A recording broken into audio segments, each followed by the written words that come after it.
They can't. You need to. You need to fucking scrub that, man. You need to figure it out. The only guys, perfect example, probably 10 years ago, I'm sitting in a Panera. Sitting in a Panera eating, and this older gentleman comes up and goes, "How you doing?" No idea who it is. You're suffering. I look up, he's got like a one of the veteran caps. He says, "And let's see it." And we became friends. We still talk. At a Panera, and I've got the ability, like I consider myself somebody who can move past things. I was trapped there. Without that guy, I probably don't. Honestly, I probably don't have. And then you lose purpose over the course. We all lose purpose along the way. Like shit, I thought I really want to do that, but I really want to do this. But it's not for everyone. When it's an extended period of time, there's something behind it. So my thought is always like stay involved, stay with something. Giving all you're doing with medicine and prescriptions is prolonging the cycle. You're compressing the cycle. They need to have purpose. Purpose is the biggest thing. Drugs are just band-aids, right? The drugs like the marijuana, the psychedelics, and the MDMA. I mean, all that stuff. I'm sure it's great. You gotta have a purpose in life, and especially after doing something that demanding, that insane. Yeah. It's gotta be coming back to everyday comfortable life in America. That's right. And on top of that, to compound that, all of these people who are being deployed into combat, or who used to be deployed into combat, like Iraq or wherever it may be, they're in their late teens, early 20s. They're not even developed human beings yet. Not even close. They say your brain, I think scientists now say your brain doesn't start developing until you stop developing until you're like mid to early 30s, maybe. Yeah. And when you severely introduce this kind of trauma to somebody who's still a developing human being, you are going to alter their trajectory of development drastically. It's the same thing. It's different but the same. I often talk about I compare it to NFL and NBA players when they're young, when they're in their teens and their 20s, and all of a sudden they leave high school and they're surrounded by sports agents, lawyers. They're getting millions of dollars and they're getting told how to spend it, how to manage it, how to do this, how to talk to this person, how to talk to the new. These people are just out of high school. Like when I was out of high school, I was a complete idiot. I didn't really start learning about life until maybe my mid 20s, late 20s, and like through failure, fucking up friendships, all kinds, losing money, trial and error. Into my mid 30s, I maybe have like a fraction of what it means to be a well-rounded human being. And I didn't have any of this crazy, any of this stuff. When you're that young, when you're in your 20s, early 20s, and you all of a sudden have millions of dollars, it changes your friendships, it changes your relationship with your family, it changes everything. Nothing's real. Nothing is real.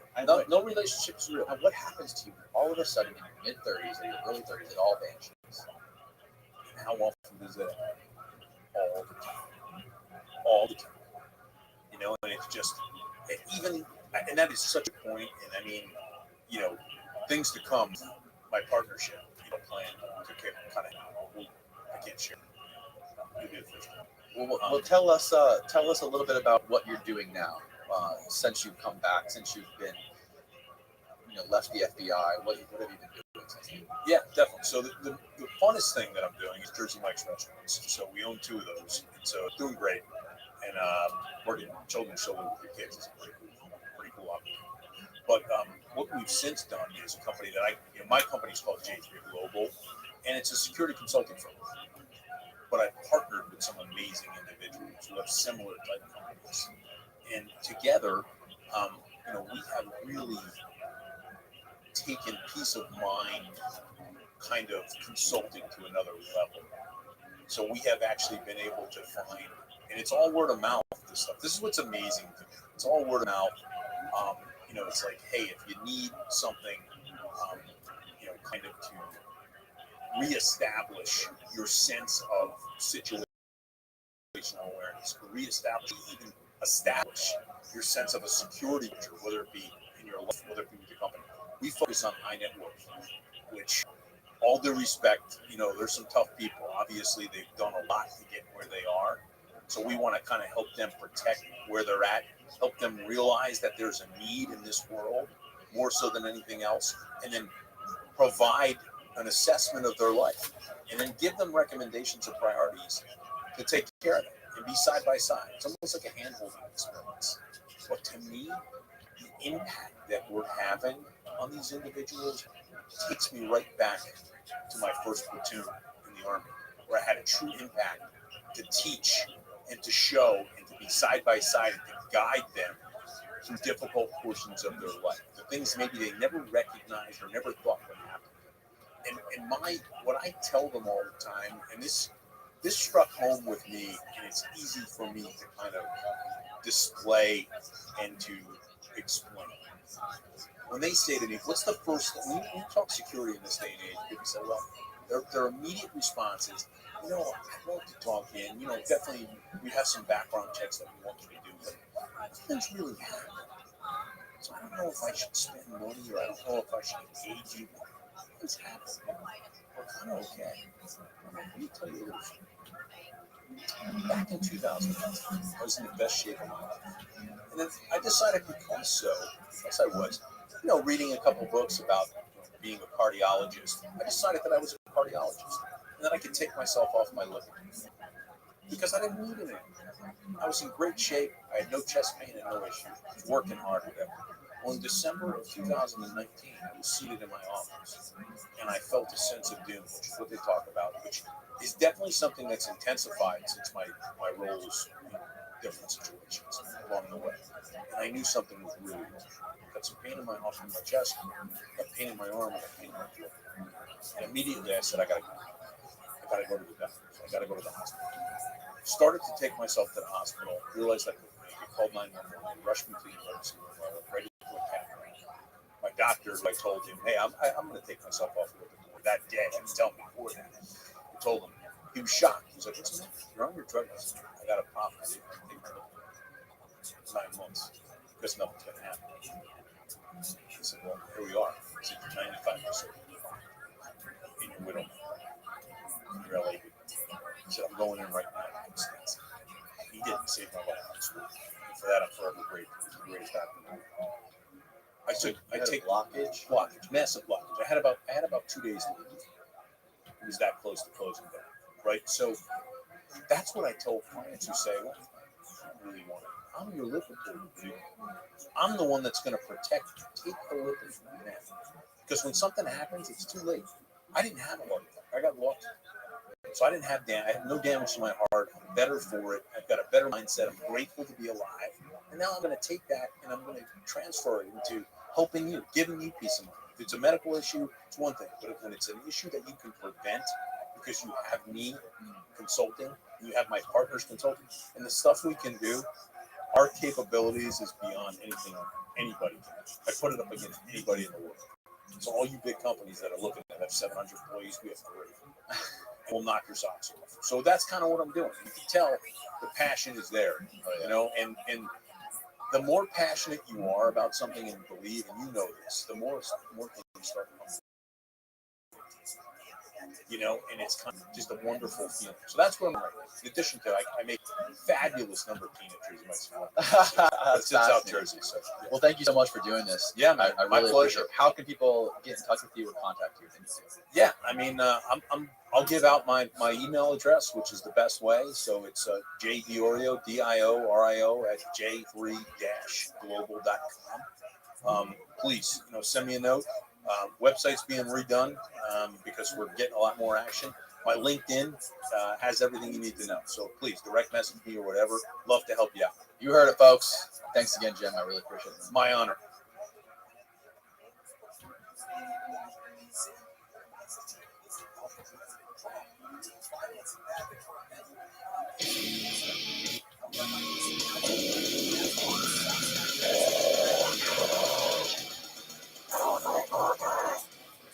An honor to have you here. I really appreciate you coming down and doing the show. You have a phenomenal body of work behind you, from Phenomenon, all the works before that, your latest film. It's totally, absolutely mind-bending, some of the stuff that you do. For people that aren't familiar, I doubt there's any, but for people that don't know or are familiar with your work, just give me a brief background on how you got into this subject, filmmaking. A brief. Yeah, we got plenty of time. Okay, because I could actually give you a slightly less brief version. Because it's funny how I got into it all. Were you into filmmaking? Were you originally just a filmmaker first, and just got obsessed with this topic of UFOs and UAPs? Kind of. So, Because I can tell just by your work. Just the way you produce your films, the style and everything. I'm a big fan of that. In a totally separate bubble of the topic. Like if you even separate the UFO topic, which is fast, the style of your films and the way you cut them and the way you shoot them, I'm a huge fan of that. strive for credibility with the phenomenon, because I used to always tell people, like, oh, you got to add the green smoke and the cheesy lights, and I'm like, no, you don't. The story itself, any UFO story, is so fascinating, so otherworldly, excuse the pun there, but that I would always say, if you could add credibility to a fascinating story, like someone coming in contact allegedly with a UFO, then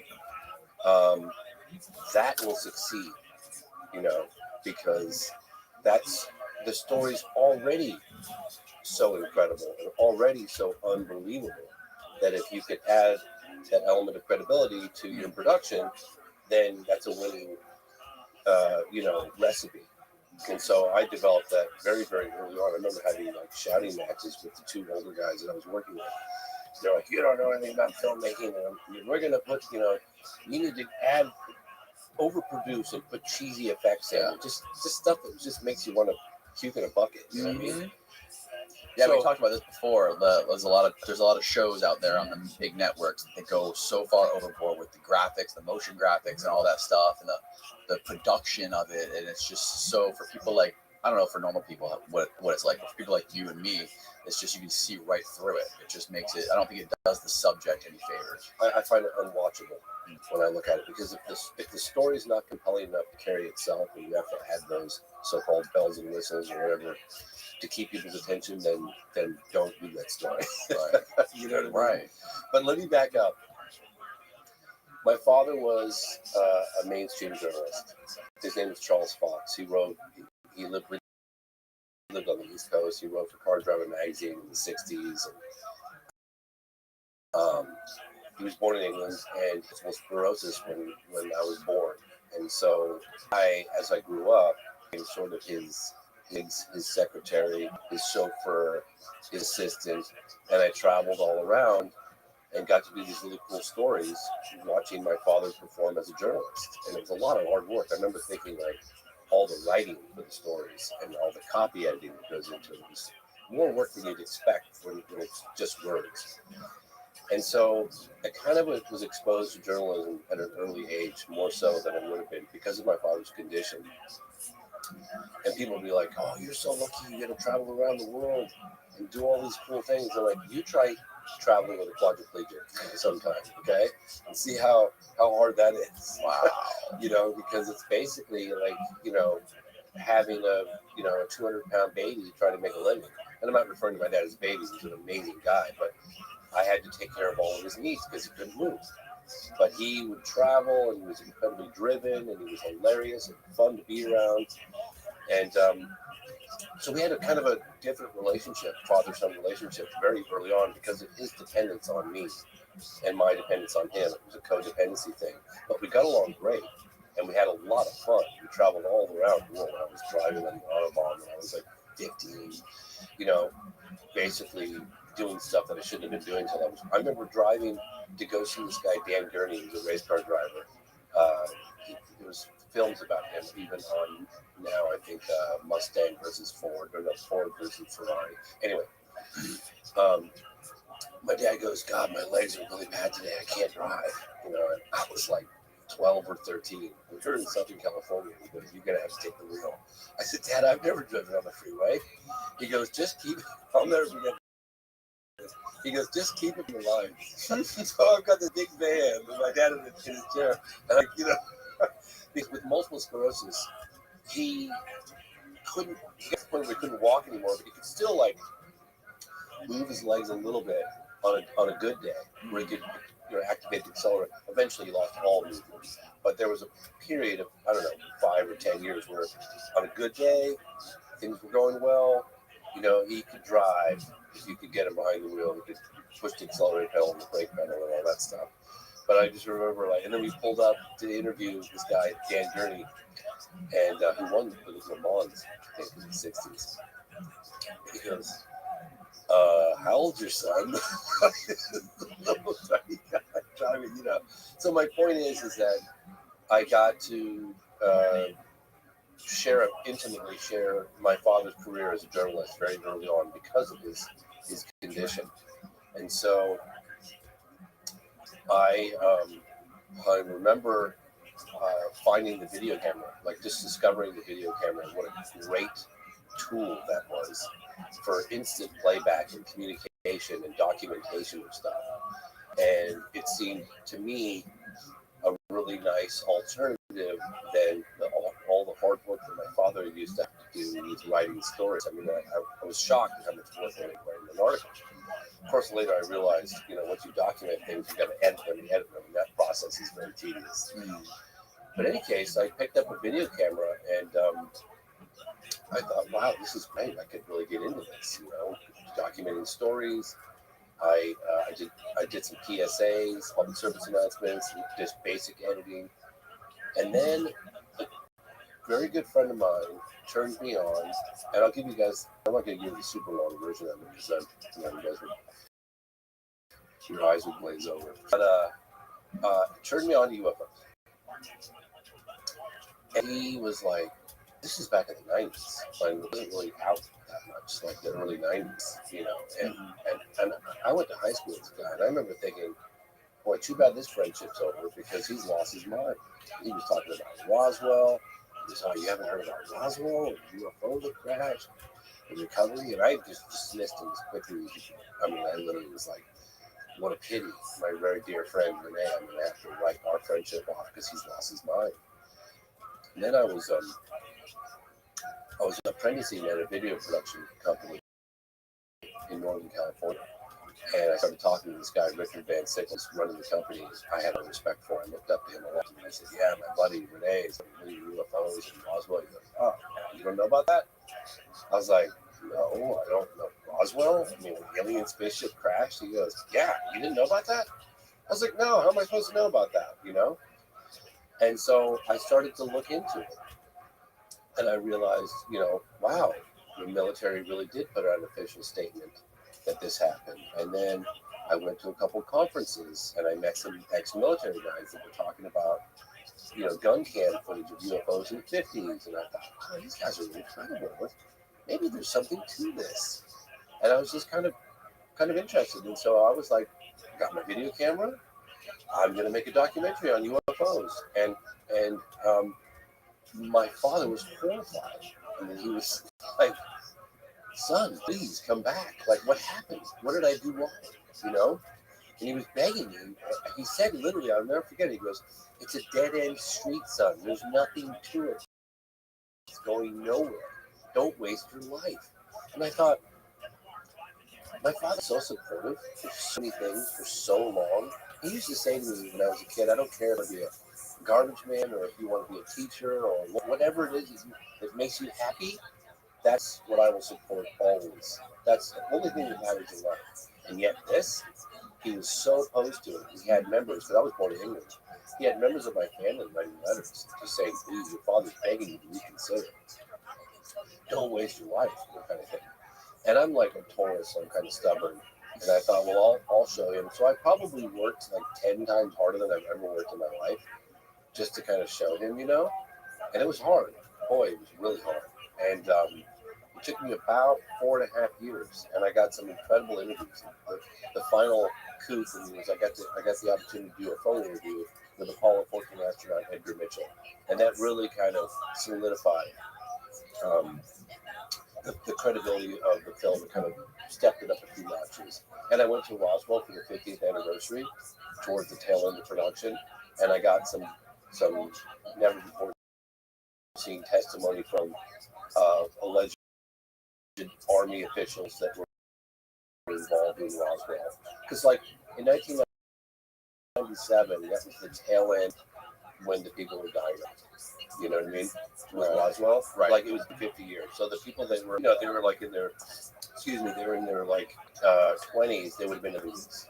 So it was kind of the 50th anniversary of Roswell. You could actually go there and meet a handful of people that were directly with the incident.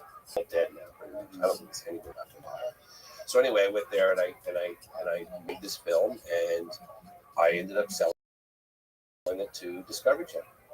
And I was so burnt out by the process. I had no idea what it took to make a documentary, how long it took, how much work it took, the B-roll, the editing, the writing, researching. My God, it just really kind of caught me off. But it was about 4.5 years, and I sold it to Discovery Channel, and everyone was kind of shocked, my dad included. And I thought, well, never again am I doing any UFOs. This was it.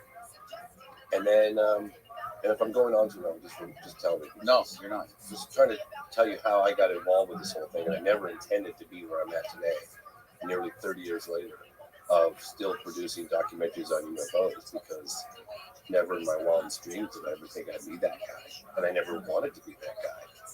But when the film sold to Discovery, everyone was shocked, myself included, and doors started to open. Like, oh, here's an independent guy who treated the subject matter seriously, who didn't ridicule and add green smoke to production. Hey, if you want to meet with anyone, meet with this guy. And so suddenly doors started opening. I was invited to Russia. And I thought, gosh, I can't not go to Russia and meet with, like, Pavel Popovich, cosmonaut. I went to Star City. I got to meet with generals. This is in the 90s. And, okay, well, I guess I'm going to do another film on UFOs. How could I not? Like, I mean, these doors were opening. And so I worked another, and making the money was always, oh my God. I learned how to make cameras and how to edit and how to do the sound, all those things completely on my own, because I couldn't possibly afford to pay somebody else to do it. And so, even though I sold my film to Discovery, I would have made more flipping burgers at the end of the day. And, you know what I mean? So anyway, then I made another film called Out of the Blue. It was really funny. When do you know a film is done? And it's a tough moment to, when do you actually realize, hey, this film is done? Because I never really feel satisfied with any work I ever do. It always feels like I can do better. So I'm looking at Out of the Blue. We're about 5 years in production, and my buddy, this guy Boris Zuboff, who was kind of my mentor, he was in a fetal position crying, and his wife, he's not really that funny, but his wife's like, "You're killing my husband, stop it with this movie, stop it, you're killing him," and he's like, "Oh," because I'm pushing so hard, everybody, right? And there was not enough money, and so I was like, all right, well, I guess I'll put out, Out of the Blue, and then I sold Out of the Blue to NBC Universal and aired on Sci-Fi. Again, just a total coup, like I just completely wiped out, right place, right time. I don't know. This guy Larry Landsman at Sci-Fi saw it, and he was like, came in, and I didn't even have a lawyer, I didn't have an agent, and I have these like people with acquisitions at NBC Universal. And I think, so kid, like, what do you want for your movie? I'm like, I have no idea. Like, what I didn't know how to negotiate with people. I didn't know what I was doing, And so I sold it, but I sold it reluctantly because I felt like it wasn't the film that I envisioned when I set out. When you embark on a certain project, you have a vision of how you want something to be. Whether you're building a house, or designing a bar, or doing a podcast, whatever it is. Excuse me. And it never materialized. You know what I mean? Like I was unsatisfied when it came out. So I sold the film. I did okay. Probably again flipping burgers at the end of the day. We tallied up all the hours. And about 3 years after the film came out, I got a letter from NBC Universal, and they said they're not going to broadcast option. So guess what? I own the movie.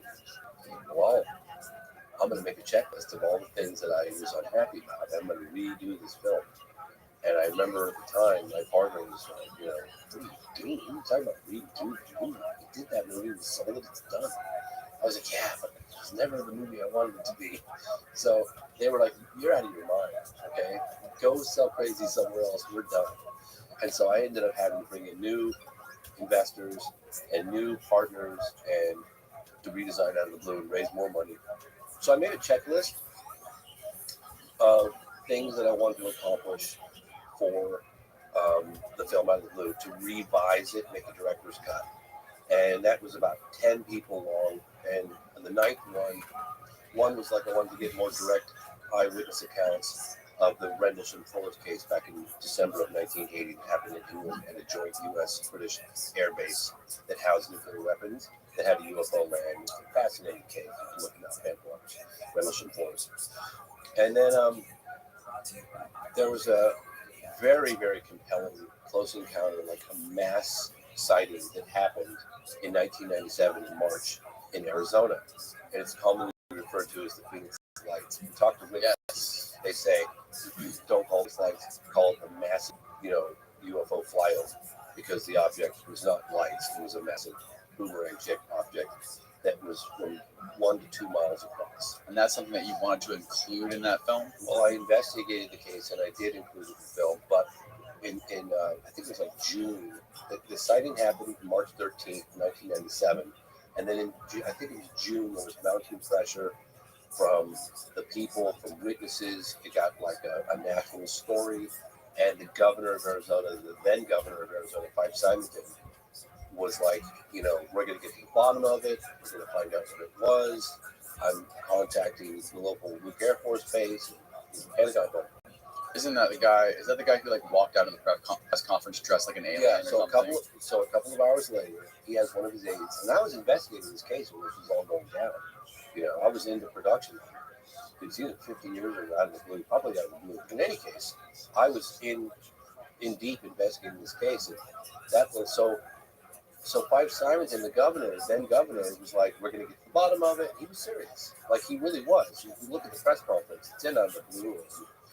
And a couple hours later, he has this unscheduled press conference, and he has one of his aides dressed up in an alien suit and makes a joke out of the whole thing. And I'm telling you, man, all the witnesses that I was talking to, they were pissed.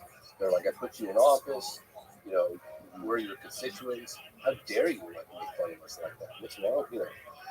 And it was this object was witnessed by a lot of people because everybody was out under the night sky trying to get a glimpse of the Hale-Bopp comet at the time.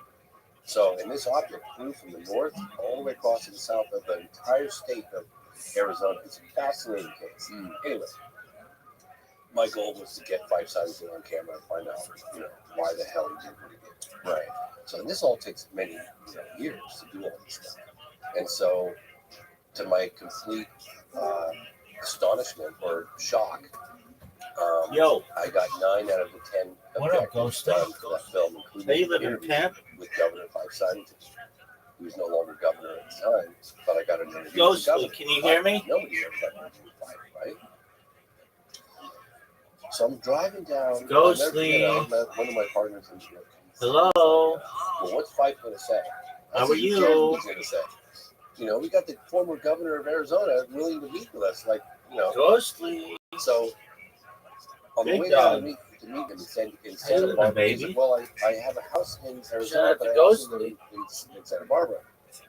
You want to come down and meet What's me good, in Santa Ghostly? Barbara? Yeah, that'll be a little easier for me. You living like a sure, pimp? I'll meet with you. So on the way down to meet with the former governor of Arizona, Fife Simonton, Ghostly, I'm just about to pray if you want to see that. I got out my pocket tape recorder and I contacted one of the witnesses, Stacey Rhodes, who literally was driving on Interstate 10 with her daughter, Emily, and they got out of their car and they said there were all the cars stopped on both sides.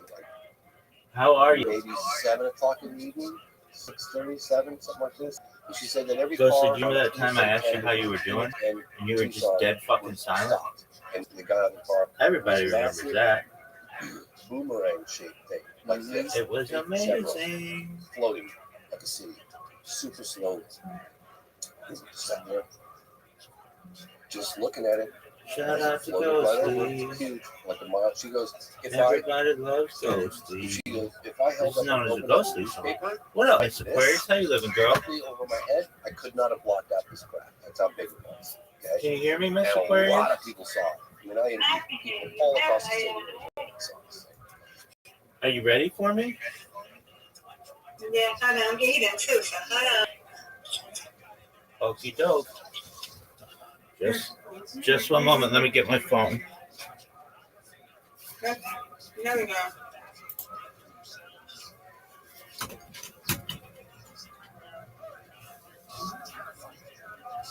Then give me one.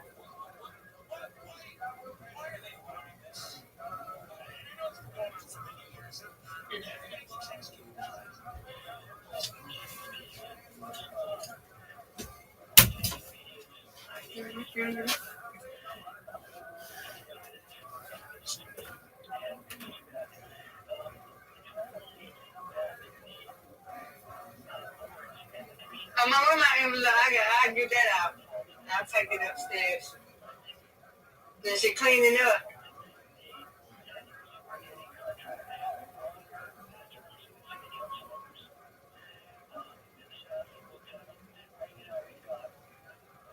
Did your friend ever decide on a date for her wedding? No, I haven't talked to her yet. I don't know if that's what I'm talking about yet. I don't know.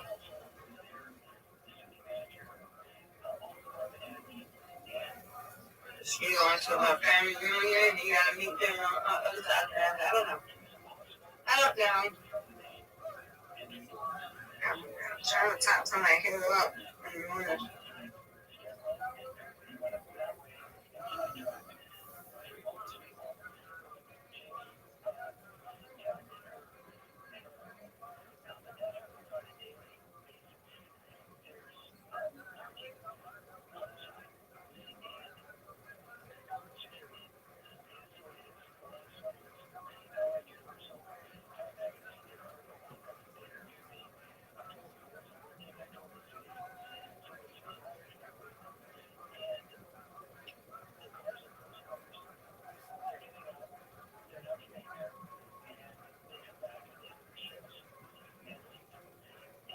I'm ready whenever you are, Rabbi. Yes, ma'am. Just one moment. Send you an invitation.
Let me know when you're ready, Rabbi. All right. Less than a minute.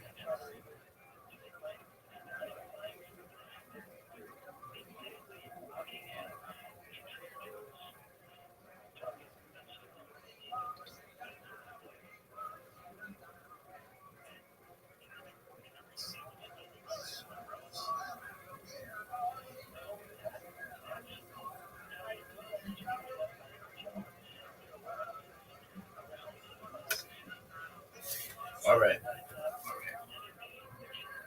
What?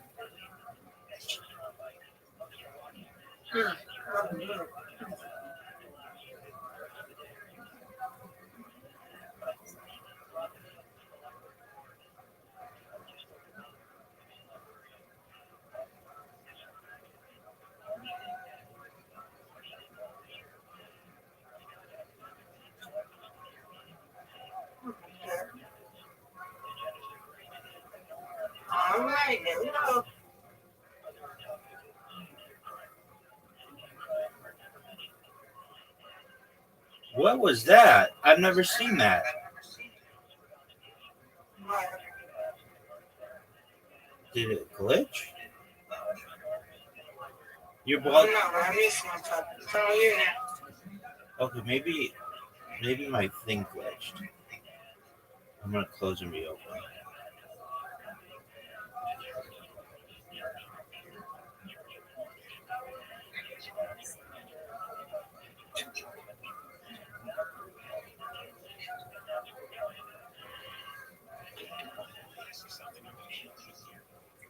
Get it.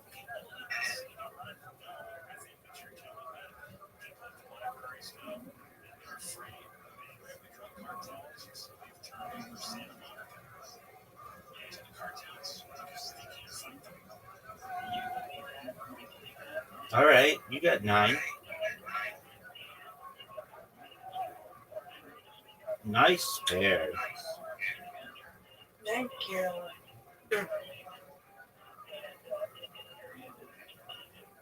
Look at this.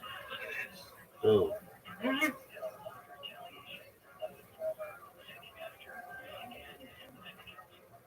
Get it. You got it. Are you serious? Go. Do you see that one's on the edge? Garbage. Right. Garbage.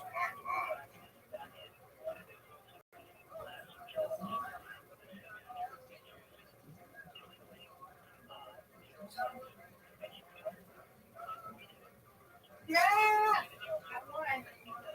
Yes, you did. All right. Oh, no. I don't ever gutter ball, and I just gutter ball. But I got the Yay, spare. good spare. But I got the spare.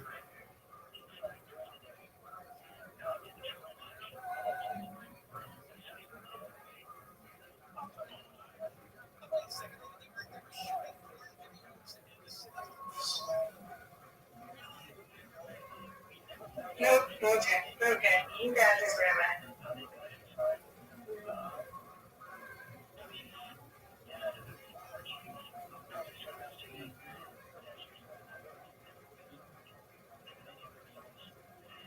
Boo.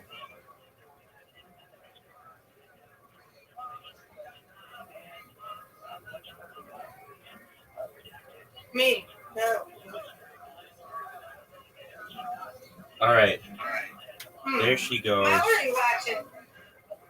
I'm watching. You got 8.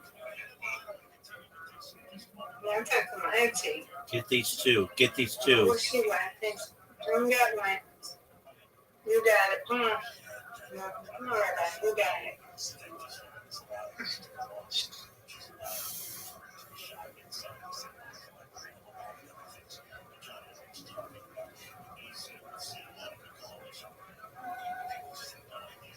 Good job. Yay. Thank you, man.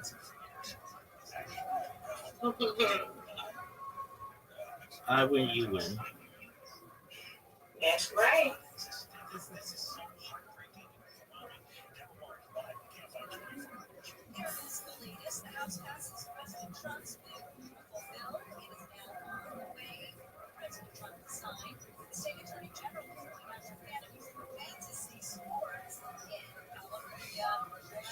Come on, Rabbi.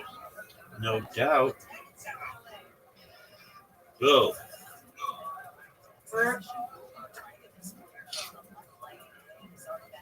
Get this. It's not what we wanted. Not what we wanted at all.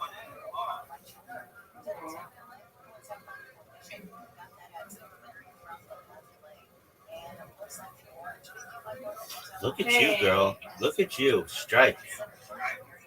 That was beautiful. Come on, Rabbi. You got it. I need these 3. They just moved out. And I got 0. Oh, no. Not what we wanted.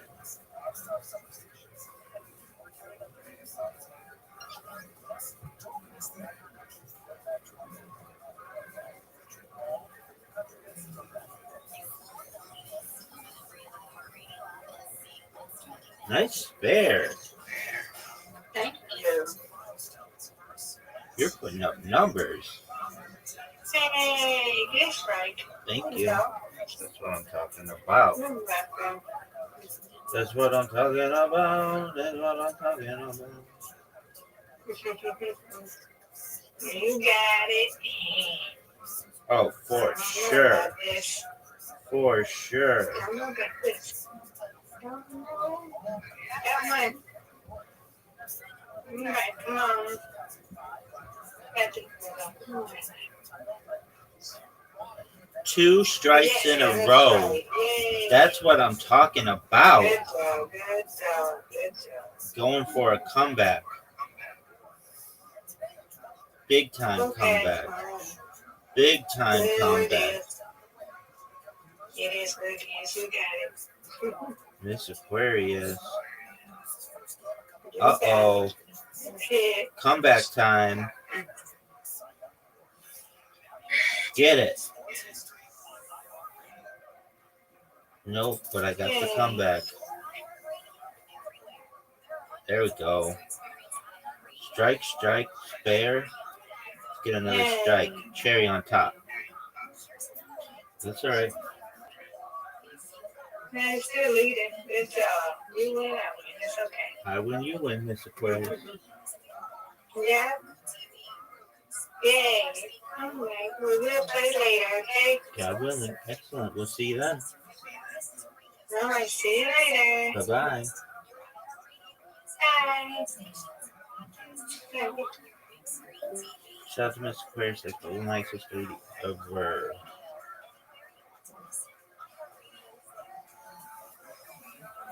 What would she say? You better fucking down, child.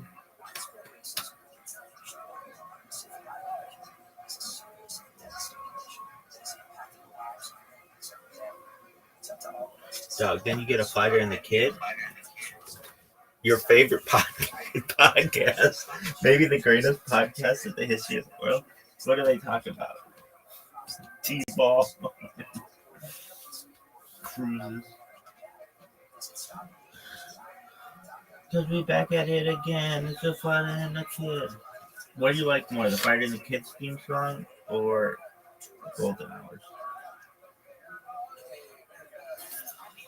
I like the music of the fighter and the kid, but the background of the Golden Hours.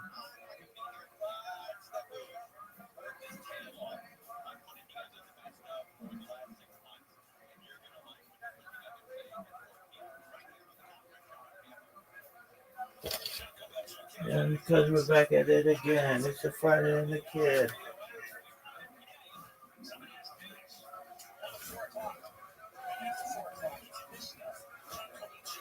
Look at this athleticism, though, for Rizzy.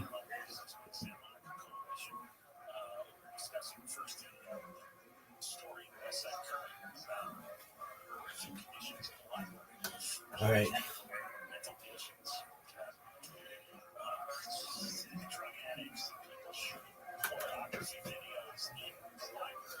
You got a link to that?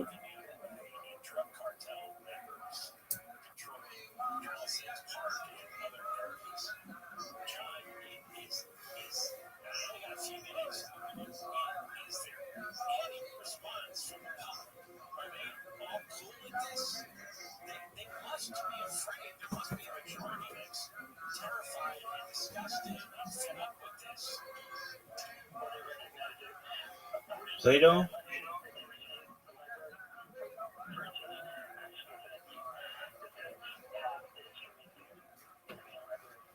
Look at this athleticism.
Rukita did not hang on the chicken channel, but my separate on this photo film.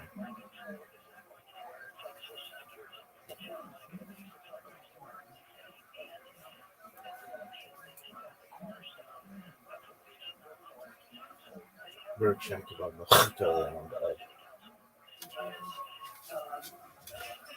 Shema Yisrael, Adonai Eloheinu, Adonai Echad. Bird shanked about the hotel and on the edge. Israel, Adonai Echad. Bird shanked about the hotel. Shema Yisrael,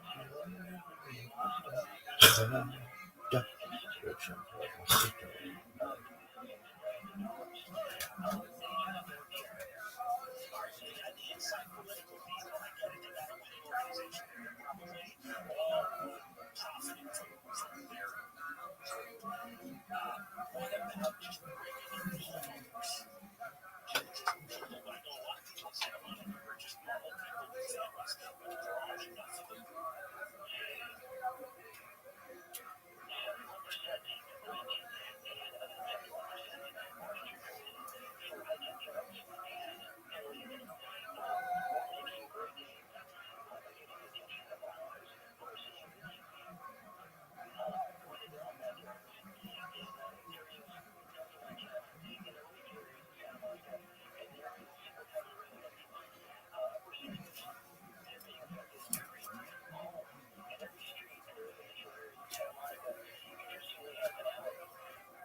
We're back at it again. It's your father and the kid.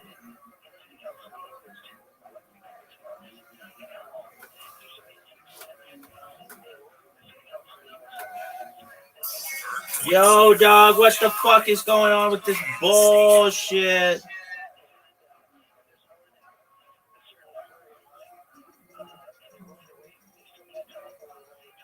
Is this the best podcast in global history?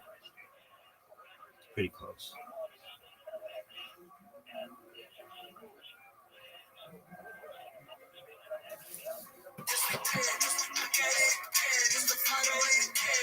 This is really the fight of the kid. Oh, we're back now. Yeah, I want to thank everybody for weighing in on the barbecue comments. I guess the guy from, was it Pose or whatever? Pose? No, what was that barbecue place where he said Callan? The name of barbecue spot. All of them were like, dude, we don't want to carry it. It's okay. And I was like, yeah, dude, it's these California people coming to our good state of Texas and pushing their narrative on us good Texas. Believe me. Yeah. And somebody said, Callan, the guy from Opie said, Callan is the type of guy that eats corn the long ways.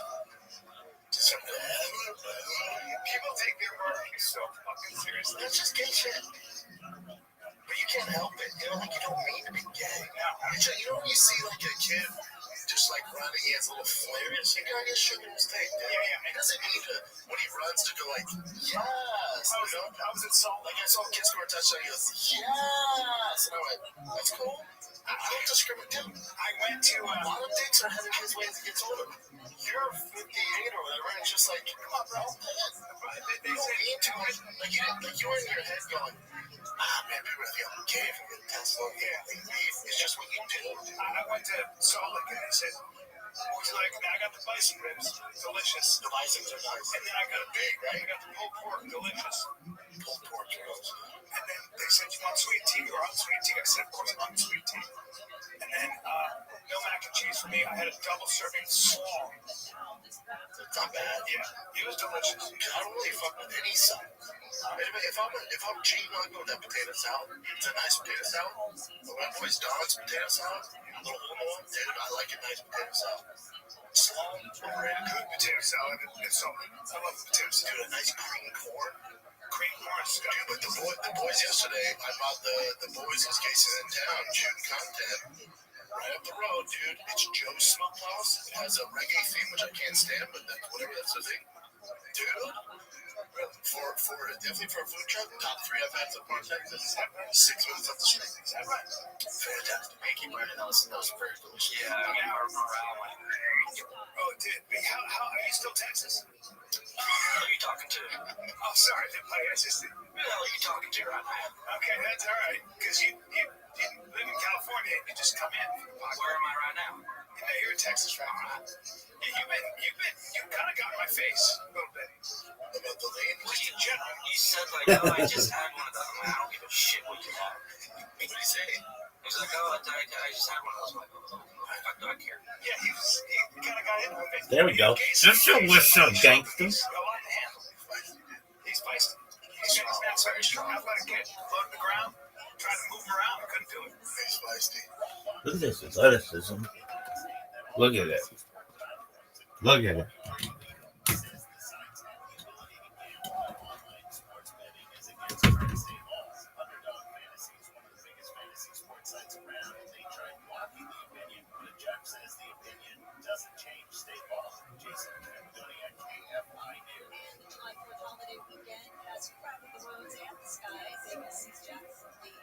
Transportation Security Administration is expecting the largest number of travelers ever. The AAA's drivers may be prepared. Rothschild nearly 700,000 emergency roadside assistance calls. So think dead bodies, flat tires, locking yourself out of the car. More on this list of stops from getting to your vacation and enjoying the beach. Settling up weather from KFI, clouds and fog again. Early then it will be sunny, highs mid-70s to mid-80s, metro LA. Mid-80s to around 90 in the valleys, upper 80s to mid-90s, breezy again in the high desert. Low 70s on the beaches, low 80s on windows, the upper 80s to mid-90s for the IE. Right now 73 in San Juan Capistrano, it's 84 in Seattle. We are looking for a crash on 405 Sherman Oaks. 405 northbound, running into Terminal right before this is the big one in the middle line today. 405 north, it is on a really slow line going from Slauson to Alabama. Culver City on the 405 southbound, right at Mexico line. Another accident. This one is involving a charter bus that we blocked in the right lane. In Burbank 5 south at Evergreen, that accident was center line area. And in Monrovia on 210 East Mount Colonel Avenue, another wreck making its way over to the right shoulder. With some California's most accurate traffic report, Sun Jenny Hartman. Here's what's trending now on the new and improved iHeart Radio app. Original listeners for the full side. iHeart Radio has got you covered. We've got the best July 4th playlists, non-stop summer stations, and we're turning on the biggest songs of the week. Plus, don't miss the iHeart Country Throwback July 4th weekend calendar featuring all of your favorite country hits from back in the day. Explore the latest of every iHeart Radio app and see what's trending now. The free iHeart Radio app is number 1 for music, radio, and podcasts. All in one. Discover a podcast from our library of over 350,000 titles. Here's an iHeart Radio podcast preview. In 1995, a college student disappeared on a trip across the USA. So his mother started investigating. I started to tell his mother. I joined his mother's search for justice.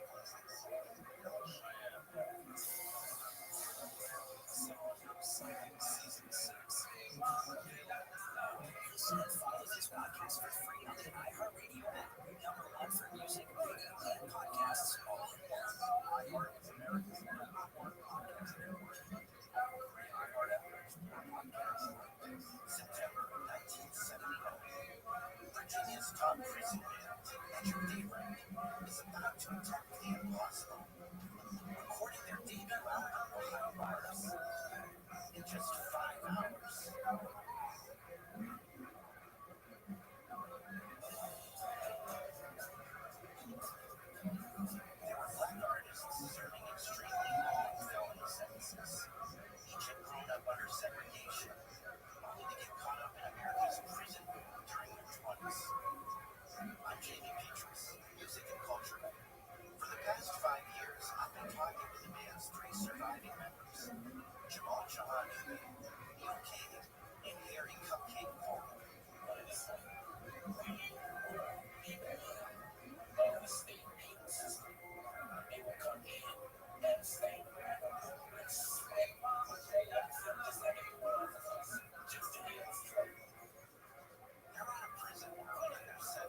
Francisco, Detroit, Oakland, New York, and Philadelphia. And Los Angeles is number 1 worst quality of roads. Meet the worst roads in the nation. Dave Rothschild, he's a writer and commentator of the San Francisco Visual Cinema News. He's a diary news. Richie, how are you? Congratulations. Thank you very much. You actually reside in San Francisco, right? How does it feel to live in the worst road city in the nation?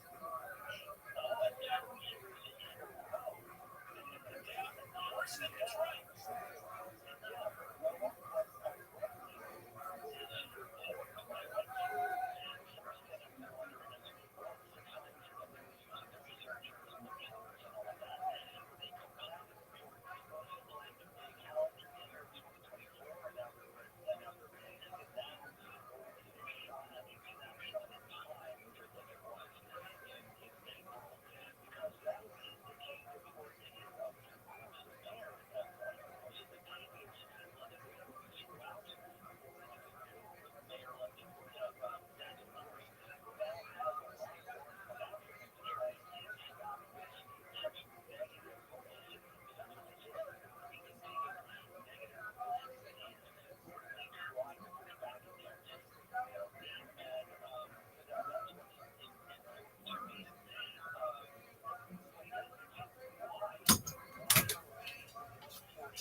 So in any case, I pull over. I was like, "You're not going to believe." And she was furious at the stuff that the governor pulled.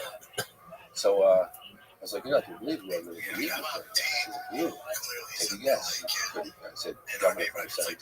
Is there anything you'd like to say to him?" She's like, "You're damn right." I said, "Well, hold on. Let me get my tape recorder." I just want to press record, and I recorded her statement, and it was directed directly at the governor. And who better to ask a question than a former constituent of his and witnessed the event? So I get into the interview, and I thought, well, I'm not going to spring this on him right away because I'm worried this guy is going to just get up and walk out. So let me get what I can get out of him, and then when the time is right, I'll put the squeeze on him and I'll do a little bit of an ambush with this interview. So the interview was going great. He was like, he talked about the reason why he pulled the stunt. He was just trying to find some, trying to calm the people down. A little bit of levity was the word he used. Didn't mean to make fun of anybody, this kind of thing.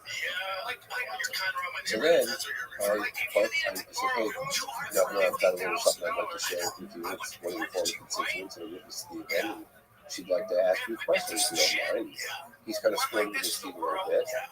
And he's like, "Oh, it's been a while since I've been kind of, ambushed or whatever." So I pressed play, and he kind of lays into it pretty heavily. "How dare you, make fun of all the witnesses and thousands of us? It's a serious event, and we voted you in office, and you just left us out to dry." And the one representative, Frances Barwood, city councilwoman, we made fun of her, and she was trying to make serious inquiries and everything. And he sat there for a moment, and I thought, no, I probably blew it. He's probably going to get up and leave. To my amazement, he admits right there that for the first time ever, that he too, as a former Air Force pilot, he too saw this thing, and he knew immediately it was not a disappointment. And he said that because of the sheer size of it, because it was so big. So there's just nothing terrestrial that could be that big and fly that quietly. All this stuff. And so I knew the story was going to be big, but I didn't realize how big. And that story came out as I wasn't even done yet with the revision of Out of the Blue, and we were just catapulted all over the headlines. I was on Larry King 7, 8, 9 times. I was on every talk show, Nightline, Dateline, you name it, right? Which is great. You get the spotlight a little bit, and you can make some moves. You got your influence, people are watching you suddenly. And So I'm probably definitely boring you guys to death. No, not at all. Well, keep going. So anyway, I'm just on this ride, right? I don't really know where I'm going. I don't know where this is going to lead. I'm just a curious Joe. I'm just a guy that really wanted to know what the hell was going on. Yeah. And so I was just asking a lot of questions, and every now and again I got some traction. Now I'm in the limelight, and I'm on Larry King with the former governor of Arizona. We're all together, you know what I mean? And I'm on all these shows. I mean, I had my phone memory was full. I mean, it was called, everybody was calling me. Jay Leno, you name it. So anyway, I figured, well, hey, let me capitalize on this. Well, then I decided, God, I might not ever have the spotlight like this again. I should do something big. I should capitalize on this moment. So I woke up in the middle of the night and I saw this press conference but I saw this press conference, and I don't think I had 2 dimes to rub together at the time. I think it was $500 in my head. And I had a little bit of I was living with my sister at the time.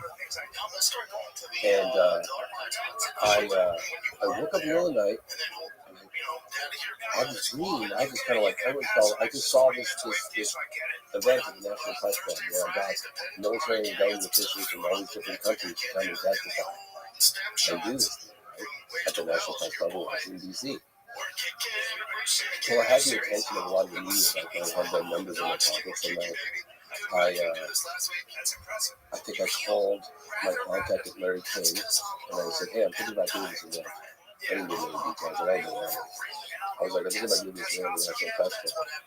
And if I did it, would you guys cover it? And he said, yeah, we'll give you a full hour. I said, fantastic.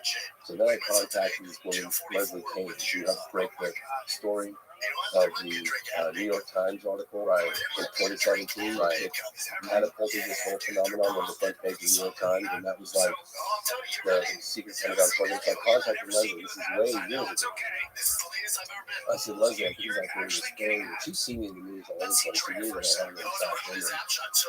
And she's like, well, hold on, you got to think about this. You got to hold on, you got to strategize. I don't know, I need to think about it. I might need to think for a month or two. I said, look, I'm doing this, and I'm doing it starting now.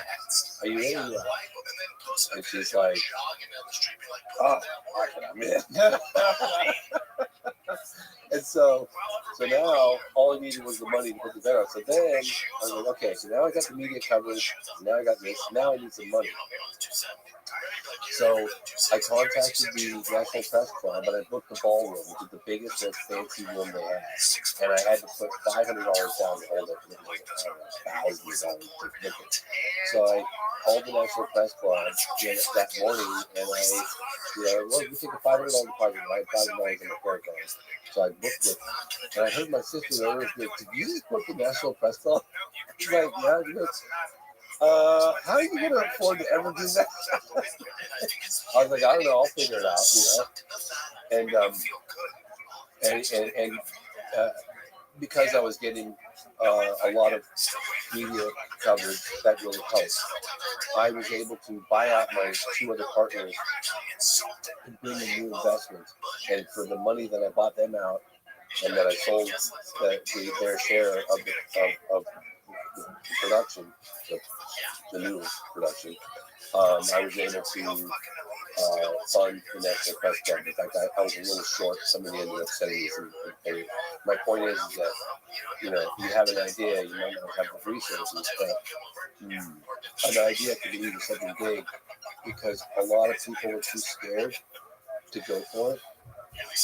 Because failure is kind of a scary thing, right? Especially if you're like at the poker table and you push all your chips in on one bet, But, I remember at one point having a bit of a meltdown. And by the way, my father slowly started to come around during this And I took him to it.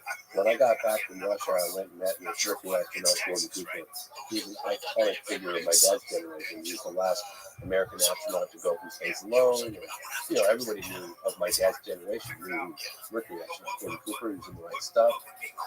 And I brought my father along to that interview.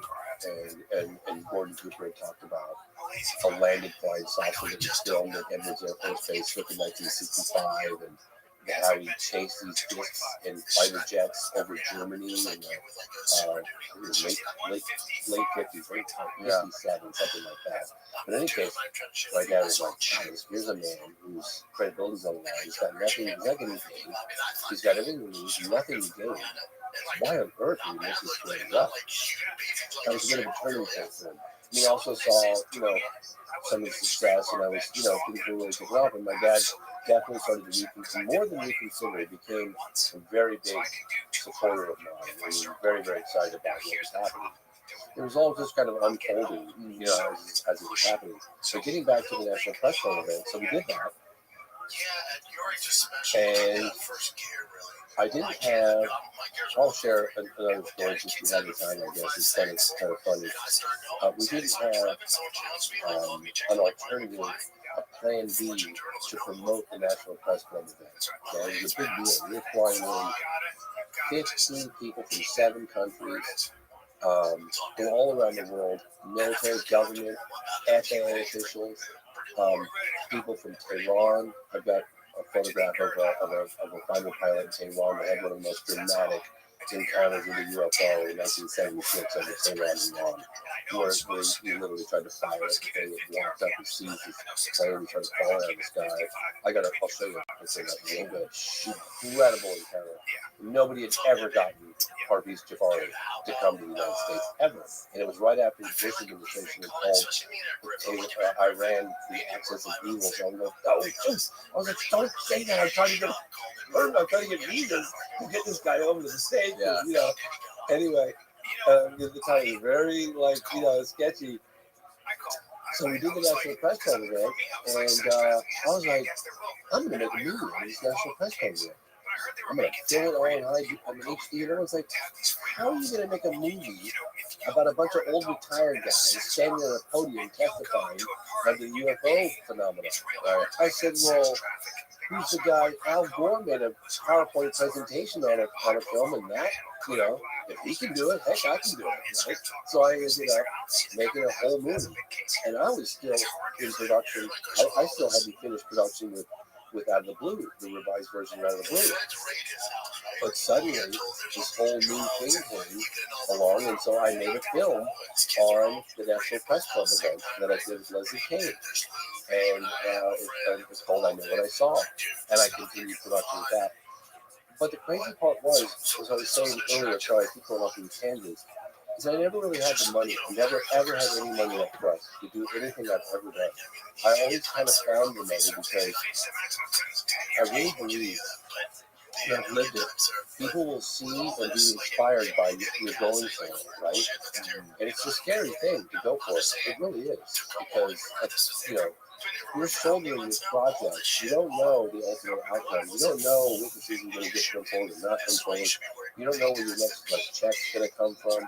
You know, but people will be inspired, particularly when I had some traction in the media. That really helped. And they'll be inclined to want to help you and support you.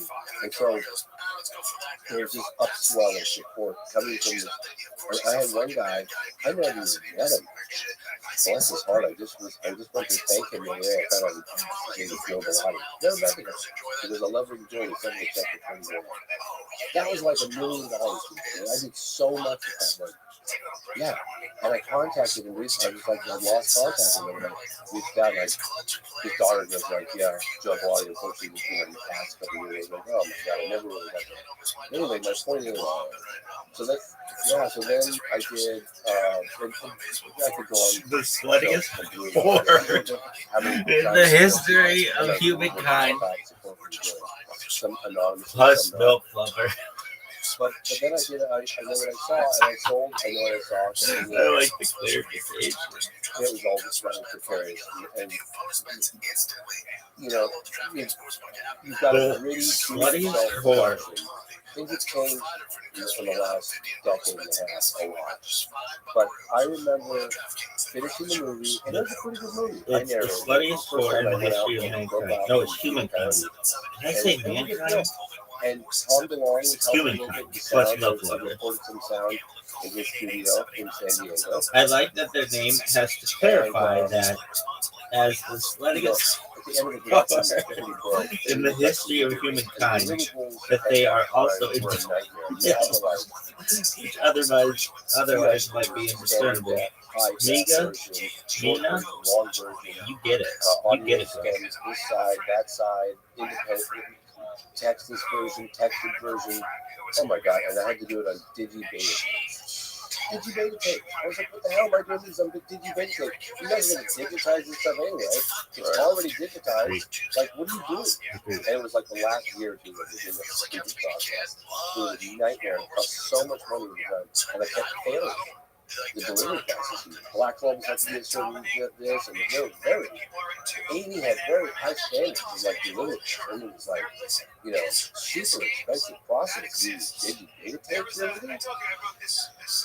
So I failed the first 2 attempts. And then my financial backer said, we're not putting another penny into this movie. I said, we have a sale right now for $500,000 a lot. Right now, you mean to tell me you're not going to put another dime into this thing? A really good friend had just died, left me with this fancy BMW, so I pawned that car to pay for the last round. And I literally contacted the guys at acquisitions department at A&E. And I was at the end of my room. I had nothing to lose. And I was pretty much arguing with them. I was like, look, man, this is not a high-def, production on the beauty of the Grand Canyon. What the hell is wrong with you guys? Like, it's never going to be. It's a gritty, do-it-yourself documentary. Look at the content. And it was shot over, like, a long period of time. And I got archival footage with different frameworks. Who cares? Like, and I was like, oh, God, maybe I went a little far. I was silent on the phone. I was like, I really don't know. So drunk. And he goes, yeah, you got a point. Okay, I'll tell you what. I'll let these 3 things go. I need you to do this, and if you do that, we got to do it. So I went back to the drawing board, and I went into the production facility with making the tapes, and I sat there with them, outside, so we could sit and look over our shoulders and look at the black letters and I said, look, I can't afford to do this one more time yet. So I need to get this right. And so they made an exception, and I looked over, send the tapes off. I mean, 15 or something. Send the tapes off. I can use it. And I barely made the FedEx so precarious. Oh my God, you have no idea. So precarious. What was the biggest difference between? Because really, so the last one I'll finish. Yeah. So the next morning, 2 mornings later, I get a phone call. I'm driving my car. I look down and see it. Phone down at the I told my phone away. It's Fox. How you doing? This is so-and-so with acquisitions. I was like, well, I don't really know how I'm doing. Why don't you tell me? He goes, you passed. And so, so I know what I saw, sold that, and then that went out. And it just kind of, but I was never satisfied with a production of mine since the early concept in the 90s when I was like, I'm going to do the feature-length documentary on the topic of UFOs. It's going to like transcend into the mainstream, and I wasn't satisfied until I did that. When I finished that, I cried. I was like, I did it. It took me like, years. So you released the phenomenon in 2020, right? At the end of 2020. What's the biggest difference in your experience from creating these films in the 90s compared to now, right now? because obviously there's a ton of resistance, right? There's a ton of friction with the whole topic, especially when it comes to different secret levels of government, people not being wanting to be associated with stigmas. Yeah. How has the whole world around this topic changed? So I used to get laughed at all the time, to the point where if I go to a cocktail party, I tell people, like, don't tell me what I do. I don't want to spend the night defending myself. I'm not in this. And I'm not here to prophesize and get people to join that cult of believers. I really don't care. And so that is what I was used to. You know, I was used to being laughed at, ridiculed, and made fun of. And there was like, you know, a few people that might quietly, kind of behind the scenes, like, you know, you're 17, you know what I mean?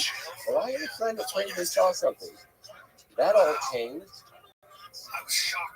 December 2017, when and I had no idea. I was like 3 or 4 years into production with the phenomenon. Of course, I didn't have a title for it at that point, but I was 3 or 4 years into production, and I was kind of struggling for financing.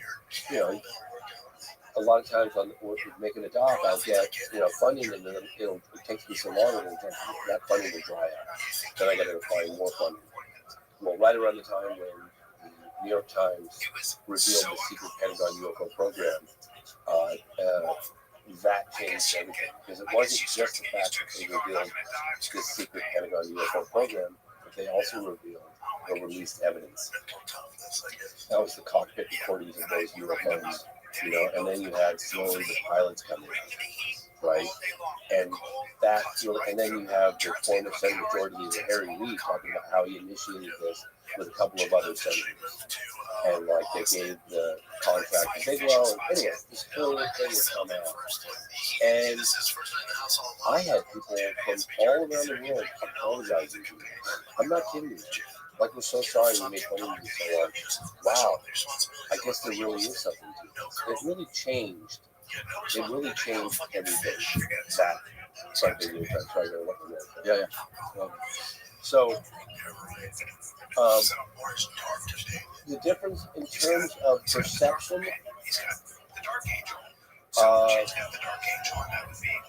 I think the phenomenon, the film, I'm not trying to pat myself on the back, but I guess I can pat myself on the back.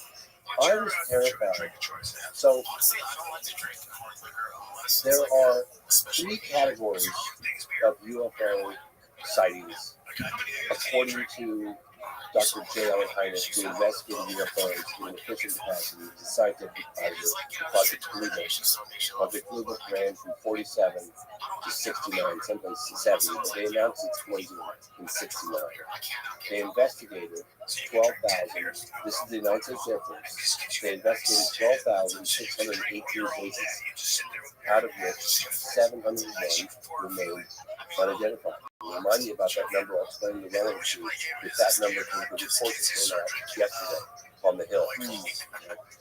So, at a very stubborn small percent. So, Dr. Hynek broke them down into 3 categories. Close encounters is the first time, when someone claims to see a UFO. Close encounters the second time, they see a UFO, and somehow this UFO interacts with the environment, whether it be the burnt mark on the ground, or the radiation affects someone's face, within certain proximity, burns, soil samples, leaves, trees, bushes, whatever. That's close to okay. Close encounter of the third kind is when the witness reports allegedly beings, entities associated with the UFO. That's close encounter of the third kind. So the phenomenon, for the first time in all the films that I've ever made, dealt with close encounters of the third kind.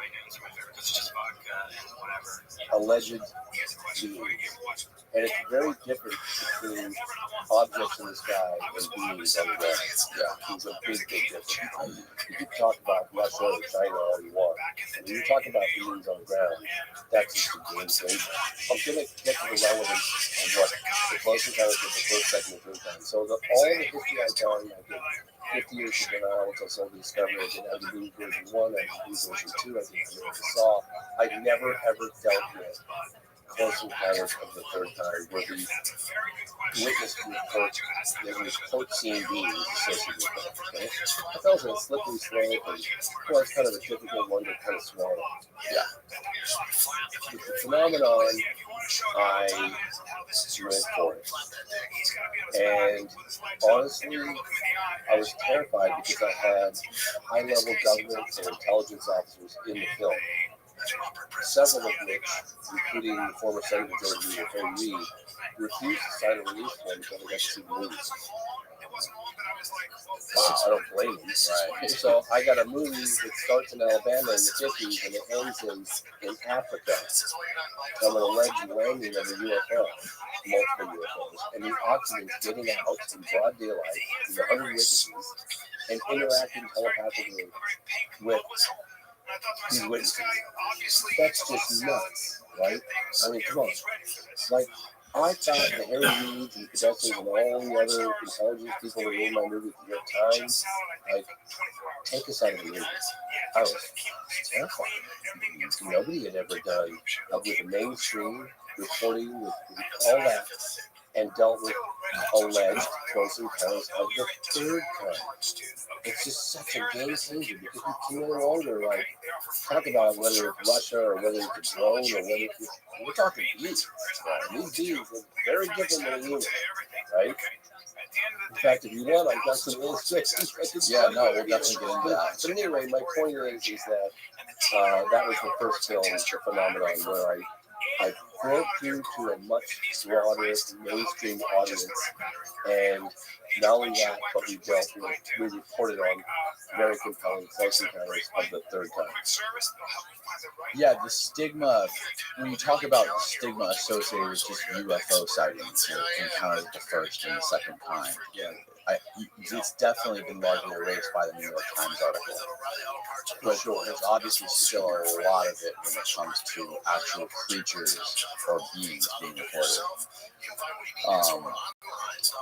To you, actually, before we get into that, let's talk about the Hill.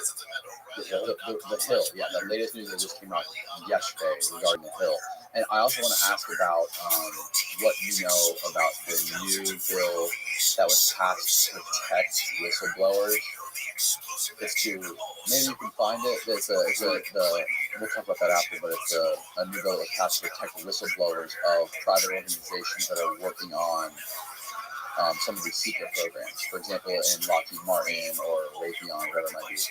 They've been talking about basically giving people immunity that can come forward and share government secrets without fear of prosecution. It's a violation of National Security Act, as it is. But back it up for a moment. So I read the article that came out yesterday in the Hill, Vice, and I thought okay, that's enough push, guy. Thanks. But then I reached out to Lou Elizondo, who ran the Studiest sport in the history of humankind. Plus milk love. Thanks, Eric. So he was, for people who don't know who he is, he was the head of the ATIC program. So it is Advanced Aerospace Threat Identification Program. It is the program at the Pentagon, the secret UFO program that ended up on the front page of the New York Times. And you see all the little UFOs that came out there. So let me read you the text that he sent me. Yeah. Because, and I'll explain this. Just put him up on the phone. West side. Our Congress is focusing on UFOs in a non-prosaic manner. Meaning, if it turns out that a particular incident, a product of man-made process or technology, then the UAP, JPO, I have to look up what the JPO is, will not continue to study it.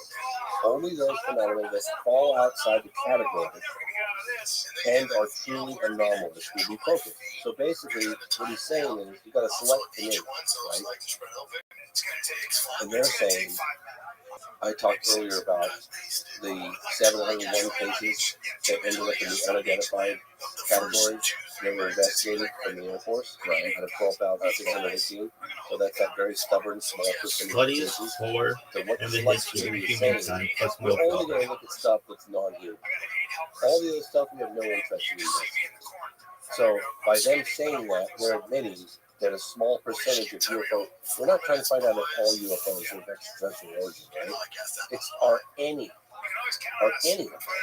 Because it only takes one or two, right? So they're saying we're only interested in like 4, 10, or 15% of truly unidentifiable cases, like the non-human cases. So it's basically them saying, without directly saying, that a small percentage of UFOs are not intelligent or not a human, right? Or not man-made. And they changed it to where they're now talking about being transmedium, to where they're like they're aerospace and submersible. Yeah, they can go fast. They can operate in outer space. They can operate in the atmosphere, and they can operate underwater, and they can do all three simultaneously. Yeah, and this is new. This is something that the commander David Fravor was talking about. The thing was hovering about. There's videos of the crafts that are hovering above the water and then disappearing into the ocean, and that's something that hasn't really. I don't think the New York Times article talked much about the underwater aspect of it. But the underwater aspect of it to me is fascinating. I mean, look, I went and I got to interview Fravor. I got to meet a lot of people, for the phenomenon. And the videos that have been released are pretty impressive. But the videos that I'm told that people have seen, that I've spoken to, that have not been released, are just like,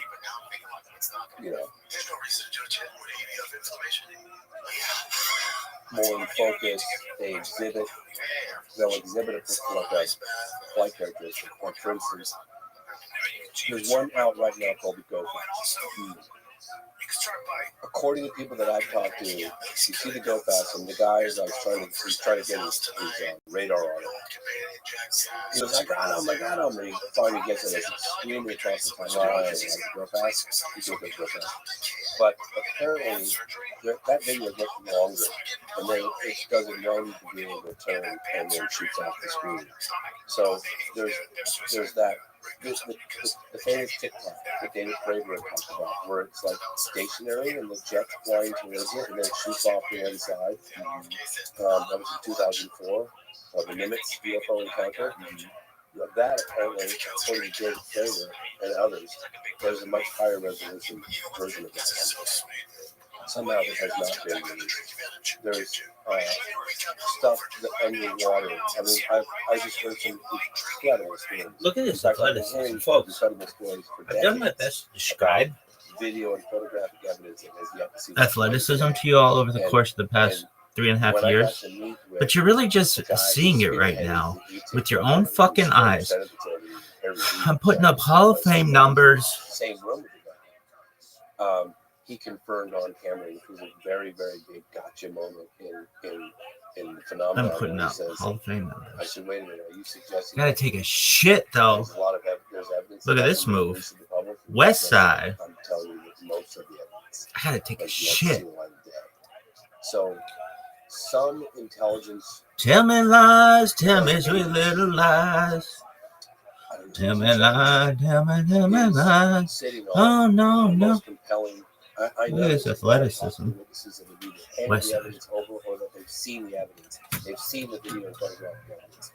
So, one of my objectives moving forward is locating that footage and locating who has the authority to release it, because that would be, it's one thing to talk about the reality of the phenomenon, it's another to start, they've got all the sensors for them to start, releasing it in the general public. Right. Another thing is Al Putoff, who was the head of, I think, what was he? He was the senior advisor of ATIP, which was at Bigelow Airspace. The guy Al Putoff, older guy. Yeah. He talks about the same thing, except that what happens is a lot of this technology, a lot of this information that's being held is in the hands of private agencies. That way it's protected by FOIA, by the Freedom of Information Act. So people can't go to the government and request these records because they're held by these private entities, like whatever it might be, like Lockheed Martin or... So that's a very, very good point. And I sort of organically came to that conclusion because, well, give you an example. This book right here. Okay. This is a briefing document that was sponsored. You can see it. It's a briefing document that was paid for and sponsored by Lawrence Spelman Rockefeller. It was done during the Clinton administration, and this is a briefing document for world leaders to bring them up to speed on the most compelling aspects that 5 or 10% of truly inexplicable UFO cases. This book features a lot of the really best ones, and in it, he during putting this whole thing together, he was putting significant pressure on the Clinton administration. In fact, he even said to Clinton, "You either going to go after the UFO phenomenon, or I'm going to expose the fact that you're not willing to do this. I know this. I have inside information. This is definitely happened, or I'll publish on the front page of everything." And UFOs were kind of getting a little bit of traction because you had the 50th anniversary coming up for the Roswell. There'd been some reports coming out. There was the Bob Lazar thing. People were talking UFOs in the early 90s, early mid-90s. So ultimately what he concluded was, he said, okay, President Clinton said, okay, give me a case. What case should we go after? And Rockefeller said, Roswell. So they went after Roswell. The administration, they've got, I cover some of this in the phenomenon, but they went after Roswell. And at the end of the day, they concluded that the hard evidence had gone out to these subcontractors, so these outside companies that were free from oversight. So when the government says we don't have it, they don't. Right? They really don't have it. It could be like, let's just say Boeing or Lockheed Martin or one of these companies. They are outside of oversight from members of Congress and presidential reach. Right. So, because people go, well, the president has access to everything. Well, actually, he doesn't. Because if it's outside, I guess, or if you don't know about it. He said, President Clinton said he was not happy with the answers he was getting. So, and you hear the same thing. I mean, President Jimmy Carter had said that. Gerald Ford had gone, I talked to Gerald Ford. I interviewed Jimmy Carter very briefly in a book signing where he was basically like, we went after it, but we weren't getting the answers. Who else was? Well, I'm sure Bush knew probably quite a bit. He was head of the CIA. I don't know, Bush Jr. But yeah, I have definitely been agreed from all the people that I've talked to is that presidents do not have access, and I don't know who does. To be honest with you, I'm not sure what agency does. I wish I did know. I'd like to know. Yeah, it almost seems like it's obvious that some of these private aerospace companies are holding evidence or physical material that's not available to academia or the public, obviously. I think which shows one of the reasons for stuff like this, Congress having the bill to the Whistleblower Act to protect the people who work in those companies to shine light on it or make it public.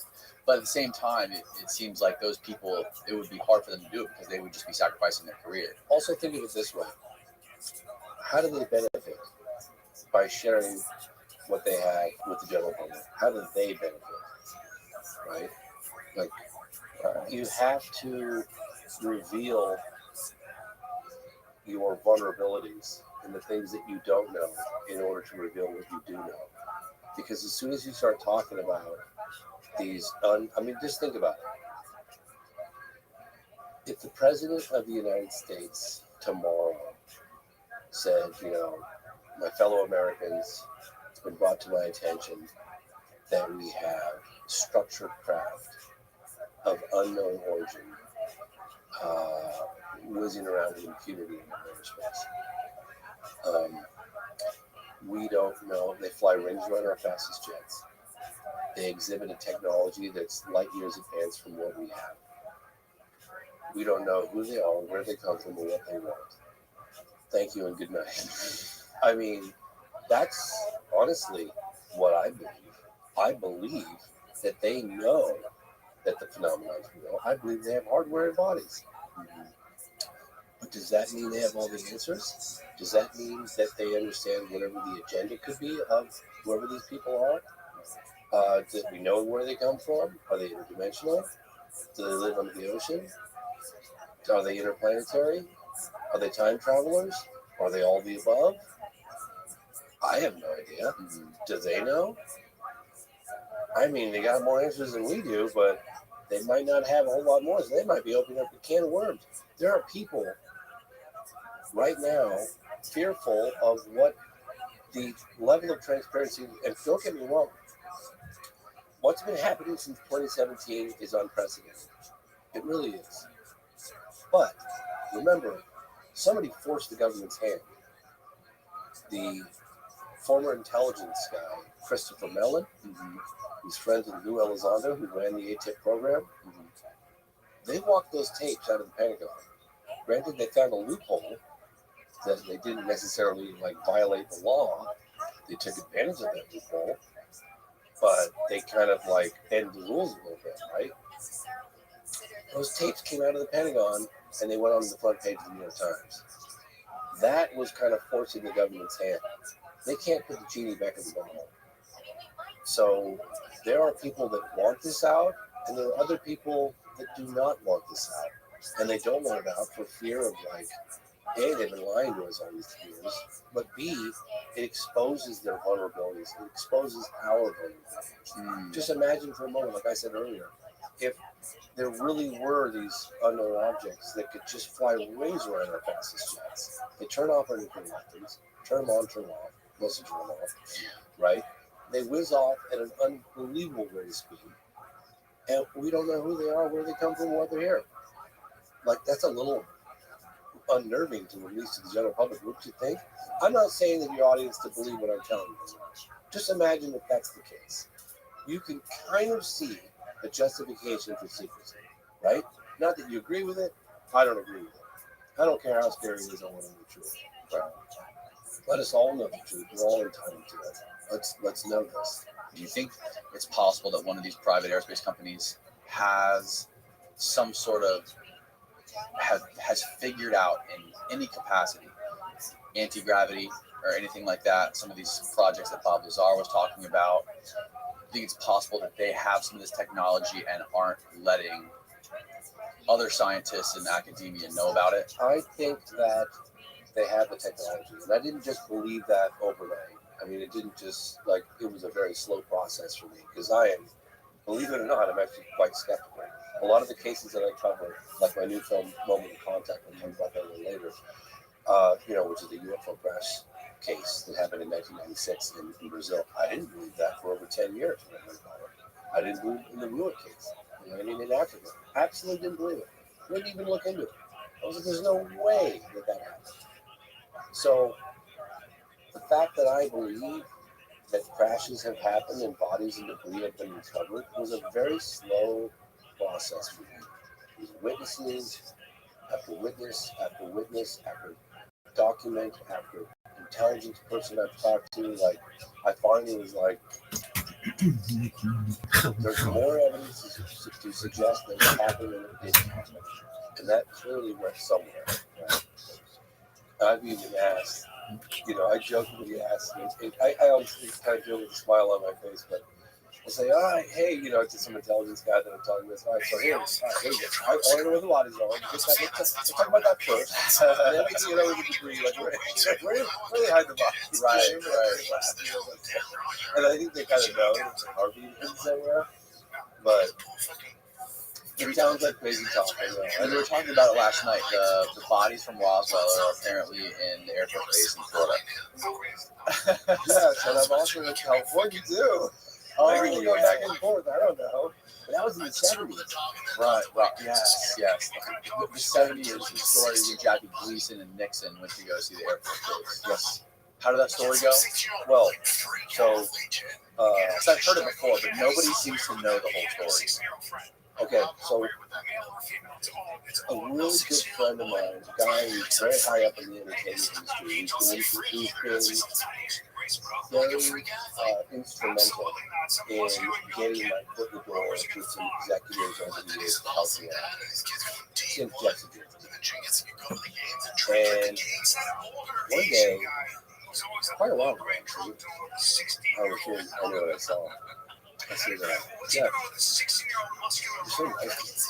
Like, why are you helping? You're this top executive who is presenting, why are you helping me? I'm just this little guy, this little independent guy.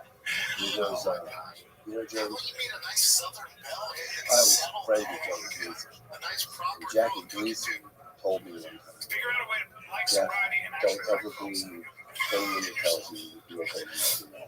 I have 100% proof.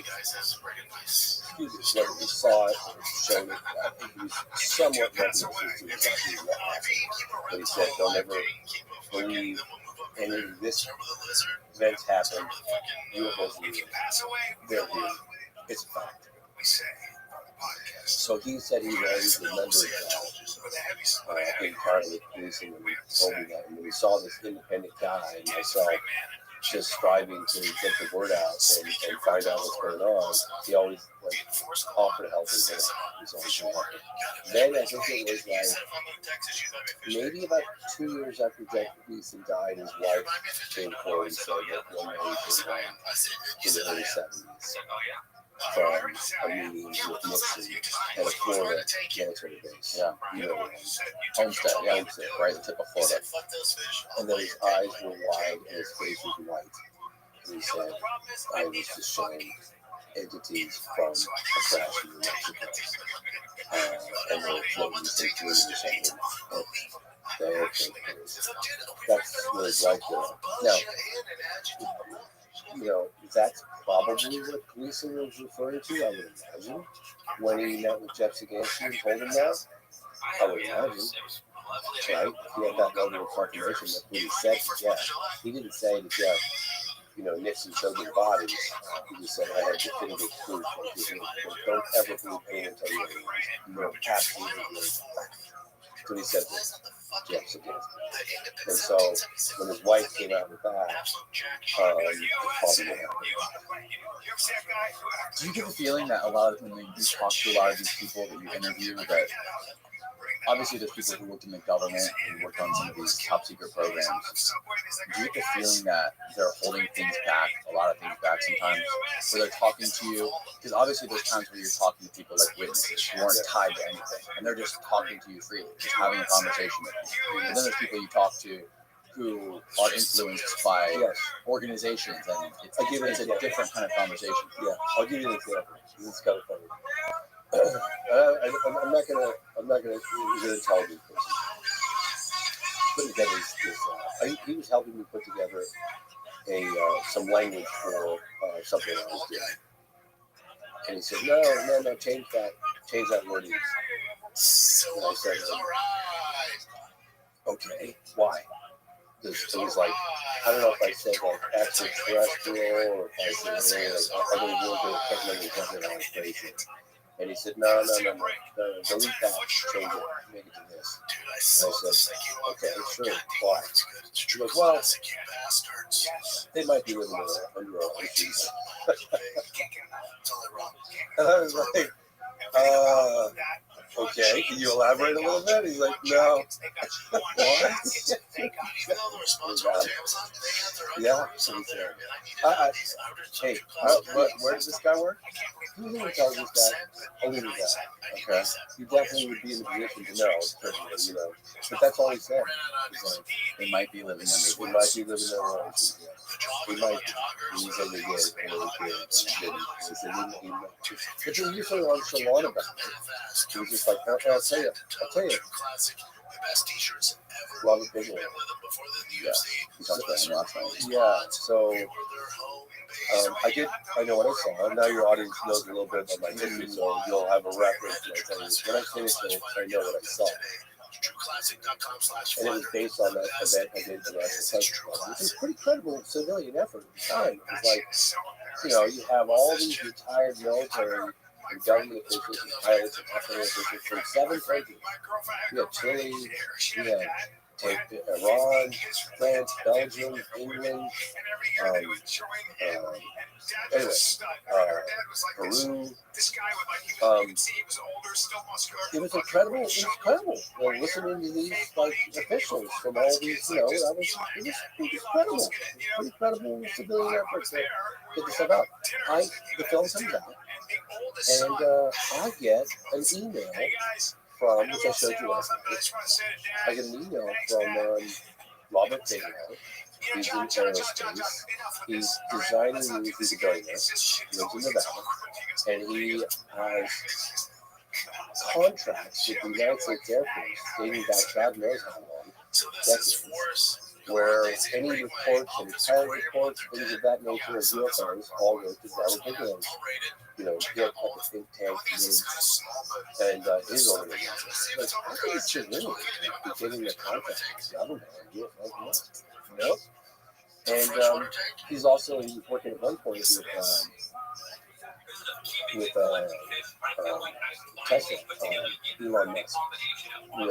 He was trying to use Elon Musk's rockets to put his habitable, inflatable zone up in space because they're lightweight. Oh, really? Anyway, I'm not sure whatever happened to that happened, but in any case, he's a high-profile guy. So he sends me an email for his secretary. Mr. Bigelow has a message he wants to pass along. He watched your film, I know what he saw, and he wants to congratulate you on a job well done. So I emailed back, thank you so much. Would you be willing to get together for, dinner or lunch or something? Yes. So I was like, well, I'm going to go meet Bigelow. Why not? Right? I mean, the guy is like, he's gotten all the contracts. Now, what was really fun, I didn't realize this till later. Robert Bigelow at the time was actually, and I'm convinced of this, he was fishing to see what my next movie was going to be. He wanted to know what I was up to. He was asking me, what's your next thing? Maybe I'd finance it. He wasn't going to finance anything. He just wanted to know. I'm sure of that. But I said to him, I was like, which side are you on? Because every case that I'm looking into, particularly the case in the United States, and international cases too, I get people saying, oh, well, Bigelow's organization came and took all that evidence. And I kept hearing that. It's like, so what are you doing with all this evidence? Anyway, he says, James, before I say this, I want you to say that this guy, I guess, legitimately was in a position to know a lot more. Particularly at that time. He had the government contract. He had the content. He had the intellectual heavyweights in the scientific community all working for him. So this guy definitely knows a lot. No question. And so he says, James, do you understand the implications of this thing? And I said, getting too much thought. Why? It was, meaning the implications of disclosure. This guy really came up. Okay. So I was like, and to be honest with you, yeah, sure, I guess I thought about it. I mean, it didn't seem like that didn't do. We went on long, great. You know what I mean? All right. What about it? Yeah, I don't think anybody thinks that we're long and we didn't listen more anyway. Right. Here. He said, I just need to really emphasize this to everybody out there so you understand what I'm saying. I'm not saying I believe what I'm about to tell you. I need to see more. I'm not saying I don't believe it, right, but I don't just believe something because somebody told me that. I need to see supporting evidence. I need to get testimony. I need a lot more. What's taken me as long as it has with all the other cases that I investigated. I don't just believe a case. Okay, so Robert Bigelow said to me, they're walking among us. I said, what do you mean? They're walking among us. They live right here. Okay. So, again, I'm looking at it and going, I need to see what I'd like to see some proof of that. Right. But then he said, He done studies. He did extensive studies on the impact of this story on the black population. Good. And I said, okay. Well, like, what kind of studies? He goes, well, you take Iran, Contra, and you take all these other, like, super big scandals, and you multiply those, every one of them is kind of happening in the history of mankind, and then you multiply that by a million. And that's the according to studies that this is all you have in the general public. So the economy would collapse, organized religion would collapse. And he just rattled off on it. Like, again, I'm not saying that I believe this, I'm just telling you what he said to me. How could you possibly conduct a study on that? I see how you could gather, you could collect data on individuals, but how could you possibly do a study on an entire civilization or a large group of people? Like, how would you do that? That's what he told me. That's what he told me. I mean, look, it would have an impact. There's no question that it would have an impact. And it probably would affect religion, right? Because Why am I going to work? Why the fuck am I paying taxes? Why am I... You know? And it's like, I remember having this conversation with the 6-man walking into an empty nickel. He goes, you know, this story is just part of the bigger picture.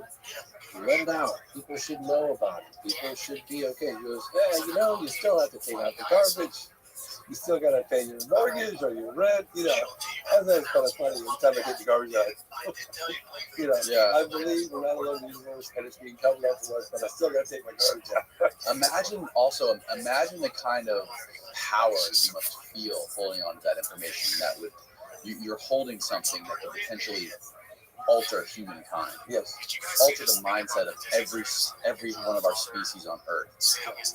And that could probably change the trajectory of where we go, how we evolve, etc. Like, if you hold on to that information, how does that affect your ego? I literally just interviewed a guy. I got goosebumps when I always tell you about this. Because it's just crazy. Because I believe it. Who drove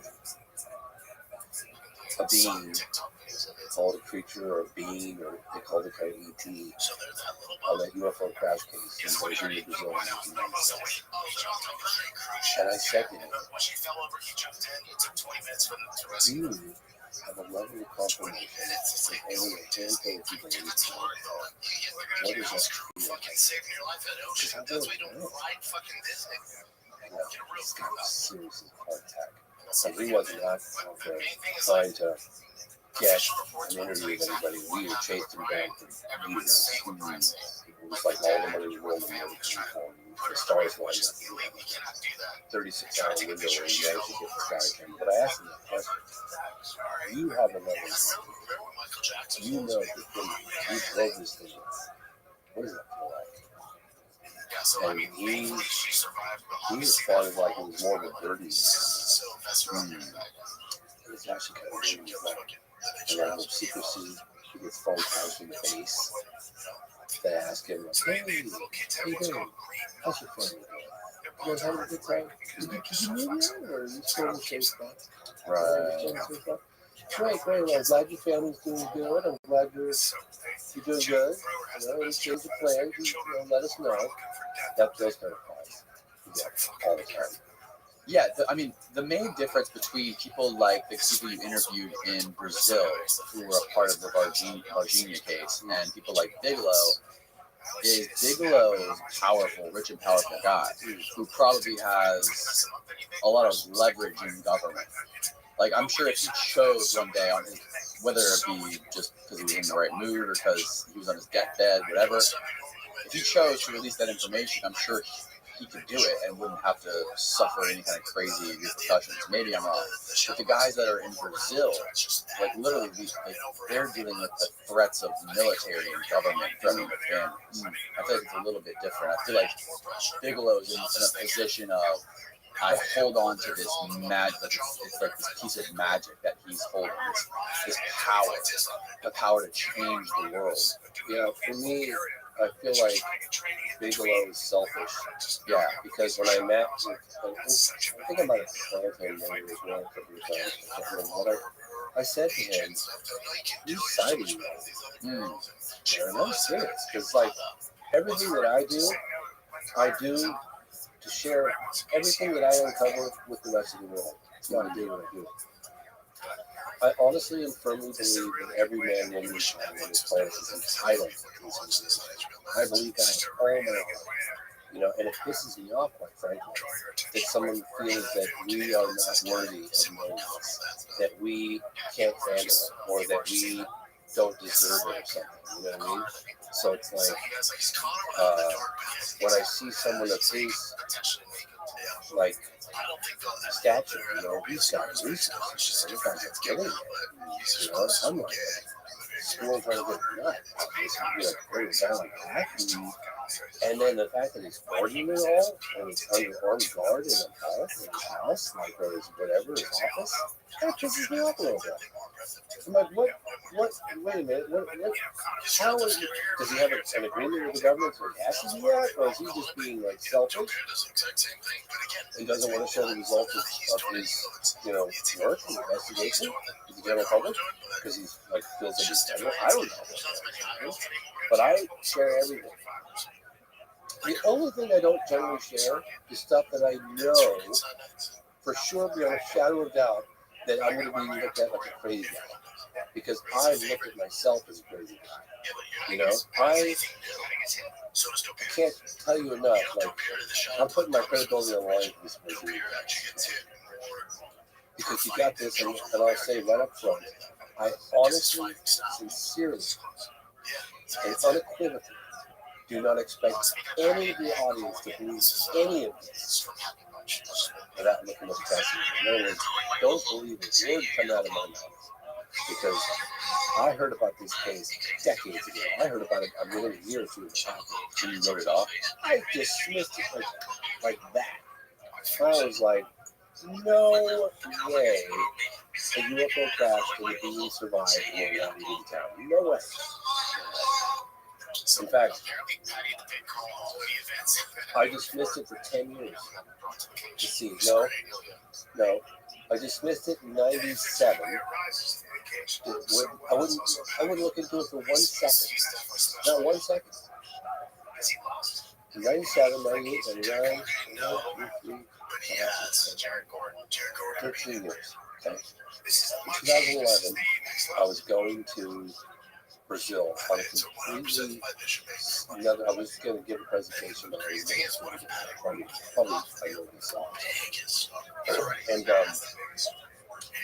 my buddy Jeff Skip, the guy I was talking about earlier, who met with Jackie Gleason, he said, "Oh, you going to Brazil? You got to look at it." And I was like, "You mean the one where the UFO crashed and the aliens survived and the walking down?" I go, "Sure, Jeff." I was like, "It is quick." You know what I'm saying? And I had no intention of making it. I told him I might have said I'm not. So I get to Brazil, and this is 2011, and totally accidentally, completely inadvertently, I met some witnesses they were happy to be there. Talked to them a little bit about it. A little bit. I was like, oh, okay. Interesting. Kind of believed them a little bit. So I went back in 2012 and I thought, maybe there's something here.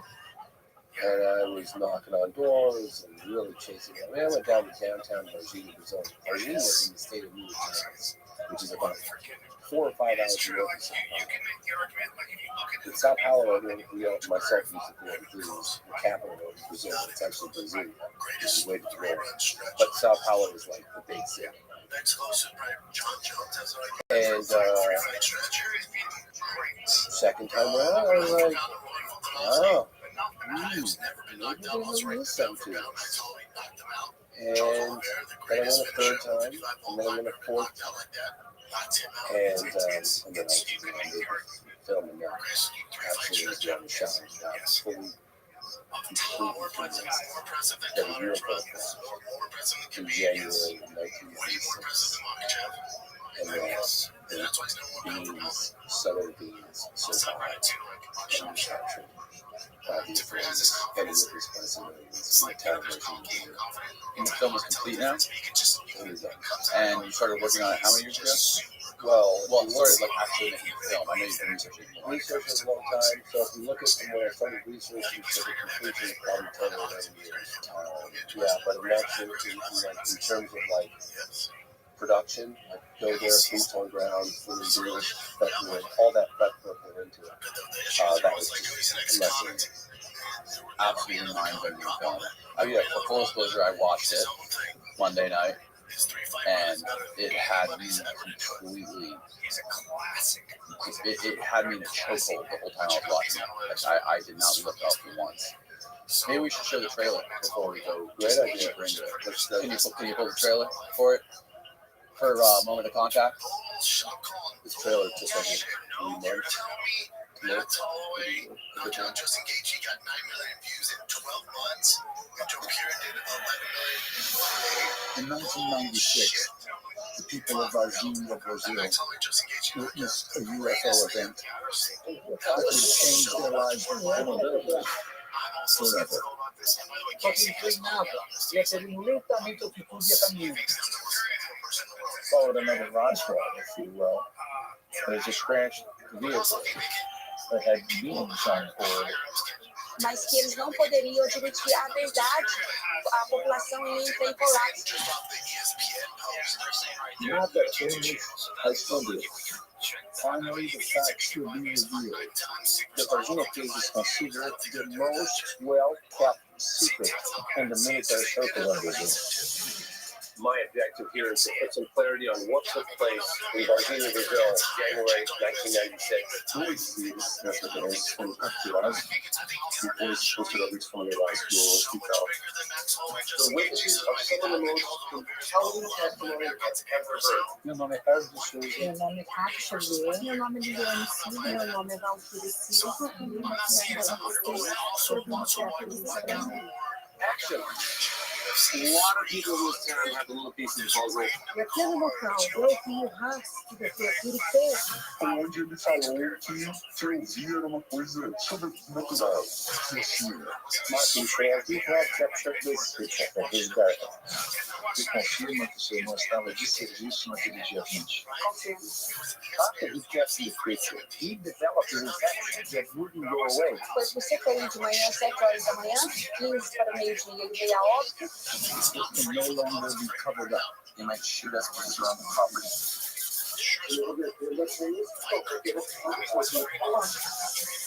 Just can't be denied. Bateram na porta. Tinha anos de ali. Sim, certamente sofremos tensão nisso. This was proof Pulls off to be the most compelling testimony revealed. of contact. This is a level of confirmation that only a handful of people on this planet have. That's all in Justin Gaethje, UFC 300. That was massive. Dun dun dun. Fascinating trailer. First mistake. Turn up. He's last. What a fucking compelling voice he has, man. So good. One of the most unique voices ever. I was a little wary. Again, I'm pushing the envelope. I'm sure you turn the USB channel down. Yeah, I'm pushing the envelope a little on the comfort level of those around me. Because you're getting where it's like, I know how I looked at the case. When I looked at the case, when I first heard about it, the Virginia case, I dismissed it so quickly. I told you earlier, like, I know how other people are going to react when they hear, sure, UFO crash, sure, the beings survived. Yeah, you know, because that's how I. But I'm literally putting my 30-year reputation on the line. You know what I mean? I stand behind it. I stand behind it, and I really believe, and I think you do as well. Sure, it's got a lot of pizzazz. The trailer is designed to get people to watch the film, but the film delivers. It does. It delivers. It delivers. It's not just a bunch of hot air. Not at all. The amount of evidence that you have, the amount of people, civilians and ex-military that you talk to is astounding. And I don't, correct me if I'm wrong, I know the Zimbabwe case is close to this when it comes to the amount of witnesses. But when you have civilian witnesses mixed with military and police witnesses, on top of that,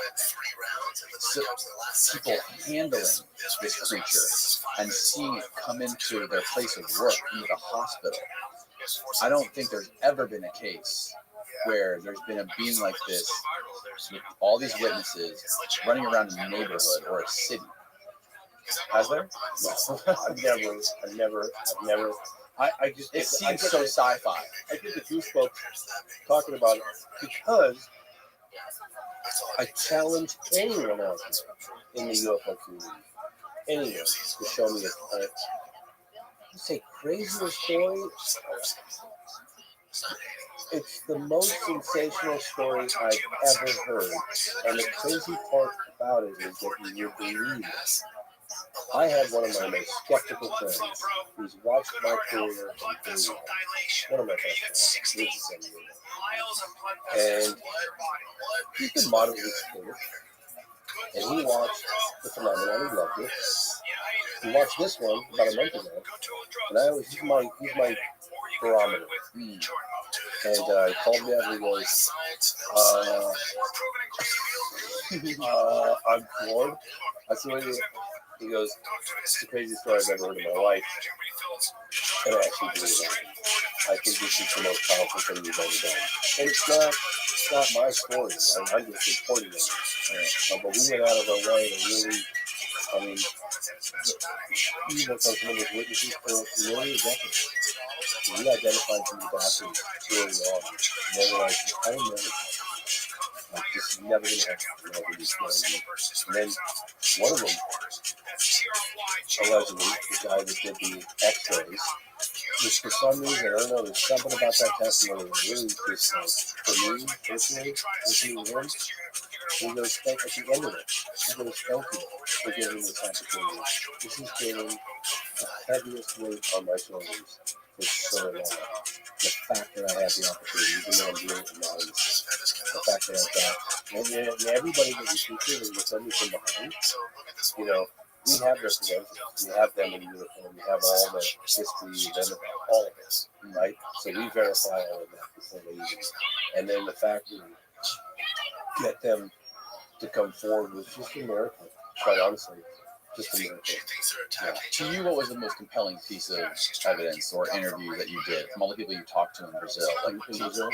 Yeah, to you, what was the thing that stood out to you the most? Like, I met with an Air Force brigadier by the name of Jose Carlos Pereira. I have a photograph of him in uniform somewhere. And he said, I'll talk to you about the UFO phenomenon in Brazil.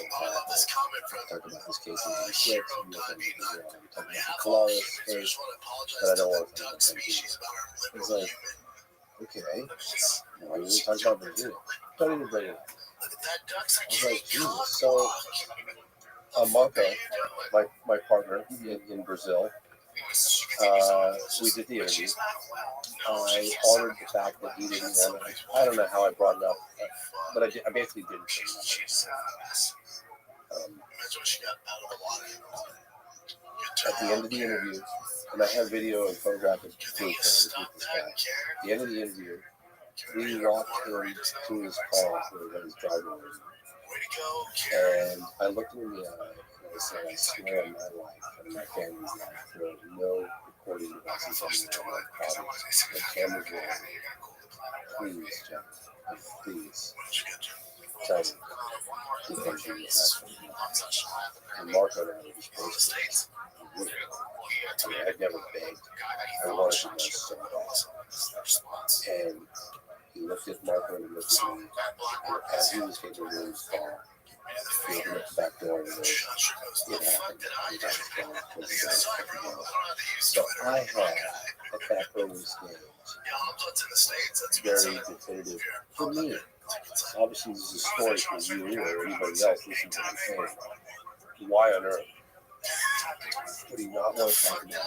Why on earth would I have to beg and plead with him on my hands and knees to get him very discreetly on the last call for a second and he's nodding off? He looked at us and said, "Why on earth would you do this?" And so I had a pretty concrete level of confirmation early on the case. So now it's like, okay, we gotta keep digging. But what we were finding was the better the witness, the less likely we wanted to come forward, and the more likely to have to intimidate and threaten. And we would do it in a way where it wasn't like, hey, we're going to kill you. It was just like the punishment for violating your security order for your security is going to be so severe. It would say, so severe. How's your family? Not we're going to kill your family, but these are the kinds of things that are spooky, right? To the witnesses. It's really spooky. And then to get phone calls. Are you a couple of years? How you doing? That kind of thing. So we worked incredibly hard, and we were so lucky. And I've got to tip my hat 100 times to Michael Real, my producer partner, who's Brazilian, who's been investing in this case longer than I have, and from just a force to be reckoned with. Could never have done that. It's incredible. What, for people that are listening and watching, can you lay out kind of a linear timeline of what went down? What was seen first? Was it crafts, crash, and the girls to the cop that actually captured the... Yeah. So, in January, probably 12th or 13th of 1996, there was a ultralight pilot by the name of Carlos D'Souza. And Carlos was driving from Sao Paulo up to a state called Minas Gerais. It's a state to the north. And in Minas Gerais is Varginha and a number of surrounding cities. And he was driving on the freeway. I think it was 5 o'clock in the morning, 5:30 maybe, and he saw something in the sky. It was cigar shaped. It didn't look right. It looked like he was in trouble. And he witnessed it crash. Prior to that, there were 2:30 in the morning, there were 2 farmers that interviewed both of them as well. They saw the outfit that looked like it was going to crash, but they didn't see it crash. There was 2 of them, and it was about 2:30 o'clock in the morning for them. And it was a cigar-shaped object that had a gash inside of it that had vapor coming out, the white vapor coming out. But they kept kind of expecting it to impact the ground, but they didn't see it impact the ground. It looked like it was in serious trouble. And it was flying through. So then Carlos D'Souza, like I said, was up early and driving to go meet some ultralight pilot friends of his to go flying. And he saw this object, and then he saw it kind of go down, like it was going down. And he jumped off the freeway and drove up this farm called Myelin Farm. And he came upon maybe a football-sized field of debris and one very large piece of the cigar-shaped UFO that was kind of like a metallic light that was still intact, but a lot of bits that were not intact. And he jumped out of his car, he ran up, and said there were like these tinfoil type pieces. He wasn't thinking extraterrestrial. He thought it was a government thing. He didn't know anything. He thought there were some people that were in trouble. Yeah, he thought there were people in trouble. He wanted to help them. He never, ever, ever did he think of it. Not one time. Not till after I might tell you. So then, I don't want to give too much away, but he held one of the pieces and he said it was light as a feather, very similar to the description of the people in Roswell, where he could take it and crumple it up, and then it would rebound and reshape itself. And so it was light, like just so light, that barely feels the hand. the hell is this? And then all of a sudden, these military folks start rolling. Take guns out and they threaten him. And he gets in his car and they force him to leave. And it was probably rather terrifying for him. And off he goes and he's collecting himself, I don't know, half an hour down the road at a gas station, went in to get a coffee, and that's when he had a visit from these men. And basically, like, he knew his name, he knew everything about him, and warned him, keeping his mouth shut. This was right after, pretty much right after, I think within a half an hour, something like that. And a couple months after the incident, he met with a famous UFO researcher by the name of Tony Coburn. He did one brief on-camera statement, and then he vanished for 26 years. Well, Marco and his associates, because I kept saying 10 years ago, you gotta find Carlos. You gotta find him. He vanished. I think it took us like years. We found Marco found him. We got him. Then, so then Rocky, it would have been the morning of January 13th, so the afternoon of January 30th, you've got sorts of reports of unusual activities in town. He reports of weird, strange creatures. Nobody said he was like, what the hell are these creatures? Part of his health was 5 days. 5 days, yeah. The distance, I think the distance between the crash and the sighting in the town of Virginia is somewhere in the realm of 12 to 15 miles long. Something like that. And so you're getting these reports. The most compelling reports came from civilian reports. Came from 3 girls. There was Katya, Liliani, and Valkyria. And Valkyria and Liliani were 2 sisters, and then Katya was little older, she was 21, and then we said 14 and 16. And they were going through a little field on the outskirts of town, but in town. And they saw this creature in broad daylight, which is like 3 o'clock, crouched against a cinder block wall. And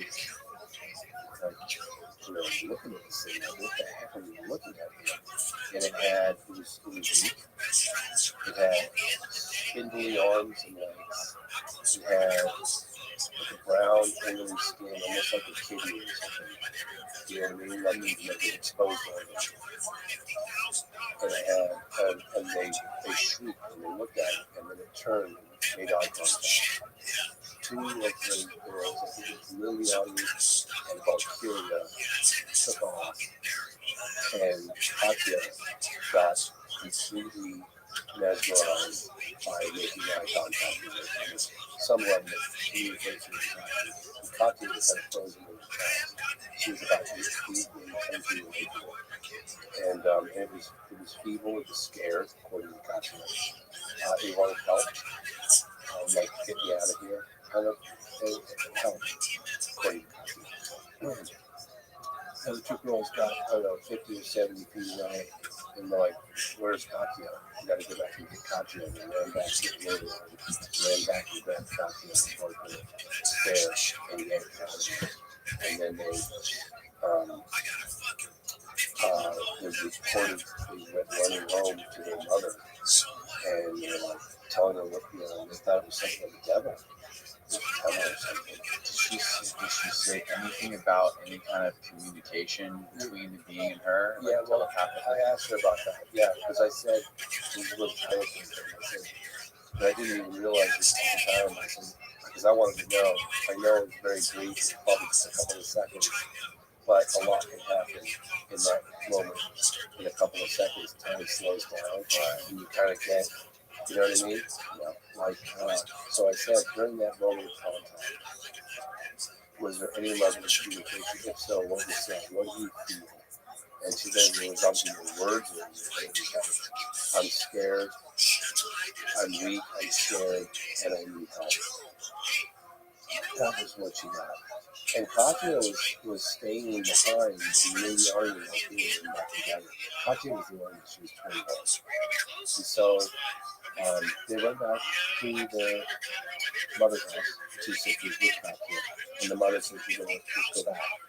And the two sisters didn't want to go, so she went back with Katya, was the oldest one. So the mother went back, and they found a footprint where it was, and it's just the strongest smell of like ammonia. Just they said the smell was just like paralyzing. 100,000 times worse than smell. Just the smell. I had somebody say to me that seemed to be in a position to know, but I don't know. It could be complete speculation because everybody had talked about the smell of this thing. That when certain creatures get scared, they have this, they excrete something that can protect them, to paralyze those around them, to protect them. You know what I mean? Like a skunk does. And that a lot of people thought that that's what these creatures did. So it was like a sulfur mixed with ammonia. Sulfur ammonia, they said it was the worst, like it was just paralyzing. Okay, and it was in your nose. It was in your nose for like a week. Yeah, everybody's talking about that. In any case, so the mother, I don't know if I'm going into too detail, the mother went back and smelled and saw the footprint of, this weird creature, which I actually have a drawing of the footprint if you want to see it. Yeah. They drew the pictures, they had an artist do a rendition from their description. No, the mother actually drew the footprint for me right there on the spot. Let's see if I have it here. Watch me not have it. I saw it last night when I was going through this. Yeah. Okay, here we go. But it's basically like two digits like this with one appendage that looks like it maybe comes out when it's trying to feed when it's standing up, and when it's not standing up, it looks like this, kind of like so it can walk. Right. I'll keep discreetly looking where you go. It's right there. Oh, there it is. Boom. Wow. Okay. Yep. Good eye. So kind of a round paw with 3 long fingers. This is exactly where you can see that. Pull it back on the mic. Right there, yeah. Okay. So this is exactly where the encounter took place. And these are the 3 witnesses. That's Katya, Valkyria, and Liliana. And there's an exact location, and this photograph was taken in 1996. Right after it. Yes. And then you've got, here, hold this up by the microphone real quick. He's got see the footprint. That was the footprint of the creature. The mother who saw the footprint. Right. Drew this for me. Perfect. Yeah, crazy. Drew that for me. And a lot of witnesses I talked to had seen the foot in the hospital. So, later that day, only a few blocks away, there were 2 military officers on patrol. Nobody was talking E.T., okay? Nobody had mentioned E.T. The girls thought it was the devil. They were very religious. Right. The mother didn't know what, the girls saw. Later on that day, 2 military officers, Eric Lopes and this guy named Marco Chuizi.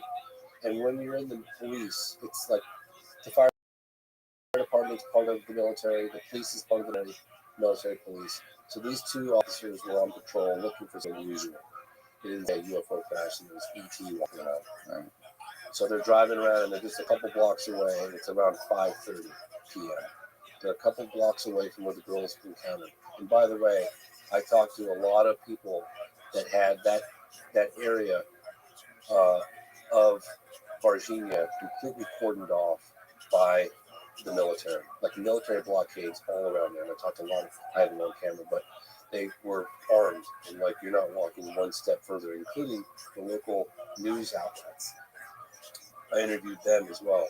So they cordoned off the area that I'm talking about right now, and that's where the girls had the encounter. And 2 blocks away at 5:30, where military officers Marco Chuizi and Eric Lopes saw this creature right across the road in front of them. Slammed on his brakes.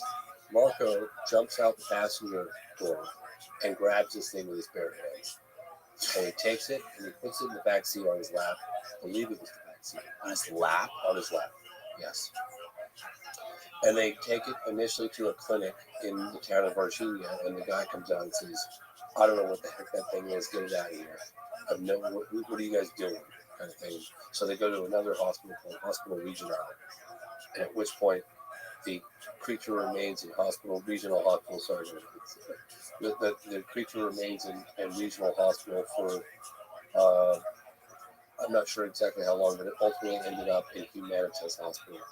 And we have testimony from doctors that performed certain things, as well as military guys that drove the creature. We have the entire area where the creature. So they captured two creatures. One was alive, and I think the other one was not alive. The one that Eric Lopes caught that you said was in his lap in the car, was that one alive or dead? It was alive. That one was still alive. Yeah, put up very little resistance. So he got a cut on his arm, kind of on his shoulder, like right here, during the capture of it. Whether it scratched him with a nail or I don't know what exactly happened, but he got infection. And within days, week or whatever it was, he went into the hospital. The doctor administered antibiotics, and he said he'd never in all of his years, prior or since, seen anything like it.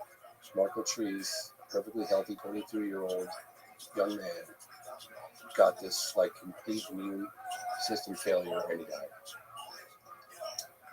And we interviewed the family, his sister. We interviewed the doctor who worked on him, and they wanted to put him in the ground as soon as possible. I couldn't believe that you actually got the doctor on camera, the doctor that treated him. That was crazy, right? What did he say? What was he looking for? What did he see when he was treating Eric? He just said that he'd never, in all of his career, and he's been here for like 40 plus years, he's never seen someone with an infection from a simple cut like that have a complete immune system failure and not respond to any of the antibiotics. And he pumped him full of everything, and nothing worked at all. And his health just went down and he died. There was some sort of mention of a granular toxin. Yeah, I know. I didn't quite. Yes. Just went back in it again. Which the family had to fight to get. We interviewed.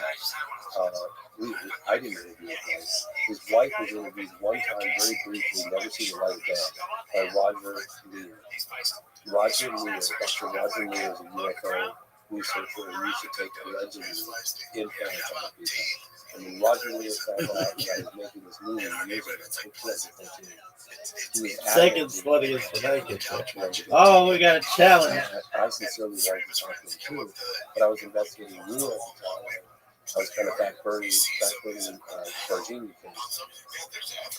Long story short, he said, well, if you can't get me on camera, you got to have my tapes. I went to Virginia in 2002, and I documented a bunch of witnesses, some of whom have gone off and completely forever. Those tapes have never seen the light again. I transferred the tapes, had them digitized with Dr. Roger Lear. I sent them back to Dr. Roger Lear when he died. And so I never got a chance to talk to Dr. Roger Lear, but I got his tapes. And one of those tapes, he interviewed the wife of Marco Trees, and nobody's ever done that. Nobody's ever done that. But nobody has ever managed to get That's an awkward time to bring that up. Like, hey, we're talking about my kid. Yeah, we're friends too, but why you gotta fucking interrupt me? Marco, Like they cut something out. that was Marco. Marco Trees. He was the guy that blacked out of the fast. And the guy who was driving the car has never been. Now, Now, what even talking to the family of the guy who's deceased? the guy who was driving the car, that's the guy who basically was trying to shoot you guys. Yes. Yeah. It's a crazy story. You know, we interviewed the town mayor. He's like, yeah, this is unbelievable as this sounds. I believe this actually. What is this song?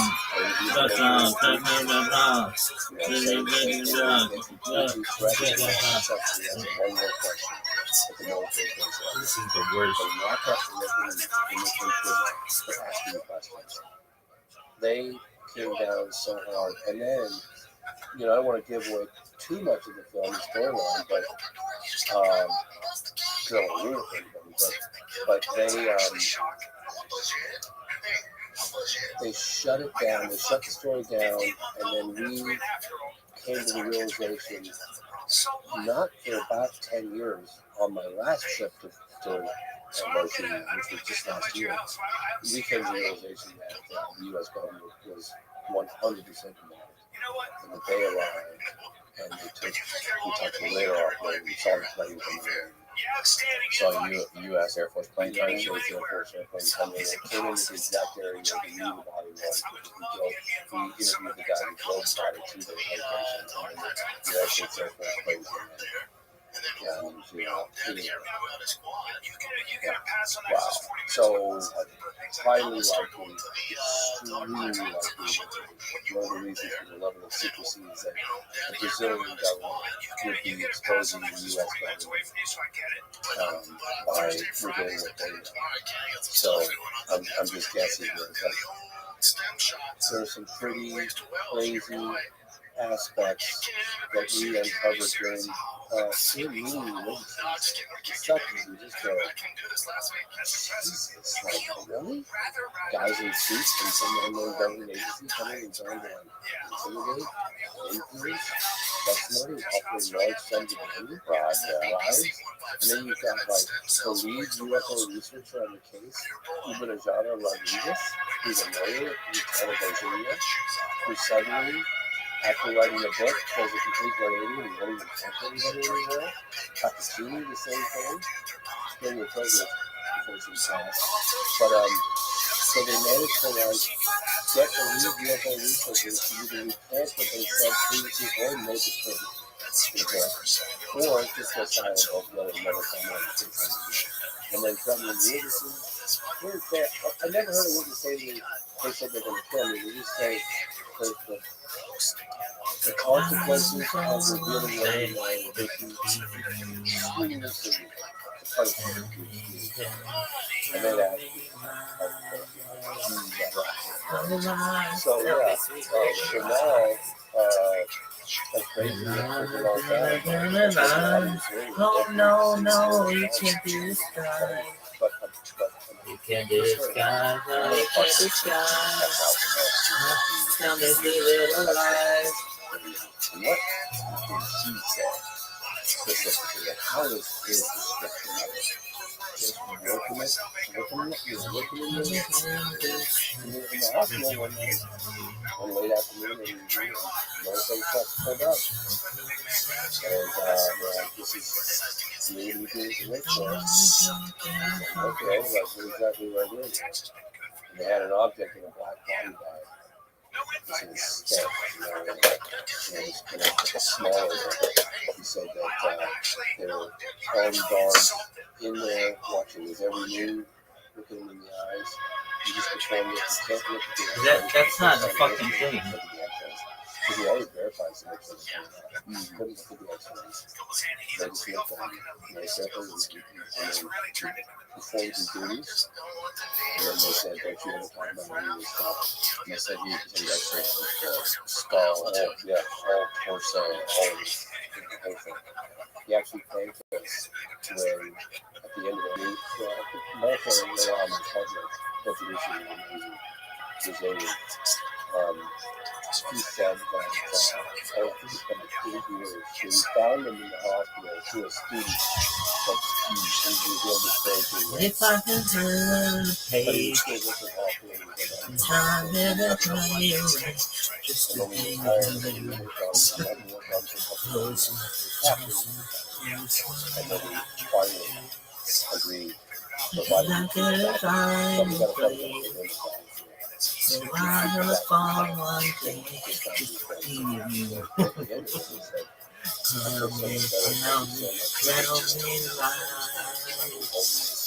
Tell me lies, tell me sweet little lies. Tell me lies, tell me lies. Oh no, you can't disguise. You can't disguise, no you can't disguise. Tell me lies, tell me sweet little lies. world has changed. It was that enough. So it seems like the thing that would blow this out of the water is that it's just crazy. This whole story happened. There's all this evidence from everybody. All these people are willing to talk. You can't get a photo or a video. That was so sick. Do it again. A rendition of the Like- creature hiding. There's an art rendition of the creature, kind Yeah. of like huddled, like crouched in the corner. Well, Is it online? I do have the actual creature that the girls gave me. They said it was the most accurate depiction of what the creature looks like, but it's a little model. Oh, okay. Yeah. I mean, because I don't have that really high level drawing. Okay. I don't have that with me. Okay. Let me grab it. Okay. Yep. Typically, you probably do Their it. head fell off. There's two we'll fix it after. So it's this shiny brown creature. Well, I generally try to, avoid little trinkets like that because it's somewhat cheesy paraphernalia for UFOs. But the girls who came into contact with that creature allegedly said that this was the most accurate depiction of what the creature looked like, and that's why I brought it. I don't know if you want me to see if I can hold it. The reason why I have this is because the girls gave this to me and said this is the only depiction of the creature that is totally accurate. It's exactly what they saw. And it was given to me by. And how big was it? It was like about 4.5 feet. 4.5 feet tall. Brown oily skin, big eyes, scared, cowering, non-threatening. It was non-threatening. It was scared. That image, that drawing, isn't anywhere on Google. It's strange because it matches all of the traditional depictions of the alien being, except for the eyes and its brown skin. And it had like ridges. There you go. There's a bunch of them. So that's pretty accurate. That one upper right, yeah, that's pretty accurate. That's pretty accurate. So it has this brown skin and red eyes. Yeah. It wasn't evil. Yeah, some of these renditions start to look evil. Oh, look at that one. Go up. Left, yeah. Yeah, that does it. Yeah, they sign. It's too big. It wasn't reaching out to the wrong position. It was crouched. I mean, if you could see, like, all it did, okay, the entire time, it was crouched. It had its arms kind of between the legs, like this, right? And when the girl screamed, it went like this.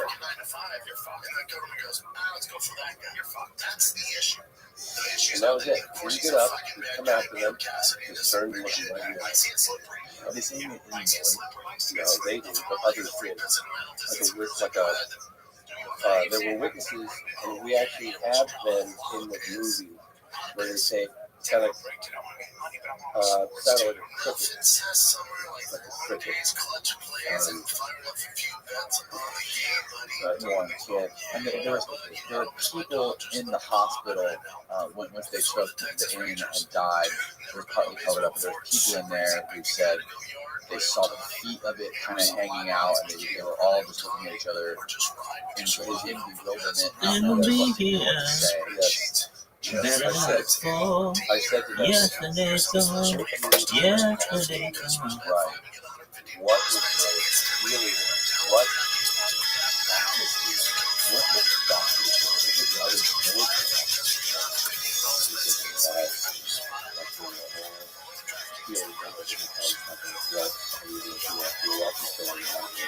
If you can't have a lonely smile, if it takes just a little while, open your heart. It's fucking eyes, dog. Look at the day. You'll see the difference. crazy stories like I was talking about in Europe incident, which is different because they were in control. Right. Here, these pictures were clearly not in control. They were scared. This is so crazy. It's so, but you always think of in these stories. I mean, creatures being the ones that keep If you glance down the phone and smile, if it takes just a little while, and in distress. open your eyes, God, look at the day. You'll see things in a different way. Don't stop Like this, yeah. about tomorrow. Don't stop. It'll soon be here. It'll be here better than before. Yesterday's gone. Yesterday's gone. And I took it way up, and I pointed the camera I don't know, think about time to come. I'm not about the things that you've done. If your life was a bad movie, just think what tomorrow would do. Don't stop thinking about tomorrow. Don't stop. It'll soon be here. It'll be here better than before. Yesterday's gone. Yesterday's gone. Right. And then the family that we rented, we Airbnb a big house on the outskirts of town, 36 years. And the owners of the house was awesome. And what are you guys doing? Oh, okay. Well, we're all really good friends on story. So we end up going to the house. It took like a couple of days because they really didn't want to talk on camera. And then they're like, they're like, oh no, we ain't going to go on camera. We just want to tell you that they're worried about the impact of the careers and the credibility. They didn't want to, they're like, no, we're just going to tell you. We're not on camera. We just wanted you to know what happened. We're like, well, okay, well, why don't I film the video? You know this camera equipment here? Yeah, so long story short, what we realized is that we had done an overhead shot of the encounter site, the military blockade site, the capture site for the witnesses, all with one shot, and the home of the witnesses that we were just about to interview, the whole family. The mother, the husband, and the daughter. And they all watched this film for about 12 to 15 minutes. And we realized in the middle of the interview, the proximity to these witnesses, to the girls' witnesses, to the capture, to the military blockade, is all right here.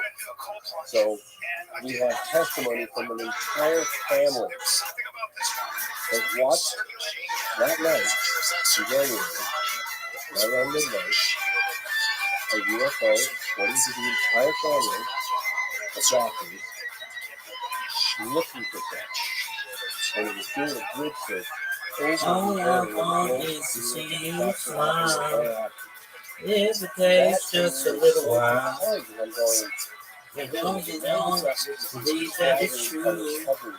I never meant any harm to you. Don't stop thinking about tomorrow. Don't stop. It'll soon be here. It'll be here better than before.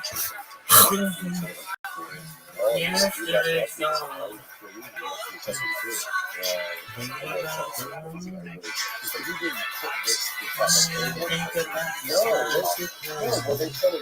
I'm not about the things that you've done. If your life was a fantasy, just think what tomorrow will do. Don't stop thinking about tomorrow. Don't stop. It'll soon be here. It'll be here better than before. Yesterday's gone. Yesterday's gone. This is the road to the This is the little area where the girls should get contact with the picture. This is where the military blockade was. And this is the home of the family we interviewed. It's all right here. It all took place. Yeah, man, it was incredible. I had goosebumps, man. I think about times to come. I'm not about the things that you've done. If your life was bad, What tomorrow will do. Don't stop thinking about tomorrow. Don't stop. It'll soon be here. It'll be here better than before. Yesterday's gone. Yesterday's gone. Is there any sense from any of them whether this being was a biological entity compared to a robot or humanoid sort of clone or clone? They're coming from far away.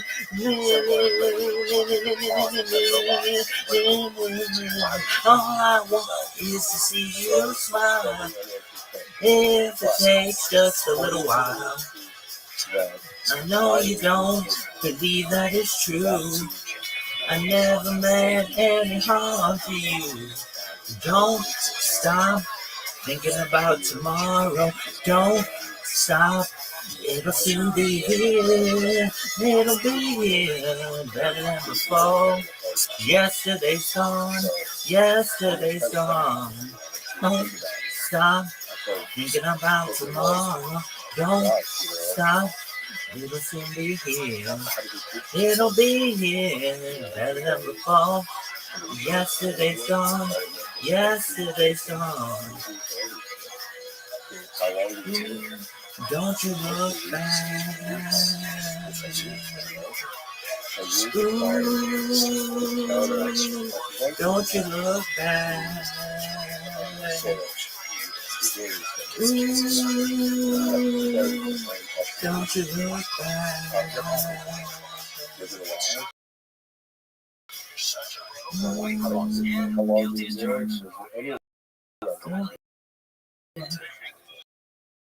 Welcome. How you living, Pimp? Challenge, and I'm going to continue researching this case in the United States because I'm going to start finding out. And then a bunch of photographs evidence, videotape evidence, film evidence, and now physical debris evidence inside. I'm very confident that some unknown government agency or outside government agency, whether it's I'm fucking howling right now. I love it. It's got this stuff. I love it. Sluttiest whore in the history of humankind plus Bill Loving Rabbi. And I want to know if there are any Yes. Americans out there. Yes, Che. I love you. Podcast like that. Please reach out. They can get in touch with you. Yes. Or they can email you. Sluttiest whore in the history of humankind. Plus gmail.com. And Milk Loving Rabbi. what Don't you look back. Something like this, or photos or something like this. Like, what are the biggest obstacles? What do the people that have them have to live? the people, unfortunately, are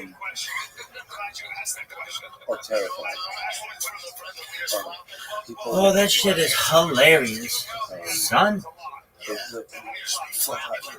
I am howling right now. Sluttiest whore in the history of humankind. Was Milk Loving Rabbi. People are just legitimately scared. And the more better evidence I am fucking howling right now.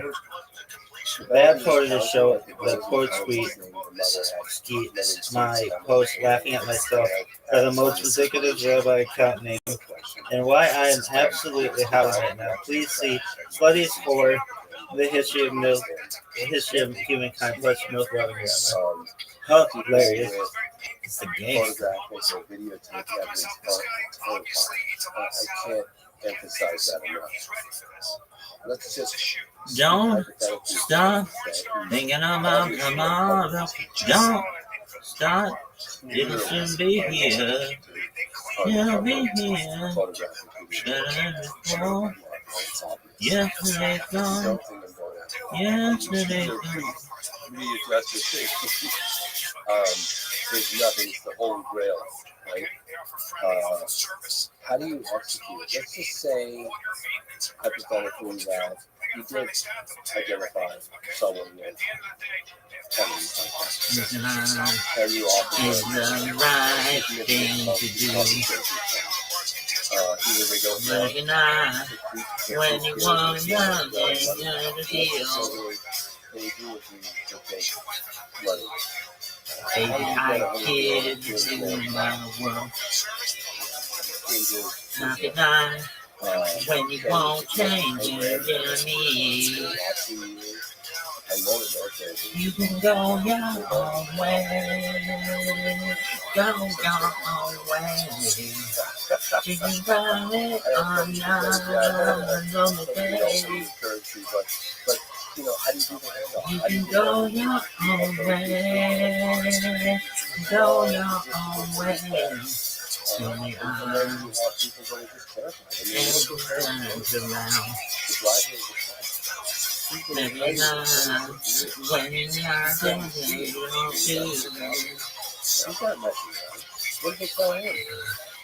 baby, how do you my world? Everything's waiting for you. You can go your own way. Go your own way. You can go another day. Another way.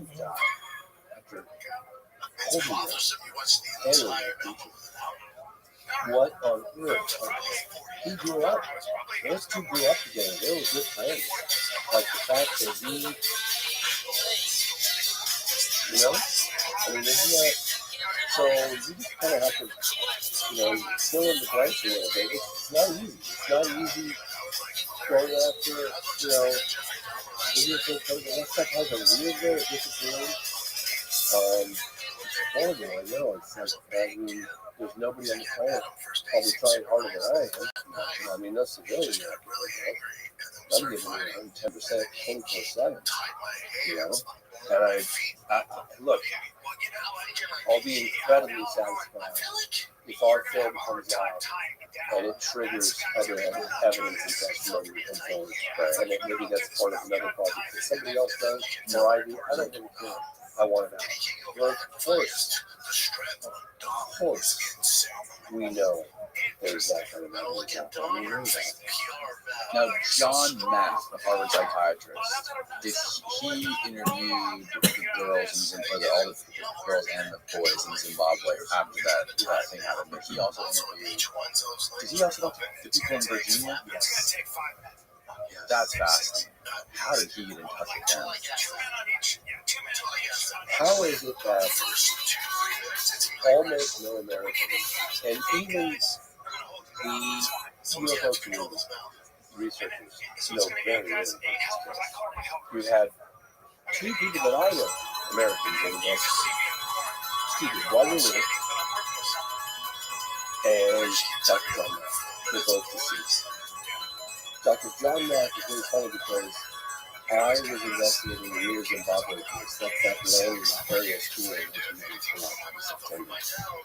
And where roughly 100 school children were out in broad daylight, and they all witnessed a couple of dick-shaped facts come down and land in the field next to their playground.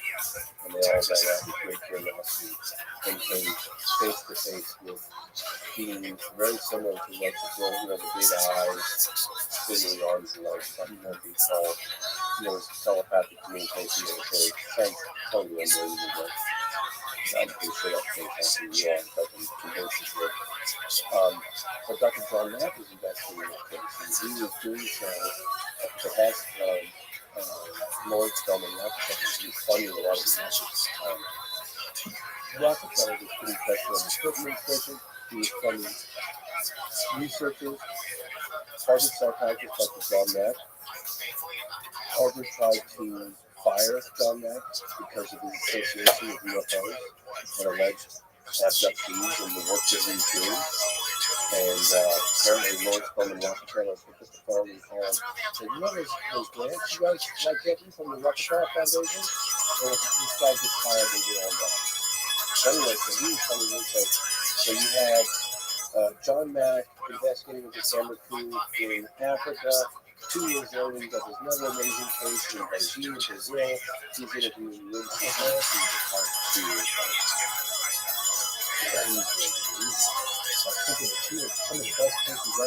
that massive broad daylight mass sighting over Arizona. That's such a good thing, even the governor's car. That massive. You had Phoenix Lights. Phoenix Lights. You had the 50th anniversary of Roswell. You had 200 years from Roswell. In 1997, a lot of them went dead. A lot of them had died, but a lot of them did not now. So you had the Rothschild thing. You had Belgian UFO wave, which was the 30-90s as well. You had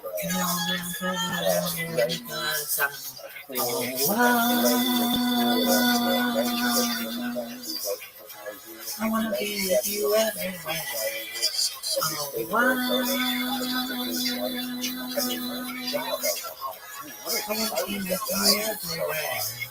I mean, you cover a phenomenon in the 80s, during the Cold War. Yeah, I cover a lot of They targeted these nuclear facilities. There were many studies. I love the graphic of the world, and you show the timeline of every nuclear bomb that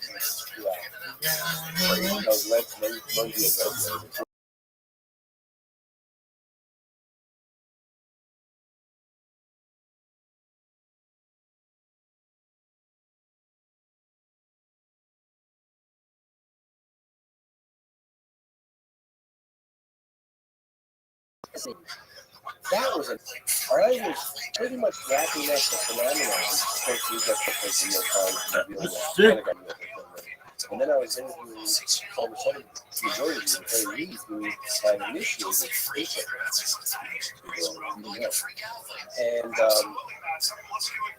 I don't know why, for some reason during the sit-down interview, I didn't ask this question, and it was bad on me. But when after the fact, I was walking, I said to Senator Reed, hey, do you mind really quickly if I get a quick email shot of the two of us talking? And he's like, okay, we have just a couple minutes. And so, yes, like these security guys, detail, kind of looking at me, and I couldn't even get the word in, and I'm looking at my phone. It's kind of weird. The big boot guys, you know. And is it okay if I stand next to him and walk down the hall? Yeah, okay. You know, they were walking, and I said, what was one of the more astonishing aspects of the phenomenon that you uncovered during this kind of and he immediately said, I got this on my hands. And I thought, oh my God, I just got that on camera. That's an aspect of the phenomenon. I went back to some researchers.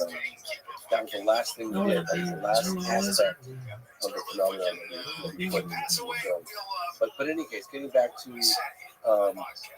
John Mack, I was following his work in Africa, kind of picking up where he left off. In that case, Randall Nicholson also did a film Just Blue, which is I think it's out now, called Aerial Phenomenon. He was very helpful in helping me put me in touch with some of the witnesses. But in any case, I was following Dr. John Mack, and then to my astonishment, when I got to Brazil, I uncovered archived tape of John Mack in Brazil. So John Mack was doing a lot of like cutting edge investigations in the 90s that he never really saw through fruition because he was struck down, I think, in the early 2000s. He looked the wrong way. People think it's a big conspiracy that he was killed. I really don't believe that. He looked the wrong way in London. I've done it. It's easy to do.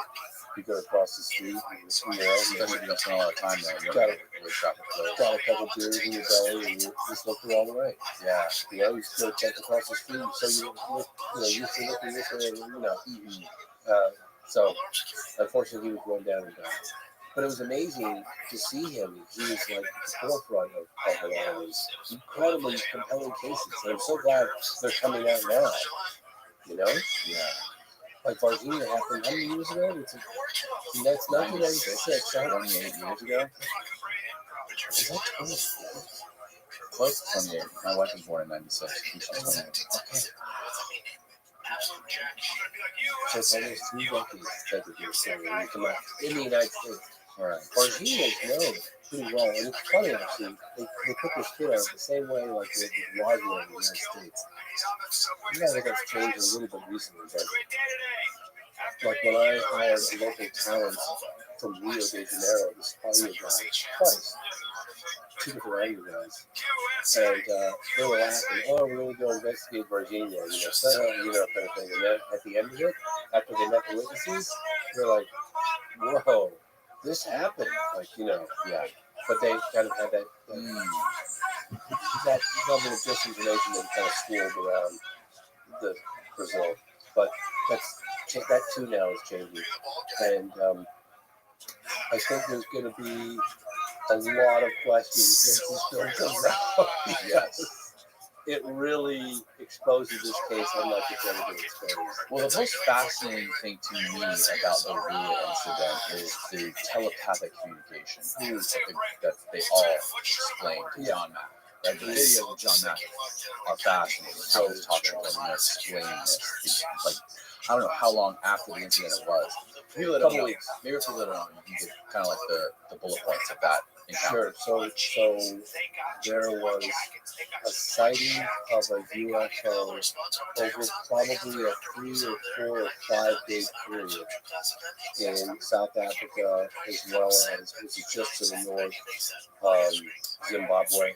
Harare is the capital of Zimbabwe, and then there's a school in a town of Lula, which is maybe an hour, 45 minutes away from Harare. And the school's called Ariel School, and it was like, I want to say September 1994. And there were roughly, let's say 66, no, there were roughly, I worked there, talking teachers. There were roughly 100 students playing outside during recess. It was like 10:30 in the morning. And we suddenly saw these objects that looked like a disc. And they were coming down and landing. And the next thing they knew, and a lot of it, the kids all saw the UFO. Some of them saw the creatures from further away. Others saw the creatures face to face. Like I would ask, some of the witnesses, how close did you get to these beings, or whatever you call it? And they were like, arms reach, touch them. Yeah, and there was this Eric. So within I think a week or two, Dr. John Mack, this Harvard psychiatrist, again I tell you, was being funded for general research on the phenomenon by Rothschild. Gets a camera crew and flies to Africa and goes to the Ariel School within a week or two. And so he interviews, I think it was 66 kids on camera. Right after all talking about what they saw. Some of them had a download. They looked the creature in the eyes, and that's when they were communication with imagery. And they were talking about imagery, yeah, well, so talking about the communication, I can also talk about another thing, but they had this telepathic communication described like images of like we're having a deleterious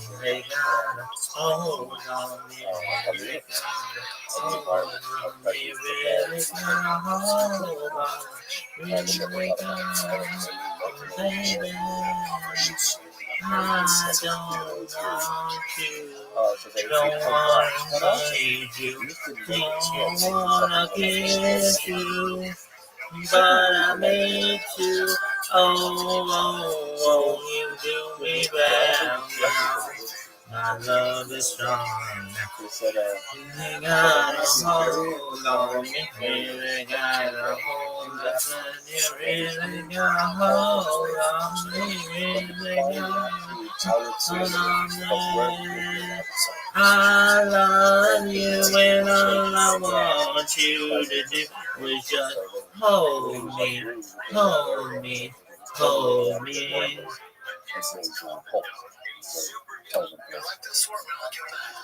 But what they would do is is they would go, children being children, they'd go and they'd skip and dance on top of the poles at that furthest perimeter. Like if they went 2 more inches over to the right, they were out of bounds, right? And they would skip along there. And apparently, according to some of the children, these beings were mimicking their behavior and skipping, dancing. Yes, I am. Kind of a banal sound. But they were mimicking their behavior. And kind of just, yeah, I know. Never heard that part of that. I didn't think I would read. But I thought there was something delightful about that. There was a very benign, it was said to me like this. Because when I meet a witness, I always want to know. I don't want you, but I love you. Seems that I'm always thinking of you. Oh, give me lightly. I love you gladly. You gotta hold on me, really gotta hold on me, really gotta hold on. You really gotta hold on me. I don't want you, don't wanna love you, don't wanna get you, but I need to. Oh, you knew me better now. My love is strong. You really take a hold on me. You really got a hold on me. You really got a hold on me. Really got a hold on me, baby. I love you and all I want you to do is just hold me, hold me, hold me, hold me. Bum, bum, bum, bum, bum, na, na, na. That was sick. How many of them are there? Well, there were, according to the witnesses, there were multiple UFOs. One was bigger than the other. And I want to say between, and they would here, several of them. Yeah, several. Yeah. Can you put the pictures that they drew? Oh, absolutely. Jordan? Yeah. Can you see that? Yeah. So it shows 3 of them, 1 in front, 2 behind, and this is corroborated by a bunch of the children that were there. Oh my God, are you kidding? Like so many children. And this was drawn, I think this is, I think her name is just a second. Her name is that? Oh, it'll come in. Anyway, so. Okay, that's interesting. That shows like 8 of them. But again, I don't know if there were 8. Like some of them said we saw 1, others said we saw more than 1. You know, some of them, yeah. Most of the kids saw more than 1 UFO. Most of the kids saw more than 1. Yeah, what up, pimp? How are you? Yeah, but not all the kids came with. Of course it is. How you living, baby? Only a handful came back close. And in the Telegram chat right now with Dumpster, can you come with us and we talk about anything in the Telegram? Everybody on the Telegram. Yeah, sure. I'll be there. So I don't have to talk about a couple of places. Sure. Why don't you just tell him to come here?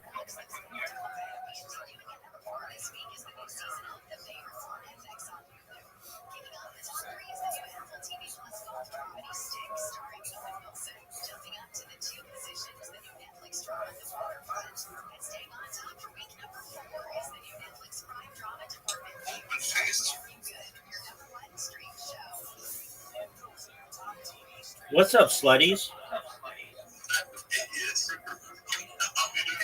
Kicking ass, taking names. Every day's a holiday, every meal's a feast. What's good in your neck of the woods, baby?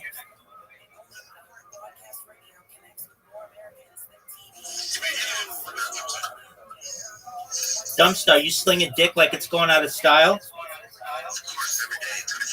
That's what I like to hear. What's good, baby? Kick it.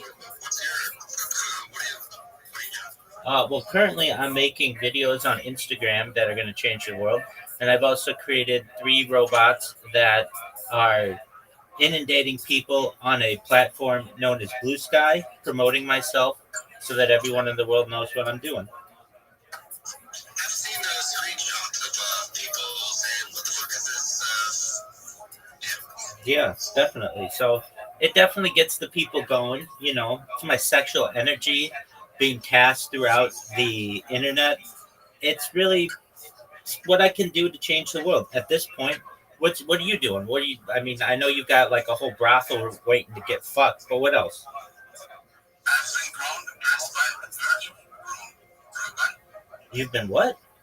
I've been dressed by the virgin. Oh, by the beard? Yeah, it's not hard. I just let it go, and this is what I do. Wait, you know what I'm seeing? You got the fucking girls. Yeah, pay us, You got what are they? pay us, What's the word for them? pay us. Peyos. Pay us. It's Peyos. Absolutely. Oh, that's hey, I was just in New York, and there's a lot of those everywhere. Absolutely. That's at one time was the center of Judaism within the last century. I appreciate that you guys went to this book. I should have been there as well. I've been there as well. Like, that was in the chat right now. See, this is That's cool. She's being amazing. We got Ellen here too. No, I'm not from New York. I have family from there, but Elle has been in my Discord a lot. He and I come up with amazing ideas. Do you want to hear some of them? Absolutely. These are billion-dollar ideas. Like, not even billion-dollar ideas, trillion-dollar ideas. All right, so the first one is a type of packaging. So instead of having bottles here's like sriracha. Okay, and at the end, like here's a perfect example. I've got 2 bottles of sriracha right here, but there's still like a little bit in there that I'm just never going to be able to get. So instead of shipping things in plastic containers like that, they make a kind of almost like toothpaste like tube. But I've really seen it with like think of like a Capri Sun container, or like I've seen it with like applesauce. But basically, you squeeze it out, and then you're able to get 100% out. So that wouldn't just help with sustainability, but it would also help with the efficiency of food. Well, if you think about it, like for one person, it may not make that big of a difference, but globally, and how much waste there is, it would make a huge difference. Additional, no, no, they're big. Yeah. So imagine if these were in a little tube, and you'd be able to squeeze all that remaining out. Then it would be more efficient. So like almost like a toothpaste. Yeah, why is it fat, dude?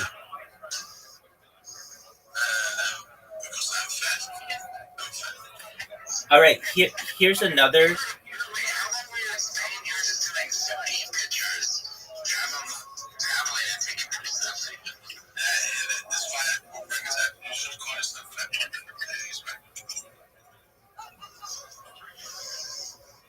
Okay, so here's another.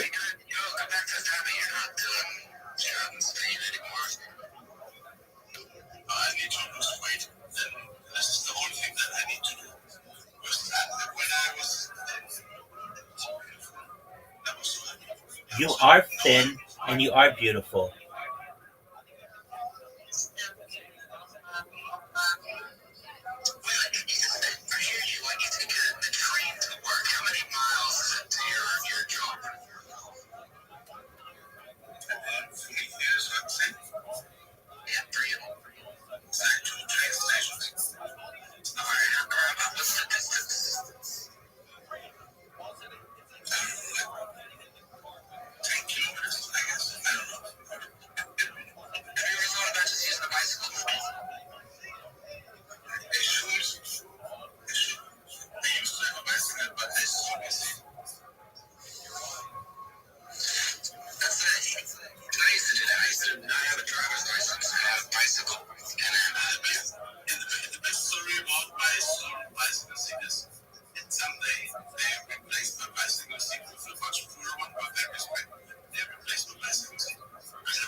Do you think it was the same people who did it?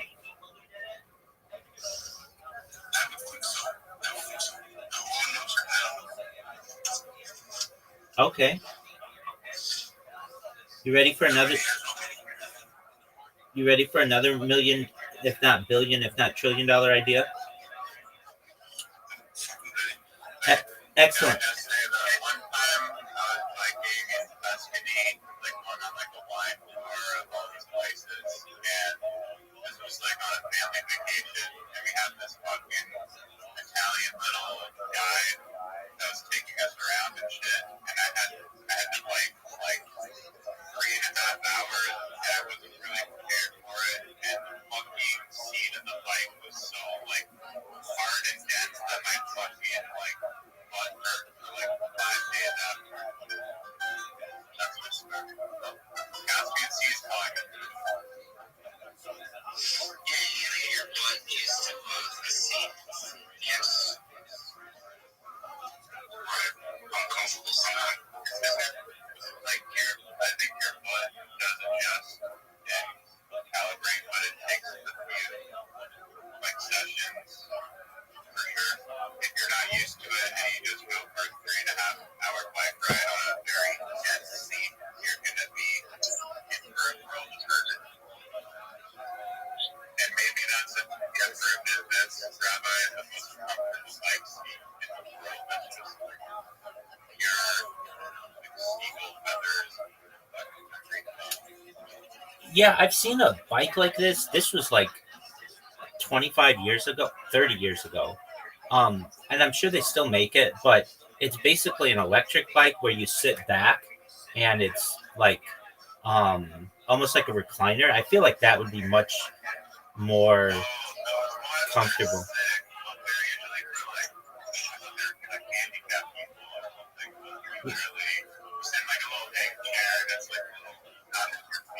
Yeah, exactly. Yeah, yeah. I feel like that would be much more comfortable and allow you to ride a lot further. So that's just how I think. I've also seen this kind of bike that is a gearless bike, a chainless bike. Have you seen these chainless bikes? They're like a thing now. So basically, you don't have to worry about the chain breaking or having to clean it or keep it oiled or anything. They're a little more expensive than normal bikes, but I feel like in the future, that's the way to have a bike. So that's another good idea about when it comes to bikes. Um, what else when it comes to bikes? Does anybody have an electric bike or know anybody who uses one? I knew somebody like 30 years ago who used one, and they. I was excited to talk about electric bikes when the internet is easy. I was just desiring talking about bikes. All right. All that bikes. Hey, hey, you brought it up. You brought it up with somebody stealing your bike seat.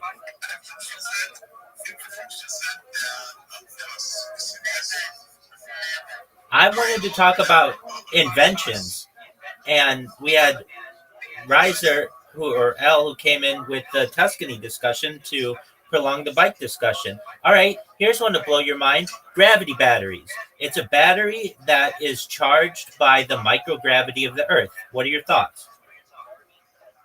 Sounds like an Eminem rap.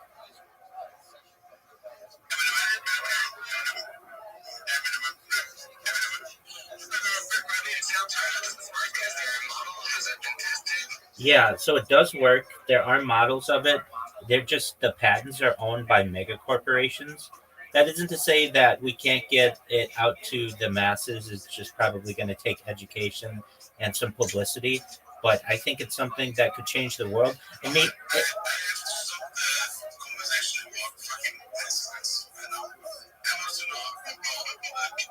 this isn't about bicycles. This is about batteries.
actually was very surprised.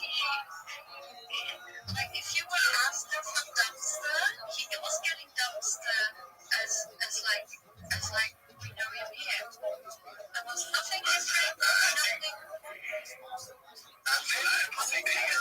Wait, I'm not done for wait a second. Wait, but the thing is, my panel, I heard the panel directly after dumpster's panel, and he fell asleep on Dave's shoulder and snored so loud I could hear it to the stage while moderating. That was unfortunate. What I think is next time I have to bring my friends from Spain or on Europe, and we have to bring the true European ball of because it seems like it was more like an industrial show and not like because I never figured that I'm somewhere to Europe thinking that European people are very there's no sauce, there's no salsa. No, I think quite the difference actually. You play just next to I know you guys, that's your big point. And like, we're all DJs and stuff. When you go to like these events, these people aren't like IRL degenerates. They're just online. Not everyone. So there's like, I must say, you feel it even more at MemeCon, or like the people who went to MemeCon and not specifically to NFC. You feel the difference, but I think that's good. Like with MemeCon now, most of the spaces are like big Bitcoin parties where actually people come together where you want to hang out. And they'll find them. I don't know, they're very talented people there, especially in Lisbon because it's an NFT convention. But I don't know, it's like they're more normal, they're more academic sometimes, even if I may say from the feeling.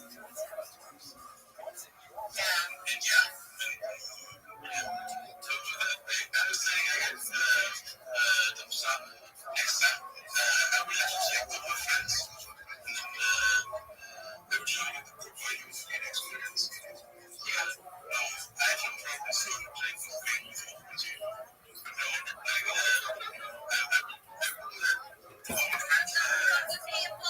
From the people who try to sell you something that's exactly what I mean. It's a different thing. They're like sweet old men wearing like slacks and shirts tucked in and stuff like that. And then typically after you say 10 times no, they ask you if you want to have cocaine or like anything else. It's like, Yes. Because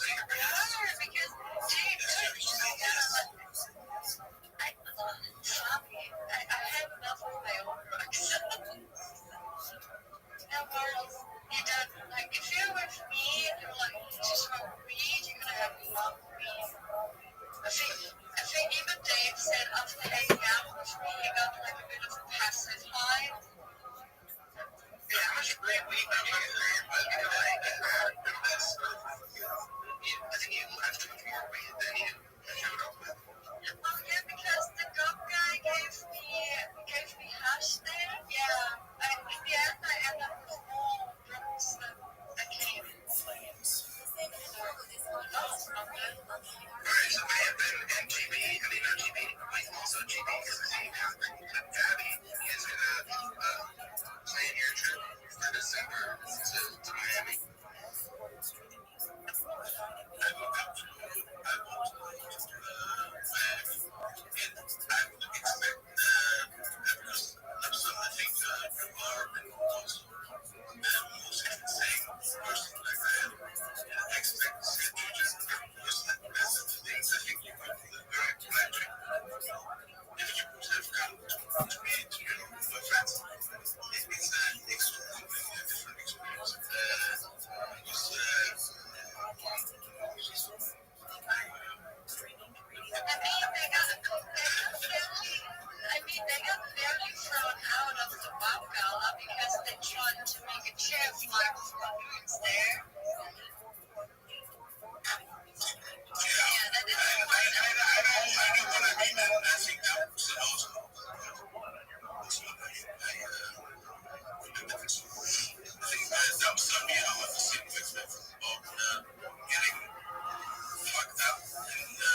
event tomorrow.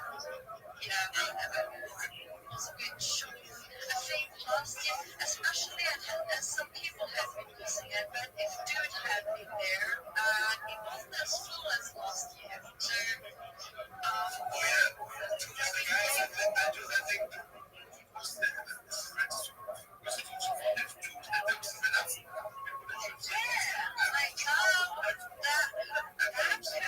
that could have been actually a problem. No, I was sad couldn't make it, but the last was like, I don't know, some job thingy going on, and then we didn't have the money and the coin and whatever. Yeah, but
ich war mit Leuten von Hells Angels dabei.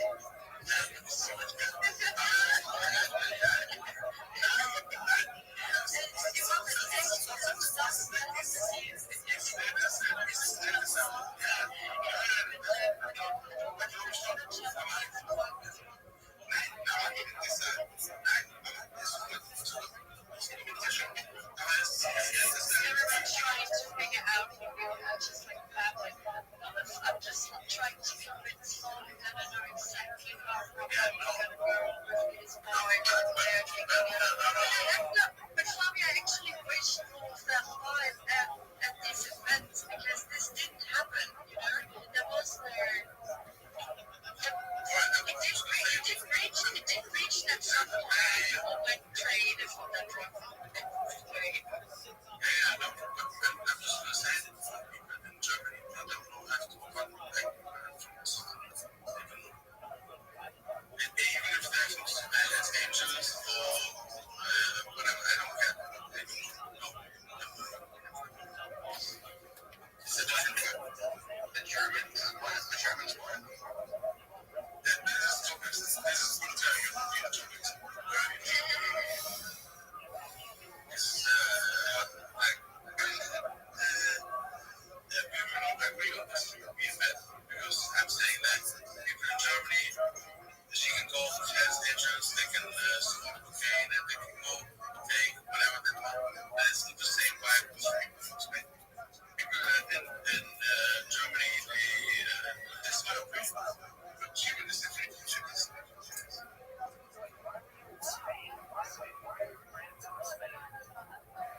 Swiss people in Spain.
Yo, what's going on, TJ?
Your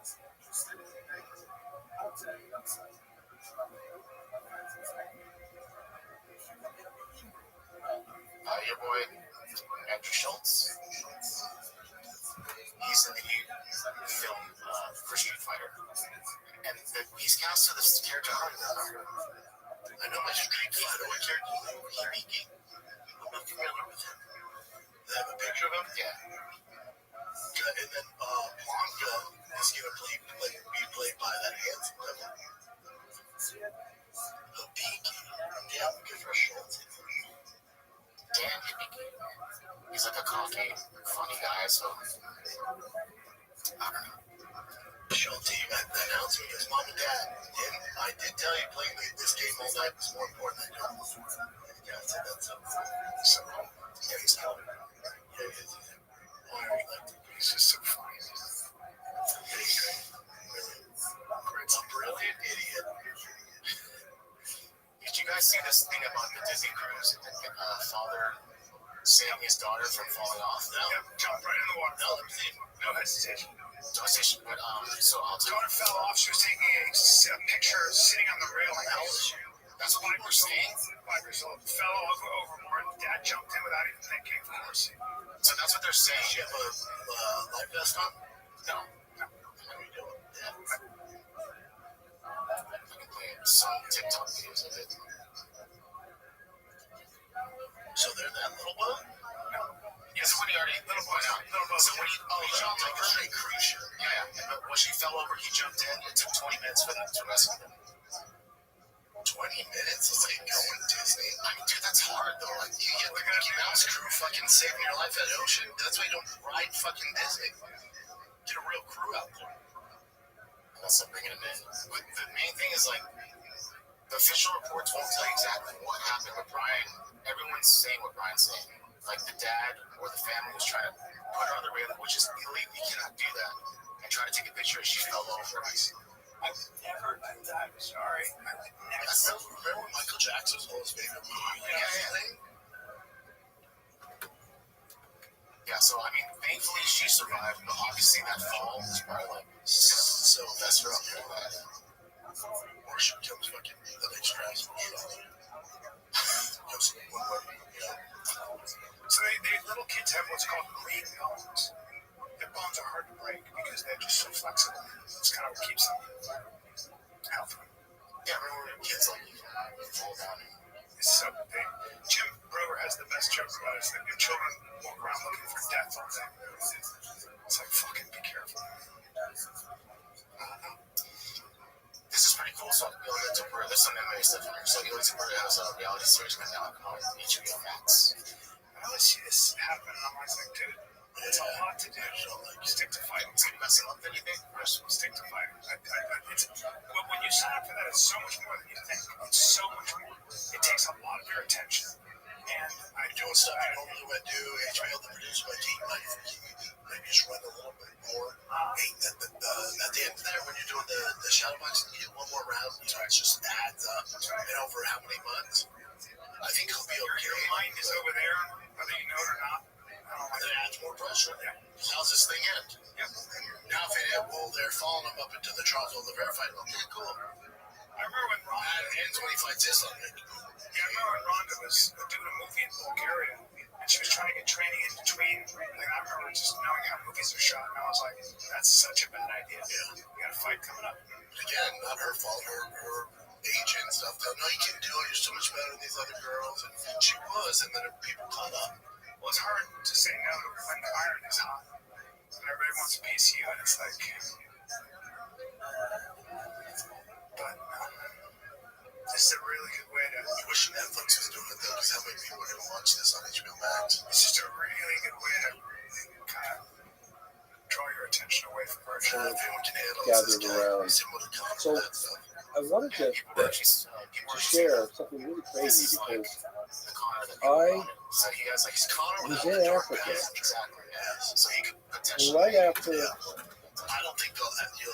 right after I left Africa. I went and I investigated another UFO landing case at a school. In this case, was Westall. They occurred in April of 1966. Okay. But they were like over 300 witnesses to this. 300. Over 300, including a This science is school in in Australia, Okay. outside Melbourne. Okay. Westall, I think it was Westall Primary or something. It's called the Westall Institute.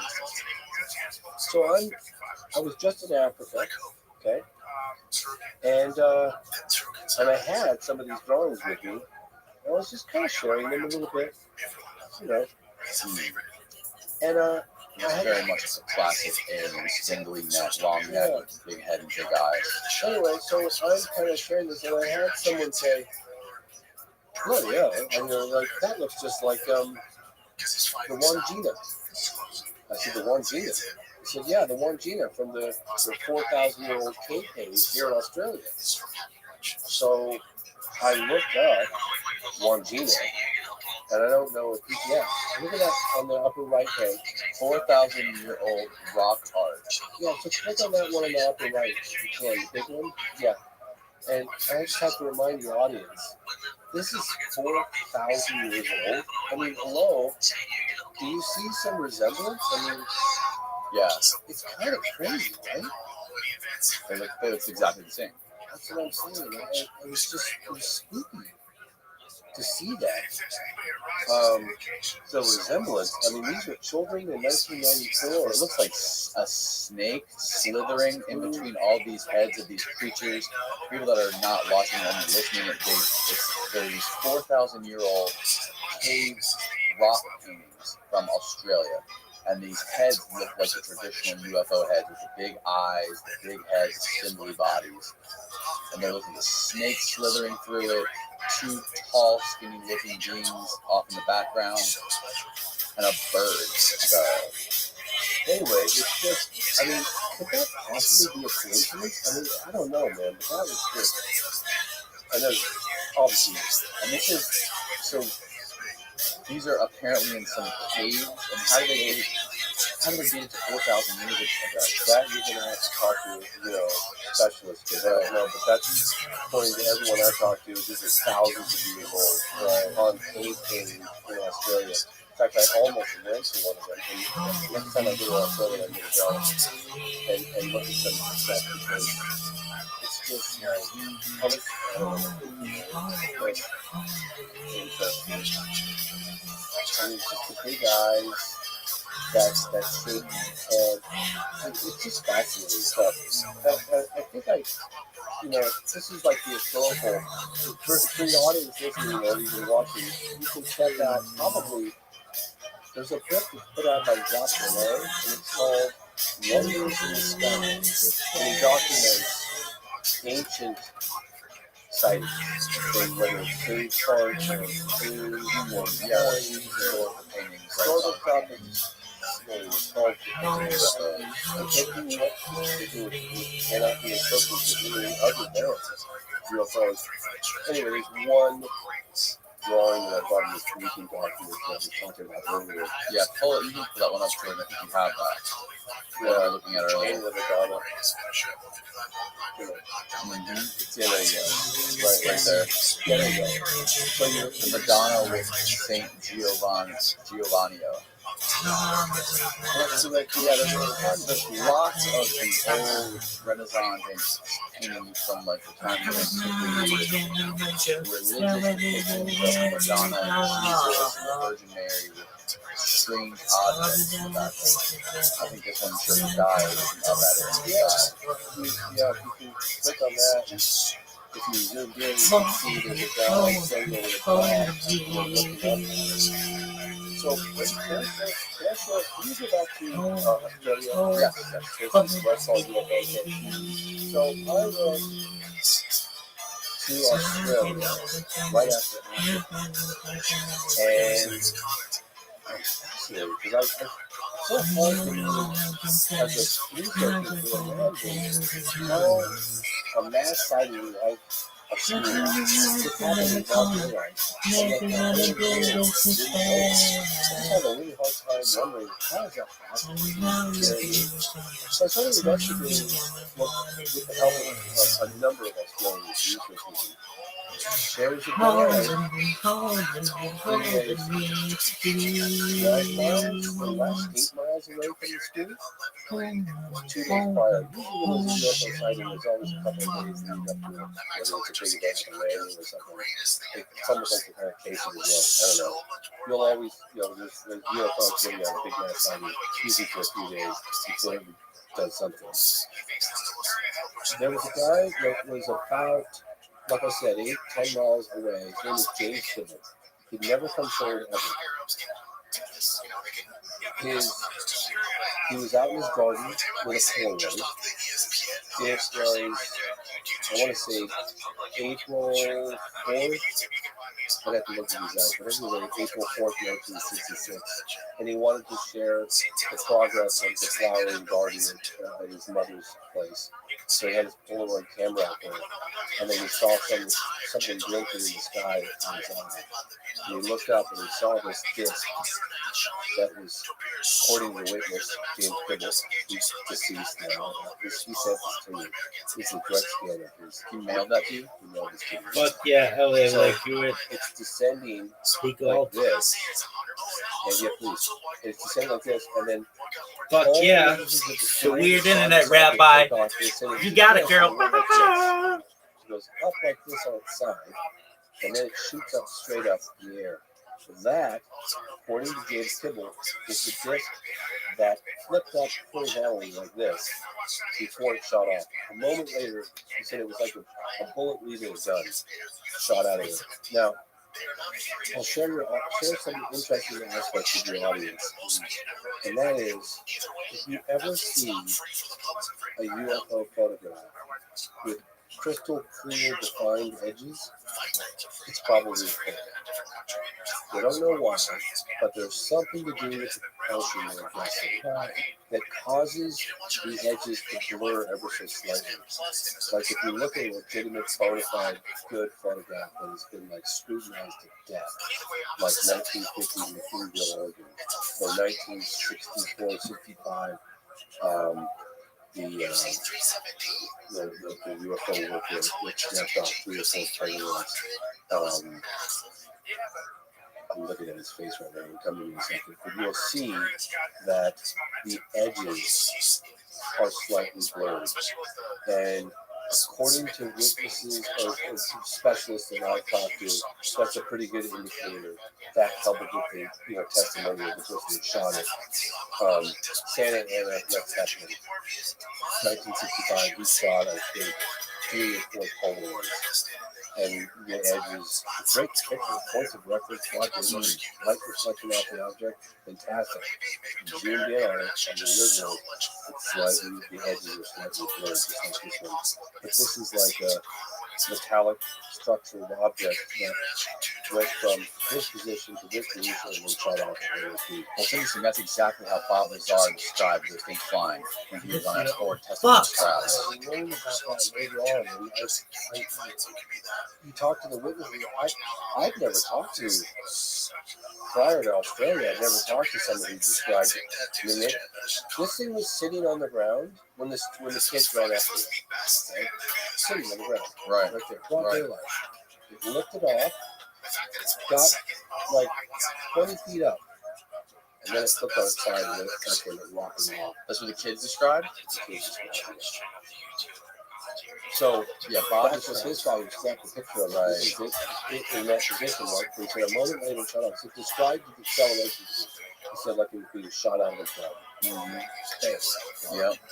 The pilots described it, the pilots that saw it off the coast of San Diego explained it like you put a ping pong ball in a cup and shook it up. That's how the motion was. And then Bob described him flying belly first, like when they did the test flights. Which brings me to the picture you showed me last night of that red glowing object. Okay, well, show that? I can. I have that on my phone. I can text it to you and you can forward it over to me. Okay. But that's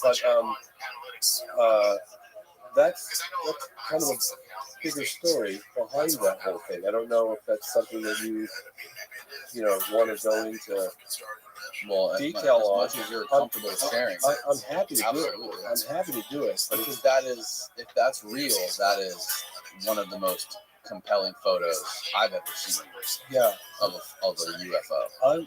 I'm happy to share that story. Yes.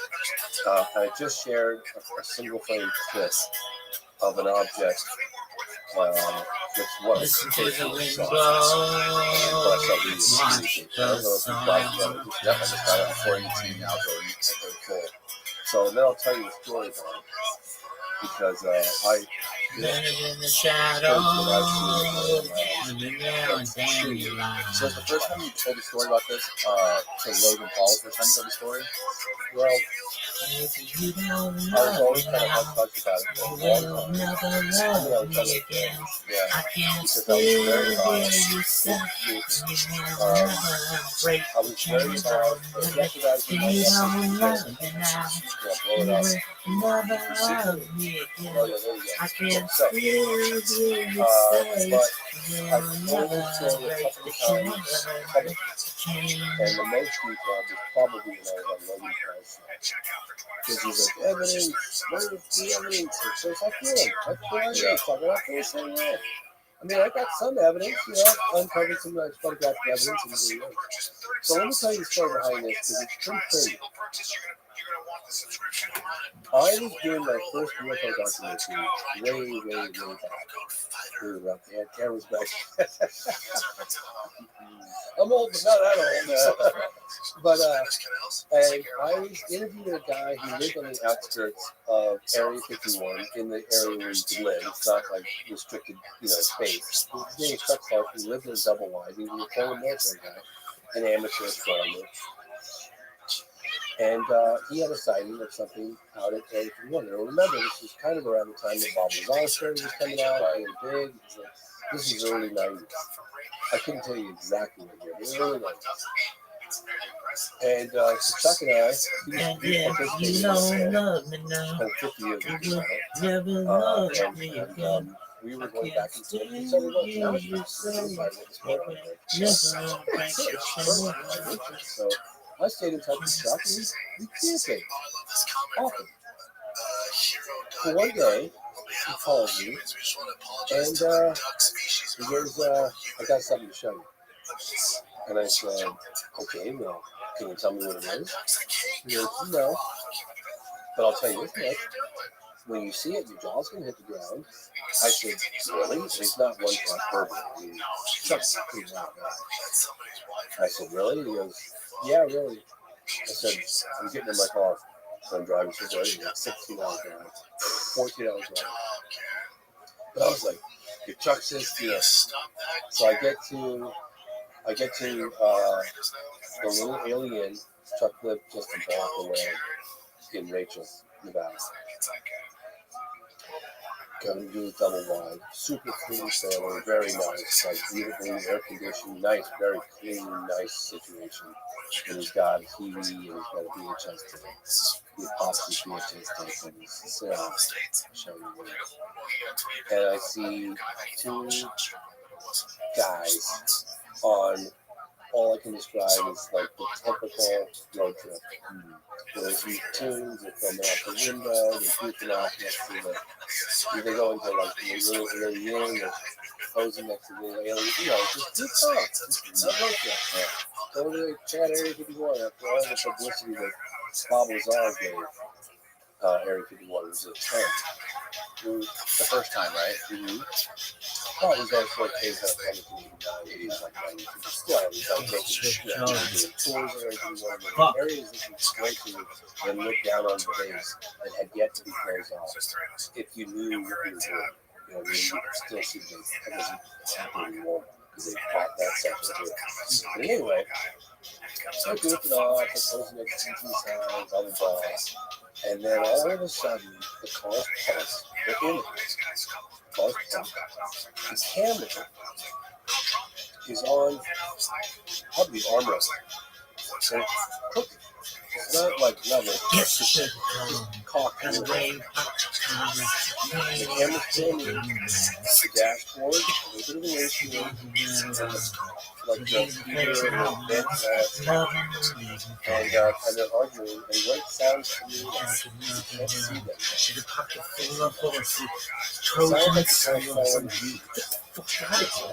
Saturday night, I guess it makes it alright. I said, baby, I got to lose.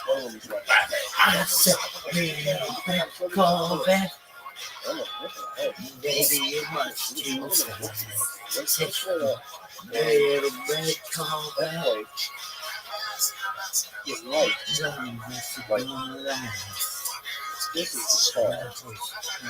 There's a light source. And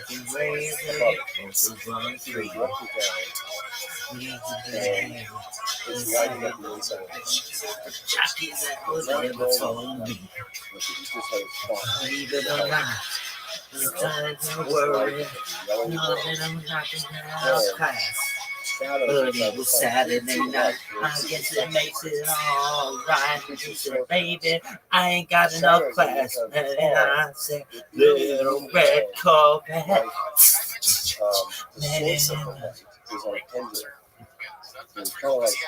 Who the fuck keeps using condoms? Children, summer, on the inside of the car. We're moving around super smooth. Right? There's no abrupt stop or back and forth. All fluid. And one of the things that just kind of know what the fuck is talking about. I don't know what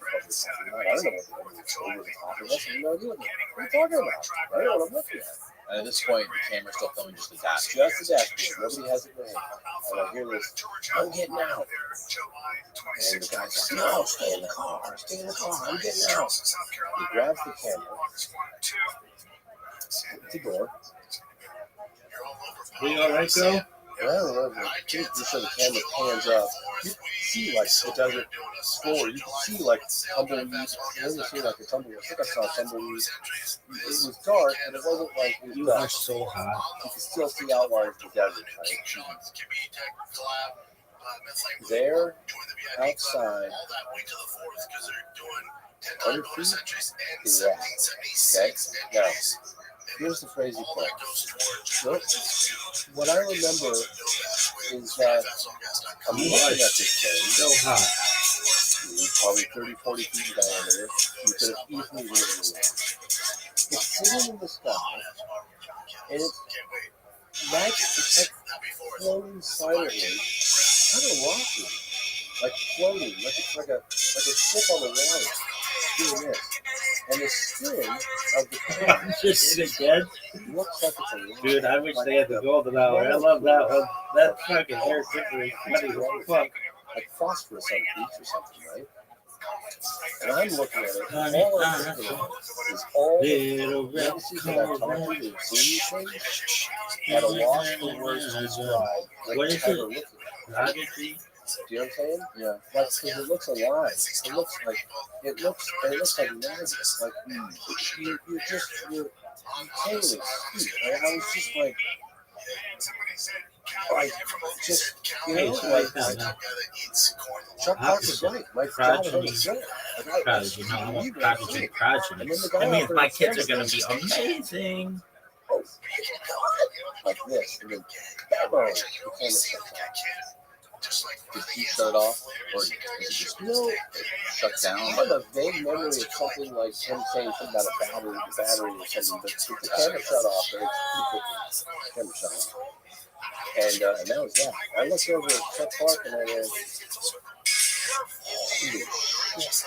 like, who did that? Like, I need to have that.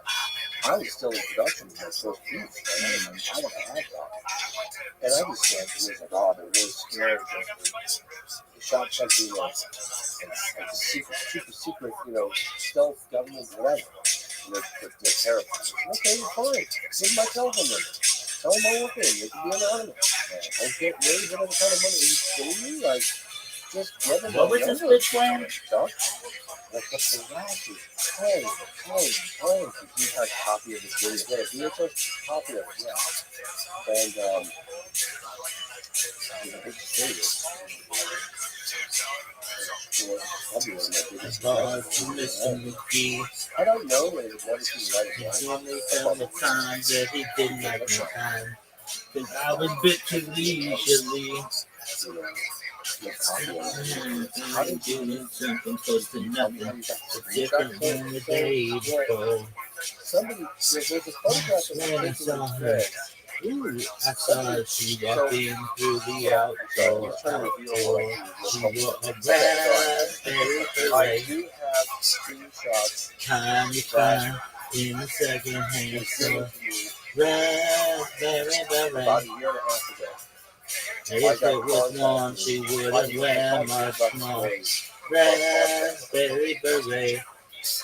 I think I love her. Like, you know, everybody needs to know, I saw this thing and I knew there wasn't, and I look at a lot of photographs and videos and nothing. And not only that, but usually I look at a photograph and videos, I knew I'm highly dubious. It's pain, not even 0.01% decent. This felt the most authentic stuff. It was just old enough to be before all the special. No, this was phenomenal. Okay, trust me. This was like this was the most fun. This is the gold standard by which we're all going after the definitive piece of videotape evidence. This was it. Okay, right. So this is the holy grail of evidence. And I saw it with my own damn eyes.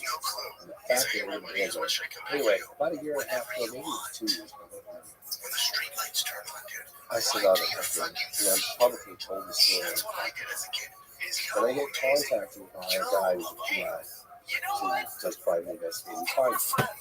Yeah. This is a crazy story, man. It's unbelievable. I'm going after this guy, Chuck Clark. This is so great. Don't mention my name. Chuck's going to talk to me. And so I said, good luck. Let me know. And he finds Chuck Clark. He doesn't have his number. I said, well, give him a call. So he did. And so he, about maybe a year ago, he went out and met Chuck Clark. And Chuck still has that same Chuck face. He was degraded. But Chuck actually let him shoot a couple frames and I don't know, let him shoot a couple frames after TV thing. That's not one of them, but that's exactly like that. Somebody sent that, so I don't know where that particular object, I don't know exactly where that came from. Somebody texted me and said, is this what it looks like? I said, yeah. Now, the difference that I remember, this one that I saw had like if you took a pie, you took a knife, you symmetrically cut pieces of that pie, very symmetrical, but you didn't remove the pieces. You just made the seeds. Right? This bitch looks like the hunt for red. Like it was a pie, but it wasn't taken apart. Right. But it was perfectly symmetrical. And I remember it. And I don't see it there.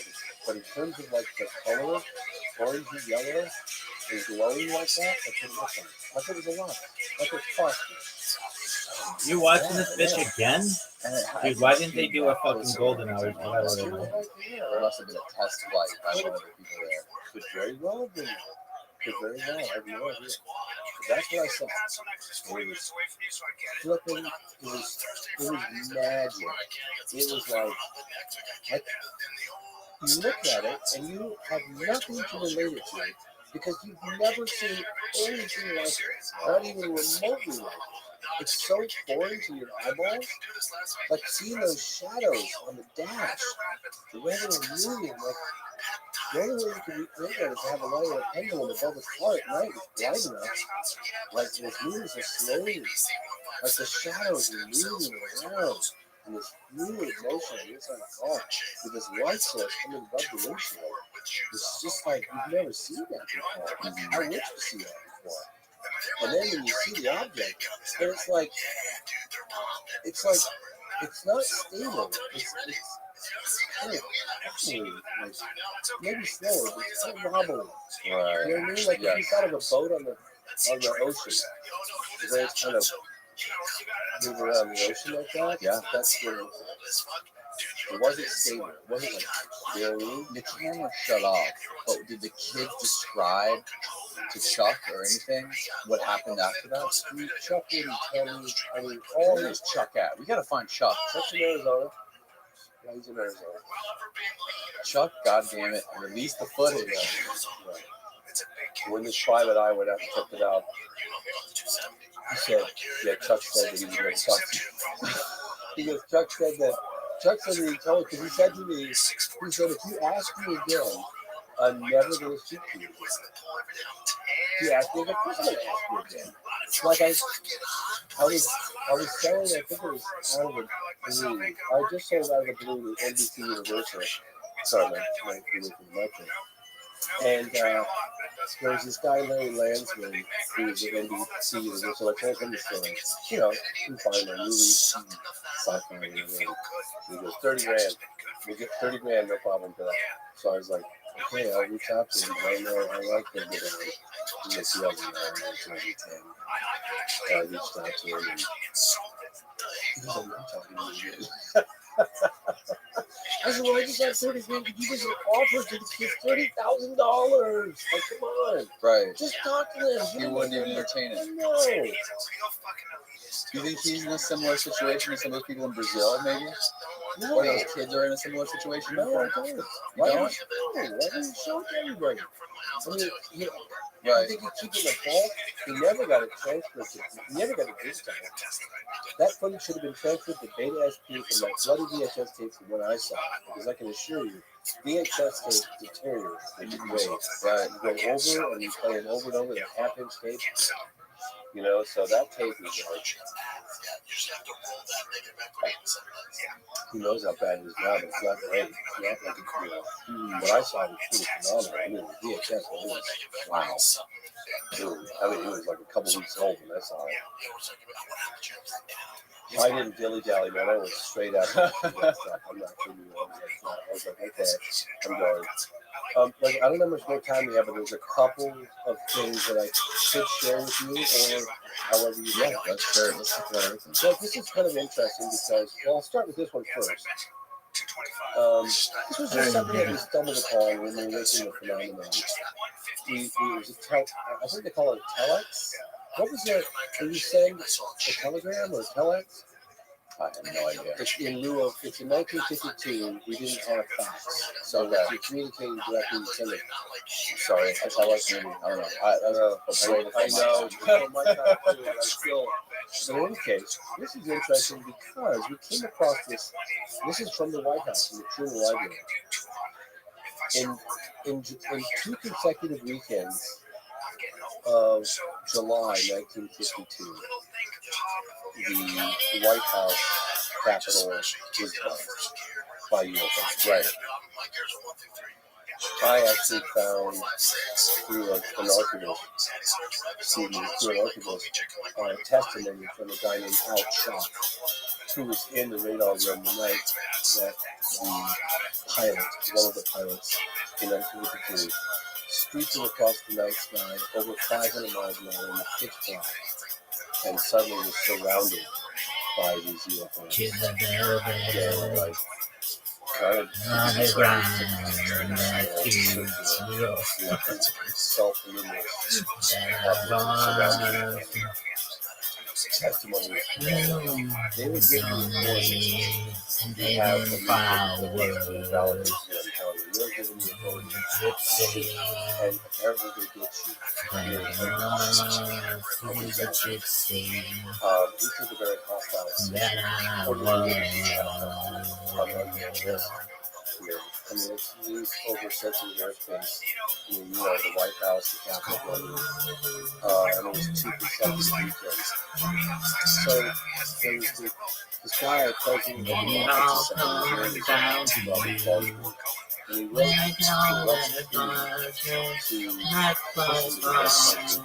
maybe once, maybe once.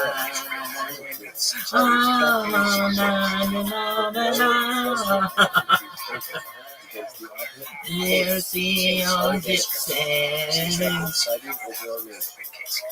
Should there be Check your Is prep more the on your Such action might plan? result in the gravest consequences, as well as possibly alienating us from beings that far superior powers.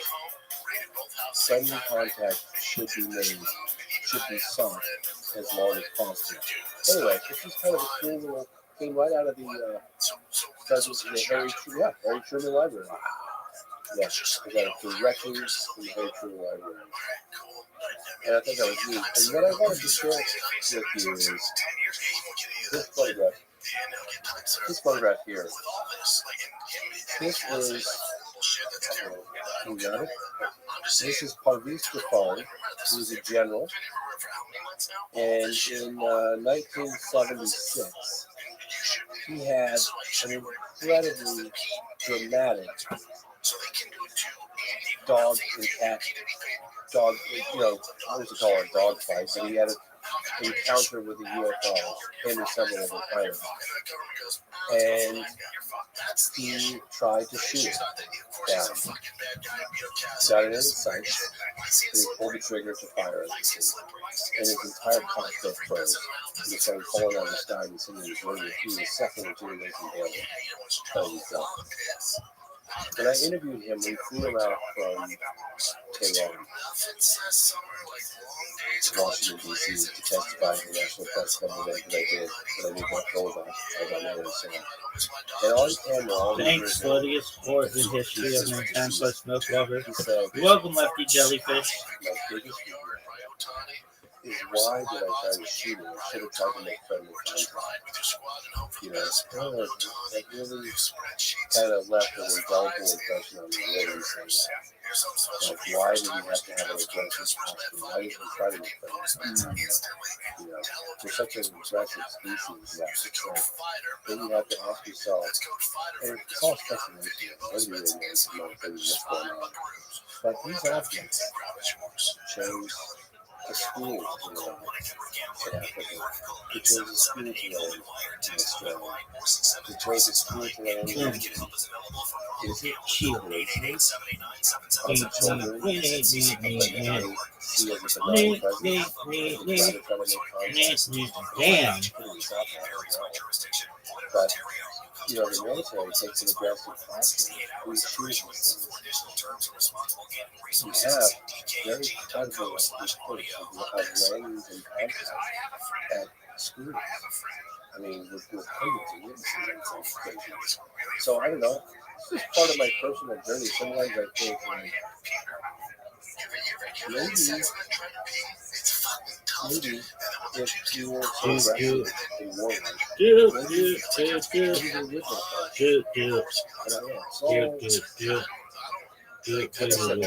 These girls are such you look at what phenomenon does, and that tells you something. don't know where. You also look at what else says it to you. All I want to do is help those Oh, is this my boy? You know, you look at some of these abduction cases like Travis Walton from Alaska, he was 75, still and they got him unconvinced that he got away with the propulsion when he jumped out of the truck. And was affected by the propulsion of the truck as it was schooling that he needed to take off. And they came back and got him. And when they 5 days later, they dropped him off. If they would have dropped him off in a location where he was captured and tased, like, he would die. He would know. Really? Yeah. They dropped him off. I don't know if you want to see it. They dropped him off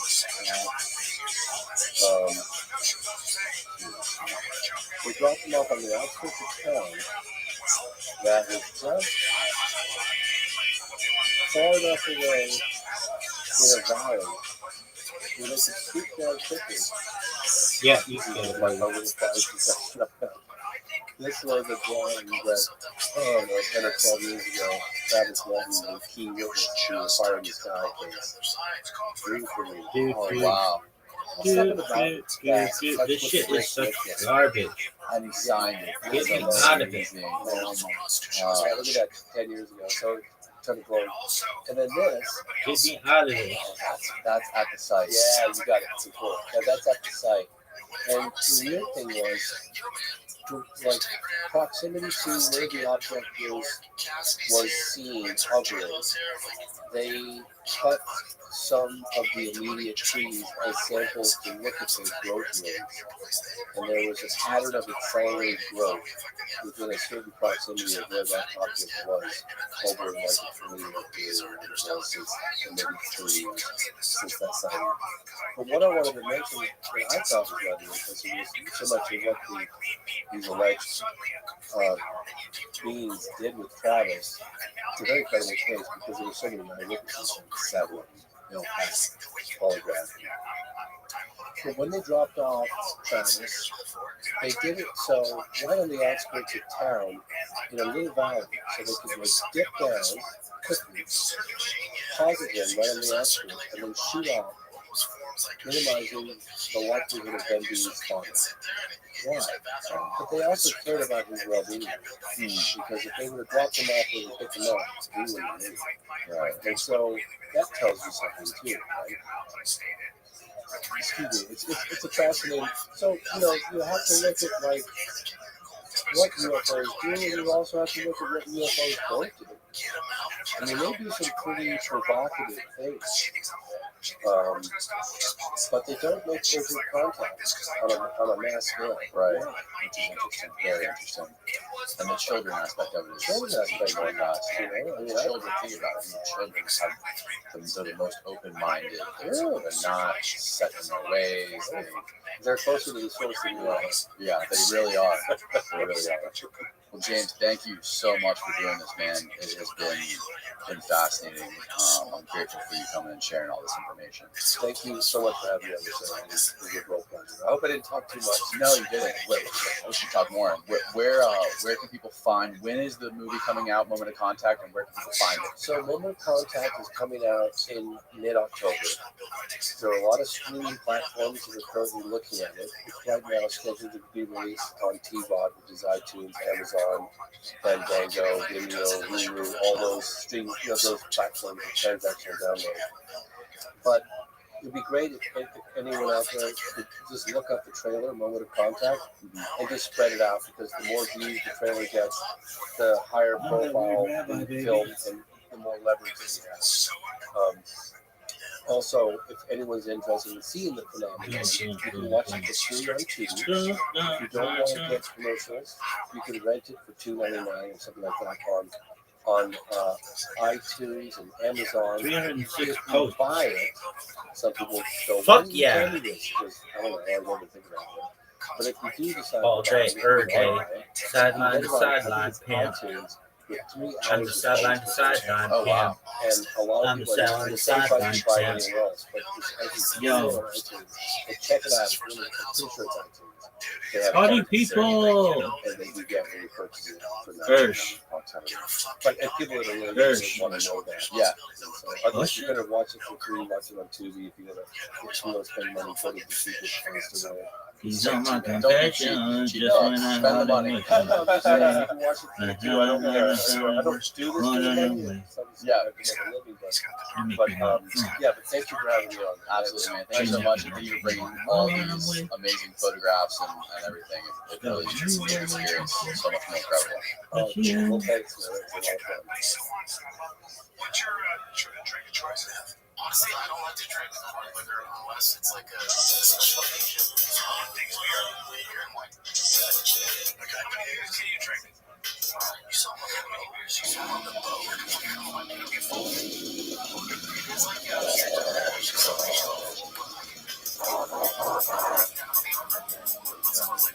What you do? No, this is what you do. So you can drink 10 beers, no problem. It just gets you a nice hit. So you can drink beer all day. The world's strongest smelling salts. You know when like football players put their heads really hard, and hockey players are fucked up.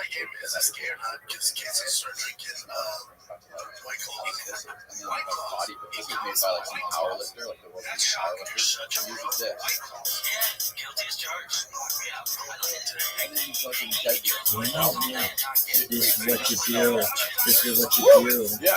It just like wakens up your whole nervous system. This is what you do. This is what you make me want. Some new relationship with you. This is what you do. Think about a million other things that come along to make me.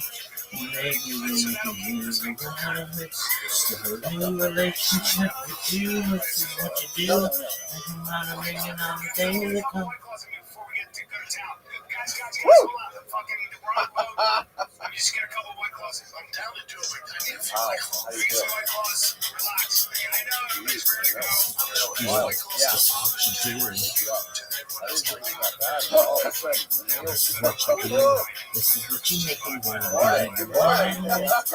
New relationship. This is what you do. Think about a million other things that come along with you. Make me Brother, don't know who you are. wanna start a new relationship with you. This is what you do. Think about a million other things that come along with you. Make me everything you do. You're like my best friend. The one I used to come and talk to when me and my girl was having problems. You would say it'd be okay, suggest little nice things that I should do. But when I'm home and I leave my head, all I seem to think about is you. And you make me want to be the one with. Start a new relationship with you. That's what you do. You can mind and all the things that come along with you. You make me want to start a new relationship with you. This is what you do. Think about it and all the things that come along with you. You make me bad. You're the one that hooked us up, knowing it should have been you. What's sad is that I love and all the things that make me do. What should I do? Should I tell my baby bye-bye? Should I tell her how I feel inside? But I don't want to go, don't need to stay, but I really need to get it together. That was so sick. Yeah, so I joined the Marine Corps in 2003. I wanted to go into the military. What should I do? Should I tell my baby bye-bye? But I don't want to go, don't need to see, but I really need to get it together. You make me want to leave the one I'm with. Start a new relationship with you. This is what you do. Sing a lot of ringing all the things that come along. Bad Barbie. I don't want to go, don't need. But I really need to get it together. You make me want to be in it. A new relationship. This is what you do. Pancakes no butter sounds like shit. Tell me how to feel inside. I don't want to go.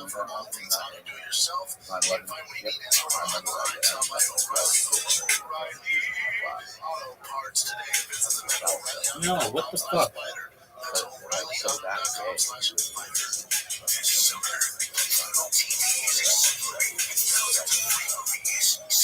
Yep, I remember there was I was in this Rodriguez class.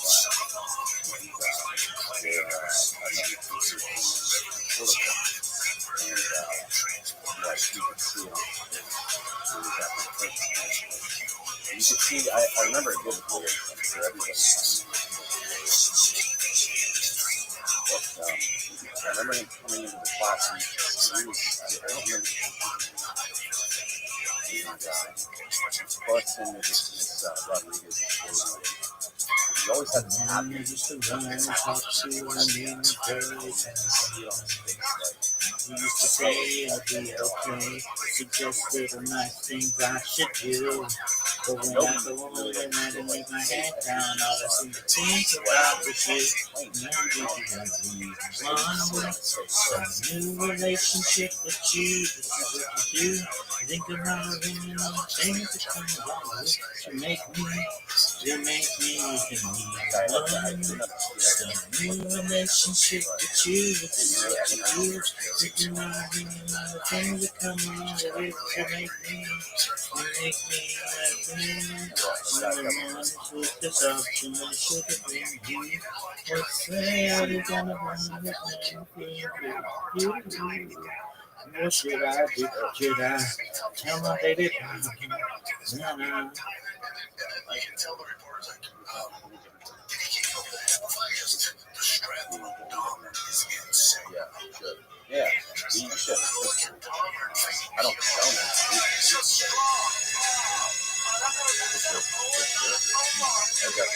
And what made you pick the Marines over like Navy, Army, which all the other matchups? What made you choose? Well, I had met some Marines. I didn't know much about Marines. If it takes just a little while, It's like 1 week in a month. open your eyes, look at the day.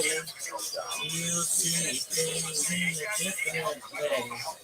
Don't stop thinking about them now. Like in the Marine Corps, you get days, and it's just different. And so, anyways, long story short, these active duty Marines that were stationed up in Phil came in. We're still feeling it. Oh yeah, dude, sorry. You want another one? No. Okay, I'm good. Maybe a bit. Yeah. So these Marines show up, and I'll never forget it. This guy's name is Sergeant Holloway. And I think he's a sergeant major. I looked him up. He's way up there now. But he pulls up in his blazer, windows down, and he's got Marine Corps running machine.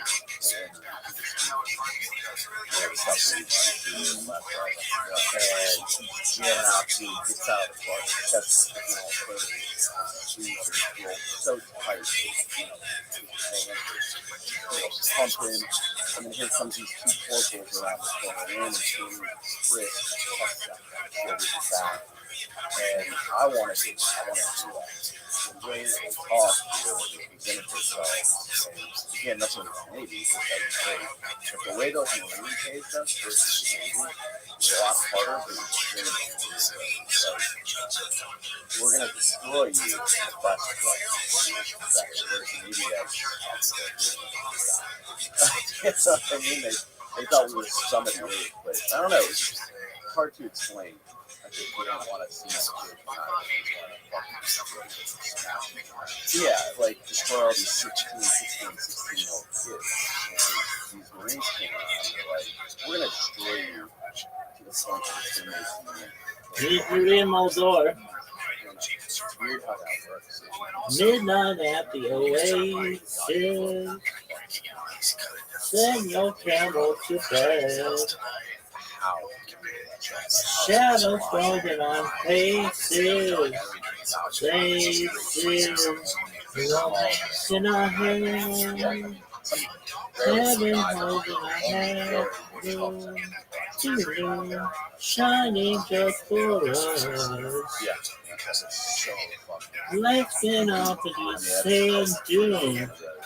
Real soon. We kick up a little dodge. Oh, cactus is our friend. He pointed out the way. Oh, till the evening end. Till the evening end. Oh, yeah, honey. I'm by your side. Oh, yeah? I'll be your dancer. Prancer. And you can be my sheep. But no, so that's to get into the Marines. So Navy SEALs, you got to go through the you have to go to the Navy Space. You got to go to their selection force, and then only the best is the best. So it's a unit within the I'll be your belly dancer, prancer, and you can be my sheep. I gotta take a whiz, son. so that's us. And once you Certified freak, 7 days a week. Wet ass pussy, make that. So I first This bitch can get it. I've seen this bitch before. She's hard as fuck. I didn't want to go to Camp Eugene. I'll be your belly dancer.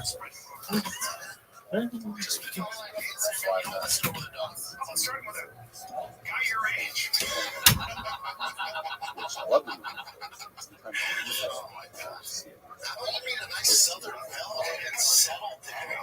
Yeah, it's kind of like if you're gonna do something that fucking gnarly, like it's a bonus to be able to travel. And so I did that. And so I was living in a beautiful place. And I remember staying in and they always do this. They're like, hey, we need 3 volunteers. You don't know what it's going to be. Line up some platoon. And say, we need however many volunteers. And not everybody raises their hand. If you raise your hand, who knows? It could be, I don't know, going and picking up a truck somewhere, or you could be going to, Europe on a ship, or you could be going to that meeting. So I had literally been at this meeting. One of these guys said, hey, we need 4 volunteers. Boom, raise my hand. Yeah, because the last one was the first day I got to and they went on a ship to Europe. Well, you're going to Afghanistan. But I was excited. Well, I was excited because I wanted to go. That's what I signed up for my country. And you think that you want to do it, and then all of a sudden, when you're told you're doing it, it's like, oh shit. All right, life comes at you quick, real quick. And I remember having to call my mom. Tell my mom, I was just like, so you're holding me down? No, I raised my hand. Yeah, what was your life? What did you have in your life? How did you picture Afghanistan? Did you spend time like researching the country and the culture and the landscape, or did you just say it's fucking Afghanistan? There's terrorists there, and I'm going. How was the reality? I would say it's the latter. We didn't have.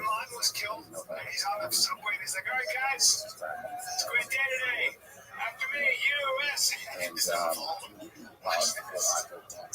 yeah, it was flipped.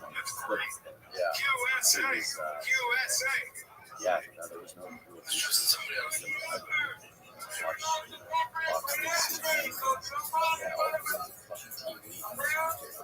actually, I didn't even know I was living there.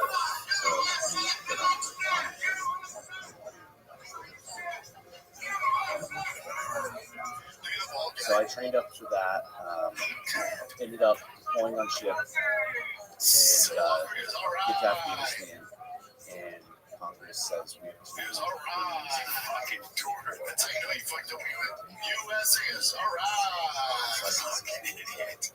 Wow. So you skip the whole way there. I'll tell you. Dude, I saw the second look and I went, God dang it, let's go. That's true classic. Then I came back and did the tsunami, the big white teaser, which first one. Where was it? Indonesia? They got you on jackets, they got you on shackets, they got you on response on Amazon. They have their underoos on there, and I needed these. I got some class of that. I can't wait. I got Sam, but you guys, I need ASAP. Well, you got there. There's nothing like that. I mean, it was like a sweatsuits. The job of joggers, if you're trying to come half-ass, come full dress head to toe in true classic. Best t-shirts ever. We've been with them set up hands and got all these pods. We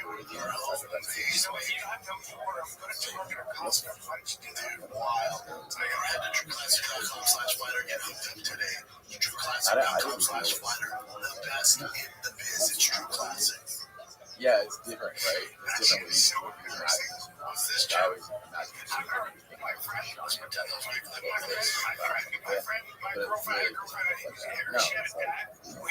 little like low level like not necessarily big aspect. No, it's not just This guy would like, he was 18 years old, or still wants to art, shocking. White hair. How long after the smelling was that? Kids like just Probably was getting, and I was there. Yeah, We were having dinner. It was all even you at this dinner. And the oldest son. Hey guys, I know we don't say it often, but I just want to say it, Dad. And then after that, I came back to Yeah, John, enough of this. All right, let's not do this again. It's just shit. It always gets awkward. and within 2 months of being there, I went back to a specialty. So this is Forrest, Yolande's in Braidway, Office Aquarium, when they're dead. Yeah, so this is our boy. Guys that have specialties, Rated.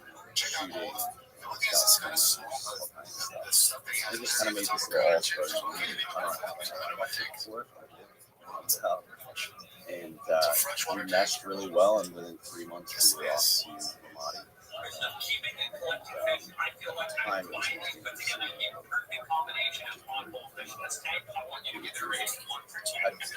how long before you arrived in Ramadi?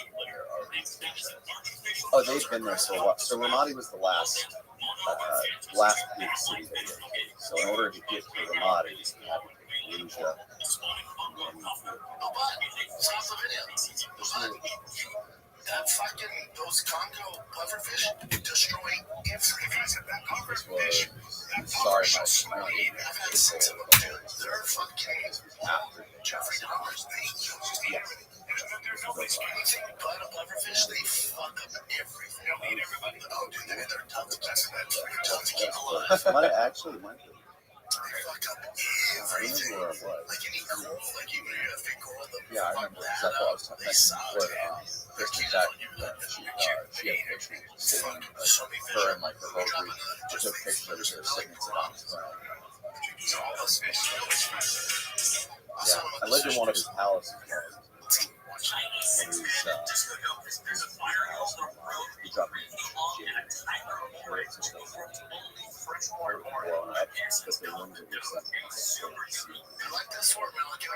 and yeah, I just took it up to her house. Yeah, that's really fun. You guys, what was your guys' like mission? What was your objective?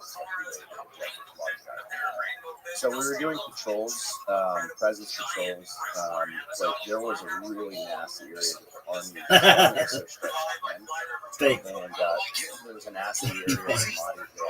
Hey, study is sport in the history of mankind, plus the Turtles eat fish. So you have a turtle in there, unless it's a bigger fish. That turtle's eating some of those smaller fish. It's pretty cool. Listen, Hitting there? Yeah, we're going out. We're going out Cowboys. Yeah. When it comes to tanks and poison eggs, that turtle's a problem. The puffer's a huge problem. Yeah, that's another show. Yeah. The first big hit I did, my first time in a combat zone, I was the point man for a 60-man mission. We were going to one of the top back party members' homes. We found out where his home was. And I was the point man. So I was the first man into the compound, into the home, and into every room. It's like Russian roulette. You finish that door. Yeah, and the guy behind you holds you back up. You have that on the handle, so if you get hit, like he was shield, yeah. So he's loosed in, and I go in, and I'm so amped up. I found the guy, and I tackled him to the ground. The guy behind me, or the next fire team behind us, is holding him down until we take the rest of the house. And I come back around, And I'm like, I've got zip ties that pull them out, and I flexi film, but I did it so tight because I was so amped up that they had to carefully cut it off because the range, it was like literally his hands were coming. I didn't do it intentionally, but I was just amped up.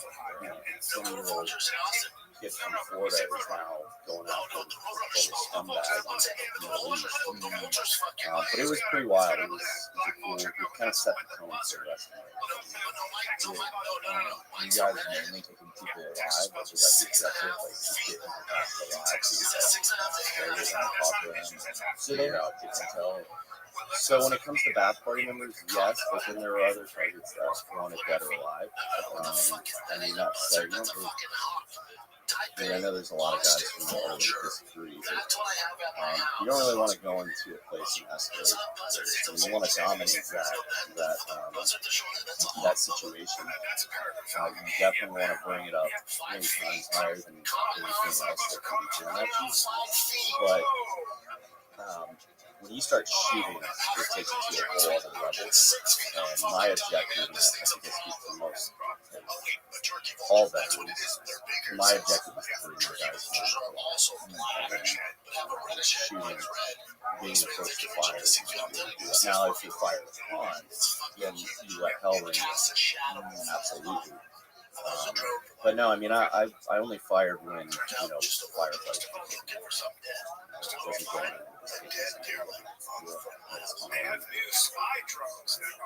What was like the level of threat with the IEDs? Being out there, living out there, and going on missions, whatever it may be. Like, how much of a threat with the IEDs? It was the whole area was infested. So, and for people who, people know the term IED, they have a general sense of what an IED is. But can you give us like a technical breakdown of what an IED is? So it's an improvised explosive device, and it can be planted anywhere. It can be planted under a road, next to a road. They can detonate it with pressure plates. They can call it with a cell phone, tripwires even. Most of the ones that we were dealing with were either cell phones or pressure plates. We did have some landmines. We had some brilliant brass officers that decided to send us on the field. That's why I was lost in shit. I had a staff sergeant pull me aside and said, "Hey, you need to cut it out." So I did. But yeah, that's when I'm sitting here like, this is just stupid. I'm on foot. It's nighttime, and my mission is to go find him. How the hell am I supposed to see a man? You know what I mean? There's units for that. Anyways, long story short, yeah, it was infested, and the problem was there was no presence at night in the area. So we had to implement curfews, and then if you're out after curfew, there could be problems. Like, I'm gonna take you down. There could be a firefight, but I'm gonna detain you. Anybody that's out after that, we're going. Oh, it's coming. Because they're planning bombs everywhere. So we had to dominate them. So the people that can possibly die.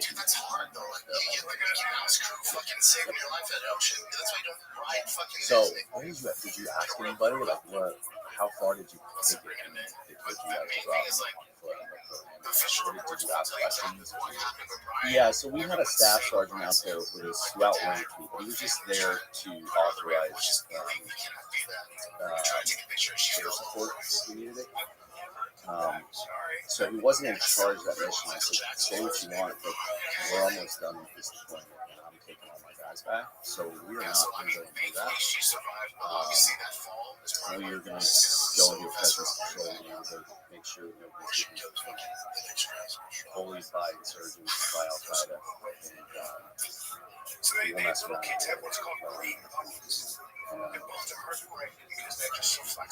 What happened to me? I mean, nothing happened to me.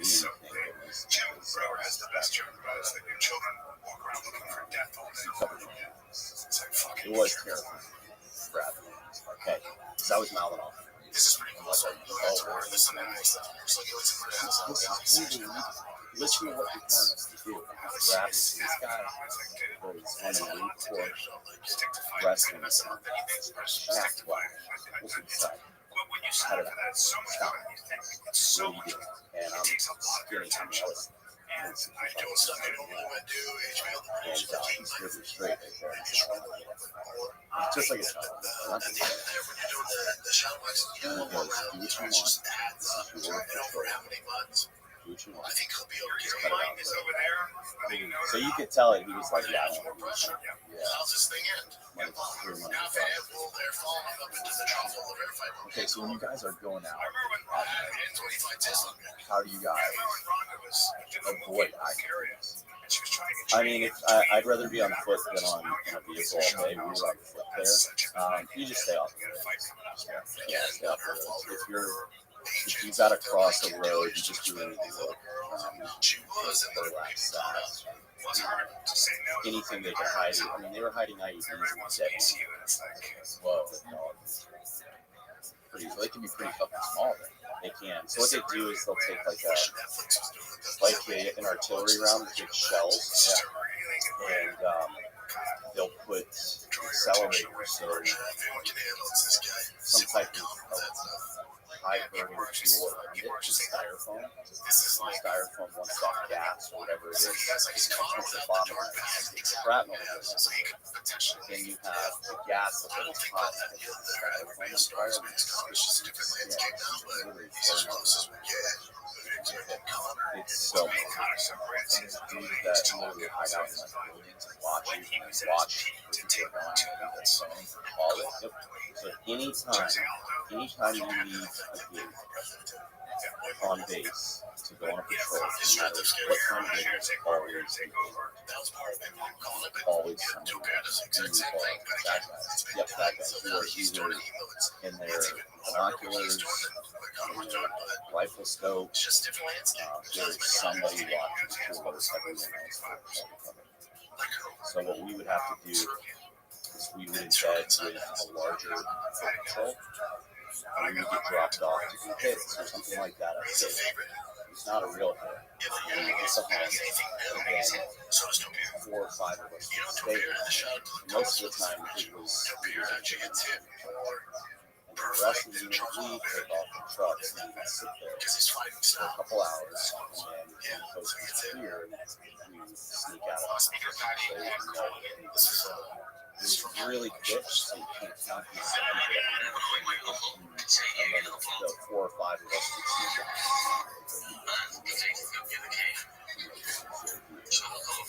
Which is pretty wild. Because you're in such a nasty area. It's good. So you guys when you guys go out there, like there's a small group of you on the ground that hit houses and stuff. How real is it? This is how it goes. It's like super to be one of your guys in the building and a sniper like watching out. Is that happen often? Is that real? Yeah, we have an overlook that's watching. It's so weird how like that is so fascinating. The sniper aspect of it. Like sniper stories are just so fascinating. Yeah, to people. Like, why do you think that is? Well, I mean, Marine Scout snipers are badass. What makes them different? I mean, Marines are just we eat crayons. You eat crayons? We eat crayons and we're proud of it. Mm-hmm. I don't know. It's like snipers. It's a different kind of like. It's a different mindset than being on the ground, like surrounded by a bunch of guys. It's like you're alone, and you guys have a radio, and you wait for an order to take a shot. You have to be different to be a sniper. Well, so it depends. I mean, there are situations where snipers will sit there and wait for the call, but there's other situations where it's like, no, you see a guy striking you, you take him down. It's full off. It's it's a lot of responsibility, and it's different. I guess it's different too. The subject Tell me what you think about this. Like, if you're on the ground and you're raiding a house and there's a guy charging you with a knife or a fucking gun or whatever it may be, and Joe Rogan podcast, she could do fucking defending yourself. That's different than being removed from it a couple blocks away and being scoped in and really blowing somebody's heart. Yeah, because you're not really there. You're not necessarily. You might be depending on somebody else, but you're not really like in that zone of like the whole body is hard. Yeah, maybe it is. I don't know. No, I think I have so much respect for anybody in a relationship because you have to. Yeah, I mean, that guy has no idea. If you think about that, it's funny because I had a friend who worked in wedding to the first red carpet premiere of Indian Police. Yeah, and it actually wasn't red carpet. It was behind the scenes, not the black tie stuff. Bradley Cooper was there. Oh, really? And he's sitting on stage and watching the things. And they had a Q&A on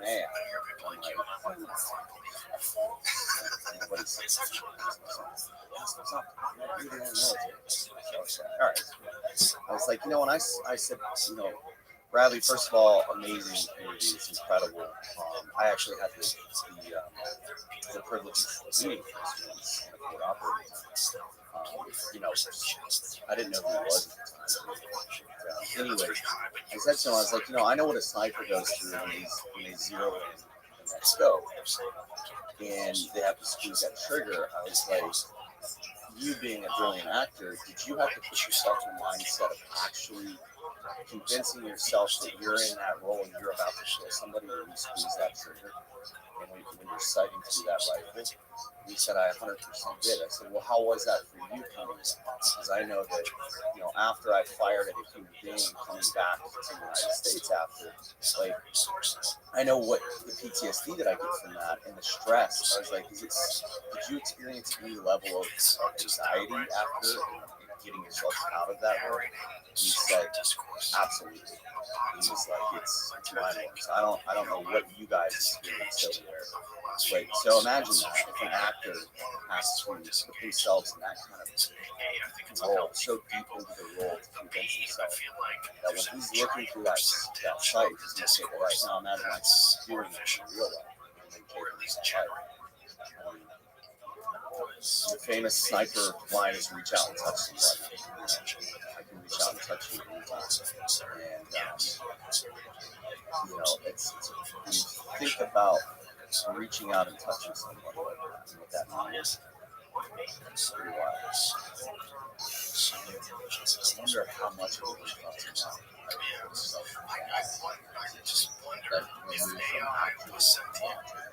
about how much ending somebody's life, another person's life. Sort of. Obviously, there's a line there. Like, you're doing everything you can to be in that person's mindset. But I wonder how much how similar. I'm sure it's not. I mean, it's definitely not the same. Yeah, but even just that, dealing with somebody, watching somebody act fucked up. Yeah, you know what I mean? Like having to literally do that to your brain, especially like crazy roles, like Joker, something like he's got Heath Ledger and played Joker and Batman. He's right, like 4 movies out of these. Dude, that is it's trippy to be able to put your mind in this psyche. Whatever that can be. In the Joker's case, it's a pure psychopath. Yeah. Like, can you imagine what it would be like to just murder hundreds of people and have no feelings about it? Like to have no PTSD, have no regret or remorse or anything, just like do it and just leave and do it. So many people like that. Yeah. I think one of the things I remember most about deploying in war was watching a young Marine take a life, and watching how just that moment their entire presence just it always makes me emotional. I remember quite a few times where you see these happy-go-lucky Indian badass. Some of the happiest guys in the unit when they take their first life, and everyone changes. to this day, they're just different people. You don't have that same aura. You have this. You just see the guilt. I remember the first time I shot somebody else, I was just throwing up. And it would just slowly ramp up its capabilities and our ability to the point where we can't shut them off. I think safety is a selfish issue. Usually it's safety. We only care about keeping people in the position of power. He was like he's the youngest one in the unit. I want to say he's the smallest guy too. One of them just got shot. Went through and he was still going at the guy. So he went to tackle the guy. He didn't see it coming. And these guys one of the other squads just got in a shootout. And they took off running and they murked like a bunch of them. They just pulled up on him like they were in the road. Literally like Mighty Ducks on their feet. Nailed. And then there's 3 cars behind them. Those cars peel off into ditches, and then they run. Get out of the car and they run. And so we're hunting down the rest of them, and sure enough, they pull up and they some B's, and they see a couple of them. He goes running, and Z goes and tries to tackle him like this. Because if you don't see a gun, you don't know if it's the same guy. You don't just shoot. A lot of people think it's people running psychos. No, it's no. We don't do that stuff. Even if we talk shit before the that's the shit talk. We don't actually want to go. So he goes to tackle him, and the dude had a Saddam Hussein a pistol seal, ivory handles and seal. And that shit shot him 2 years and went out here. And he kept running after the guy. And but he fell to the ground. And this young Marine comes around the Humvee, posts up, boom, boom, boom. Two to the back and one to the side of the head. Just perfect stuff. I've been watching this kid after. I call him the kid that's done. Watching his whole like everybody was excited for him, like, dude, you got your first kill. This is awesome. Like, bro, you freaking nailed that guy, man. That's textbook. Holy shit. I mean, and but you could see it in his eyes, like he wasn't. I mean, he was smiling, but it was so fake. Everything changed. And the same thing that happened to me, like the middle of the night after my first time having to shoot somebody, throwing up. I got up in the middle of the night. And went out of the NCO barracks and went over here to the junior Marine barracks. And I saw him on the side of like 3 a.m. Just squatting down by the wall. And he looked at me. I didn't go over anything.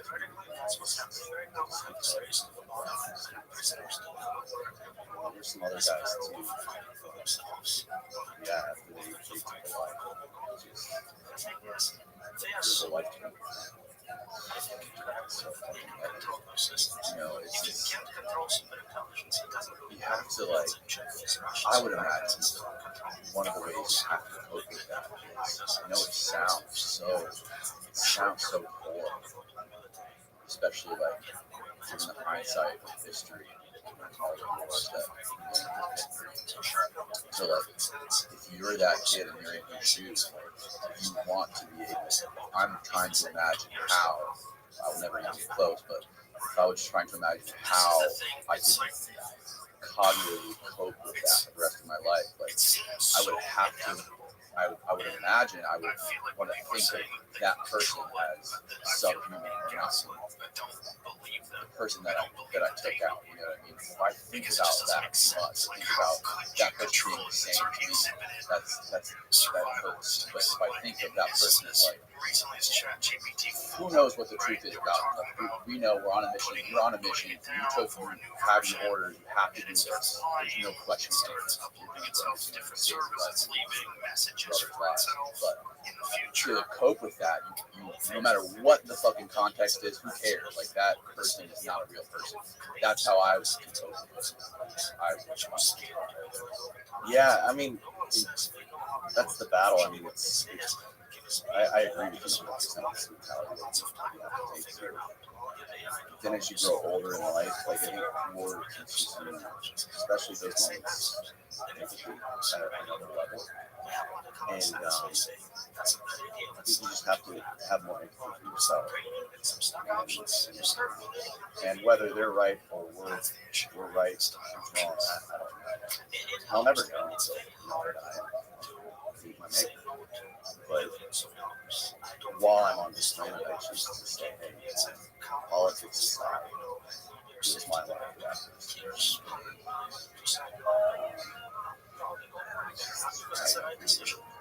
say like, I think about it like in another aspect. Like, you see like young kids become really successful and make a lot of money. When did you become like when you start becoming very concerned? It does something to people that are going through the normal stages of human development, from when you're born to when your brain stops developing. I think scientists or researchers have found out that your brain doesn't stop actually developing until you're like in your early mid-30s. And you're going through, there's certain things that you have to go through in life, through stages of development, growing up, like being bullied or whatever it may be, to become a well-rounded human being in our society, in the context of our world that we're in.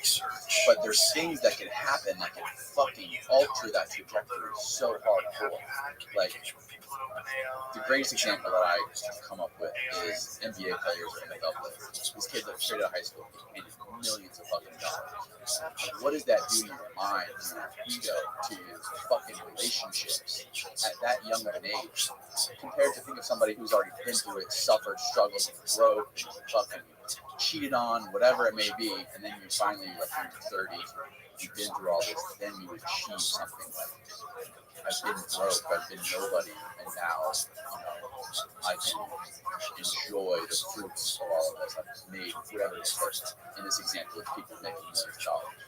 Like, you have the context of the rest of your life to compare it against this success. So when you take, I guess, like trying to compare that with kids who are, you call them they're men, but they're fucking in their teens or early 20s and they're doing this kind of thing, that has to severely fuck with your development through the rest of your life. Especially like sometimes these people are only deployed for a couple of years and then they're just back to normal life in the United States. Yeah, Eric Church has a song, 2 years ago, Stick That in the Country song. And one of the verses it says, and it's so powerful, that's why I love it. He says in the, this is in the song, tell that to the kid coming home from war, 23 going on 54. It's true.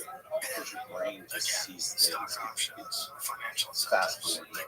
It's such severe trauma. You're not prepared to see. But now it's like, hey, you just skip decades of your life where your brain is supposed to mature or equip itself to handle something like that. I don't think anything will ever truly equip you to handle that. And now all of a sudden you're supposed to backtrack and fill that gap. Right. That's where the struggle comes in. I'm like this. I told you yesterday, I was like, I got out because my mother and my family appeared to a lot of stress. That they would say in the military, the toughest job in the Marine Corps, in my case, is either being a spouse or mother. Because you have to sit there and helpless, powerless, and watch your spouse go deploy to some of the most dangerous places in the world. There's nothing. You can't just quit. You can't just say, hey, honey, why don't you get a new job? That's not it's also why I was single my entire time, too.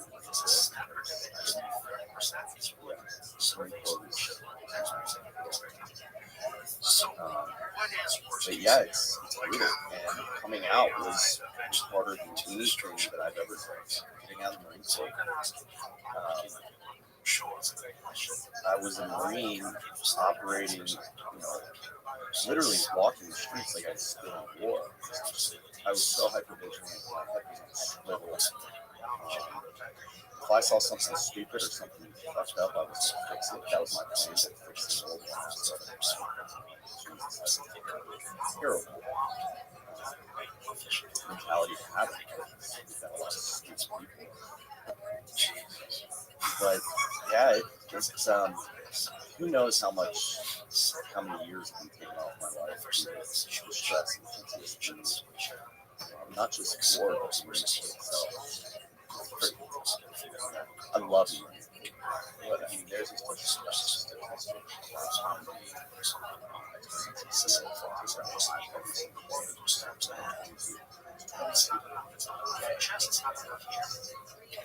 some value. Hey man, I used to hide this stuff because it was embarrassing, but I just can help somebody that's kind of my mentality. There was a whole chain of things. But I think there's could be a lot higher. Thank God it's not. And it would take super intelligence to create a safety mechanism to control super intelligence. It's not right. I mean, a lot of people talk about PTSD, and I think a lot of people have kind of like a false sense of what PTSD is. So it's loss of memory. Came back before. Have you thought about the possibility Post-traumatic stress. this is the role of the human race? What is it to you, like, This personal sense? happens throughout the How would you cosmos. describe how Is it that affected you? curious humans Like, I remember you said hypervigilance was a big thing. will ultimately create a better version of life. Yeah. I wanted conflict badly. It's the only thing that when I was deployed, I was in a position where if I saw something that was an injustice, I could fix it in any which way that I want. If I saw somebody look at me strange, and my intuition is saying, hey, that's a bad person. He walks into his home, I'm going into your home, and I'm going to figure out what the deal is. Because if I don't, you could be okay. Or if, I'm in a convoy, vehicles, armored Humvees or MRAPs deployed, and, we're telling, a car to move out of the way, and he's do so. I'm not on a schedule, I'm going to stop. I'm going to take you out of that, you come to search you, and I'm going to get to know you. I was like, just figure out where you live, who you're related to, who you interact with, and I'm going to check on you. Now you've got me as a big brother. Right. I just think Americans in general, we sit here, it drives me nuts. We have all these people that just shit all over our country, especially our youth. And it's like, okay, do we have problems in our country? Absolutely. Yeah, they're great. Absolutely. But if you think that this country sucks and this is the worst place to live, America is just this terrible, terrible place that you have to travel. And I don't care if you travel to Bali or Mexico for spring break. That's not traveling. Remove yourself from this society and go put yourself in the real world. I had a relative once. This episode is brought to you by True Classic. At True Classic, the mission goes beyond fit and fabric. It's about helping guys show up with confidence and purpose. Their gear fits right, feels amazing, and is priced so guys everywhere can step into confidence without stepping down. But what really sets them apart is not just the fit or the fabric, it's the intention behind everything they do. True Classic was built to make an impact. Whether it's helping men show up better in their daily lives, giving back to underserved communities, making people laugh with ads that don't take themselves too seriously. They lead with purpose. Let's go to the real world where somebody's parent is not coming home because they got in the middle of a firefight. Let's talk about that. That's the real world. Not sitting here with cable TV, air conditioner, drinking good water. Oh, I gotta get the new Mercedes Benz that's coming out. This and that. No, these guys are talking about land of the car bomb. America's not. There's no reason why they would. If you think you've got it tough in this country, I guarantee you don't. There is somebody that would kill to be in their shoes and go through the problems. I validate stress. Stress is there, but if you think we got problems, yeah, you can see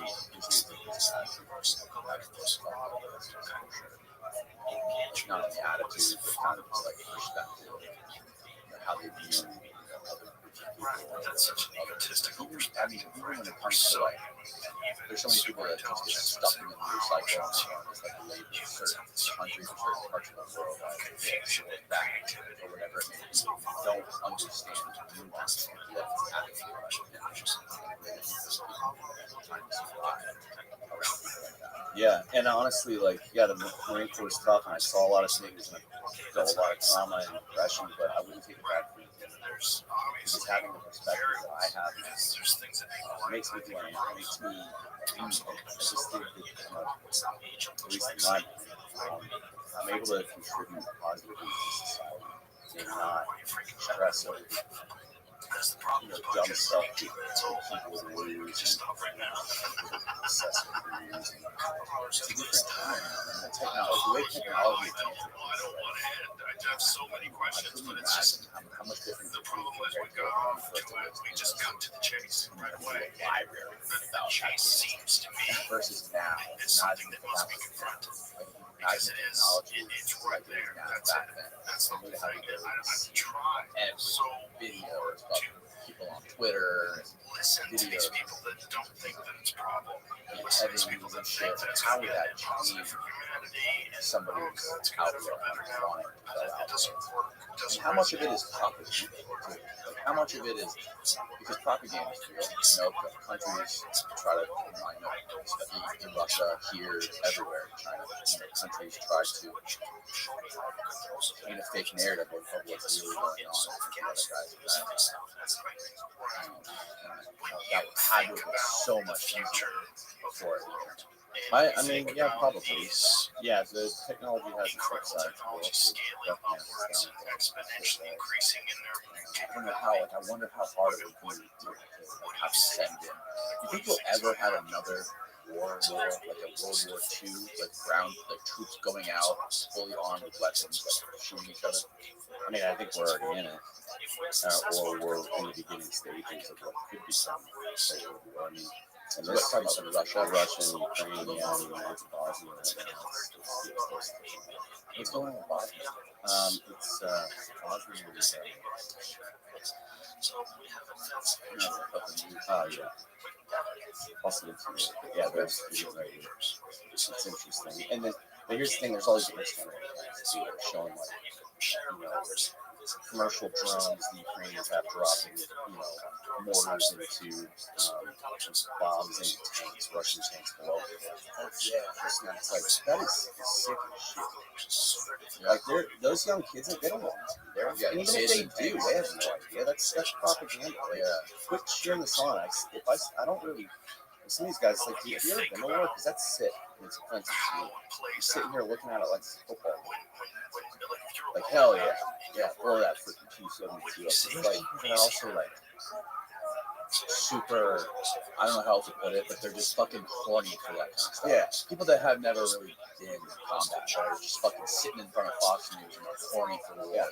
And I'm sure there's a lot of fucking guys who have, on their own fucking will, just gone to Ukraine. I don't know if they're veterans or not, but I know there's a lot of civilians, American civilians, who just gone to Ukraine with their guns and like tried to help the Ukraine. Yeah, everybody wants to be a gangster. And then, I guess all this one veteran who came back, made this video and posted online. Veterans, don't come here. We're in Ukraine, and it took us 2 weeks to get a gun. Meanwhile, all these we're giving out these Ukrainians guns, and then they only gave us 10 rounds each or something like that. Don't do it. I had to sneak out of the country. It's like, well, first of all, you're not a citizen there, so get the hell out of there. And of course, they're going to give weapons to their people before you. Stay the hell out of it. It's none of your business, and that's, in my opinion, it's an act of war. And better be careful. That the laws of war apply to every U.S. citizen. I know, because I still, I've had to learn them doing what I do now, and yeah. It's a difference to like the tier 1 guys. That's a different story. If you're going out there to do that, you know what you're doing. These young veterans that think like I got to do my combat stroke now. No, you don't. You do that for your country. You got that? Like, stay the hell out of it. It's my opinion. Yeah.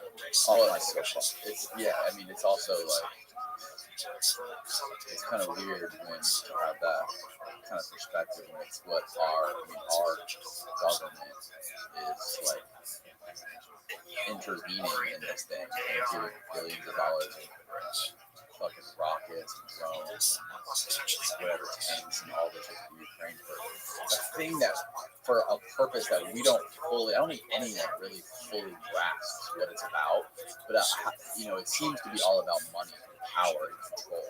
Like giving tens of billions of dollars in stuff and weaponry to a country just so because there's this debt policy where it's going to become debt they owe to the United States, so they're going to owe us, so we'll have control of them, and they're like a mediator between us and Russia, so it's like a tug of war between this country. And like when you start like digging into it, it fucking hurts your brain. Think about like, what are the motives? What the fuck is going on? Yeah, it's all these elected officials and people that society polarizes now. It's Nancy Pelosi and all these people. They're celebrities. It's like, there was some sort of a natural selection around people. I think most of them probably get involved because they have certain intentions. It's almost all of them eventually, but once it's like the attention, social media, money, tribalism of people getting it. It just takes on its own. It's a monster. And I think Nancy Pelosi, she just went to like Taiwan, and now like China's firing rockets, trying to scare them. The whole Taiwan thing is weird too. That's crazy. I don't know much about it. I really don't know much about it. So I sound like an idiot trying to talk about it, but let it rip. It seems like from what I've heard is that Taiwan has always been a part of China, and then now it's time to seem like the way that the narrative is being constructed. Austin, maybe you can pull up some legitimate facts on this, because I don't know what you're fucking talking about. You're trying to sound like I do, but it seems like now we're trying to like stick our foot in their business to try to escalate things, so we can do the same thing with Taiwan that we did with Ukraine. Yeah, I'm not a foreign affairs officer, so I don't know the answers to this, but yeah, the last thing is it just seems like when the U.S. sticks their fucking foot in the door, it just creates more of a conflict and more of a fucking problem. It does, but I will say this: if the United States didn't exist, I can tell you right now, Taiwan would be officially China. Oh yeah, well,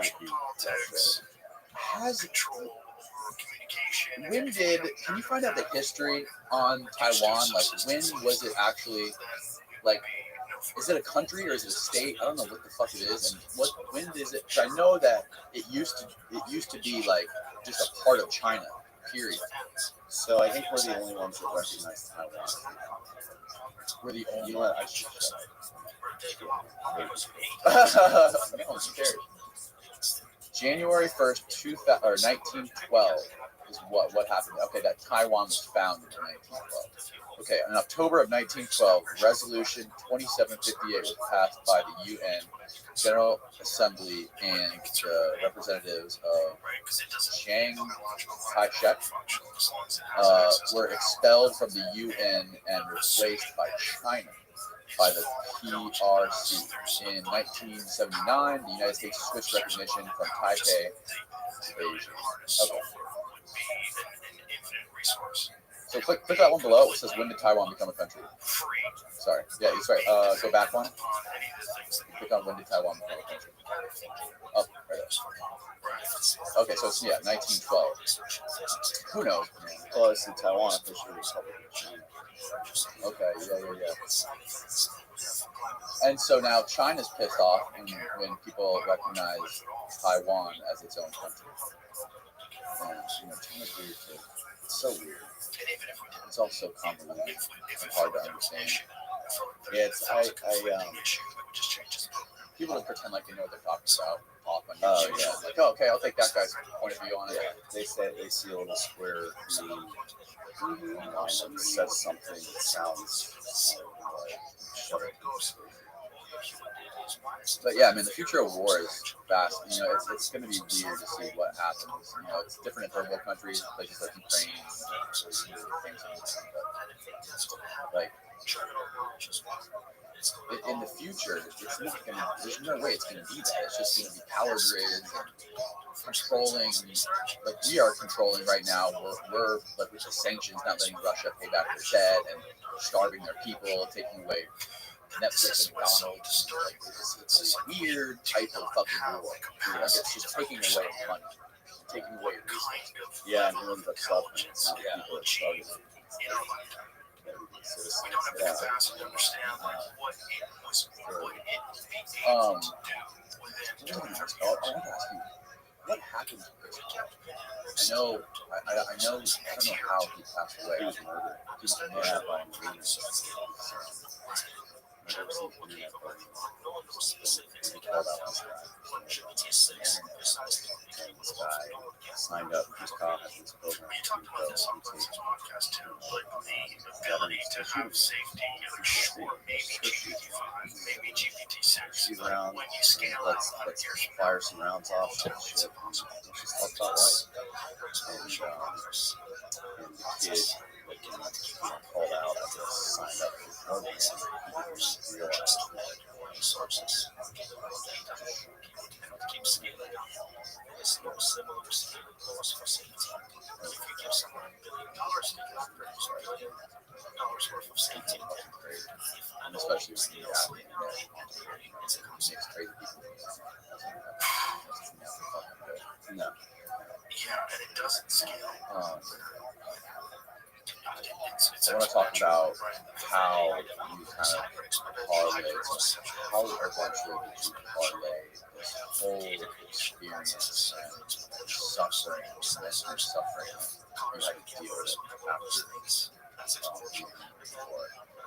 how did you parlay that into what you guys are doing after? I have honestly, when I look back, I'm like, how the hell? Like, how the hell am I sitting here? How did I get here?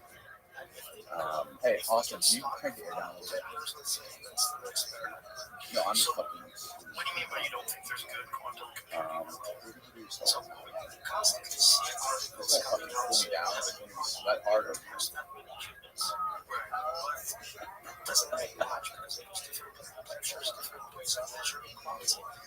Oh! Woo! I'm enjoying that way too much.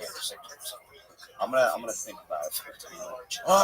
Do it. The air just turned off. Okay. Will it turn back on soon? Oh, my eyes love it. That one was a little easier to do. The first one was straight to the brain. Yeah. That was a lot easier. It's strong, bro. You get used to it. You build up a tolerance to that for a while. Yeah. So you do have a phone.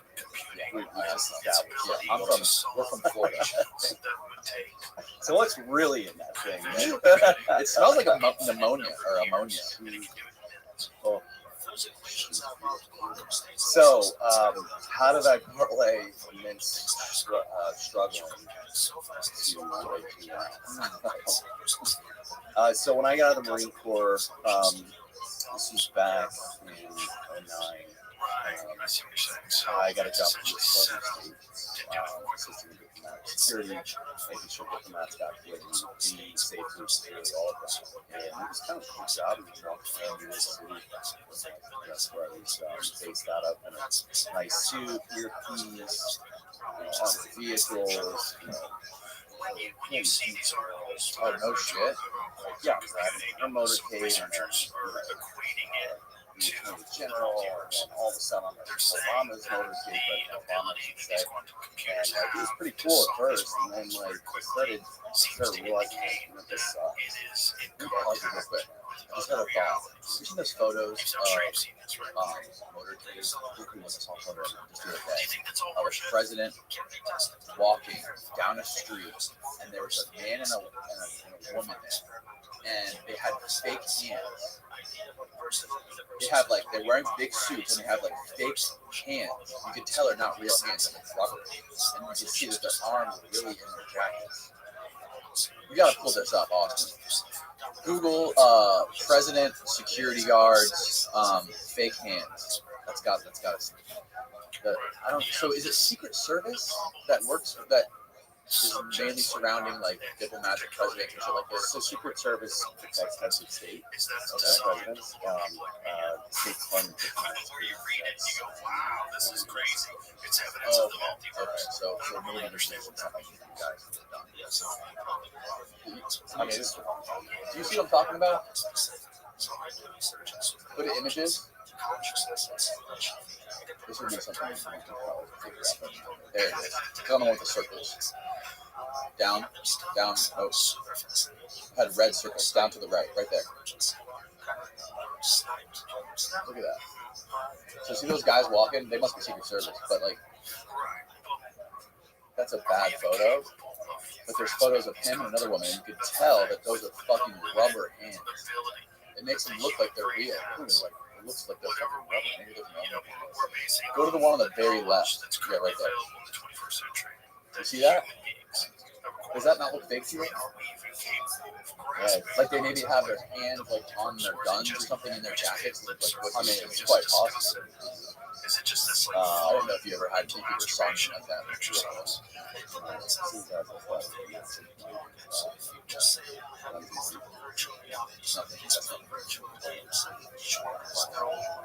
Sorry for the tangent.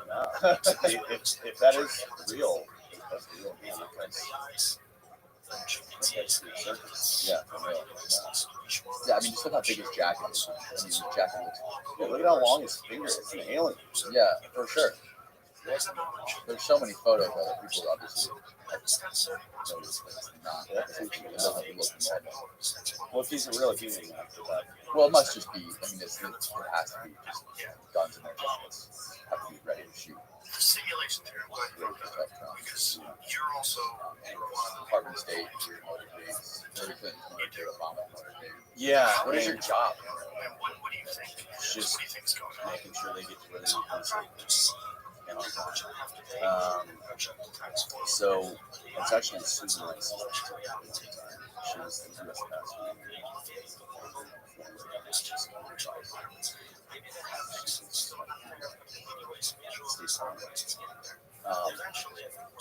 You know, I know there's a lot of people that are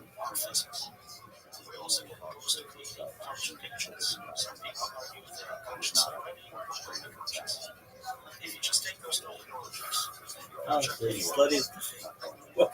um, Oh, yeah. he did. You're welcome, baby.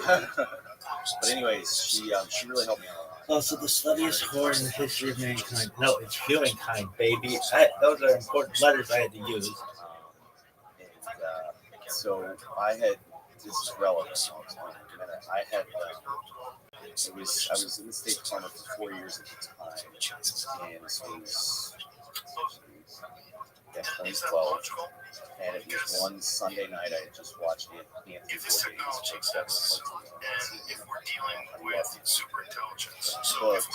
Sing another song, Rabbi. Oh, this song goes like this. You a hoe, you stupid slut. Work, bitch, work. Oh, really? So I'm watching this first show. Yeah, it's called You a hoe, you stupid slut. Work, bitch, work.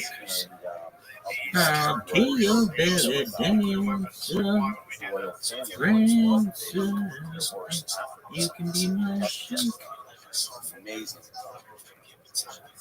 They do so much.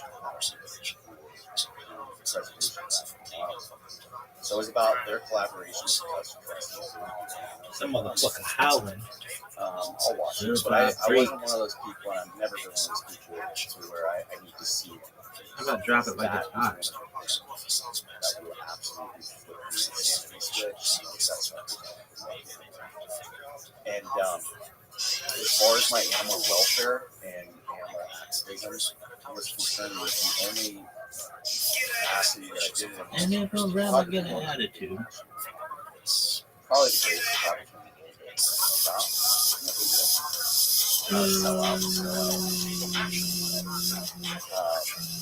But all jokes aside, I would use my photography skills. I go to local shelters and I take a dog out on a walk and take pictures of happy and enjoying life, and they would post the high quality pictures on the website. It improved the adoption. I was living in a 500 square foot apartment. I had a 125-pound rescue dog and two 25-pound. Do a thing like it's a fucking record. So I could not fit in more animals. How many pounds was it? Two. So they're 25. Anyways, I just got into that. I've never been a fan of that for some reason in my life. Like that. And the I have an outlet cat. He's outside the house. And he goes all day. And he's like outside the door. In the night in the crib, man, I drop it like it's hot. Yeah, you're just yeah, my wife. And then if I rather get an attitude about it, like it's hot. I got a movie on the under, and the corner No way. Those things are so cool. Like, yeah, she's 12 years see these old. ice creams, to the bachelor, spring available. I was screaming down your throat. So I don't want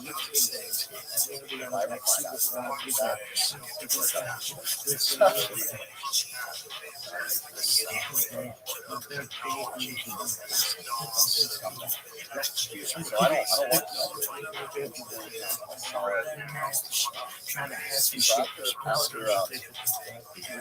Anthony Burke's show, this was I was the second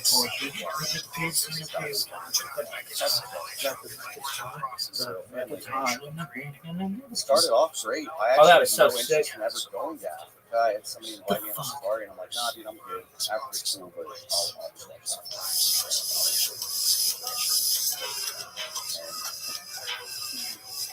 we're good there.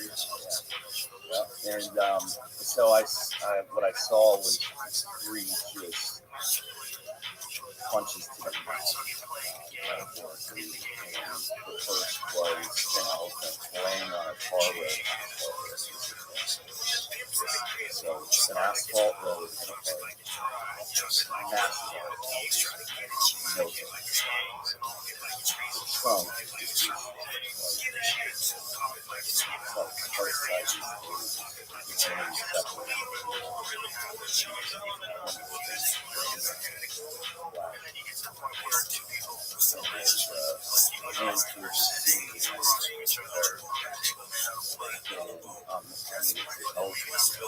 trunk. No idea. And I'm like, whoa. And I'm so pissed off when I lost that. The very next thing was Park Rangers playing dead. And now it's like, oh shit. Why are these? And then the third scene, this is back in the third scene was a female rhino Skateboard B. and she's missing her entire nasal cavity, like her horn is gone. And you can see the two lines. Study is for What had happened was that shit. coaches just tranquilized. How do they do that? Tranquilizers. We do have a history, at least in this It doesn't go bang. We do have a history of, there was a gentleman that, see if you can find this, they traced this guy, they found 9,000-year-old DNA, and they traced this 9,000-year-old DNA to a guy that's living right now. I believe it's in England. Yeah. Do it Which is because really fascinating. they could do it without being fucking years animal. ago, his ancestor lived. Yeah, And so we have this limitation. Now you can remove, like you said, you can remove a rhino's horn, which some places are doing as a alternative. Probably very limited language, It grow back.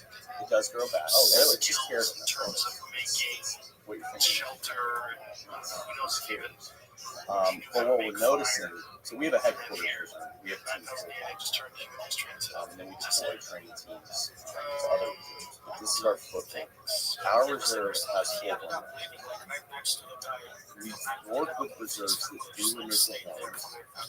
I don't have any issues with it, but what we notice is and a live rhino is better than a dead rhino, whether it has a horn or no horn. Yes. However, what we're noticing is that it's affecting the mating behaviors of the animal. The male doesn't have that horn. The female doesn't get her into mating. So it's we have live rhinos. And it's now it's starting to change the genetics. So that said, so what ended up happening is these people were filming her while they waited for veterinarians to come and point it out. And at first I was pissed off. I'm like, why the hell are they filming this? Like, how can you film this? In hindsight, I was back. I'm like, thank God you film this, and you're a hero for doing it. Because I can't imagine sitting there and having to plot a camera and film and watch this happen. The animal died miserable death. But thank God that they had the courage to do this. Because I know that I'm not the only one that was inspired by it. I'm just a little slice of steak. I'm just trying to affect my slice of what I can control. But there are other people that had to inspire to get involved. We needed that shock moment to wake up. This is a real problem. It's not an African. This is a real problem. But what happened was I watched this animal die. She had a newborn calf that was not on the film. Gone in the bush, lost, scared. That baby ended up dying. Mother's milk. And it shook me to the core. I was feeling, all that emotion that you bring back from your PTSD. It's every strong emotion you can think of wrapped up in just like Will Ferrell says at last. And you throw it all in there, and you super glue it shut, and you just kind of cope with it by never having to deal with it.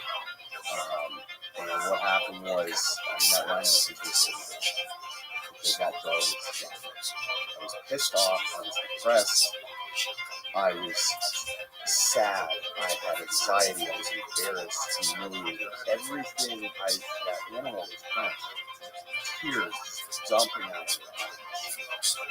And I felt everything that she felt. In my emotion. She saved me. I can confidently say that I will say there's a very good chance that I would be on this. It was that powerful. Like to the point where I'm gonna cry. And I called out a word for my literally back. What is this bullshit?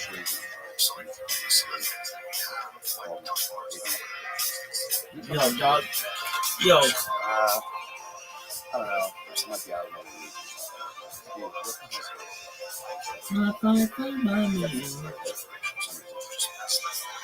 So I say, all right, dude. Well, this is what happened. Dude, I wasn't sleeping. I was crying. I was just walls, real concrete walls. Too long. So, and so he said, you need to come back to work. I'll take their seriously. I'll fire you. All right, welcome back. I was talking to a buddy of mine.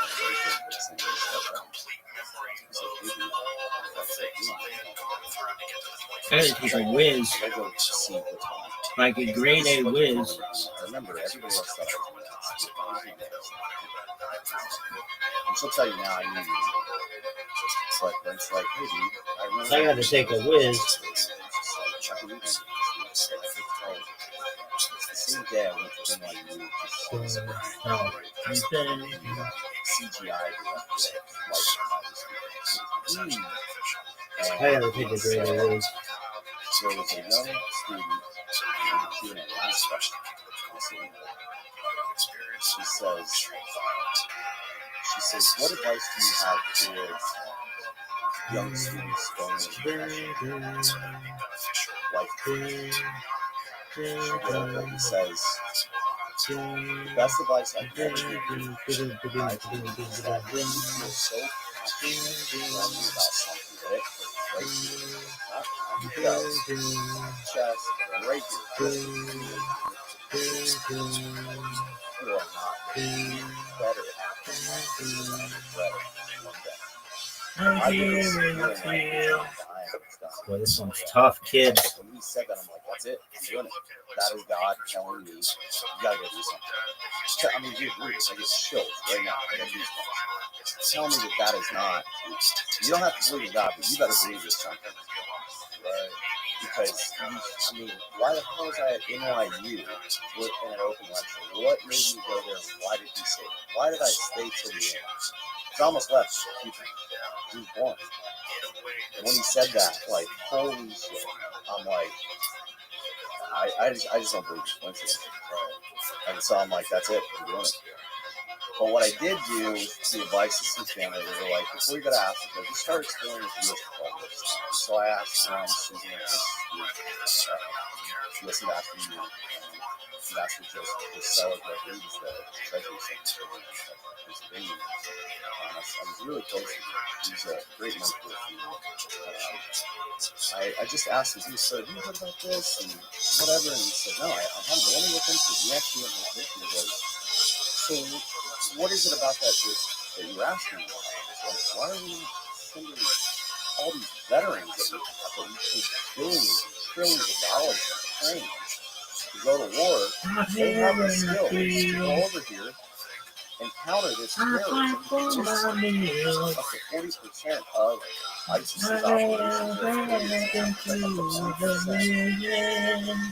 of their operations are funded by coaching. And there are some people that want to say that that's debunked bullshit. That is very real. That is real. People say it's debunked. Well, that's just a fake statistic, and we did this study and that study, and that's not how they're funded. No, you idiot. Criminals are criminals. Terrorists are criminals. Criminals are terrorists. The way that they fund their operations, they're opportunists. It's opportunists. So if they see an opportunity to go and kill an animal so they can go and terrorize people and make more money and push their extreme agenda, they're going to do it. And that is what is happening. And so I had my security level security clearance at the time, which was top secret SCI, and they upped it another one so I could go into a skiff. Lunchline, kids. Chumash class, kids. Very high level documents. They actually upped my clearance so I could research this. They pulled some strings for me. Yeah, wow. Yeah. And so I got the real information that I needed to see, and I'm like, hey, this is real deal. What about that real information that you can divulge? What about it? Well, it was nothing that wasn't already out there. It was just that it was officially documented in U.S. government cables, and foreign nations are giving this information, saying, "Hey, yeah, there is a tie between terrorism and poaching." But because of who had the information, that's why it was top secret. I mean, you can find the same stuff, online. It's just not going to have a cable attached to it. So you started doing all the research you could. You knew that this is what you had to do. You went to NYU. Who was it that was doing the talk? So what did you do for Life of Pi? He was the director of the CGI. Dude, that's so fun. What a small fucking world. I'm really good friends with the cinematographer of Life of Pi. I met him filming a movie right around here called Dolphin Tail in Clearwater about a dolphin rescuing the tail got caught in a net and kept it in the aquarium. And he also helped film a world famous documentary called Blood Dolphin about the dolphins in Japan, the Japanese fishermen who they go out and they chase all the dolphins into this cove, and then they just fucking spear them to death. Wasn't the documentary called The Cove? Yeah, the Cove. Yeah. There's one called Blood Dolphin, and there's one called The Cove. That's my next mission. And they find like the prettiest bottlenose dolphin, and they sell them to SeaWorld for like $400,000 a pop, and the rest of them just fucking stab them to death. You see them like having seizures in the water, and it's just the whole entire cove turns blood red. It's so fucked up. And the people in Japan are fucking suffering because they're feeding them these dolphins. And the dolphin are like this open water pelagic fish. You're not supposed to eat that shit because it has so high levels of mercury. It fucks with the human body. It's not good for the human body. They're feeding this dolphin, even the school lunches. It's a dolphin. It's so fucked up. And that's the kind of stuff that our government should be working on instead of. And dolphin are like, I think they're like the second smartest creatures next to humans. Yeah, they're up there. Elephants are up there too. Yeah, elephants, It's sick. It is. I just, that's the thing about human. We are monsters. You and I sitting here, we're good people, but we have a monster. Like, it's scary. Like, it's a lot of people have a very nihilistic view of humans. And some aspects of it are true. I don't know how it's not a healthy way to look at it. There's some elements of truth to it. Say that we're just maggots in our corpse. Maggots just devouring It's a fucking very fatalistic, nihilistic way of looking at it, but it's the truth. There's something to it. If it's impossible to consider superintelligence, and if So when did you decide to go and travel to Africa? there is a world that we can Go? imagine, Like, I'm going to Spark. Or a what situation exists that's indistinguishable from reality. no, so what I did was, thanks to Ambassador Torcella, Joseph Torcella, I need to get a hold of him. He connected me with several embassies of African nations and their ambassadors to discuss what their needs were. At the same time, he also connected me with, had his staff find out what the U.S. was doing. And I put together this proposal that was a 1-page or a 3-page or an 80-page. I was researching, right? It was in that dream mode. And so I started, handing this to people, decision makers, to say, hey, does this have any, does this hold any water? Does this have legs? Could you see this happening? Hiring veterans to go out and help and assist, because I saw this as an opportunity. The U.S. government, they're not going to go and save animals because they're government. And governments don't have emotions, right? But I wanted to pitch this. We have all these guys that pay all this money to train them, and they don't have a purpose. And I had just found my purpose, and I didn't realize that that's what it was. And we could save veterans with this. We use this as an opportunity for development assistance that supports the improvement of international diplomatic relations. Hey, we're going to come over here and help you with, if the government had to look at this, I'm doing this because I give a shit about the animals, but I'm trying to interpret this to government officials in a way that would benefit the government. It's like, hey, East Africa, China's got a stronghold on East Africa, all of Africa, really. Why don't we go and help with animals, and maybe that'll improve our relationships elsewhere as well, and boom, done. Perfect, right? No, what ended up happening was OES, Oceans Environmental and Scientific, many agencies within the U.S. Department of State, they were tasked with what the United States was going to do to help because wildlife trafficking is a top priority. What the hell OES is going to do about this, I have no idea. And so I started exploring it, and then I also did a call with International Narcotics and Law Enforcement. Law Enforcement Affairs.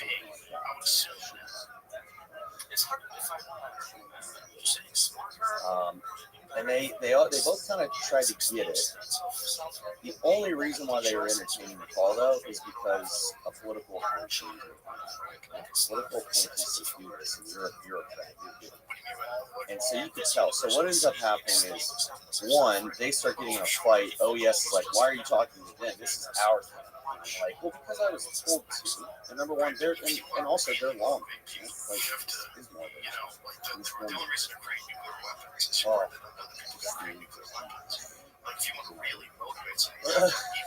So what ends up happening is I was told you can no longer speak to the law enforcement state and so the guys at guy David, that's all I say, from the law enforcement agency, just telling me, oh no, this isn't going to work. He had no idea about the coaching issue either. Go figure, when he retires from the State Department, he is now an advisor in California. So the asshole would have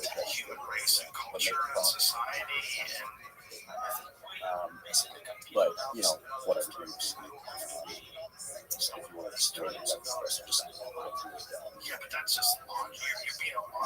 And then what happens is OES is throwing an open forum with President Obama's Advisory Council on Wildlife Trafficking.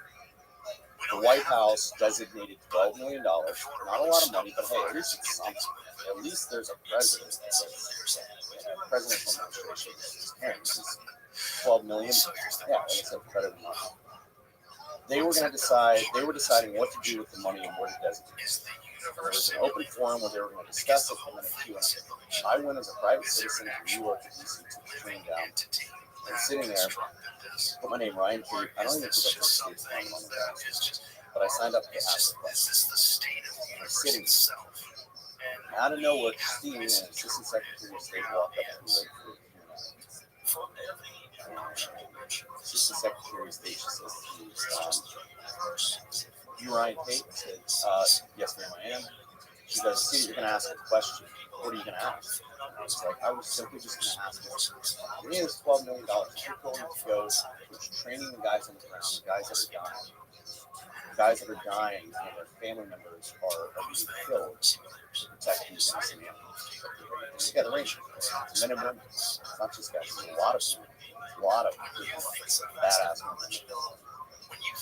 And I said, that's all this matters. She goes, you are not allowed to ask that question. I said, man, I'm here as a citizen. I'm not here in state capacity, and I have permission to be here. She goes, well, I'm telling you right now, if I don't have it in writing on Monday, it's on a Friday, you were going to end this little crusade, this little pipe dream that you have, that you're not going to have a job.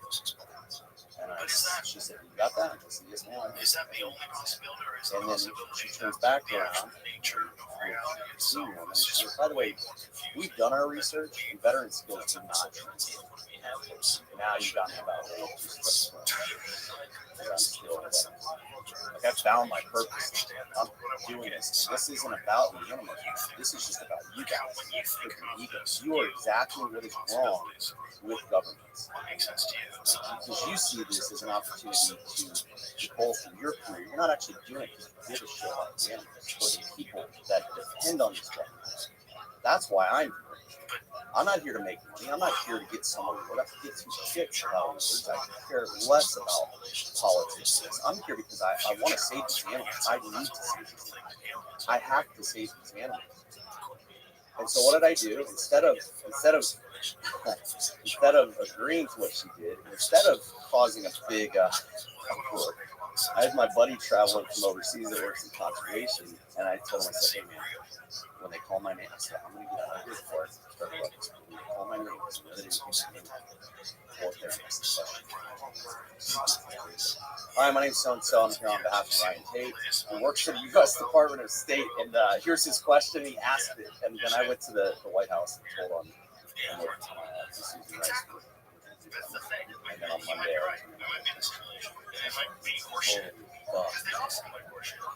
it's like the first question was Bigfoot. Yeah, that's incredible.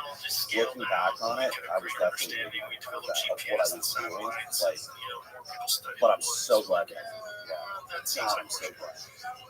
Yeah, so you became like a fucking dissident, man. You fucking went against what the bureaucrats wanted you to do. Like, dude, that's scary. I mean, whether you're ignorant or not. Well, just like literally, I just quit my job, and I'm still living in New York City. How the hell am I supposed to live? And like I just, it bothers me. Still to this day, it bothers me. Like, you are evil. It's not intentional, I'm sure, but you are evil in my mind. If you try to stop something so pure like that, why would you do that? all because you were tested. Okay, well then you take the initiative and go champion. I don't care who champions saving rhinos or elephants or solving this problem, because it is a problem. I hate the word problem. We usually call problems challenges. But this is a problem. Go champion. I don't give a shit. Just save the species, for God's sake. And but it was liberating. It felt it's like, hell yeah, I gotta do this now. I'm doing it. So I started going to Africa on my own, and I wasn't going out on safaris. I was going with the government officials to that introduced me to. Without him, I'm telling you, without Ambassador Joseph Porcella, I wouldn't be sitting here. No way. He introduced me to the people. The president of Tanzania tells us, hey, I want my rangers to operate like U.S. This is what I worry. Let's do it. Like, I'm getting chills right now. Oh, I was like, you a Marine? I was like, hell yeah, that's what I'm thinking. Let's do that. Because we need to save these animals. This is terrible. And I didn't really understand how complex it was. Like, you think, yeah, let's just go over there and kick some ass. We'll go Jason Bourne in the bush, which do some boogeyman stuff. But it's way bigger than that. You can't just go over there and, you know, first of all, I had no interest or I was not going out there to kill anybody or cause pain. I just wanted to have the last thing you want to do, especially in conservation, is killing. Right. No, you have perfect. Yeah. Perfect mission. Yeah. I mean, I was having what you had lost after you left the mission. Now you had it back. Yeah. I mean, I was having dreams at night every night about animals that I hadn't even seen. Like, just this was like the first time you saw it. Dude, I almost passed out. Yeah, man. I was just, and the first time I saw elephants in real life, came around this corner towards the end, and blown away. And we sat there for like, and I'm just like, all right, well, we gotta, she could have been on Mars. Over $100 just around the corner, and it's like, no, now we're not leaving. We'll stay in here. But what I was doing over there was, you know, that's the fun side, but I wanted to get out with rangers and just, you know, live with it. See what it's like. What do they go through? I want to do this. Just because I still don't know. Maybe my skills don't translate. Maybe that evil woman was right. Maybe that bureaucrat scumbag was right. You know? I don't know. But the coolest thing is when I showed up and I introduced myself to Rangers, and they're like, yo, you're a Marine? You served in Iraq? That's amazing. They were so well versed on the wars. And now they have Bloody sport in the history of humankind puts no fucking record. Yeah, it is getting weird. This rabbi's family is getting weird. Yeah, I do. And now all of a sudden, these guys are charged up. Listen. Man, I can't imagine. Like Africa, other than maybe Bloodiest horde I don't know in the history of humankind puts no fucking record. Australia comes close, but Is that an issue? Africa, especially in the parts of Africa you're in, it's one of maybe two places in the world that you literally have to Bloodiest, no. Bloodiest alive horde. by a fucking animal. There's so many man-eating animals there, and you're surrounded by them. So everything he either wants to in the water and on the yeah, no, stay the hell out of the water. Everything either wants to eat you, screw you, eat you, or both. Yep, that's it. I could have said that in a different way. Yeah. Oh my god.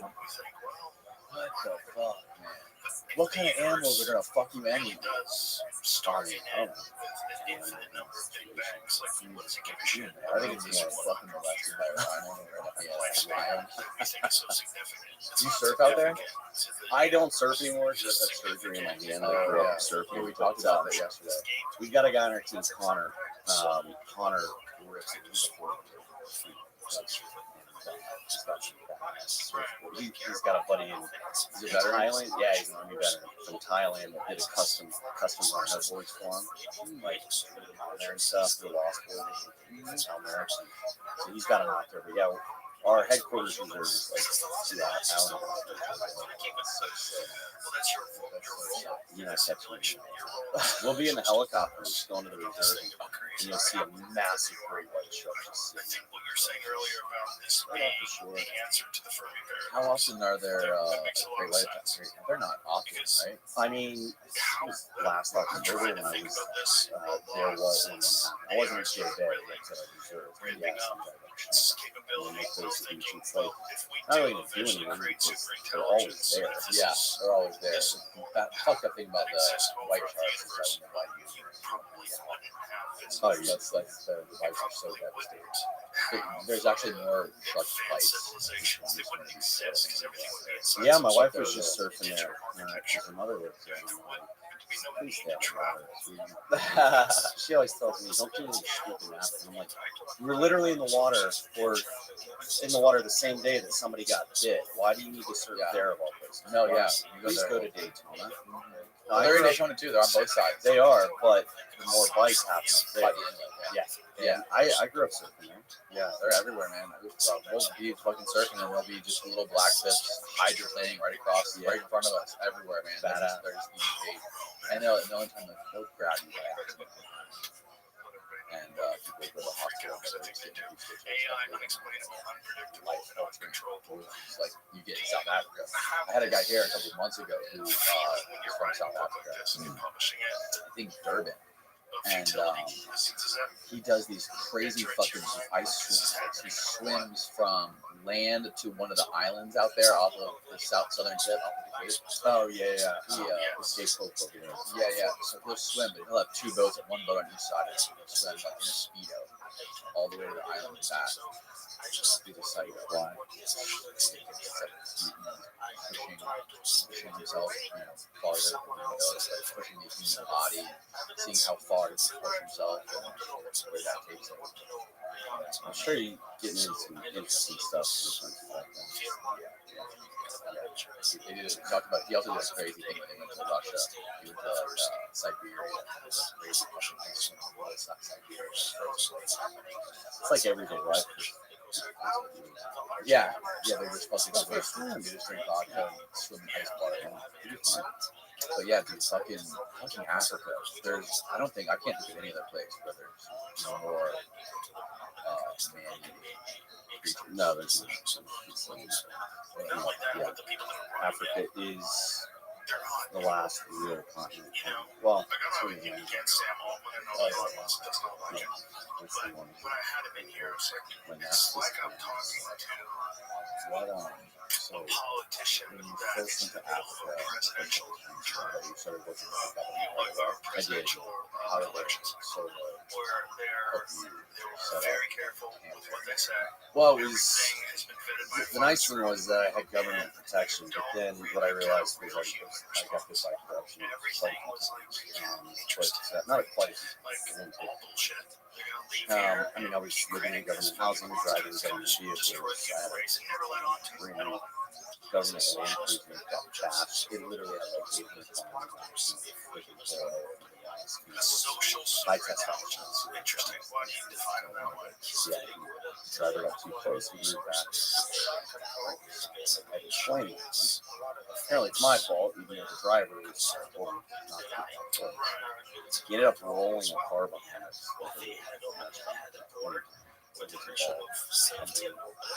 People live. So yeah, I had government rifles, but I was going out embedded. I was going as essentially a spy. And I would act as the assistant for some rich American billionaire or international billionaire, and I would do it with the oversight of the government. I would do small illegal wildlife stuff. Oh, fuck yeah, bro. Weapons scanning, and that would build trust that. And then once we got to a certain level, all right, That's a stupid job, I think.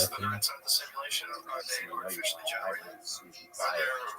No, like that. People that we think are people. Study is for. So Oh, that is I good. can't do I it like anymore it. because consciousness.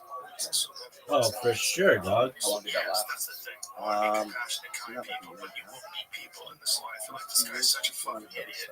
He can't Oh, be that is good. or he has to have a But very Why didn't it? we were taking down some really nasty people.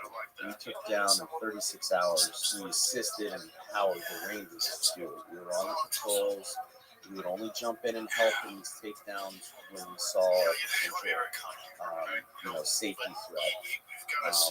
These things happen. And we took down, Park Rangers took down the criminal network responsible for 18,000 elephant deaths in 1 year. At the time, we thought it was 10,000. We talked to Parliament members, and they were actually it's more like 18,000. And we took them down in 36 hours. And then I've met people We were where I'm taking like, them out of their beds. there's nothing through the there. windows. Like, I can't help Yeah, this I person. remember taking a It's couple like guys out talking of to the a window. Labrador retriever. Otherwise, you're Like, sleeping there's next to them. certain things you're running to in this life. And Like, well, cool. take them out. Is this because And this is the the wife way was that things get done?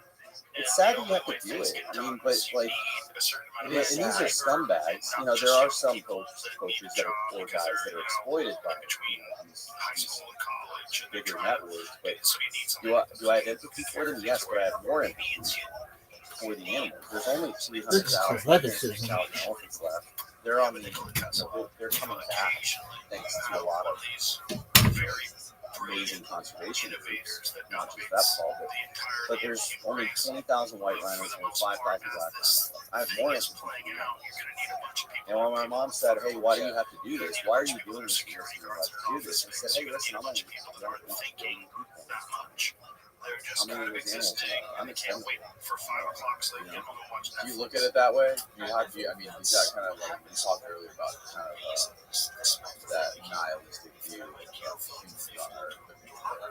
So many fucking people on Earth, especially there's something that happens to humans when you put them in a situation of desperation when it comes to resources.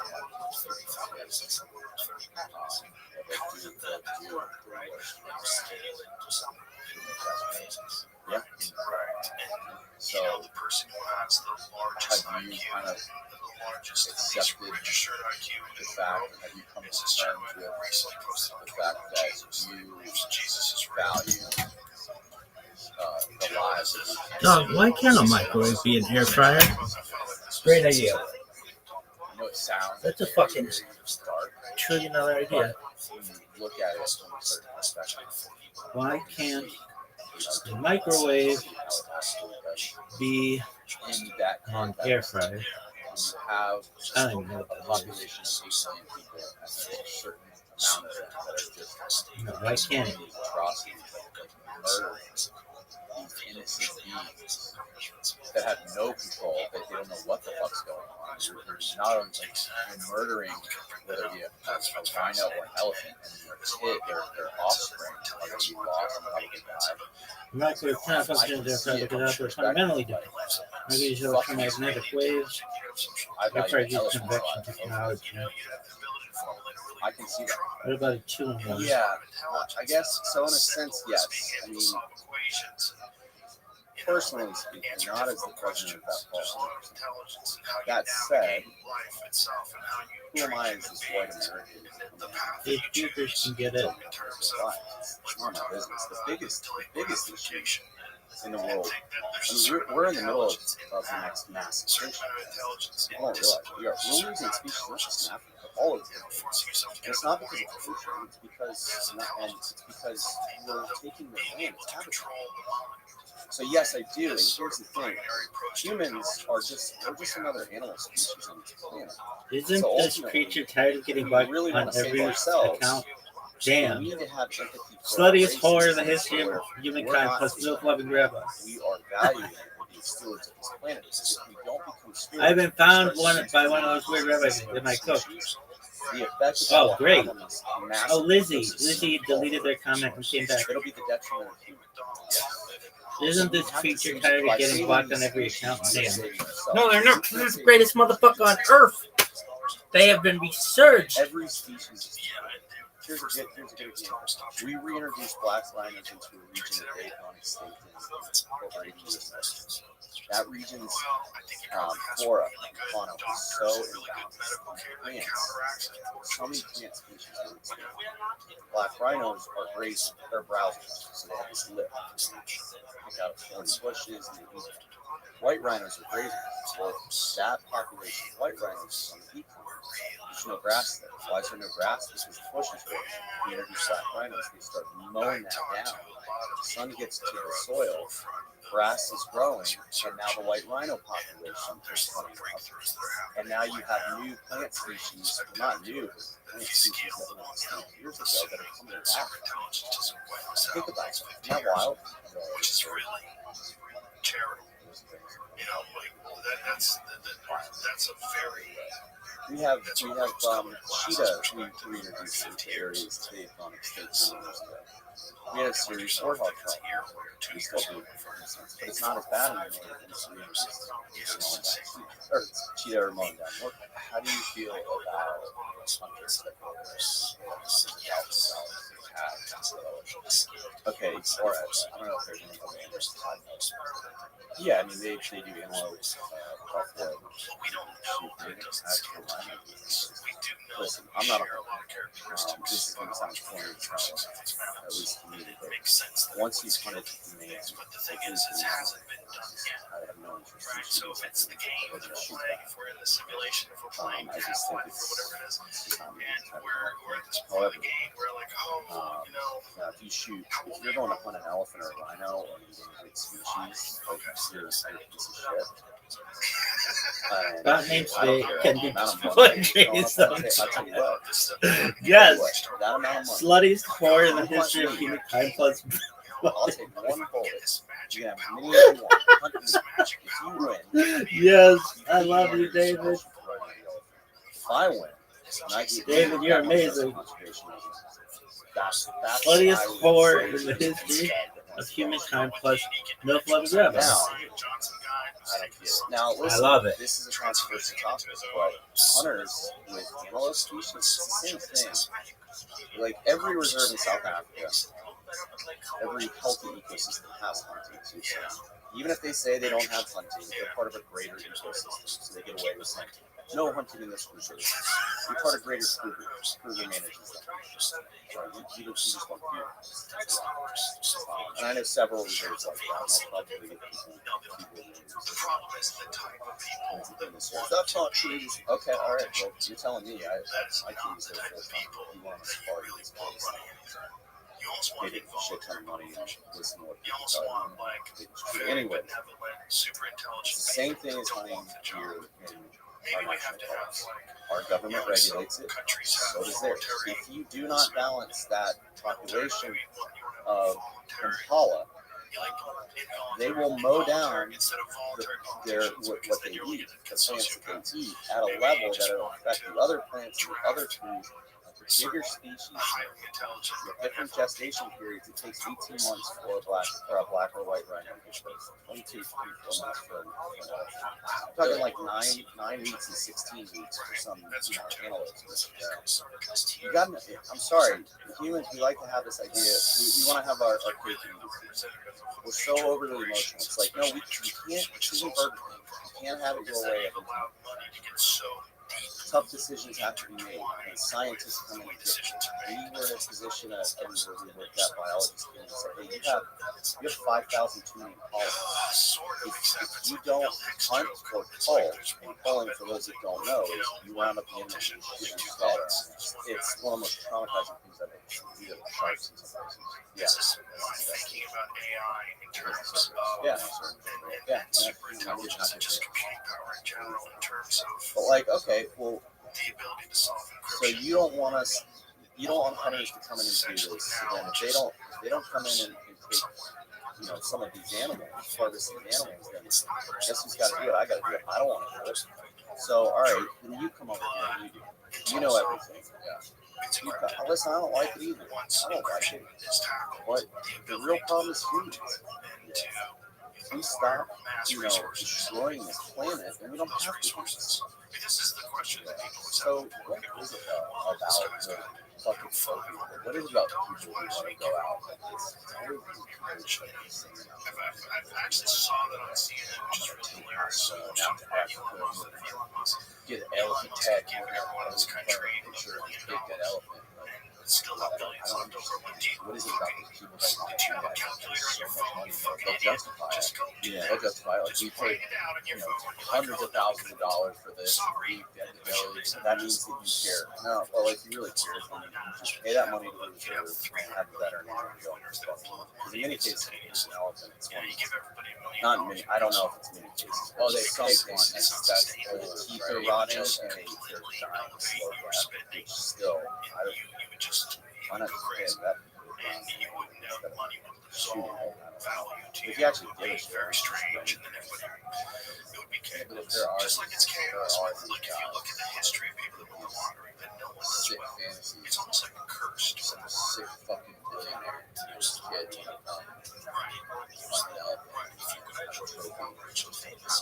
What do they do with those? Do they just kill them? Do you know? I don't know. I don't know. I've never looked into it. Do they use it? Do they mount their heads as trophies, or like what do they? Just take that idea out of its own little thought level and say like, there's an elephant that's dying, but this guy's going to pay us $1 million. He's going to pay this money to our rangers.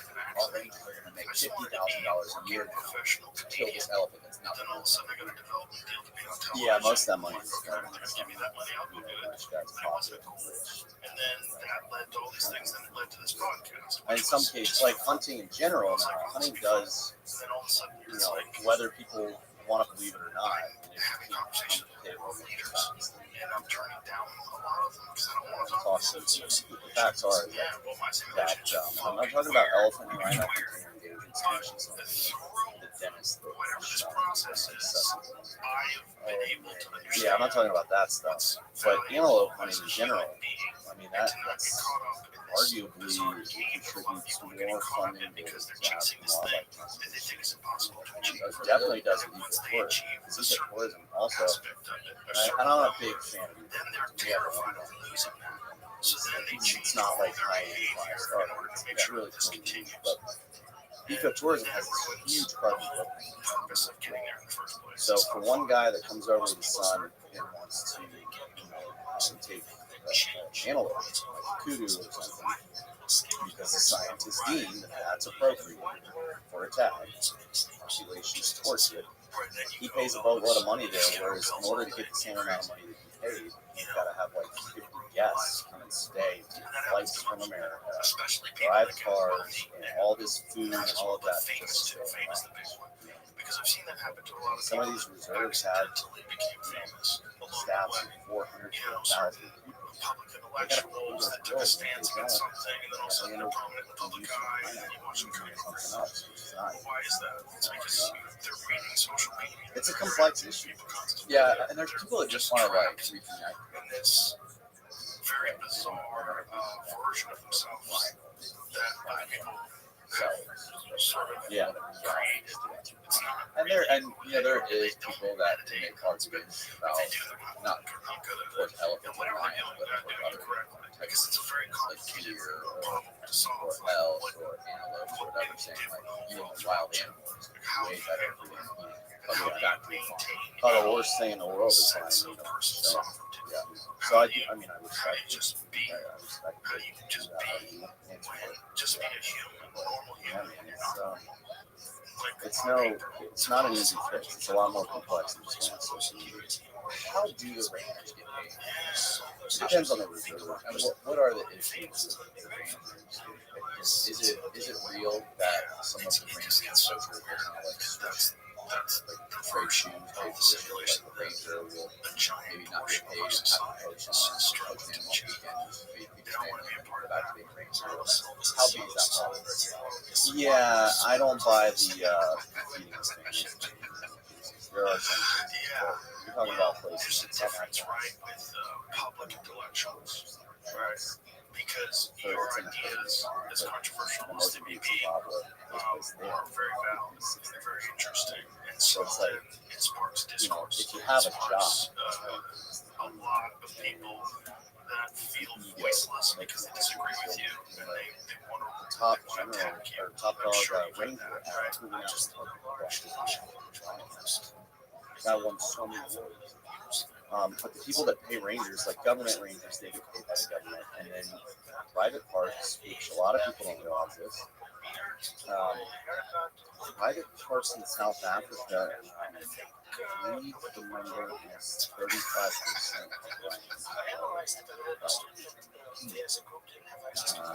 they have actually private farmers, because they call reserves, private reserves in South Africa, they call them farms, so farmers. But these private reserves have saved It's a very big problem 90% of Well, it's also this thing where because the human mind is designed to trading gains and sale recognize and trade gains. pay very close attention to threats. So they pay So their the negative fucking ones, the ones private that stand citizens. out, And when you start a park as a private citizen, especially in South Africa, you put you target. don't watch and look at it. You don't do it because it's some glorious job You know, and making all we were this having a money. conversation the other day. Many of those people have other businesses that And support like them. the type of people that go to protests. And They're I doing it because understand they're passionate. protests and I fully That's support their your right heritage. to They want to protest, save but these species. But you put your and life one of the in reasons danger. why I'm not going is The because I moment think you it's put a too rhino on an close elephant or an endangered species on the property. There's something about being on the ground and everyone having Well, I this, mean, there like, there's this been farm attacks mentality, this mob where mentality. And you're all chanting poaching and rangers screaming will raid together, and you're somebody's home, marching, and the people owner do of the like reserve very farm, irrational things. tie them up, But the take all type their of people stuff, that and want to shoot be them in the head engaged in when that, they leave. generally speaking, They'll are open the different. safe, like in those If you cases get where most rhino horn, if it's harvested the proper way, which we discussed, is not it's not good for species in general, but it is preventative. Some people will keep it in a safe in their home until they can get it to a bay, put it in a vault, and those are all registered by the government. So they'll, if they hear that there's a dehorning happening, they'll go and get that house. Meet 100 people if you're a charitable person. What are the odds that one person is a fucking idiot? 100%. What At least one person out of 100 is going to the get fucking prevalence idiot. of That's the 20,000. Paris? That's 2 million. We There talked it about is. earlier, but Perfect number. Exact number of people that are on the streets lighting Waymos on fire. Which, by the way, I think is directional. how Lighting widespread the are Waymos on they? fire. How what is You're their probably relationship? worried about the I know you said that Putin funds them. Yeah, so Boko Haram, especially Al Shabaab. Well, I won't say especially. What is Al Shabaab another? Yeah, they both had or ISIS affiliates. Okay. They were around before ISIS officially started, but they pledged allegiance to ISIS. Yes, exactly. They are huge believers. They will go in and mow down houses. You want to see, I mean, they rape, pillage, murder. I mean, white whole villages on fire just for fun. It is so sweet. It is pure evil. Yeah, we're talking about yesterday. Self-righteous people that have really fucked up, confused, chaotic Al lives. Shabaab, when I was in, just come back to Kenya, I was in Tanzania. They did the mall shooting on Rabbi. Because they're stuck in this fucking traffic jam because of this entitled little shithead Until some that thinks that it's a good British idea to block the road for climate change, which just makes no fucking sense. You're literally causing all these people to idle their cars and pollute even more. It's the dumbest fucking shit on earth. So look at that. These Or you get terrorists Florida, are which just tells you to just run those people over. poaching Yeah. these No, incredible I mean, species. I don't think you should run Elephants, those people rhinos, over, the but animals I that we get had it. on baby. It's like in Florida, they Pushing get out of into the way so extinction the turns green. so They they block can the make road money. when So the they're light going to is red. terrorize humans and push marine evil. For the people on the road, no, they're fucked. They get run over. Like, Yeah. it's true. There was a Yeah. recent protest in I Florida have where they had personally where these tracked people get out in the middle of the road while the light was These red. little cells Look, there's follow signs. that tried to And then catch as soon as the light trying to turned yellow you're on the green putting the side, puzzle they together. fucking get out of the road real You're quick. getting because they evidence know the that law. they either went this way or this way to this city or that city, and you're trying to get their next move. I've personally done They did that. it all through the George Floyd With some of protests. my They veterans. do it for climate We have had protests. They do it for whatever we have chance had they get targets to on be our heads that have been significant. alerted to Like it I am being heard.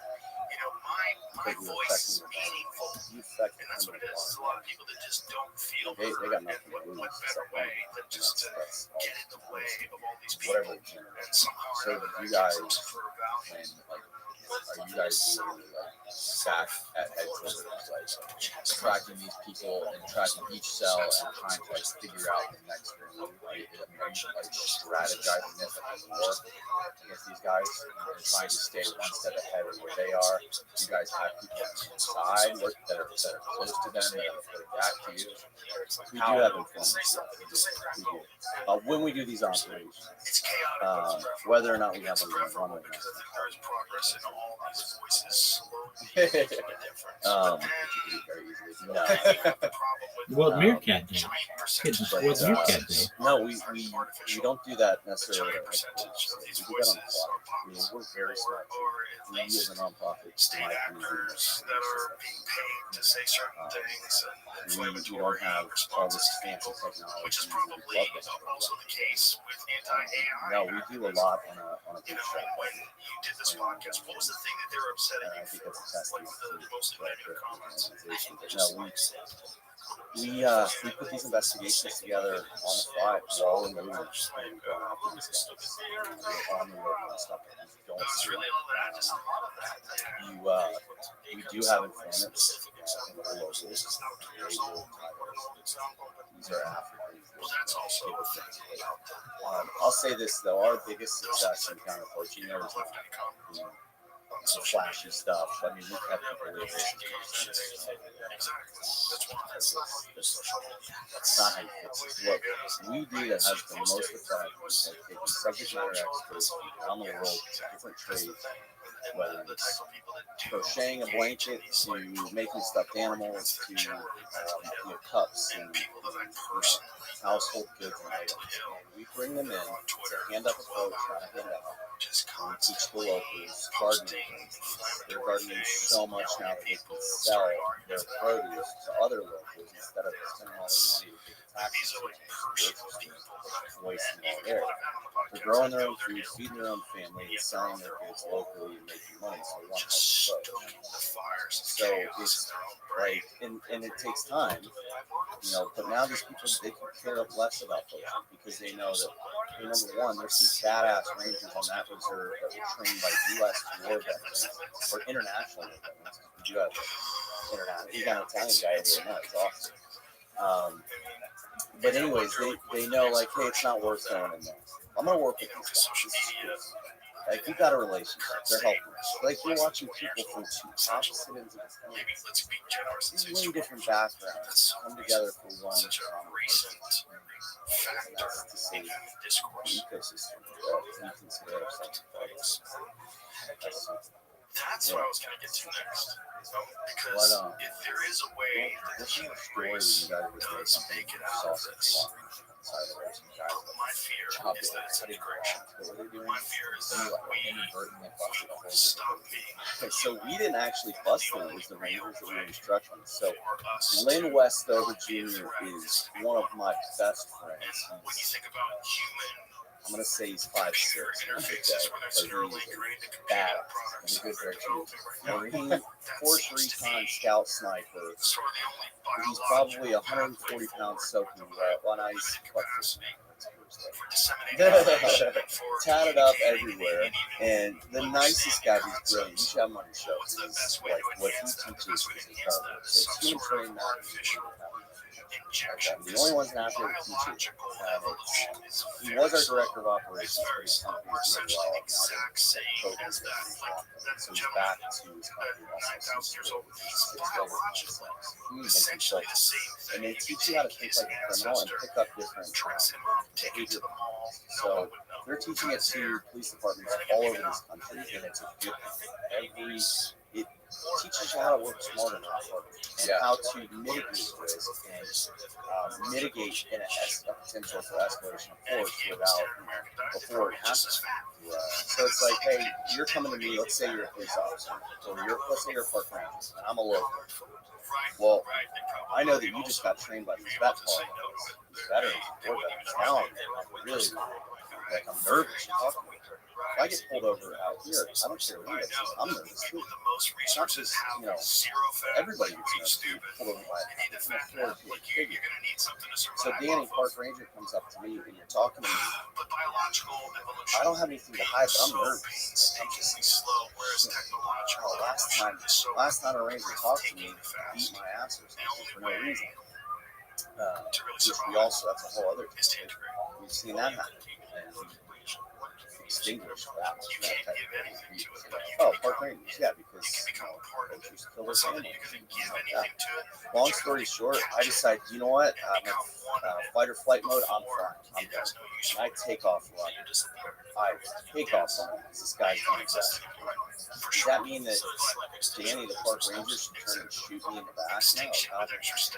But I'm able to talk to him beforehand and figure out, hey, let me see if this guy does have something to hide based on his behavior. Is he rubbing the back of his neck? That means it's just he's definitely hiding something. Is he nervous because he's hiding something or because I'm a figure? Let's calm that down. Establish who you are and what you're doing. So the first time that Lynn was the lead instructor, was teaching this on the very first day of the 5-day course. We sent park rangers to the airport to grab them for the first portion of the on the way there, based on what they learned in the course, they saw these guys cutting grass on the side of the road, which is not abnormal. They got to feed their cattle. So 3 guys, he was 3. And what ended up happening is they were picking up cues. The park rangers were picking up their behavior.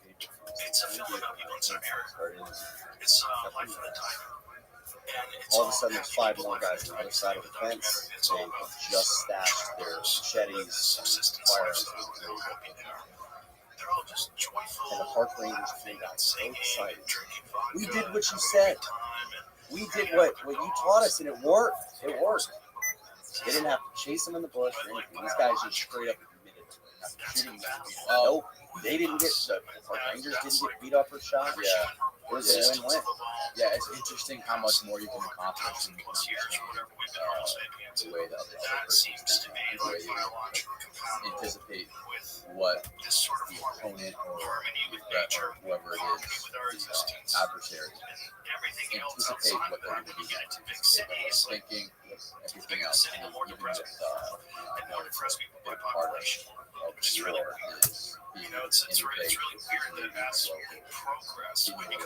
have open communication with people, understand what they're saying, understand the culture, life, instead of just like being in your own bubble and us versus them, no communication because you don't really understand anything. Communication is like the most important part of especially commanders. These people are going to suffer. Not the soldiers, which side. Does everybody there speak English, or what's the main language in this country? It depends. In South Africa, it's a lot. That's just the language. That's for sure. Most people do.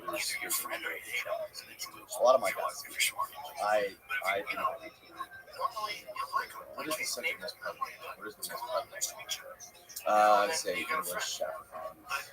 You don't like that with the guy next door to you in the apartment.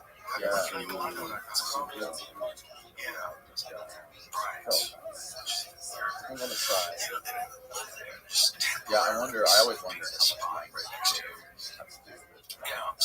Shit like that. I mean, it's one thing when you're with the person face to face, even if they don't speak the same language, you understand. But when it comes to like people on another continent, making calls about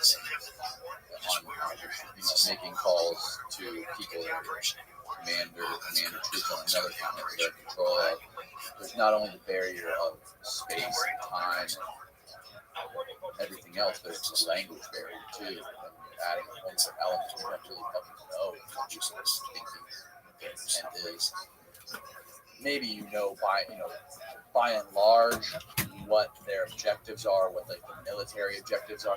But you don't understand people until you're like really there. Yeah. Yep.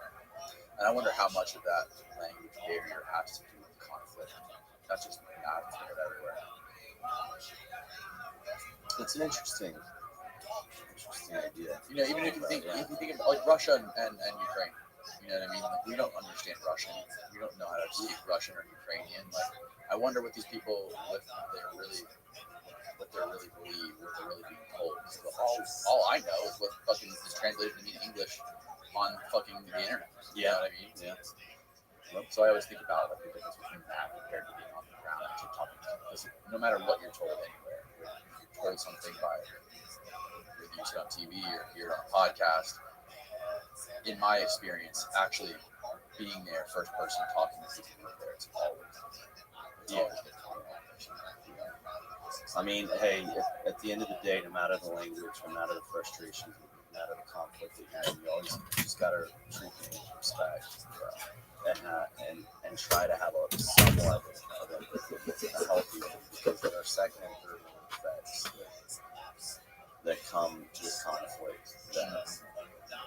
that make things bigger than they should be. Kill someone. If I go out there and God forbid I'll shoot somebody, that man killed his wife, son, dad, mom, uncle, his friends. Now you've got a whole bunch of them. They don't care if he's wrong. In most cases, all they know is just kill someone. Yes, and if he's wrong, and somehow they're going to yes. That's something that people don't talk about. The only thing that matters to us, but why would it matter to AI if you could just integrate with us, communicate with us? Hey, Why would it pain and suffering? It's insurance. If somebody on your group Short. yeah, Rabbi, please. we don't have any fucking Bro, can these rabbits fucking my back kid, fuck up and please I gotta do have something? no end. I'm gonna slaughter Nisha. a village. You know what I mean? Like that's real. That's real in a lot of places. A lot of these poor places. A lot of insurance real in Iraq. You were there, you know. People who had their fucking kids. That's the worst thing you can do. That is what. Somebody. Man, what the fuck? Yep. And can you blame him? No, I mean, you're a dad. Yeah. But you're on the other side of it too. You're on the other side of it. Like, some of the people you were fighting, those people are in that position. But you're also in a position where you're not going to get killed. You're not going to get killed. Your guys aren't going to get killed. In that conflict, it is what it is. You can't sit there and tell me that I don't do fucking standard guys. Yep. Guys in Africa and a lot of them We know that attacks on people through social media will change your behavior, change the way you communicate.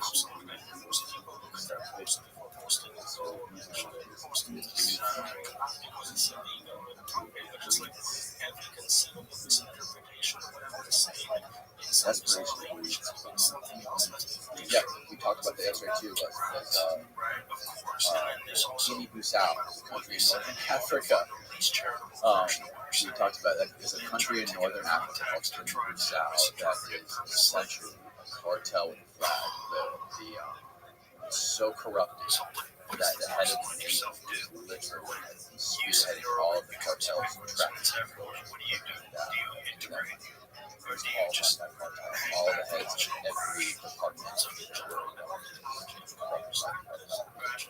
That just goes straight to those countries that are too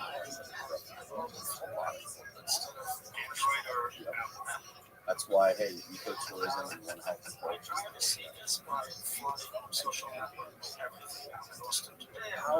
how much like China is like, yeah,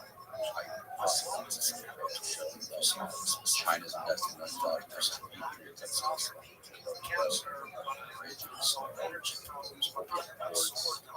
embassies, so much on that. How much of that?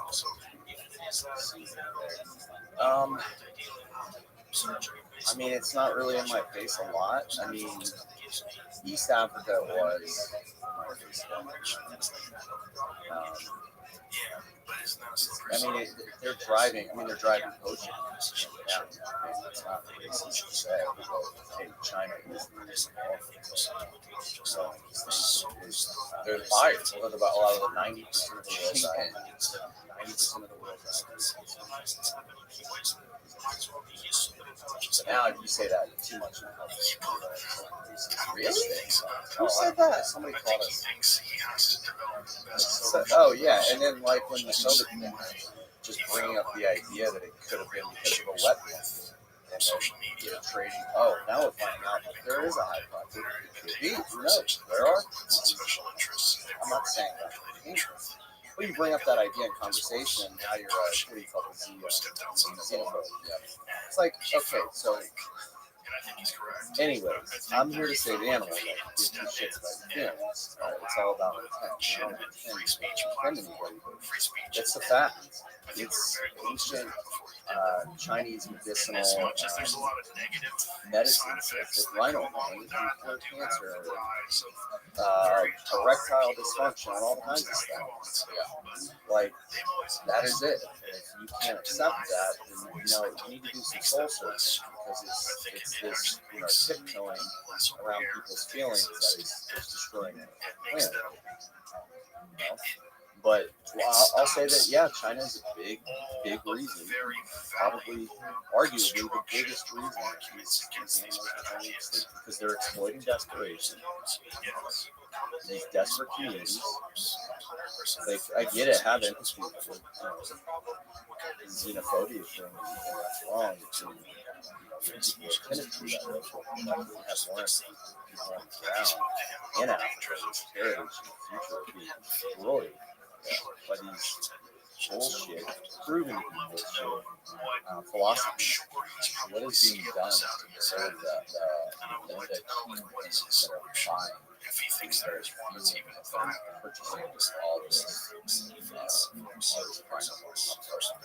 Yeah, and there's an amazing organization called Wild Aid, and there's the CEO of Wild Aid. He said this years ago, and I totally agree with him. He said, you can't just anti-butcher your way out of this problem. He's 100% right. Yeah, you can't. I mean, we're just trying to slow the bleeding. We're striving to stop the bleeding. Will we stop it? I don't know. The only thing that's going to stop it is change the culture and educating people. Wild Aid does that. So there are amazing NGOs that are trying to influence policies in these countries. The problem is the enforcement. So I don't come to the table and say, yeah, you can no longer do this or that, and temporarily suspend a trade of ivory, or I don't know, whatever it may be. And everybody gets super gung-ho about it at first, but the guys that have been doing, conservation work for many years longer than I have, you can tell they don't get super excited because they're like, yeah, we'll see what the way to do it is you got to educate people. You've got to educate the younger generation. You can't change the culture. Definitely can't change the culture in Asia as a white American. That's going to make me But no, there are some amazing NGOs like Wild Aid that are out there. But while they're doing that, we focus on ourselves, and that's, hey, we're going to be that muscle that comes in, works with the community, and we're going to risk our lives. I'll tell you right now, I say this with full confidence, that not every single veteran that I've ever deployed to Africa that we have on the ground just give their life for not just Nelson or Rhino, but being on their just like they sacrificed for the were willing to make the ultimate sacrifice for their brothers and sisters in war. They are now doing it. At the beginning of COVID, I said to each one of them, hey guys, Lynn Westover, our former director of operations, and we're prepared to come over there and hold it down if you guys need to come in. I just please give me an answer by Friday. And right there on the call, every single one is absolutely. You like Eric Griffin? Yeah, why? This thing is funny. Have you ever seen Workaholics? No. Why? Because it sucks. Everything that I haven't done or seen or in which participated, it sucks.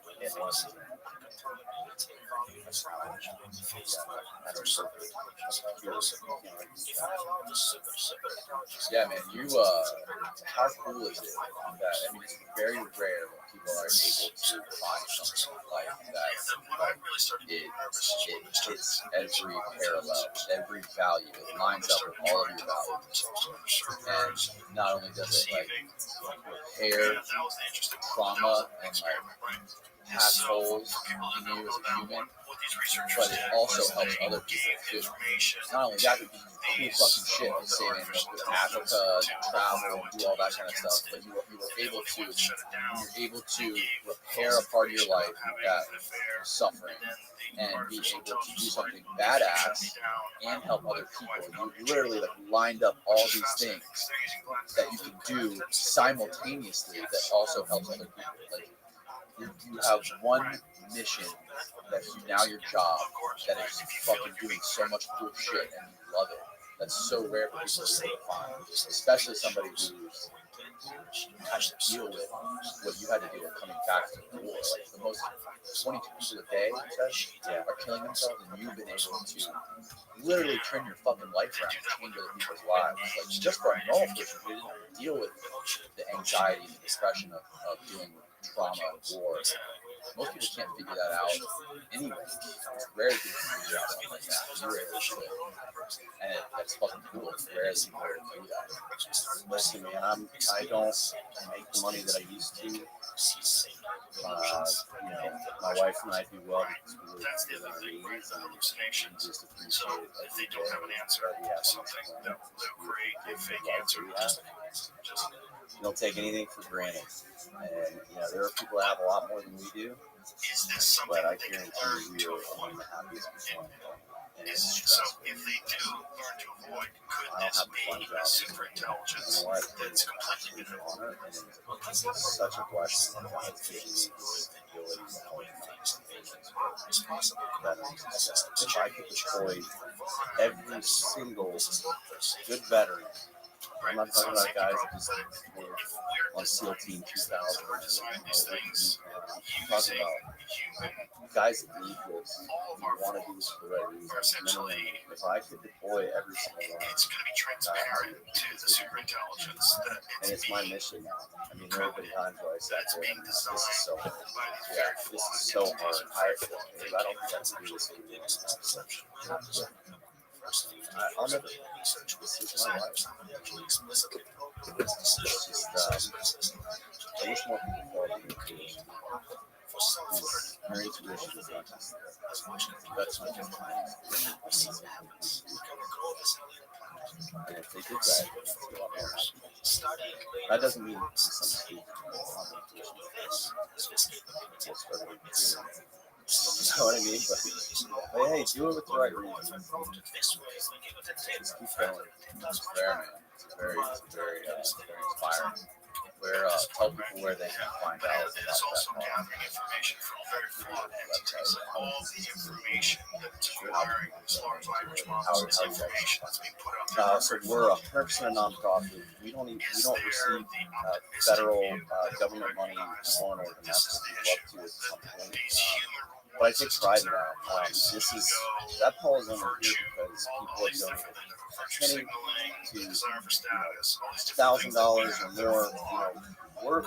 It's not just running the veterans on the ground, but it's not just them and me. It's people that give a shit. So you can go to vetpaw.org,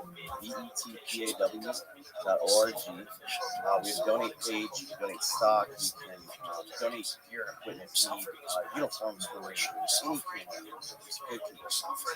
We need new boots for rangers. We need rifle scopes, night vision, thermal. We need vehicle trucks so badly right now.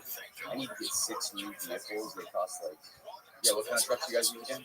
Oh, well, we've been using Forerunners or Fortuners, and we just Americanized them to good tires and suspension on them. They're soccer mom trucks, so those chassis aren't really cool. So they break them. We need land. In order to get the proper land cruiser, we need a take that. What my guys can do with that land cruiser is incredible. We can protect so many more animals and land. We need vehicles. You can follow us on BetPaul at BetPaul on Twitter, Facebook, it's just BetPaul, and then Instagram. There's videos there. We're trying to get our YouTube up and going for series. You guys have a YouTube channel? We do, but it's not. We're an international organization, 24/7, and we've got such a small team.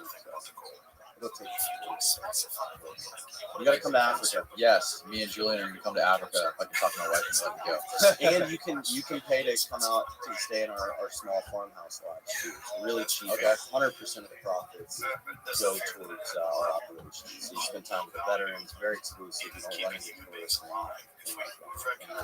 Incredibly safer than New York City. Yeah, that's one of the biggest things I always say.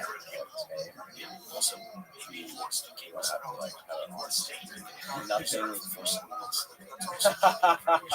unless your wife comes. That's reassuring. And you don't have to pay anything. You've done enough for us. Thank you.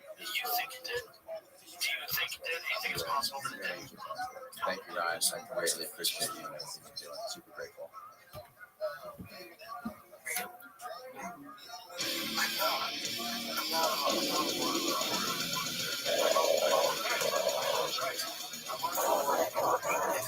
First of all, thank you for doing this. Sure. I appreciate you being here. I know it took a while for us to make it happen. I apologize that this is my second podcast with no air conditioning, but hopefully we can make it look like we can back there. I edited a book about all four assassinations of the 60s, which of course is JFK, King, Bobby Kennedy, and Malcolm X. That's called The Assassinations. All right, my two previous books, one is called Destiny Betrayed, right, and that's essentially about New Orleans and the JFK case. And my other book is called The JFK Assassination Today. That What? We're not. is really Super nuts, baby. Off the top. extended critique of Vincent Bugliosi's book, Reclaiming History.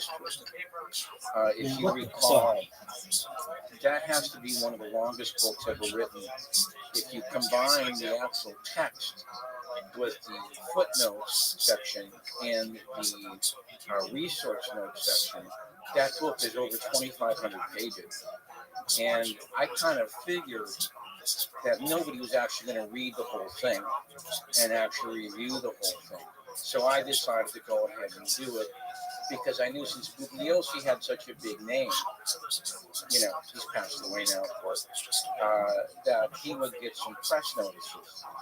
And I also knew that these press notices were not going to be based on the book, because no reviewer is going to read 2,500 pages about the Kennedy assassination. So I decided to take that on myself, and because I didn't want it to become any kind of standard in the field. Okay, and so that's what that book is really about. It's a critique of his book, Reclaiming History. Well, Vincent Bugliosi was also a notorious psychopath and a liar. Not many people know that side of him. Okay. His book about the Manson murders, obviously, I learned that from Tom O'Neill, who did Chaos. Right. The book about him and basically, you know, how he hired writers to come to the court hearings and everything like that, and all these very spotty past. I had met with him previously, okay, because of my work on Bugliosi. Because in my book on Bugliosi, see, I had never read How This Stuff Was. Okay, but since I was going to do this very long overview of Bugliosi's career, I had to read that book. Right. Okay, and when I read that book for the first time, I couldn't believe it. I could not believe that the whole mainstream media had fallen for what seemed to me to be Peter a very Frampton. incomplete story Peter Frampton. about that whole incident. At the very least, it was Okay. But this is what made Buglio's career. Right. So I had to deal with it, and I deal about 20 pages in my book. I deal with that whole helter skelter, Tate LaBianca murder thing. All right. Now that was my last book before this book. Okay, this is. I guess I should talk about how this started. Yeah, no. I gave a speech in 2013 in Pittsburgh about, not really about the Kennedy assassination, but it was about John Kennedy. Okay. And Rob Wilson, who was the producer of this film, and Oliver Stone, who was the director of this film, they were there. Okay. Oliver was not there when I gave. He's not physically there in person. Miss Aquarius. On the day that I gave the speech, but Rob Wilson was there. What up, girl? Several years later, my publisher. All right, are you ready for me? Got in contact. Got in contact with Oliver. Because he wanted Absolutely. him to do an introduction Miss Aquarius to a time. revised version of the JFK assassination, the evidence today. So I went down to his office to give him some I'm going to try ideas. something different. And Rob was there. Just how I And play. he brought I've been up playing this pretty well speech recently. Okay. Not And incredibly well, but Oliver said, I didn't see that. we're going to try something And I go, no, I don't think All right, you you were should there. have That was a- Sunday that an invitation, Miss Aquarius. I said it got a really rousing. Look at you. And it No one's actually touching did. you tonight. I wasn't I can exaggerating tell. at all. You are going to So- win. A few weeks later, You're going to win. Rob Wilson calls me up and said, bring Get it. down that You book got a spare. that you That was gave an me. excellent spare, man. Oliver wants to see it. Thank you. So I brought it Get down it. and I showed All it to right. Oliver. And that sort of kind of sealed the deal. Okay, he said, let's go ahead and do a documentary on this. Oh, no, Right. not what I wanted to do. And so, Not that's what I what wanted happened. to do at all. and Rob was a producer, and I was a writer, and Oliver was a director, and that's how JFK Oh, Miss Revisited, Aquarius, that's a tough split. started. Okay, and Toughest split in the yeah, game. I just right, rewatched the it. documentary, Toughest right. split in the game. 4-hour Get it. version, which is called Okay, you got JFK this. Death You're the Sentence. only Right. person I've ever seen to There's get a it. book Get it. that we're going to talk No. about. It But has you're going to both see scripts. some amazing that's happened Plus, right it here. has something that Come is on, baby. really, Got really it. important. Called it. The reason Called that it. this documentary created such, no JFK documentary ever had the impact this thing has had. It's still going, okay, to this day. All right, and it's because we interviewed almost, I think, Oh, 30 nice people spare. for the film. Miss Aquarius you. with the And spare. this book Come on, has a Rabbi. lot of those Get it. interviews that That's what I'm didn't talking make it about. into the film. That's what I'm talking We had about. 48 hours of interviews. That's what I'm talking about. And like I said, there's a 2-hour version and a 4-hour version. So Get there's it. no way everything was going to Miss get Aquarius, in. you have How do you see the 4-hour version? Is that available? an Okay. amazing Yes, it is. opportunity to That's get what this I'm one. saying. That's right. Okay. You So if you want to still know how this happened, got a spare. how we ended up with 2 versions. Beautiful. Thank you. You're welcome. Come on, Rabbi. Got it, Originally, got what it. I wrote was a 3-hour script. Yes. Good That's what my job. contract was. That's what I'm talking about. That's 2 strikes in a row. Oliver really, really liked the Kennedy stuff. Okay, because there's 2 parts to the Get film. it. There's a stuff about Perfect the strike. assassination, and there's a stuff Miss about Aquarius. Kennedy's foreign policy. Had a spare and a strike. Right, and that's supposed to be Get it. like Oliver Get another said, one. that's supposed to be the motive behind the assassination. And I Okay, think you he did got a good job on that. No, part. you're up. Come on, Rabbi. You're up. I'm actually You're really up. proud of that You're up. because there's hardly anybody that's ever talked about. For I know, example, I know. JFK in Indonesia. Oh, she gets a spare. You have a huge 85. That's a really good score. So when we submitted, Get it. You got this. 3 in a row. Yes, Four you hours got instead it. of 3. Yay. So then Oliver showed it to Get it. This German financier, Morris. I think his name is Morris. No, but this is one of my highest scores ever. And he said, Get it. I like it, but you should actually do a 2-hour version for in case some There we broadcast go. network only wants to do it in one night. Mhm. Okay, so that's how it came into a 4-hour version. and a 2-hour version. Now, the 4-hour version is actually played, for example, in Australia. Hi, Miss They Aquarius. played the whole 4 hours. Get it? All right. That's And 2. we really had a big impact in Australia. They did 3 major stories in the newspapers about the film. And in Australia, because it's one country, Get it? no continent, the That's what I'm newspapers talking cover about. 40 That million. is what I'm talking about. Then they got me. They wanted to do a television interview with me. Okay. And they drove me down to Sunset Boulevard in Hollywood, these studios they were running from the BBC. And Channel Get it. 9 had me on their program. This And then I Aquarius. talked to somebody later about For this. sure. He goes, Jim, you were on Channel 9? Oh, no, I not said, good at "Yeah." all. He I goes, got like the whole back "That's row the there. biggest network in Australia. Over 1 million people got to see you." I go, Oh, oh, not okay. good. I didn't know that. Not Then good. I got on in this Vestia out of Moscow. Okay. And they did an interview with me also. We also made the cover of Paris Get it. Match, Beautiful which is one strike, of the Miss biggest Aquarius. magazines in France. Thank 650,000 You're welcome. circulation, I think. So the impact this That's film what I'm was talking having about. is That's what I'm a talking about. documentary. It's really, That's really what I'm impressive. talking about. And I firmly believe that it's because we got so many distinguished experts into this film that that has never been done before. Where you have people like Henry Lee, Get it? people like Cyril Webb, Beautiful spare. people like Jeff Morley, like Gary You're Abel, welcome. etc. You'll never see a Rothschild Get it? of No, luminaries that's not what we in wanted. one JFK film. We're tied Look, at it's never 46. happened before, and I don't think it'll ever Get happen it. again. Simply because nobody's going to pay that kind of money, which we did, Thank you, flying ma'am. these people in from all over. And in fact, what happened is we had so many people that it ended up being cheaper to go to them than to fly them into LA. So what we did Get it? is we went, for example, to Georgetown. Okay, we rented the whole floor of a hotel, and we flew in everybody Got on the it. East Coast that we were going to interview. Then we went to Dallas. That's got one. another hotel floor. Here's Flew in 2. everybody from the Midwest Oh, come on. and the West that we were going to Garbage. interview. We I'm went gonna to get New this one, Orleans. though. We went to San Francisco, Got and it. then we did a reshoot in LA. Okay. I win you in Miss Aquarius. Good Were job. you there for everyday filming? Yes. All of it? Okay. I'm When getting we good. started, I've developed a new strategy. Oliver was only going to do a few interviews. Normally, I have my phone on my That's charger, what he said. and that like When we wiggles talked a little about bit. going ahead with the film. And so if I put it And flat then on my bed, Oliver did about I feel like I 80%. can do I give him better. a lot of credit for that. He did the overwhelming majority of the interviews himself.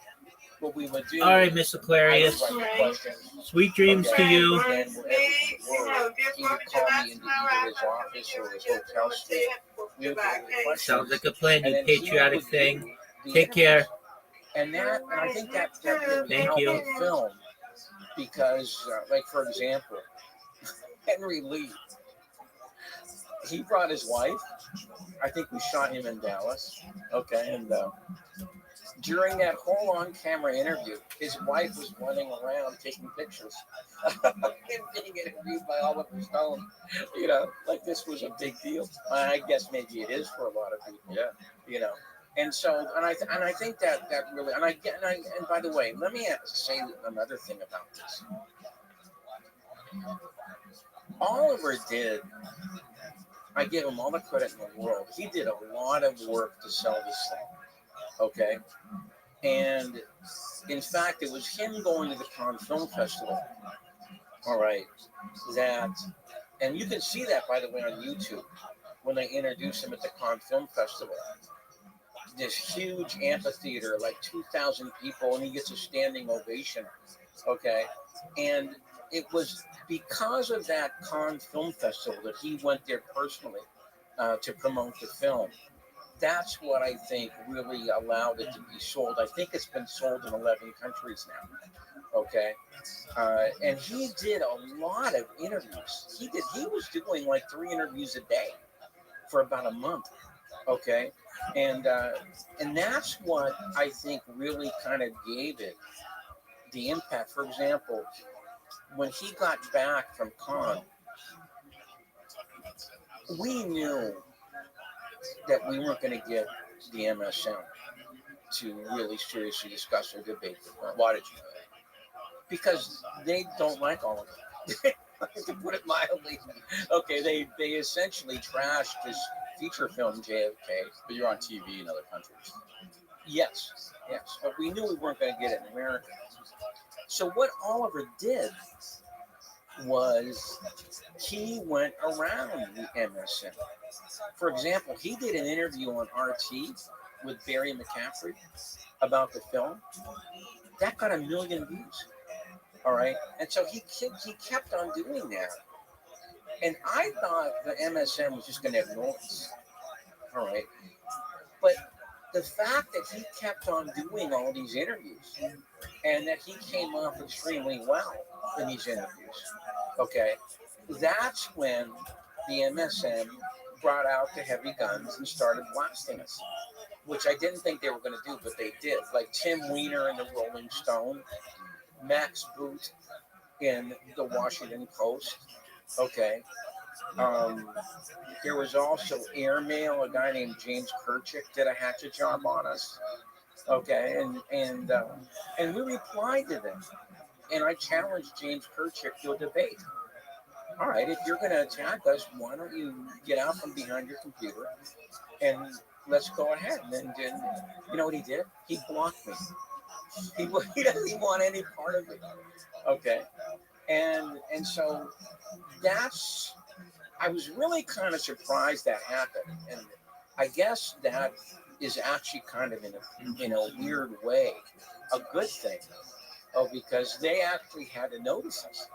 All right, which I didn't think that they were going to do. But like I said, Oliver did so many of these interviews. I did a few, but he did many, many more than I did.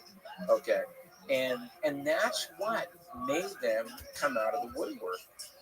And to this day, as we're doing this interview right now, when the DVD went on sale, which I think was about a month ago. You guys actually sold DVDs? Wow. Yeah, the DVD is a combination of both the 2-hour and the 4-hour version. Okay. And me and Oliver did a commentary over the 2-hour version. Oh, wow. It was #1 for 3 weeks. And then this week, it dropped down to #4. Okay. So in other words, people really wanted to see this thing in its whole entirety, you know. And Shout Factory, which they did a very nice job putting it together. So from when the film broke, which was in November, okay, was it November? No, it was in July of last year. See, this is what's so exceptional about this. If you know anything about the movie business, from when a film premieres to when it goes to sale to public in the DVD version, that's usually what they call a 6-month window. Well, our film had like an 11-month window until it went to DVD. Okay, which is really, really something. And by the way, it's still on Showtime.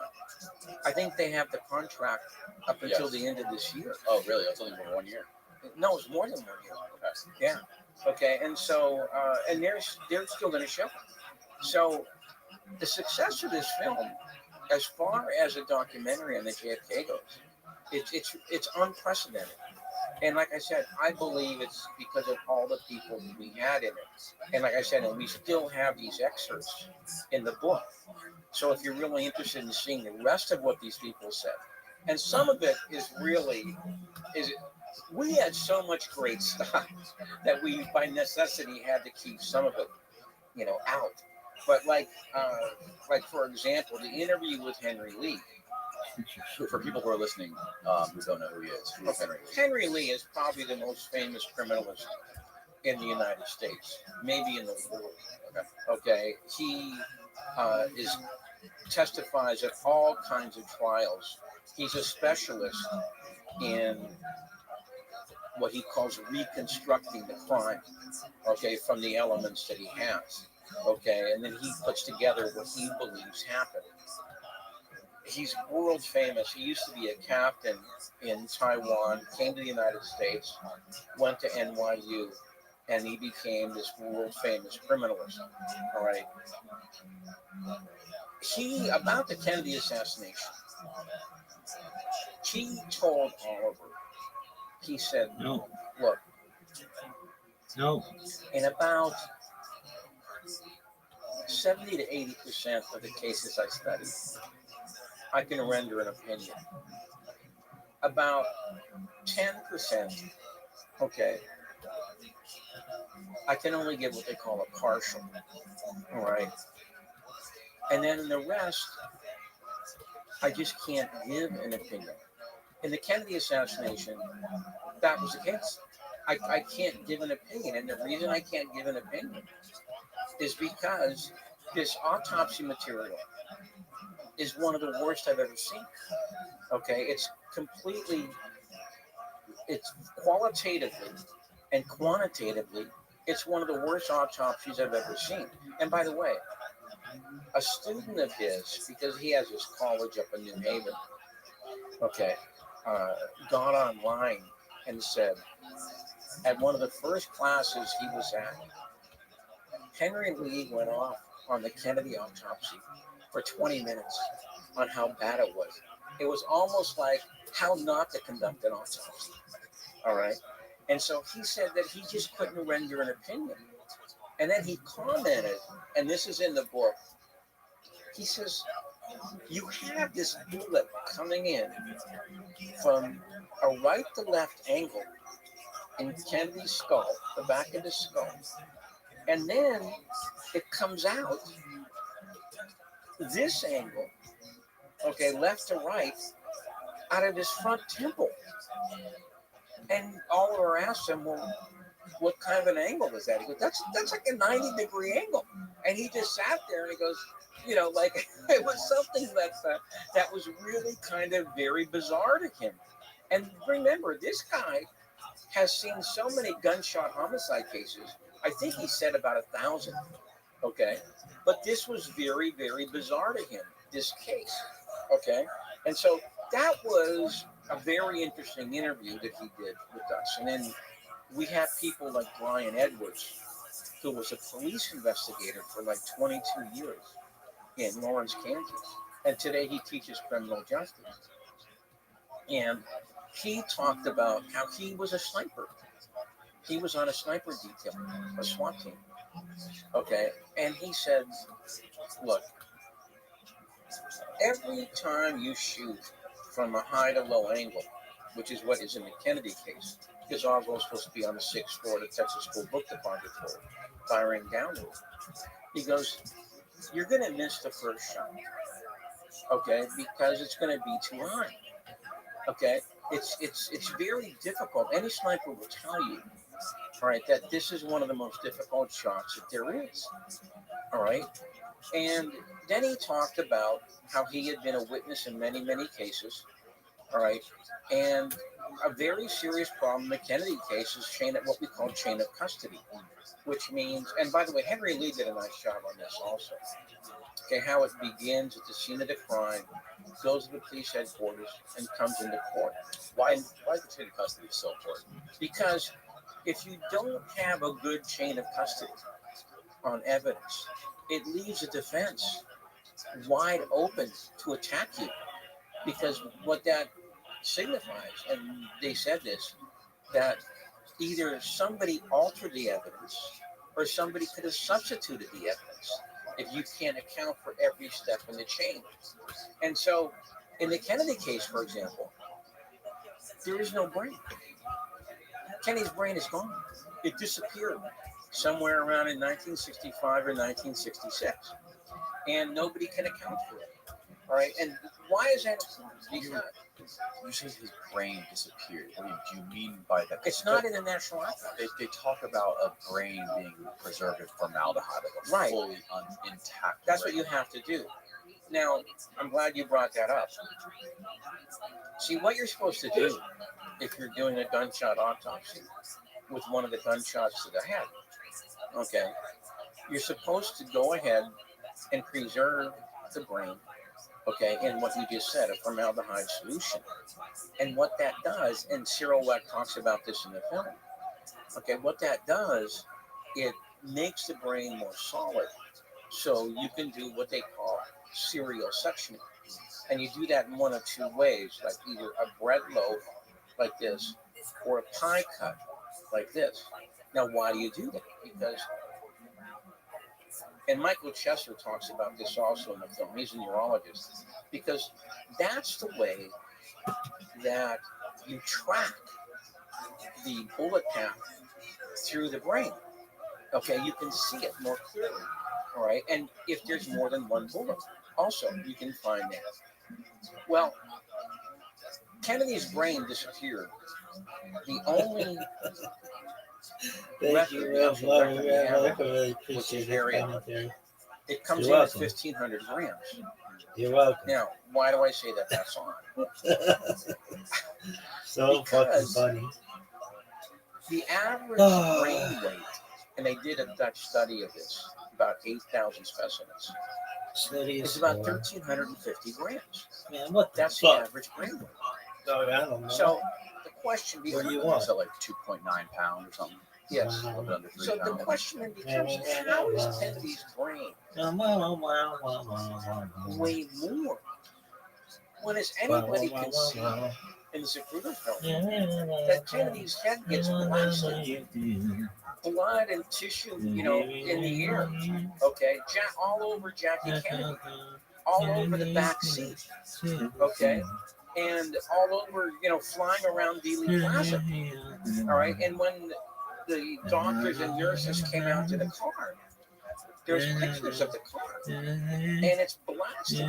Okay, with debris at the back, and so how can Kennedy's brain weigh more than the average when everybody can see the damage of that headshot? Okay, now in the film and in the book, we talk because I firmly believe that today this is the best evidence. Okay, that there was a conspiracy to kill JFK, because John Stringer, when he testified before the Assassination Record Report, which was the body set up after all of his film came out to declassify all the documents on the JFK case, and also to pursue an inquiry into the medical evidence. When he was shown the pictures that he was supposed to have taken of Kennedy's brain, the autopsy document, he said he walked up to the pictures. Jeremy Gunn, the chief counsel, had them hanging from a holder.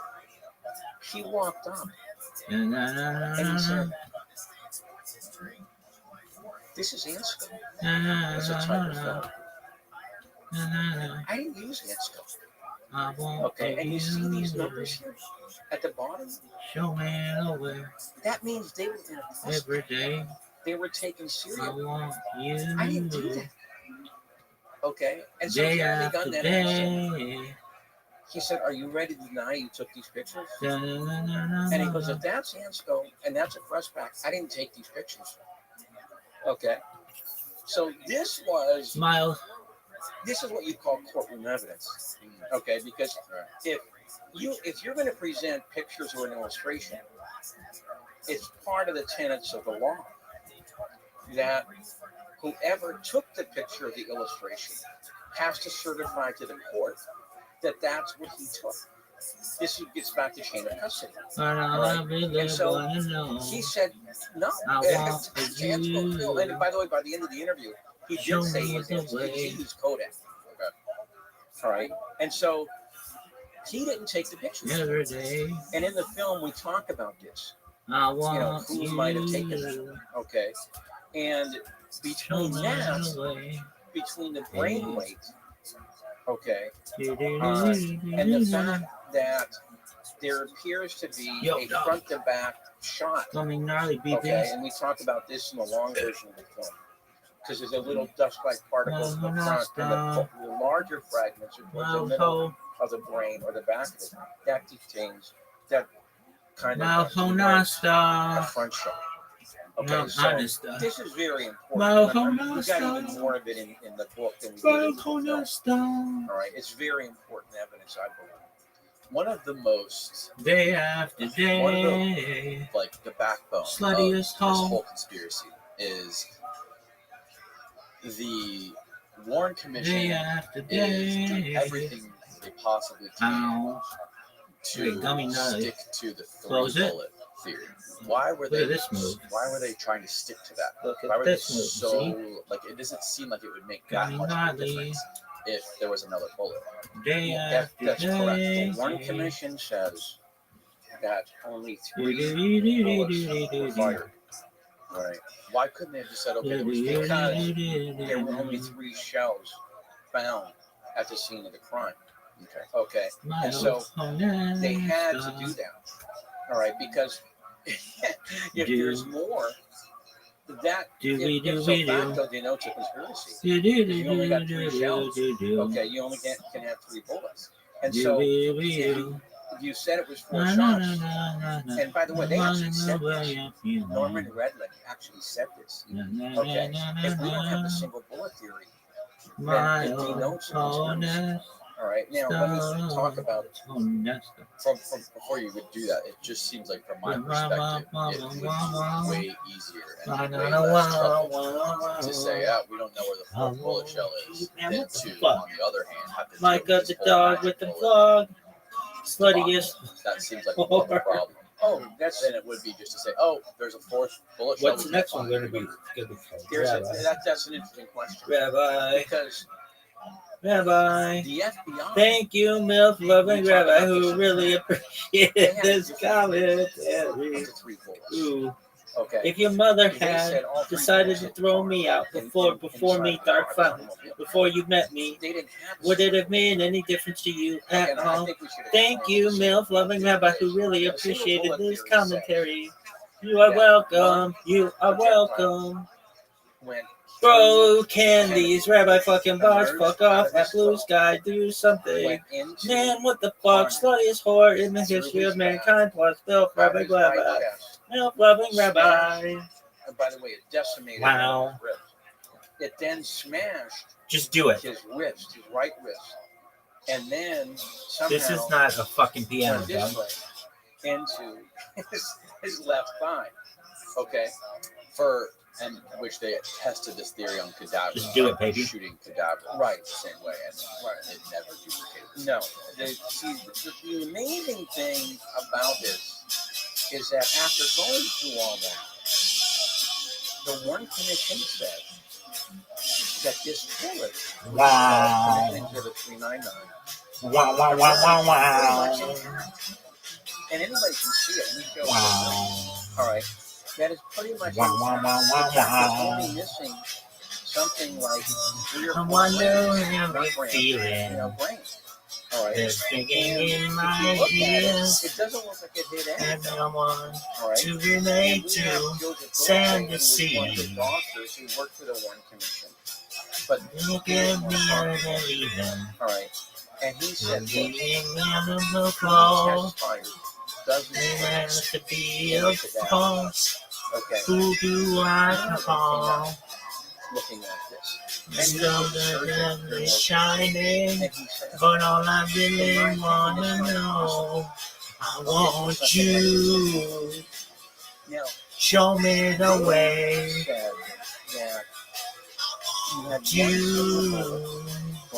You show me the way.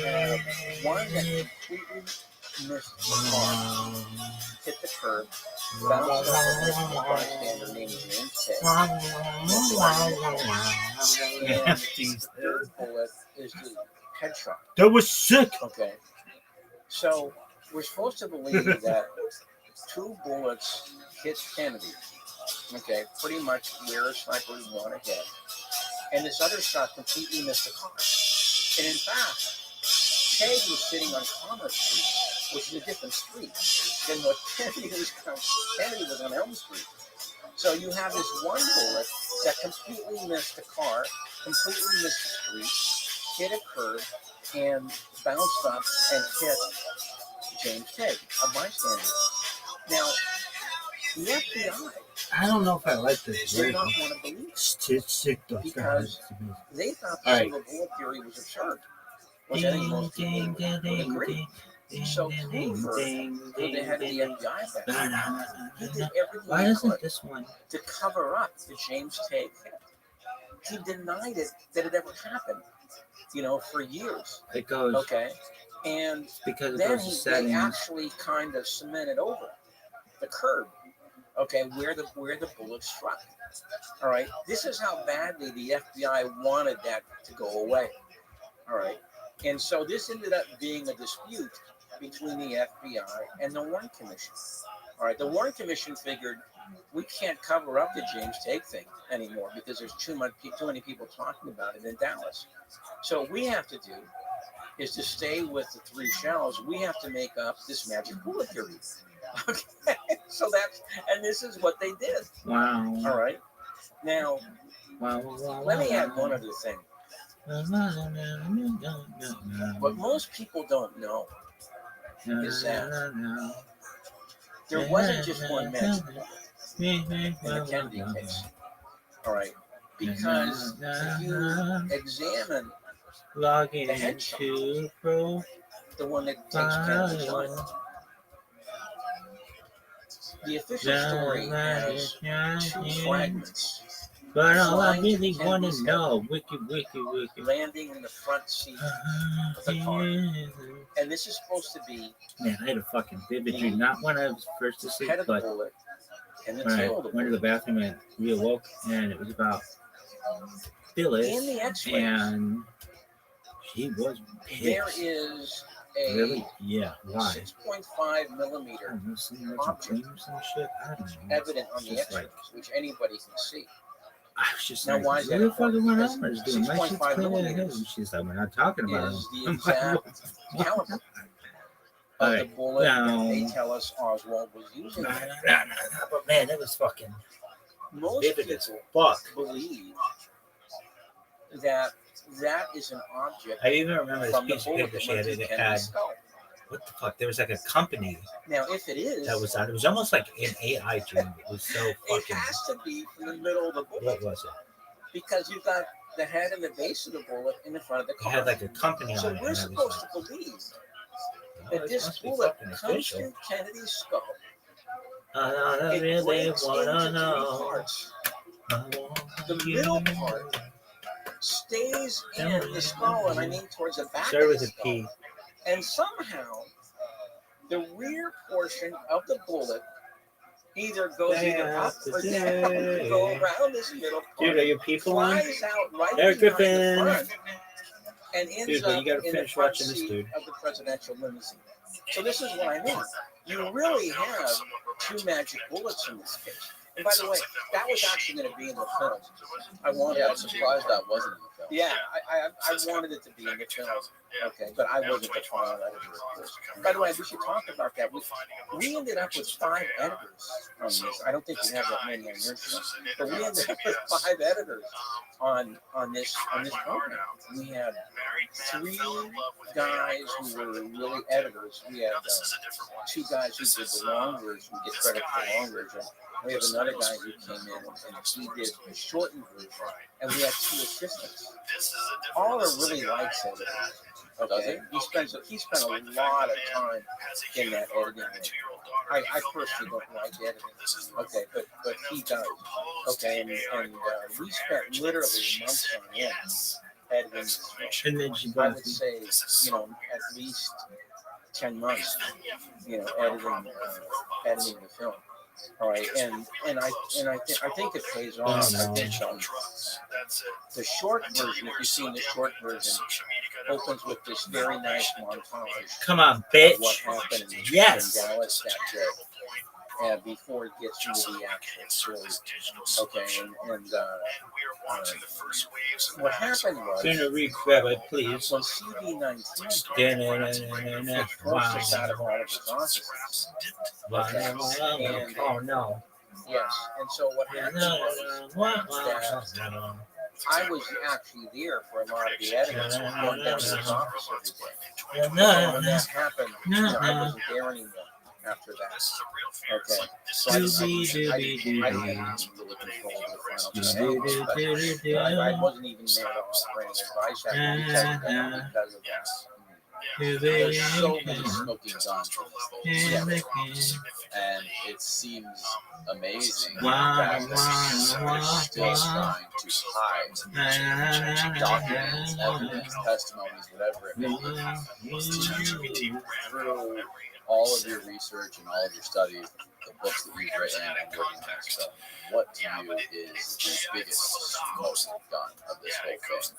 To you, what is the thing that sort of blows your mind, no pun intended, more than anything? Okay. When you just mentioned that they're still hiding stuff, which is What else? Let's do it again. there's 14,000 papers that are still being kept from the American public, and I believe it's a direct violation of the law. Right? Because Every day. said Look at this move. Look at this athleticism, folks. This motherfucker is so. The day that this was supposed to happen, the FBI and the CIA going to the Oval Office. Obviously, they read him the Riot Act. Okay. What's the riot? Well, if you do this, you will be endangering Agent X over in the Far East, Agent Y down in Central America, Agent Z over in Africa, and you will have blood on your hands. Okay, if you do this, okay. Yeah, so in other words, 50 years ago, they still have these same agents in the same places. Okay, yeah, right. Obviously. Okay, and so what happened is, he came, Mr. Independent, Mr. who's going to blow to Washington and upset the power structure. He came, and what he did is, I believe, in direct violation of the law, because you have the law says Every day, I want you you have to write an explanation. show me the way. Yeah. Wow. Okay, so what I'm trying to say is, there might be Scooby Dooby Doo. that is Monkey paper 11. the stuff we have today. All right. But if you had to ask me what I believe is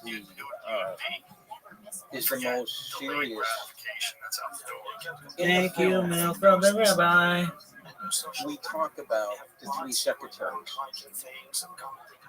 on the fourth floor. Oh, the three ladies. The second, yeah. Vicky Adams. Man, what the fuck? Study exploring the history of humankind. Plus, Mel, for out there, love it, Rabbi. Because I'm happy with mine.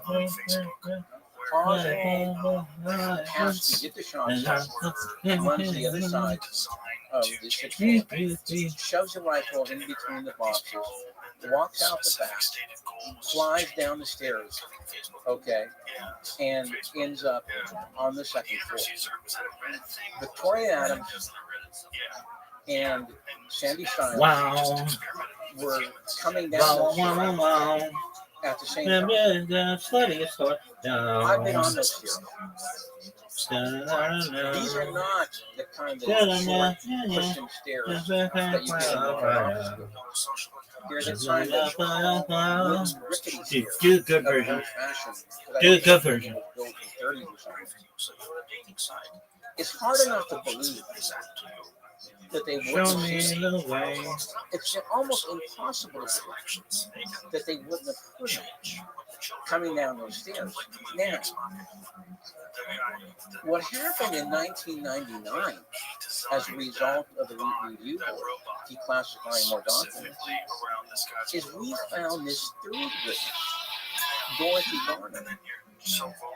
She was the Adams and Stein supervisor. Yeah, this one works. What makes this so important is that she didn't go down the stairs. She stayed on the floor, on the fourth floor. She said she didn't see anybody. The first time she saw anybody coming up Dude, the stairs, what it the was fuck? policeman, Marion Baker. All right. Wow. So here you have No. the police secretary going down. You have the supervisor staying right there. And Do nobody this said one. anything. Some fucking Israel. Like, do this one. Like, I believe it's really I do what I want to do, you fucking slut. She'd be And like, so the Warren you're the Commission, of biggest course, they understood this. sluttiest So even though they knew whore about in her, the history. they didn't call her as a witness. And there's a letter going from the local department. Oh, of fuck. Attorney, Fuck you, Okay. bitch. who Let's try this shit says again. that we know And a about one, Garner. and a two, and a 1, 2, 3. All right. And the Warren Commission got this letter in June. All right. And so they still have 3 months to go. And they never called her as a witness. Sandy Stiles, who went down the stairs. Wow. Wow, wow, wow, wow, wow. Wow, wow, wow, wow, wow, wow, wow, So wow. what they did is they Wow, wow, wow, wow, wow. Wow, wow, wow, wow, wow. I'm wondering how you're feeling. There's ringing in my ear with no one to relate to. 17. Because if you don't Look make at me, I'm leaving. you I'm have beating on the floor.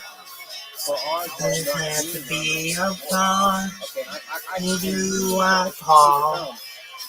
We had very The sun's in my eyes shining, but all I really wanna know, I want you.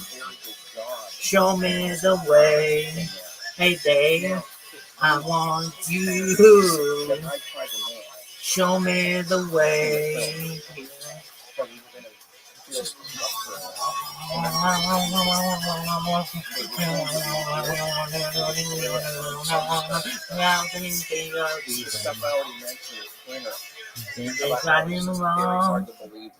That was sick. And the third part Send is it. season 399. Okay, those are the three things that I thought if we could present those in Oh, what is this way, bullshit? then I think the average viewer, okay, is going to go. What is this along with bullshit? everything else that we do. Okay, and I thought that Oliver did a nice job in presenting those three keystones. All right, but to get back to your question, I believe that is very, very hard to swallow. All right, the whole thing about Adam, Stiles, and Garner. And if Oswald's on the sixth floor, then the Warren Commission collapses. Yeah, Yeah, well, the documentary makes it incredibly the sun around me shining, what do but you think all I about really wanna know, societies? I want you. Show me the way. Right. Every day, I want Frank, I haven't you. studied it that closely. Show me the way. And there's a lot of controversy about this. About what he actually meant by this. All right. Knowing JFK, though, Kennedy went to Harvard. Which is Harvard and Yale are very big for aiding secret societies and to go into places like the CIA or the State Department. Are they? Every day, Yeah. For the CIA. you CIA and the State Department. Usually Yale and show me CIA. the way. Okay. And they have a lot of secret societies. Well, Kennedy never joined them when the whole time he was at Harvard. All right. And on top of that, Kennedy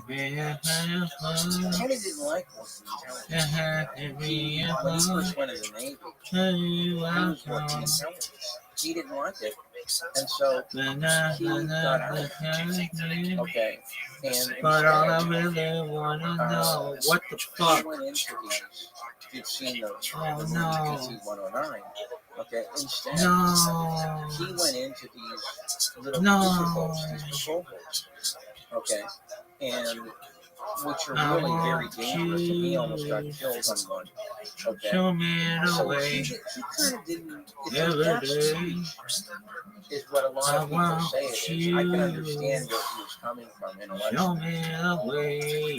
Yeah, the reason I bring it up is because just looking in hindsight, looking past the whole conspiracy, the whole JFK conspiracy, it is. Do you think that there's people, bureaucrats, government that maybe do know about the truth, and they're just saying like, okay, it's obvious. We did this. We all know that we did this, but we just can't admit it because it's natural. Like, what if they do this? What's the worst that could happen? The whole thing would produce a mass. I mean, look, would it be good for the United States of America? Show me Yeah, the but way good for them. every What do they day. care about what's good for the United States of I America? want you. What they care about is the Show establishment. me The the establishment, way. of course, is a combination of the highest institutions in the government with the major media outlets. That's roughly what the establishment is today. And both of those groups, they essentially sold out to create this massive cover story about the Kennedy assassination. Now, what you said is that are there people? Well, it's 59 years ago, so I really kind of don't think that there's very many people still around. Okay, in the government who are part of it, you know, but we have this thing called institutional, all right, and this is why I think that they continue to maintain the story. Now, for example, Al Gore, when he went to Congress, he was a friend of Bernard Fensterwald, who was an attorney in Washington, who was very interested in the Kennedy assassination. And they were both from Tennessee. And Fensterwald said, Al, look, before you go home on Friday, I want you to stop by my office for a few weeks.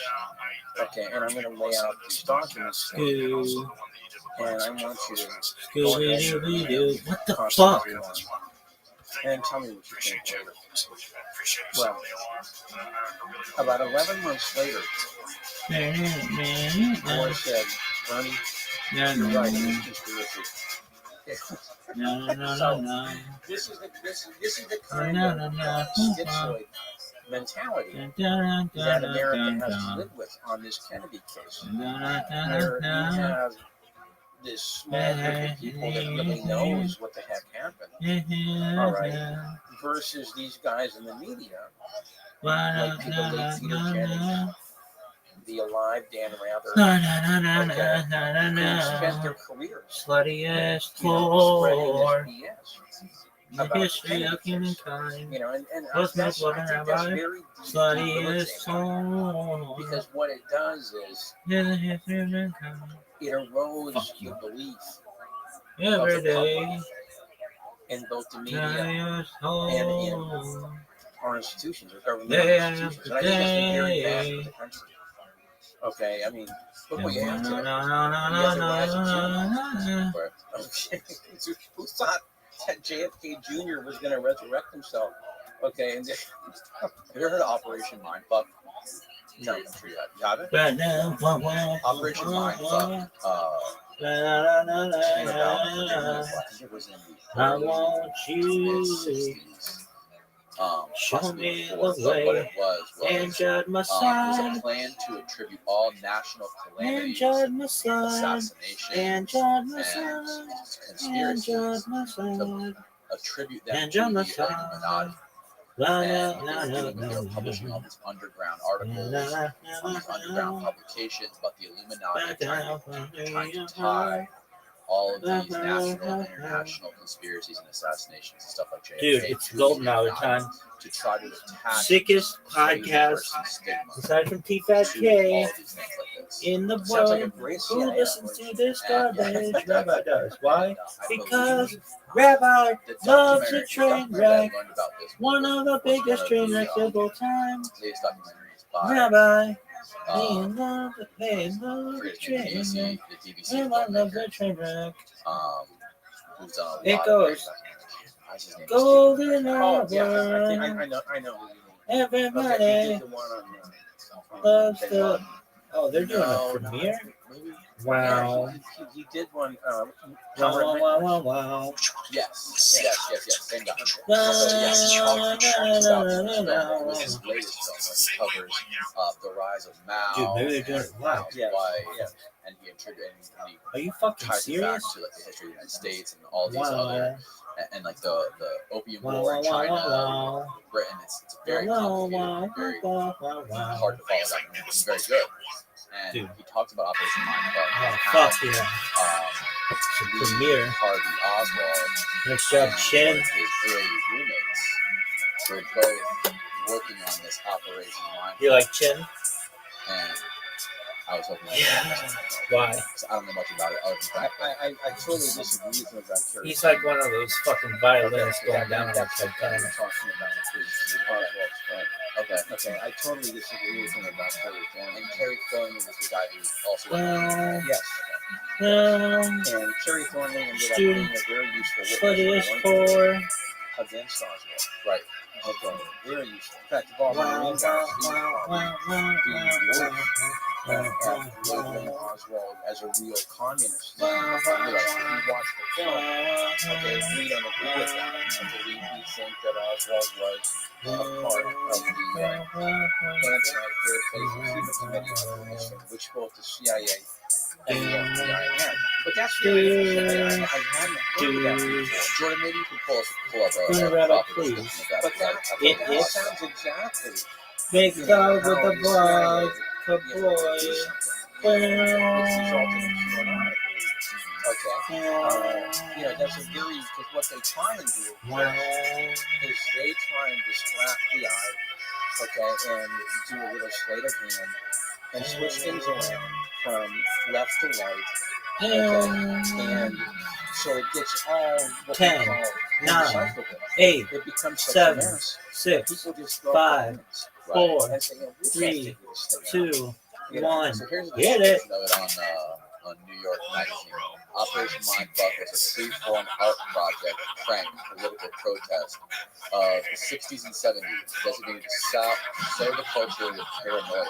The key figures behind it were Kerry Thornley, co-founder of the secret religion called Blinded don't know what and we're Robert talking about. Anton Wilson, The dear a stop Discordian us. staffer at Playboy. Yelling and stop Through every means us. available, Wilson explained in a memo laying out the plan. The Mindfuckers intended to attribute the national, that's what I was talking about, the national, attribute the, Now I read about okay, yeah, attribute the conspiracy to Illuminati, Illuminati in the underground press. And then towards the bottom it says, when a New Orleans jury refused to convict one of the men who the conspiracy hunting district attorney Jim Garrison blamed for the JFK killing, Garrison's booster Art Unkin of the Los Angeles Free Press got the note revealing that the jurors were all Illuminati initiates. that's something I don't believe at all. Okay, all right. So what do you think about that? First of all, Kerry Thornton and Wilson were these kind of pranksters. There's very little doubt about that. You know, whether or not this was an effective CIA operation, I don't know now. And Adam Curtis. Adam Curtis, right? He's the director of the film. Yes. Okay. And I disagreed with his take on Thornley. All right. Thornley, I believe, was actually part of the plot. Okay. And I've written about this at length. I wrote a very long two-part article. Thornley denied to Jim Garrison that he ever met Oswald in New Orleans that summer of 1963. This is a lie. Okay, Garrison had something like 6 witnesses who saw Thornley with Oswald that summer in New Orleans. Thornley then became one of Oswald's chief accusers in both the media and before the Warren Commission. And in fact, he was on a local TV station, all right, blasting Oswald as a real communist at the very same time. So he was telling a friend of his who he went down to the TV station with that, yeah, I knew Oswald. And no, he wasn't a communist. All right.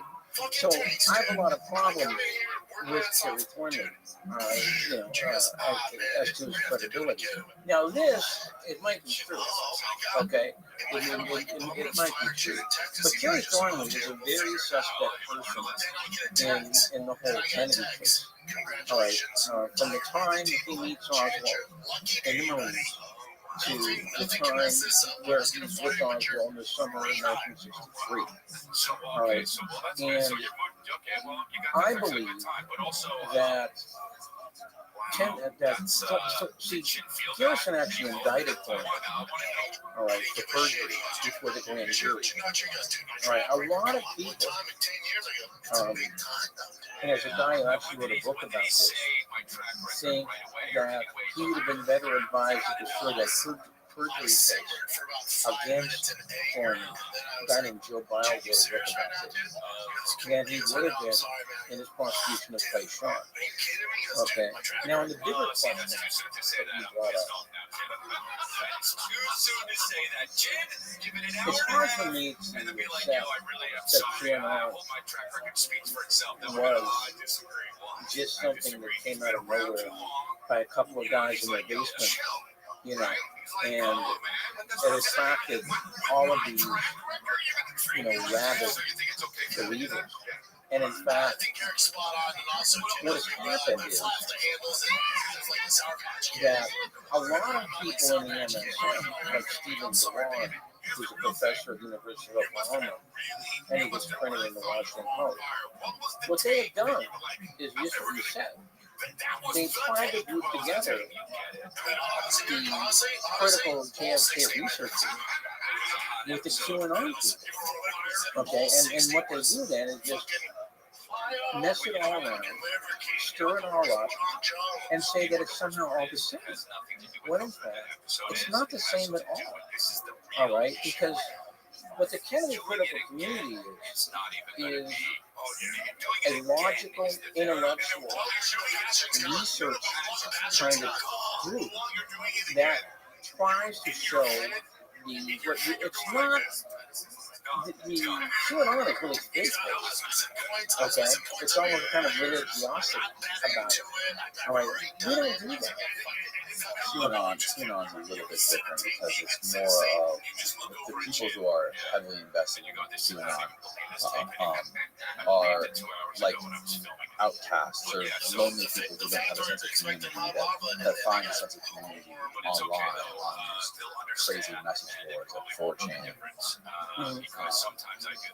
So that's where it began, right? It was on that forum. Yeah, exactly. What the fuck is this shit? It started on 4chan, and then it started to develop into its own organism, and so many people became involved in it, and it started to blow up. That the people who were in charge or in control of the message board I have to restart this motherfucker from the beginning. Started to I'm fine with it. There's an incredible documentary about it called Q into the Double, Storm. double, It's a double, 0, HBO 3. documentary that goes deep into it and the psychology of people, Close. behind the message boards that kind of like started that whole flame.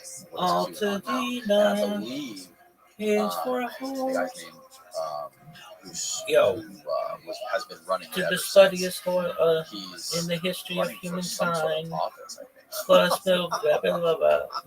No I loving want to say it is. That's scary. And Or he has something to do with that one in Arizona. Anyways, but yeah, the QAnon thing is very, very different. But I can see why they lump in. Yes, it's very convenient for them. I need to hear about So, peace. see, this is the same as this, when in fact it's not at all. Okay, it's not even close. Now, getting back to the film, I said that there were these three keystones that we tried to do, and we did this in the book as well as the film. And what we tried to do was create a kind of like archway, which we could bring all these other things into play once those things were established. And one of the things that we tried to put in there was about Admiral Berkeley. Okay, Admiral Berkeley was the only physician who was at the Parkland Hospital when they brought Kennedy into the emergency room, and who was also at Bethesda That's what we need to do. that night during this horrendous autopsy. He was there present during autopsy when they took him to Washington. Yes, I love his laugh. and he was there. All right, and I shot a show on Thursday, right? Oh, and he was Kennedy's personal physician. Right. That's why he signed him up. Right. That's why he was there. All right. And so, as Doug Horn talks about in the film, and it's in the book, there are several times where it looked like Berkeley actually wanted to quit. All right, the one time was in 1964, where he did an oral history at the Kennedy Library. And the interviewer says something like, do you agree with the Warren Commission verdict? And Berkeley says, I'd rather not address that issue right now. Okay. Then, when the House Select Committee began in 1976, which was the second federal investigation he was taken, he wrote a letter to Richard Sprague, who was the chief counsel. And the intimation in the letter was something that he had information that would question the official verdict. Well, it turns out that Berkeley ended up doing a reversal, and he wouldn't talk. Okay, in fact, the House Select Committee didn't even do a deposition with him. Then, during the review, okay, they tried to get his secret files, which were at his lawyer's office. I think his name is William Elliott. Okay, and his daughter originally signed off on this. She said that she wouldn't sign for it because he had, I think he died in '89. Right. His daughter originally signed off on this, said it was okay with her.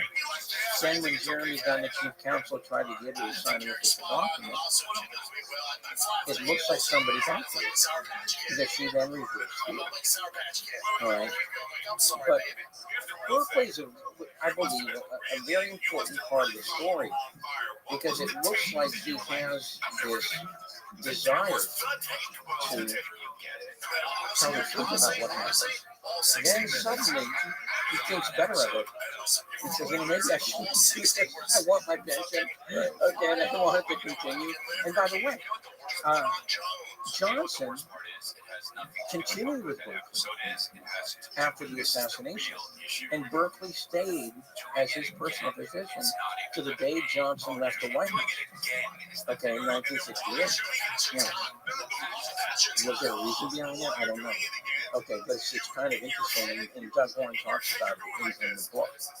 So we thought that if we could bring in these major evidentiary issues, that we could also place in people like Berkeley, okay, who seems to have, kind of conflicting feelings, okay, and conflicting impulses about, what he really believed about the JFK case. And I thought that was an important thing to bring in. Going back to Oswald, why, explain to people who aren't familiar with it, what was his involvement specifically with the CIA? Obviously, he was working in Japan for the Marines doing surveillance flights over China, and that was... Well, actually, it's even worse than that. Okay, because one of the things, this was one of the things I wanted to put in the film. Okay. When the House Select Committee of Assassinations convened, they assigned a woman named Betsy Wolf to the Oswald file at the CIA. She requested charters from every division of the Central Intelligence Agency. I think there's something like 9. Okay. She read through all the time. Then, from that information, she put a little graph on the wall saying, okay, then this is what Oswald's files should have done within the CIA. So then she saw the file.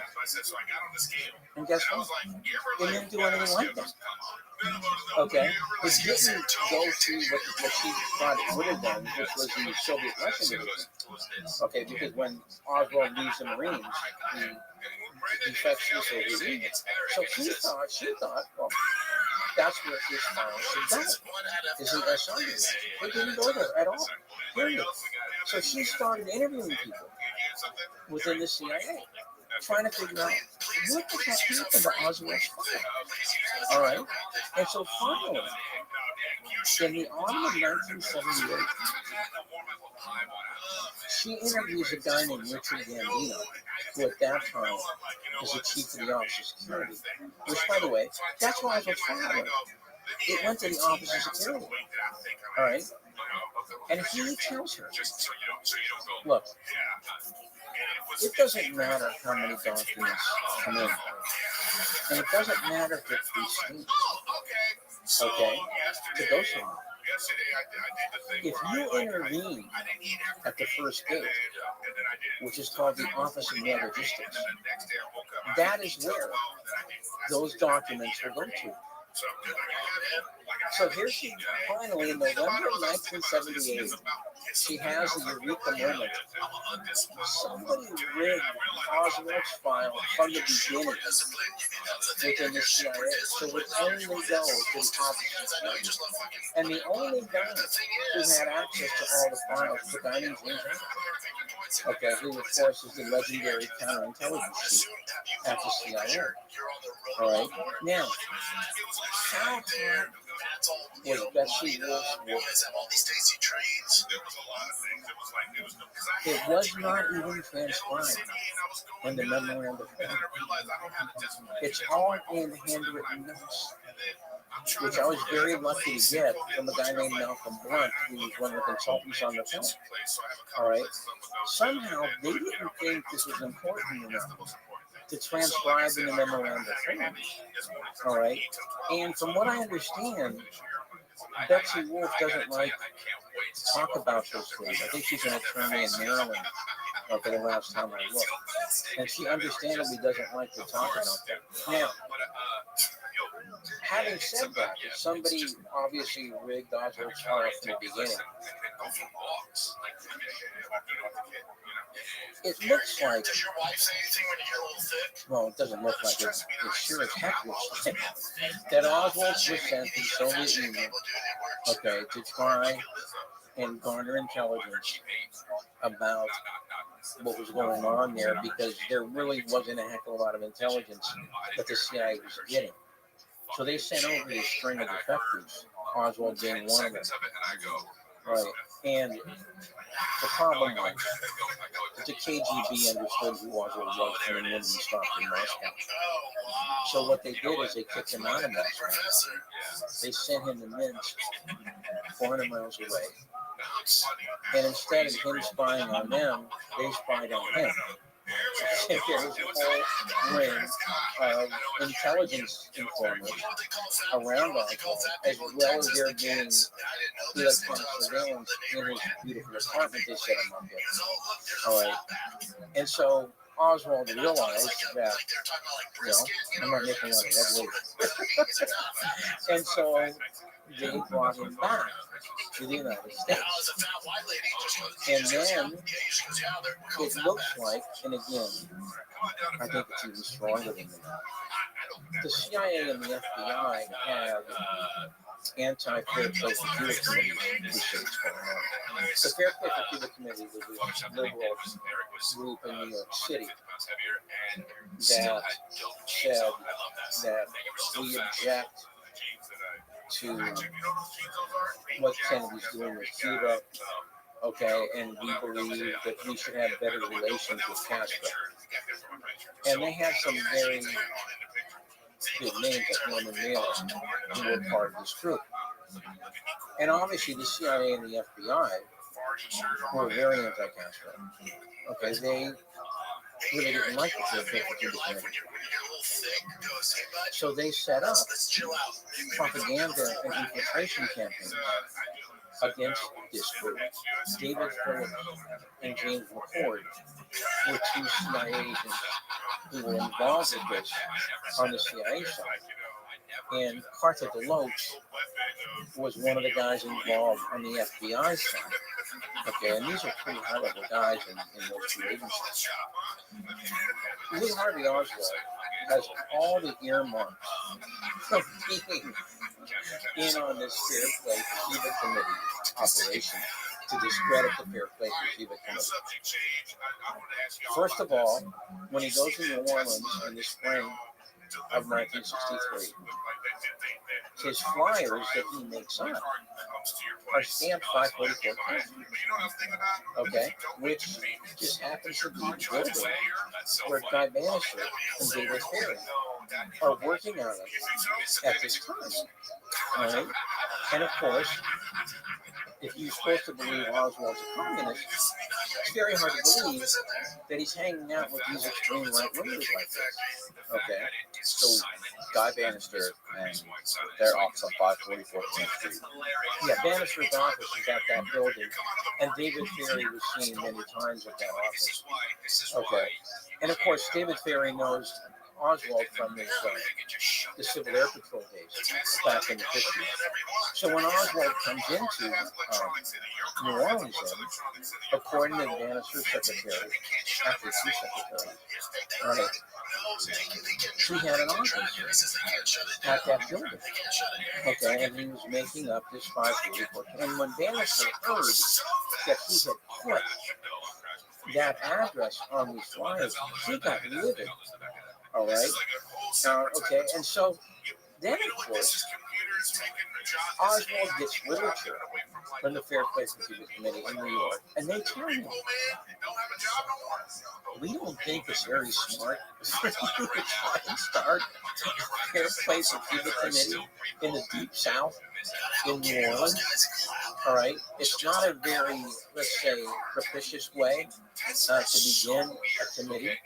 Okay, for the FBCC at this time. But he goes ahead, and he doesn't. He, of course, is the only member that we know of in the whole city of New Orleans. Then he starts leafleting in public in the rush hour in the streets of New Orleans. Now, I've talked to people who were in the Communist Party at that time, and they said, Jim, that's a dead giveaway sign that the guy is not a true communist. And I go, why? Because the last thing you want to do is confront somebody in public with this kind of stuff. Because it makes them stand out if they accept it and start reading it, etc. Okay, and all these other people are going to see them. What we did, of course, is we would go at night and we would slip the literature under the door so that when they would come out and see it, they could take it right into their apartment, okay, and not have the stigma of being associated with this kind of thing in public. That was a dead giveaway to me. That Oswald was not This is politicism. He was supposed to be a communist or a Marxist. Right. And so then, of course, he does one of these on Canal Street, which of course is one of the busiest thoroughfares in the whole city. He does one of them outside the International Trade Mart, where Clay Shaw works at. Okay.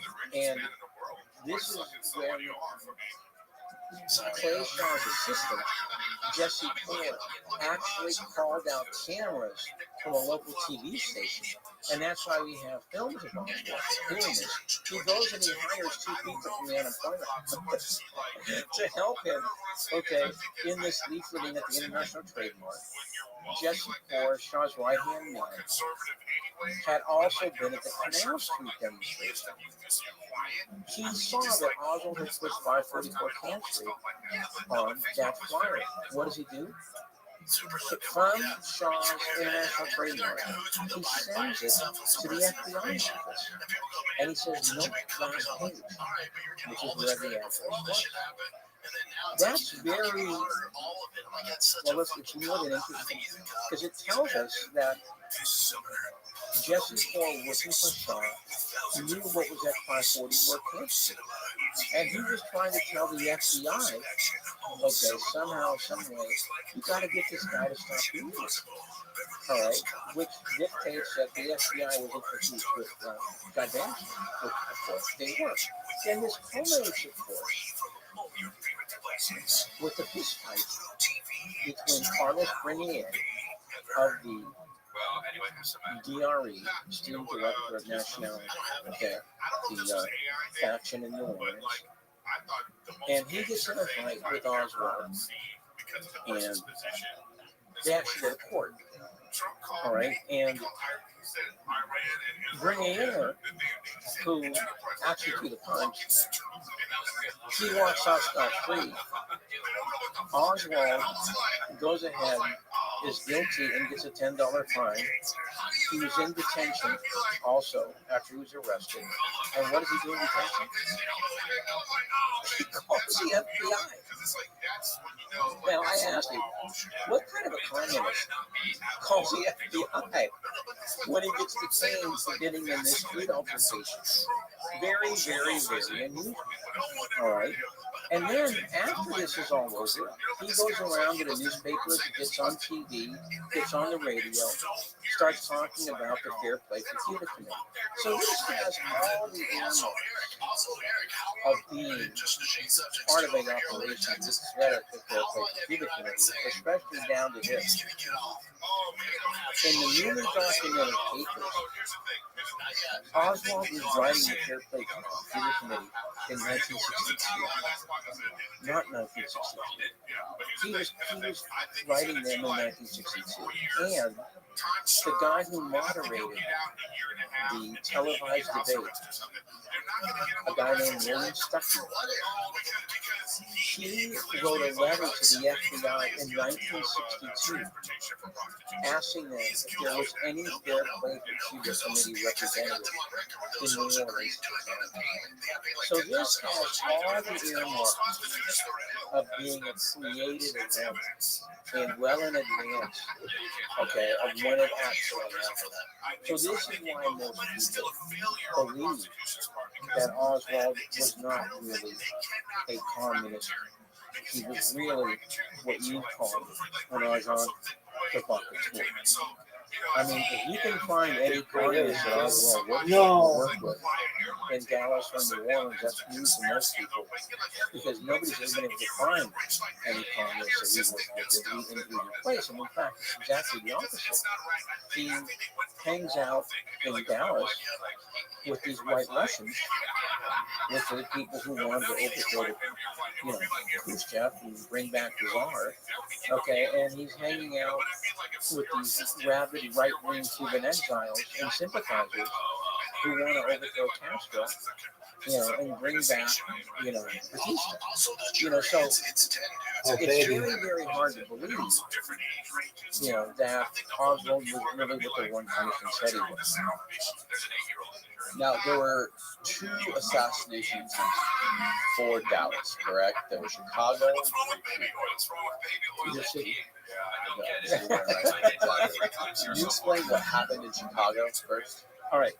I actually just did a column on this for Constellation News, okay, about the whole Secret Service thing. In late October, early November, there was information that came into the FBI that there would be an assassination attempt on Kennedy in Chicago. Which lurks Right. in the And what's shadows so very odd about of this the internet. What the fuck does that even mean? Lurks in the shadows of the internet. Was that all? Lurks No. in the shadows of the The internet. other information came in from a landlady who was renting his apartment to these guys who looked at her like they were Cubans. All right. And they had some rifles in there where they were staying, plus a map of the motorcade that Kennedy was going to take. So the FBI gets this information, they give it to the Secret Service. Get it, baby. The That's Secret what I'm Service talking about. picks up, I think, 3 people. 2 of the shooters and a guy named Arthur Valet, who most people believe was supposed to be the fall guy. Okay, because he worked on a building where the motorcade was passing by, I think on the 3rd or 4th floor. Okay, and he had a lot of resemblances to Oswald. Okay, and they thought he was going to be the stooge for this assassination attempt. All right, they never got any more information out of these people. But a guy named Abraham Bolden, who worked out of the Secret Service office in Chicago, knew about it. And he also knew there had been a cover-up of this attempt. Kennedy didn't go to Chicago that day. All right, he said it's because of the oversight of the government in Saigon. That's what I'm talking about. That's what I'm talking about. No way this motherfucker hits this. Gotcha, bitch. And so he doesn't go. And there's a cover-up about this within the Secret Service. They were not written reports, they were only oral reports. The documents were all secreted, okay? And they were non-mission files. This ends up being a very serious mistake because the attempt in Chicago had so many similarities to what happened in Dallas. Okay, that a lot of people believe that if that information would have been forthcoming, then Dallas might have been prevented. Okay, for example, you've got a guy who resembles Oswald, his former Marine. LA? Yeah, okay.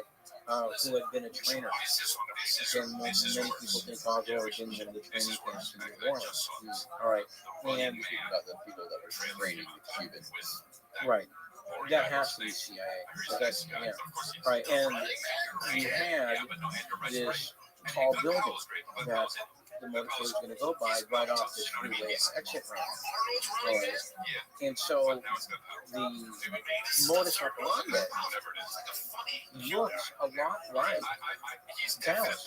All right, and so if you would have been alerted to this, you might have been able to prevent what happened. Now in Tampa, there was a guy named Gilberto Lopez, who was a former Cuban, came to this country, was part of the Fair Play for Cuba Committee. Right. After the assassination, he goes to Texas. Then he goes to Mexico City, and he ends up being the only passenger on a Cubana flight to Havana. Okay. That day, that particular flight, which I believe was the 18th. Mm-hmm. All right. This time, Kennedy was not going to back out. He came to Tampa. Okay. It was the longest motorcade in 17 miles, and it went by the Floridian Hotel, which I believe at that time was one of the tallest, if not the tallest building in Tampa. All right. This time, because of Chicago, right, there was all kinds of security. I mean, it was every place. Vince Calamera, who's an expert on the Secret Service, said if you combine all of the agents from different law enforcement groups, whether it be Secret Service, whether it be local police, whether it be state police, there were literally dozens of people crawling on every floor of that Floridian hotel. All right, and so the day who, if this was really a planned assassination, it was this that stopped it. Kennedy was so grateful for this that he insisted on staying after, and he wanted to congratulate every single person, okay, at that Floridian hotel that day personally, and he did. And Vince talked to one of the guys who did this with. All right. So yes, there were at least 2 attempts to kill Kennedy in just November of that year, before the actual murder took place in Dallas. Very interesting. Yeah. You know, because I think the obvious implication, Kennedy wasn't getting out of 1963 alive. Okay, one way or another, come hell or high water, you know, they were going to get it. You know. Where do you think this goes? What do you think happens? Do you think that this stuff? I think because originally in the documentary they talked about 2029 being a significant year for releasing documentaries. Oh well, in Oliver's film, JFK, at the end of the movie, he put this crawler on his screen that the files of the House of the other assassinations are classified to the year 2029. This got a lot of people angry because they didn't know about it. And so they started bombarding Washington. Okay. Why? Why is this a secret? And this is what created the assassination record review board. So they were supposed to assault this bomb. Except they didn't. All right, it was not enough people, and it was not enough money, okay, to break through everything. And so they put a lot of documents on what they call time delay, which means that they would mark a document, like say, they stopped in 1998. They would mark a document like 1999, 2001, 2003. Yeah, Anderson just And died. they thought it would be safe to go in and open up the document. Except that that didn't work for everything. And so, because of that, they had to mark a lot of documents with date terms, NBR. What does that mean? Not believed relevant. It turned out a lot of documents they believed not to be relevant were pretty relevant. Like, for example, that the mayor of Dallas, Cabell, was a CIA from 1959. His brother, One of the greatest shots I've ever had. who was the deputy director of the CIA during the day of who Kennedy fired. No. All right. So most people would believe that that's kind of relevant, but they just had to go leave in this haste out the Now I'm door. gonna fucking And they get ended him. up, and so this is what happened. A lot of these documents got either misfiled or they just didn't have enough time to go through everything. And Biden last year opened up, I think, 1,400 pages. All right. And there's still 14,000 left. Now, we are today, Pages significant at all? Should we learn anything? we don't know. Okay, well, to be perfectly frank, I haven't looked at the 1,400 yet. You can't. Okay. But if you take a look, this is 2022. If Biden releases all the Oh, documents fuck you, dude. this year, or Fuck next you. year, Miss. that would Fuck be- you. Got you, you slut. Oh, man, that was So amazing. all this hubbub around JFK and the ARB ends up shaving at the most maybe 6 years from what the original declassification date was. You know, and to me, this shows you who really runs Washington. Right. Okay? These people, these hierarchies, okay, in power, okay, are determined that, you know, we don't care what the people think, right? If we don't want to declassify these documents, we're not going to declassify the documents, all right? And that has been, I believe, the signal message, you know, of the whole aftermath of the Kennedy case, the secrecy rule. Okay, and people, give an example. When the FBI went in for their first declassification session to the ARB, they told them, look, if you want to declassify a document, we have the power to do that. All right? You can object to it, but we have the final word. And the FBI guy there turns to his lawyer and he says, can you do this? I go, yes, they can. Okay, because these guys, you know, they're so used to being in control that to them, it was a really bad experience to lose that control. Because, see, in a Freedom of Information Act lawsuit, which is what we had before the review board, you didn't see the document, but you had to argue why it should be declassified. You bore the burden of proof, okay, without seeing it. In this particular case, with the review board, it was different. The CIA and the FBI had to prove that it shouldn't be declassified, even though the review board had it right on the screen in front of them. All right? So the burden of proof was on them, which is, I believe, the way it should be.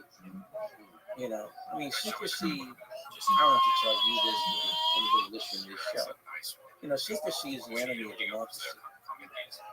You really can't have democracy if the CIA and the FBI and the State Department can inform the public, okay, you're going to get to see this, you're not going to see this. Okay, and that's the way it is.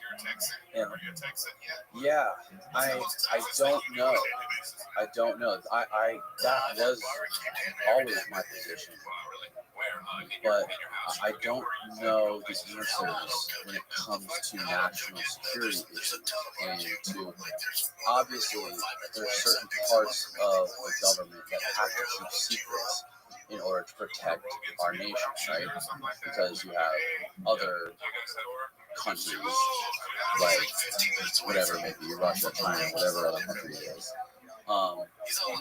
that we want to keep secrets from for our own good. And, you know, even when it comes to, like, a great example is Edward Snowden and the NSA spying on Americans trying to find terrorists. The big debate is, should we be okay with giving up certain freedoms for security? Should we be able, are we obligated to give up certain comforts and certain freedoms for the greater good of the country? Or, you know what Benjamin Franklin said about one of his great sayings was, the guy who values security over liberty deserves neither. You know, yeah, there are valid things that have to remain secret at least for some period of time. All right. The general rule was that after 25 years, it should be declassified. That was a general rule, except that that's not abided by, okay, very much at all. All right. Now, if you ask me, I believe the review board was a great concept. In theory, it was. Okay. That you would have this 5-person citizens panel. Okay, and they would see the document, and they would go ahead and make up their minds after listening to the case whether it should be declassified or not. I think that's the way it should be done throughout the government. All right, you know, there's things that I believe. You've heard of Super Marini? That's the big Pentagon repository. No. That's where all the documents are at the Pentagon. They will never give up. What's it called again? Super Maryland. That's Super Maryland? Yeah. And reportedly, that complex is something like 20 acres. Okay. Where they have literally storehouses full of documents, you know, dating back to World War I. Okay, and I just believe that, and see, this is the problem we have in this country. Because what happens is that after a very controversial event, whether it be the Vietnam War, you know, the Kennedy assassination, or one of the other assassinations of the 60s, or the invasion of Iraq. Okay, what you get for the most part is people involved in the event either talking to journalists or writing a memoir. That's very problematic because if you're involved in the event, then obviously you want to put the best face you can on what you did. Okay? You don't want to talk about, well, I screwed up this and I screwed up that and I should have done better, etc. A very good example of this is David Halberstam's book, The Best and the Brightest, which was more or less the standard accepted wisdom on the Vietnam War for a very long period of time. Okay? Today, most informed people like myself, you know, think that that book is a big propaganda piece in which Halberstam, through his own biases and to the fact that he had been a former hawk, which is something he doesn't like talking about in The Best and the Brightest. Yeah, Halberstam was a hawk. What do you mean by that was a hawk? He wanted to win the war. He wrote a book called The Making of the Quagmire, in which he essentially says it. Prior to The Best and the Brightest. The Best and the Brightest was 72, I think. Making the Quagmire, I think, was 1968. Him and Neil Sheehan, his buddy from the New York Times, went to Vietnam, and they thought that the Americans should win this war, and that we were holding back, and that Kennedy was wrong, all right, and we had to eventually commit American firepower and American troops, all right. They essentially, Halberstam at least, more or less tried to cover that up in his book, The Best and the Brightest, all right, in which he looks at it now as a huge mistake, okay, all right, and he completely leaves out Kennedy's withdrawal plan, all right, which of course, as we talked about in the film with John Newman and Jamie Galbraith, which he had devised in 1963. There was a big meeting in Hawaii in May of 63, in which McNamara went over there, demanded all the schedules for withdrawal. When he got them, he turned around and said, "This is too slow. You have to get out faster." And then that fall, Kennedy goes ahead and signs NCAM 263, which confirms the first 1,000 troops to be coming home in December. This is part of a phased withdrawal plan, okay, which was completed in 1965. Now, the review board did a really good job on this. Okay, this is one of the best things I think that they did in making this all, you know, people can dismiss it before, you know, but it's all true and it's all real. Kennedy was getting out of Vietnam. So here's my question: is why did we have to wait until 1997 to get these documents out that settled the debate. Because that's when they came out in 1997. And just that actually, you can believe it, that actually made the big papers. The New York Times, for example, the Philadelphia Inquirer, with a headline: Kennedy had planned to exit Vietnam. All right. So in other words, after 34 years, all right, we get the truth about Kennedy wanting to get out of Vietnam. All right, and this is what I mean. This is the problem we have with excess secrecy in this country. Yeah, it's not a good look for the CIA, especially with operations like Operation Northwoods, I think it was. Right, that's another one that the review board got out. Yeah, that was astounding. Right, now what that was the Pentagon wanted to go ahead and create a provocation, of either a Cuban government attack in Miami or the blowing up of a plane over Havana. All right. And that man plane, right? Yeah, a drone kind of thing. And this was going to create the excuse for an invasion of Cuba, which Kennedy was totally against. Okay, he just did not, and this is why during the Bay of Pigs and then during the missile crisis, he refused to do that. All right, he when the Bay of Pigs was failing, he accepted the failure, and he was not going to commit the Marines and the Navy, which is off the coast, to bail it out. And then during the missile crisis, when everybody was urging him to bomb the missile silos or send in the Army, all right, excuse me, Marine Corps, he refused to do that too. And it's a hell of a good thing he didn't, because we later found out that Castro had these mini nuclear weapons, all right, and I think he had something like 10 of them. All right, they were small scale, kind of Hiroshima style bombs, all right, which would have incinerated any kind of invasion force, at that time.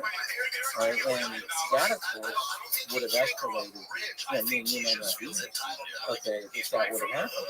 All right, and so that was Operation Northwood. Again, just did not get declassified until the 90s, until the review board. And the Bay of Pigs, we found out that the head of the CIA was, during that time, the head of the CIA was Alan Dulles, right? And when we found out that he had been beaten by Alan Dulles and that he had been lied to, that was a really big turning point for Kennedy, right? Yes,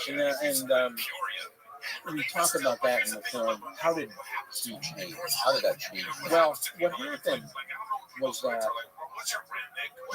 when Kennedy's brother, Bobby, conducted, well, he didn't conduct it, but he was part of what they called the Taylor Commission, which was the White House investigation of the Bay of Pigs. Right. Bobby Kennedy came to the conclusion, after doing an extensive review, that the CIA knew the Bay of Pigs was safe. That they knew that these 1,300 people, ragtag collection of people,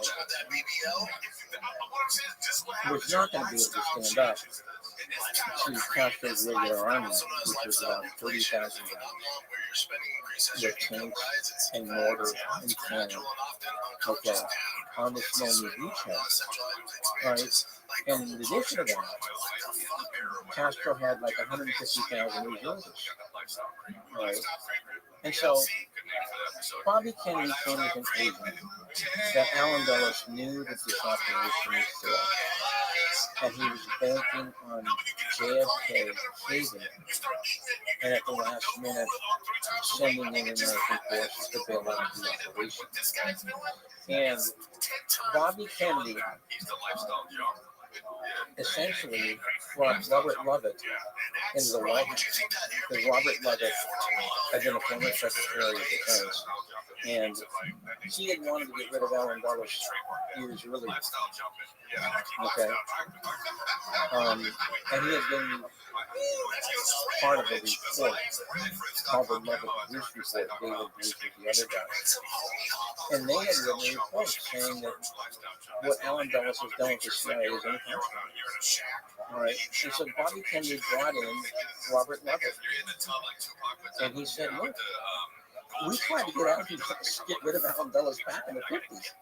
But we couldn't do it because his brother was a Secretary of State. All right. So now you have the perfect opportunity to go ahead and get rid of this guy. All right. And so he has, I believe, completely transformed what the CIA should be, which is an intelligence collection group, into a covert action group. All right. And now, because of this big disaster, okay, now you have a great pretext to go ahead and fire the guy. And so this is what Kennedy decided on doing. And he supposed to have said during this thing, this whole 1961 episode, that he wanted to shatter the CIA and throw it to the wind. Okay? Into 1,000 pieces and throw it to the wind. And he does get rid of the top level. And he does cut the budget. All right? And then he puts his brother, okay, Bobby, in charge of these secret operations against Cuba at that time called Mongoose. All right? And Bobby made sure that this is not going to spin out of control. I want to see every plan that you submit, okay? And I want to know who's going to be involved, and I want to know how many guys you're going to use, and I want to know what you're going to do. And the CIA really didn't like this. What's the goal of Mongoose? It was what they were trying to do was to stop Castro, because they've been preoccupied with defending the island, and therefore not be able to make excursions into South America. Okay, now, a lot of people say that it's trying to overthrow. There's no way in the world that this ragtag band of Cuban exiles, okay, was going to overthrow the Castro regime. All right, and in fact, by 1963, Des Fitzgerald says, look, this is ridiculous. We should just stop the whole thing because I think it's really helping Castro. Instead of weakening him, it's making him a bigger hero in the eyes of the Cuban public. And so that's how it eventually got phased out. Now, what my point was, though, that the CIA didn't like what Bobby Kennedy was doing. All right, and under Dulles, they essentially didn't have to submit these kind of plans or anything like that. All right, and this is one of the things that Robert Lubbock complained about in his original report. He goes, these guys over lunch will make up an operation. Dulles will approve it, and it will then go ahead and become active the next day. Right? And so that's one of the reasons that Kennedy, JFK, brought in the new leadership and fired the top level of Bissell, Cabell, and Dulles. All right. And he complained more than once about the fact he didn't know what these guys were doing most of the time. He complained to the French ambassador when he found out that the CIA was in cahoots with the OAS, the secret army organization, to try and overthrow de Gaulle. And that was one of his most infamous quotes, is what he said to the Prime Minister of France. No, the French ambassador. The French ambassador, right? So he said that he made a famous quote saying, I don't think I'm in charge. Yeah. I can't speak for the CIA because I don't know what they're doing some of the time. Okay? But he said, you can tell Charles de Gaulle that I'm in complete support of his government. And so then he absolutely promised to send over a fleet from the Mediterranean. It's just de Gaulle needed it. Right. And so, this is one of the comments he made, okay, about not being in control of the Central Intelligence Agency. Right. And it was utterly true, of course. Kennedy really suspected a lot of the worst things about what the CIA, was really doing. Right? And he actually once, with one of his friends from the Senate, he got so angry, right, with them trying to go ahead and convince him to do something with, I believe, the assassination of Trujillo, that he literally broke a plate over the dinner table, saying he didn't want to hear about any more of this stuff, all right, and this is the kind of struggle, he was in, and this is why in, I think it was 62, he issued a set of diplomatic notes, all right, to all the ambassadors to the State Department, saying, the guy running American foreign policy in each and every foreign country is the ambassador. That's my show. Okay? Everybody knows Jabu Not shows, the CIA. Rabbi show. The Bitch! ambassador would be the ultimate guy in Music charge. athleticism. Which makes perfect sense. Right. Right. But that's not what's happening. And what do you think the fundamental problem is with that? What was the problem with Alan Dulles? What was his motivation? Or what was the CIA's motivation? Why? What was the root of this conflict, or this ambition for the CIA? Alan Dulles came from Sullivan and Cromwell, which was a very high-powered, huge law firm out of New York City. His brother was the managing partner. He was a senior partner. Some of their assignments, well, actually a lot of their assignments, were for these big, huge, sprawling corporations. And a lot of these corporations had very powerful interests in the third world. And so, if you know anything about what the CIA has done in the third world, like our bands, in Central America, I've watched a lot of Oliver Stone's documentaries. then you understand what their objective is. And what their objective is the opposite of what America is supposed to stand for, which is supposed to be spreading democracy. What they were trying to do was keep dictatorships in power so that they could have the resources of this, whatever the third world country was, being exploited by American or British or European conglomerates. A very good example being Congo, which we spent some time on in the film, Right. And in the book, and we talk about in the book with a guy named Richard Mahoney, and he was one of the preeminent experts on Africa and the Congo. He's in the film.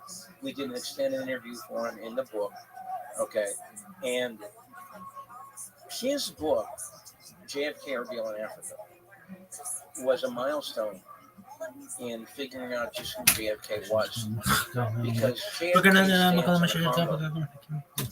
and the whole episode with Dan Hammarskjöld and Patrice Lumumba was so different. I love how I spent half my life shouting West Side at the mirror. That it's almost impossible to compare the three men. I don't think you can. Because Kennedy actually backed Lumumba, who was his revolutionary leader in the Congo, who wanted to kick out Belgium. And Hammarskjöld, who was the Secretary General, who actually wanted to have third world democracy. Now, in the book and in the film, we talk about what happened to those two men.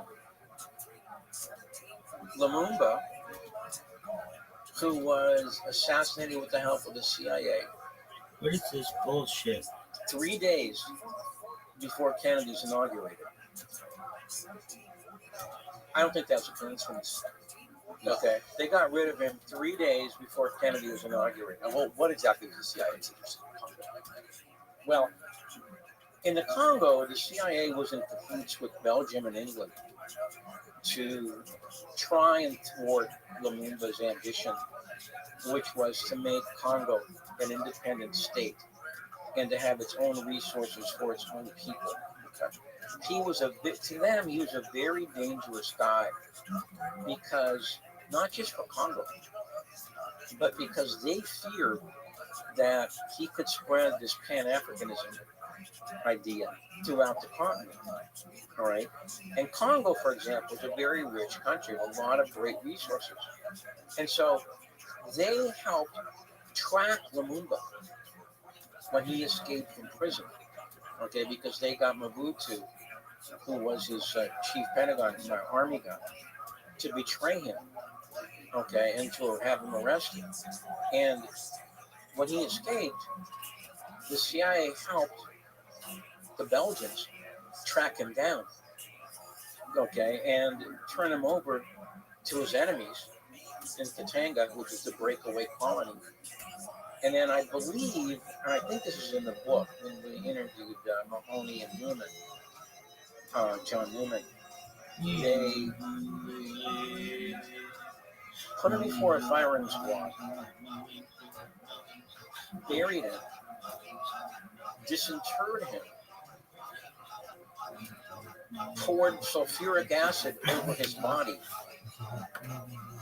buried him again, disinterred him again, poured more sulfuric acid over him. They literally didn't want this guy to exist. Okay, and this is all 72 hours before Kennedy's inaugurated. 42 Right. more. Now, Jack Hammarskjöld, of course, we spent some time on him in both the book, okay, with Mahoney, okay, and the film. And what we did is we tried to show that we don't think the Dag Hammarskjöld plane crash was really an accident, okay? And I think that was in September of '61. Dag Hammarskjöld was the Secretary General of the UN. And he was talking to Kennedy about. He was actually pretty good friends with Kennedy. Right. Okay. And they cooperated on this whole Congo thing. Right. All right. And Hammarskjöld, the night his plane went down, Edmund Gullion, all right, who was very interested in this whole Congo thing, he sent, and I think it was the ambassador then, he sent a telex to Washington. And words to the effect, this is not an accident. Okay. And he was convinced that this was sabotage. And most people today watch that film called Case Hammarskjöld. Right. And if you read Susan Williams' book, Who Killed Hammarskjöld, it's pretty obvious that Hammarskjöld was murdered. We show a picture. Yeah, the ace of spades in his pocket. His is the only body that is not charred and burned. And he has a playing card in his tie collar, which the witness who actually was at the scene said it was the ace of spades. All right. Now, does anybody think that Hammarskjöld was playing cards at the time of his death and the card blew up and it was shoved down into? No. It's pretty clear somebody planted that card there as a message. All right.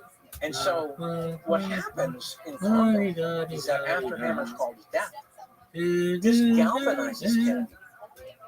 All right. It galvanizes Kennedy. And I believe it was because of Gollion's message that Hammarskjöld, who we greatly sympathize with, okay, was actually killed. It wasn't an accident. And he more or less takes control of the whole Congo operation after. And he sees it through. He strikes down the breakaway province in Katanga. And he helps appoint a new democratic leader, okay, in Congo. Now, all of that, and again, this is one of the things that we go through very thoroughly in the book, JFK Revisited, is all this stuff, like magic, is reversed after Kennedy is killed. All right, and Right. what happens in During Congo his funeral procession, they were literally like changing documents about Vietnam, about yeah. Vietnam. Right? And so in Congo, what happens, if you can believe it, Johnson allies himself with Belgium, the colonizing country, and the CIA sends in the Cuban exiles to essentially wipe out the last of the revolutionary followers of Lumumba. Now, there was an excuse for this. It was called the Simba Rebellion.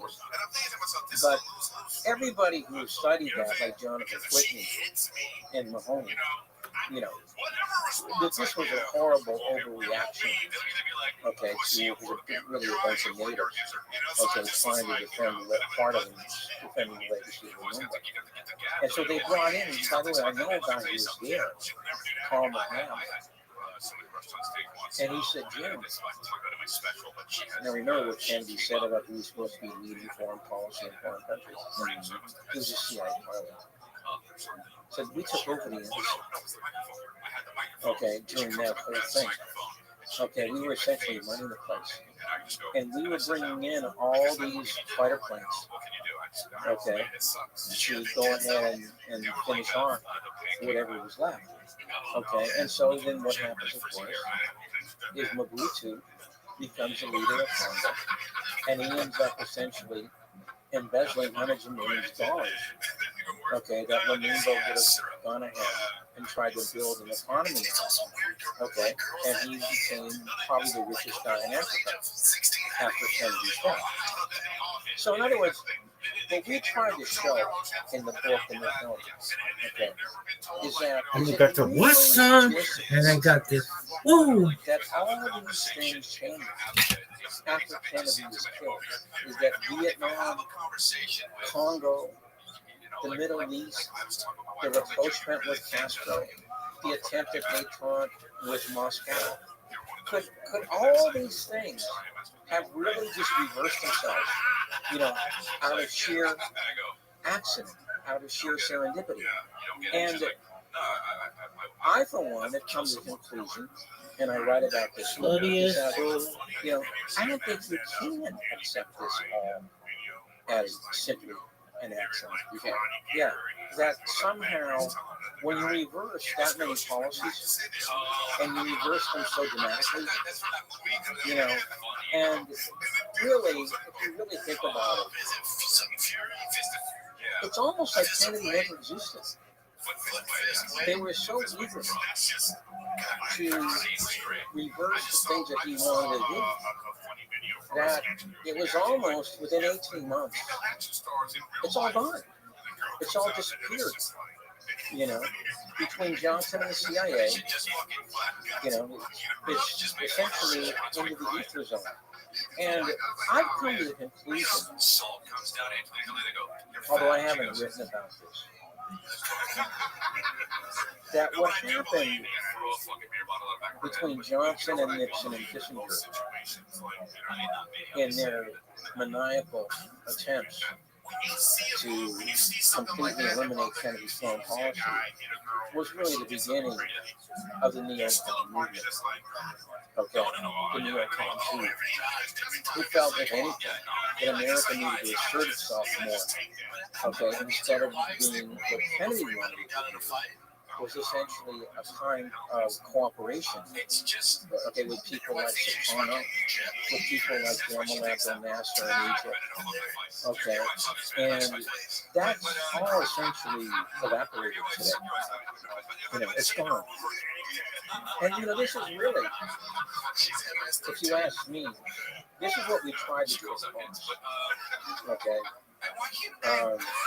that what happened to American foreign policy after Kennedy's death is really a kind of tragedy. It's kind of an epic tragedy because it wiped out what was going to be something completely different. Okay. Look at this shot, son. Essentially, That see, I make the argument ain't in it. both the book and the film that what Kennedy was doing was a conscious rebellion against what had come before him, which of course was John Foster Dulles and Eisenhower. And we talk about in the long version and in the script, in the long version of the book, we talk about the Algeria speech, which I believe, and maybe I should talk about that and explain what that is. Yeah, okay, go ahead. The Algeria speech, at the time Kennedy made his speech in 1957, he was a senator. France was involved in a horrible, bloody, Yeah. on the north coast of Africa against the colony of Algeria. And America more or less implicitly supported it. Kennedy took the floor of the Senate. I think this was in June of 1957. And he made what is probably the boldest and the most, the best word is provocative speech that I can think of any senator making in that whole decade. He essentially took the floor and said, we are on the wrong side of history. We should not be backing the imperial French Empire, which is going to collapse anyway. We should be backing the people who want to make Algeria free. All right? And it's not just for Algeria, because this is going to split France apart into which, by the way, it did, into a civil war. Okay, the people who want to stay in Algeria and the people who want to get out of Algeria. But beyond that, we should be at work in freeing Africa, the whole continent, not just Algeria. And then he said, I can't believe that the people in this Senate don't understand that what is happening in Algeria now in 1957 is the same thing that happened in Vietnam in 1954. How can we forget Dien Bien Phu? It happened just 3 years ago. And now we're watching it being replayed right in front of our eyes and nobody's saying anything. To read that speech today, even today, in the new century, is really something to see. That a guy would say that, okay, and be so vociferous about being anti-administration and anti-colonial. Okay, that's Kennedy was. And by the way, this was met with hailstorm criticism. Kennedy's office clipped all the editorials and the columns. I think, and this is in the book, I think out of about 150 responses, over 2/3 of them were negative. And even the people in his own party, like Dean Acheson and Adlai Stevenson, even those guys criticized Kennedy for making that speech. All right? And Kennedy actually thought, did I make a mistake? When on the timeline did Eisenhower's speech about the military and industrial complex happen? But that was when he was leaving. Right, that was at the end of the presidency, right? So what I'm saying is, was that after Kennedy took the floor? Yes, right. And by the way, a friend of mine, Aaron Good, found out that Eisenhower made his great domino theory speech just a few days after Kennedy made his Algeria speech. Okay, so in other words, Kennedy makes his speech that we have to start freeing these third world countries. And then a few days later, Eisenhower says, no, because there's this domino theory that if one country goes communist, all the other countries are going to go communist also. And by the way, I should say that, you know, the whole struggle in Algeria was not communism. Okay, it was, and as Kennedy said, look, this is not about communism versus capitalism. This is about colonialism versus nationalism. Okay? And we're not going to be able to defeat the nationalism Okay, so what we should do is we should try and align ourselves with it in some kind of a positive way, so that when these people win and take power, they will not look back and say, wait a minute, these guys never wanted us to take control anyway. It's really an amazing speech to read. And the fact that he made it in 1957, okay, that really is really, and then a year later, I think, and we talked about this in the book, okay, he wrote an article for Foreign Affairs magazine. No way. Okay, in which he expounded on this at length. So we did a long interview with Robert Rothschild, which is mostly in the book. And Robert Rothschild is a professor at Stanford who wrote on this specific subject. It's called, I think his book is JFK, LBJ, and the Non-Around the World. And he studied at length both the speech and the article that JFK wrote about it. And he was very impressed by the foresight and the vision that was expressed in those two instances. Okay, how different it was than John Foster Dulles. Okay, and with John Foster Dulles, you were the force or against us. Okay, there was no in between. There was no being non-aligned. There was no neutrality. Okay, but Kennedy was very open to the idea of neutrality in the Third World, because what he said was essentially, look, if we compete with the Russians in the Third World, I think we can win, because I think we have more to offer. Okay, to these Third World countries, and Indonesia is a great example. Indonesia is a great example. Kennedy, when Sukarno wanted to nationalize a lot of the American industries there, Kennedy sent an economic advisor over because he wanted a better deal for the Indonesian government than what the American companies were offering. All right, he wanted the majority split to go to the Indonesian government. All right.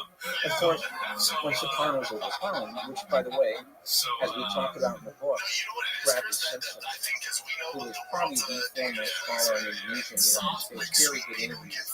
All right. He essentially said Sukarno would not have been overthrown if Kennedy had lived. Okay. And when you understand what happened in Indonesia that year, 65, you know, the estimates go, you see that movie, The Year Living Dangerously, there's anywhere from 500,000 to 850,000 people killed as a result of the Suharto takeover. Okay, and Brad Simpson, who has studied that at length and in depth, says that wouldn't have happened if Kennedy had lived.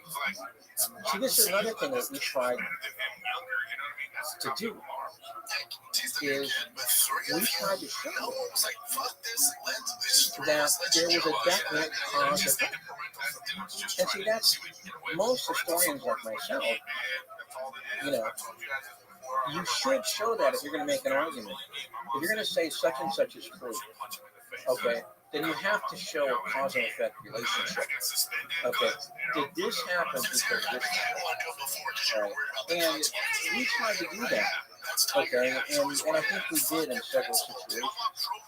What do you think the answer is to some of these institutional problems with the rot that we had in government, with people being able to stay in office for ungodly amounts of time, and to be able to bring family members in, and to be in cahoots with other companies and lobbying and just lining up like shit like Nancy Pelosi, for example.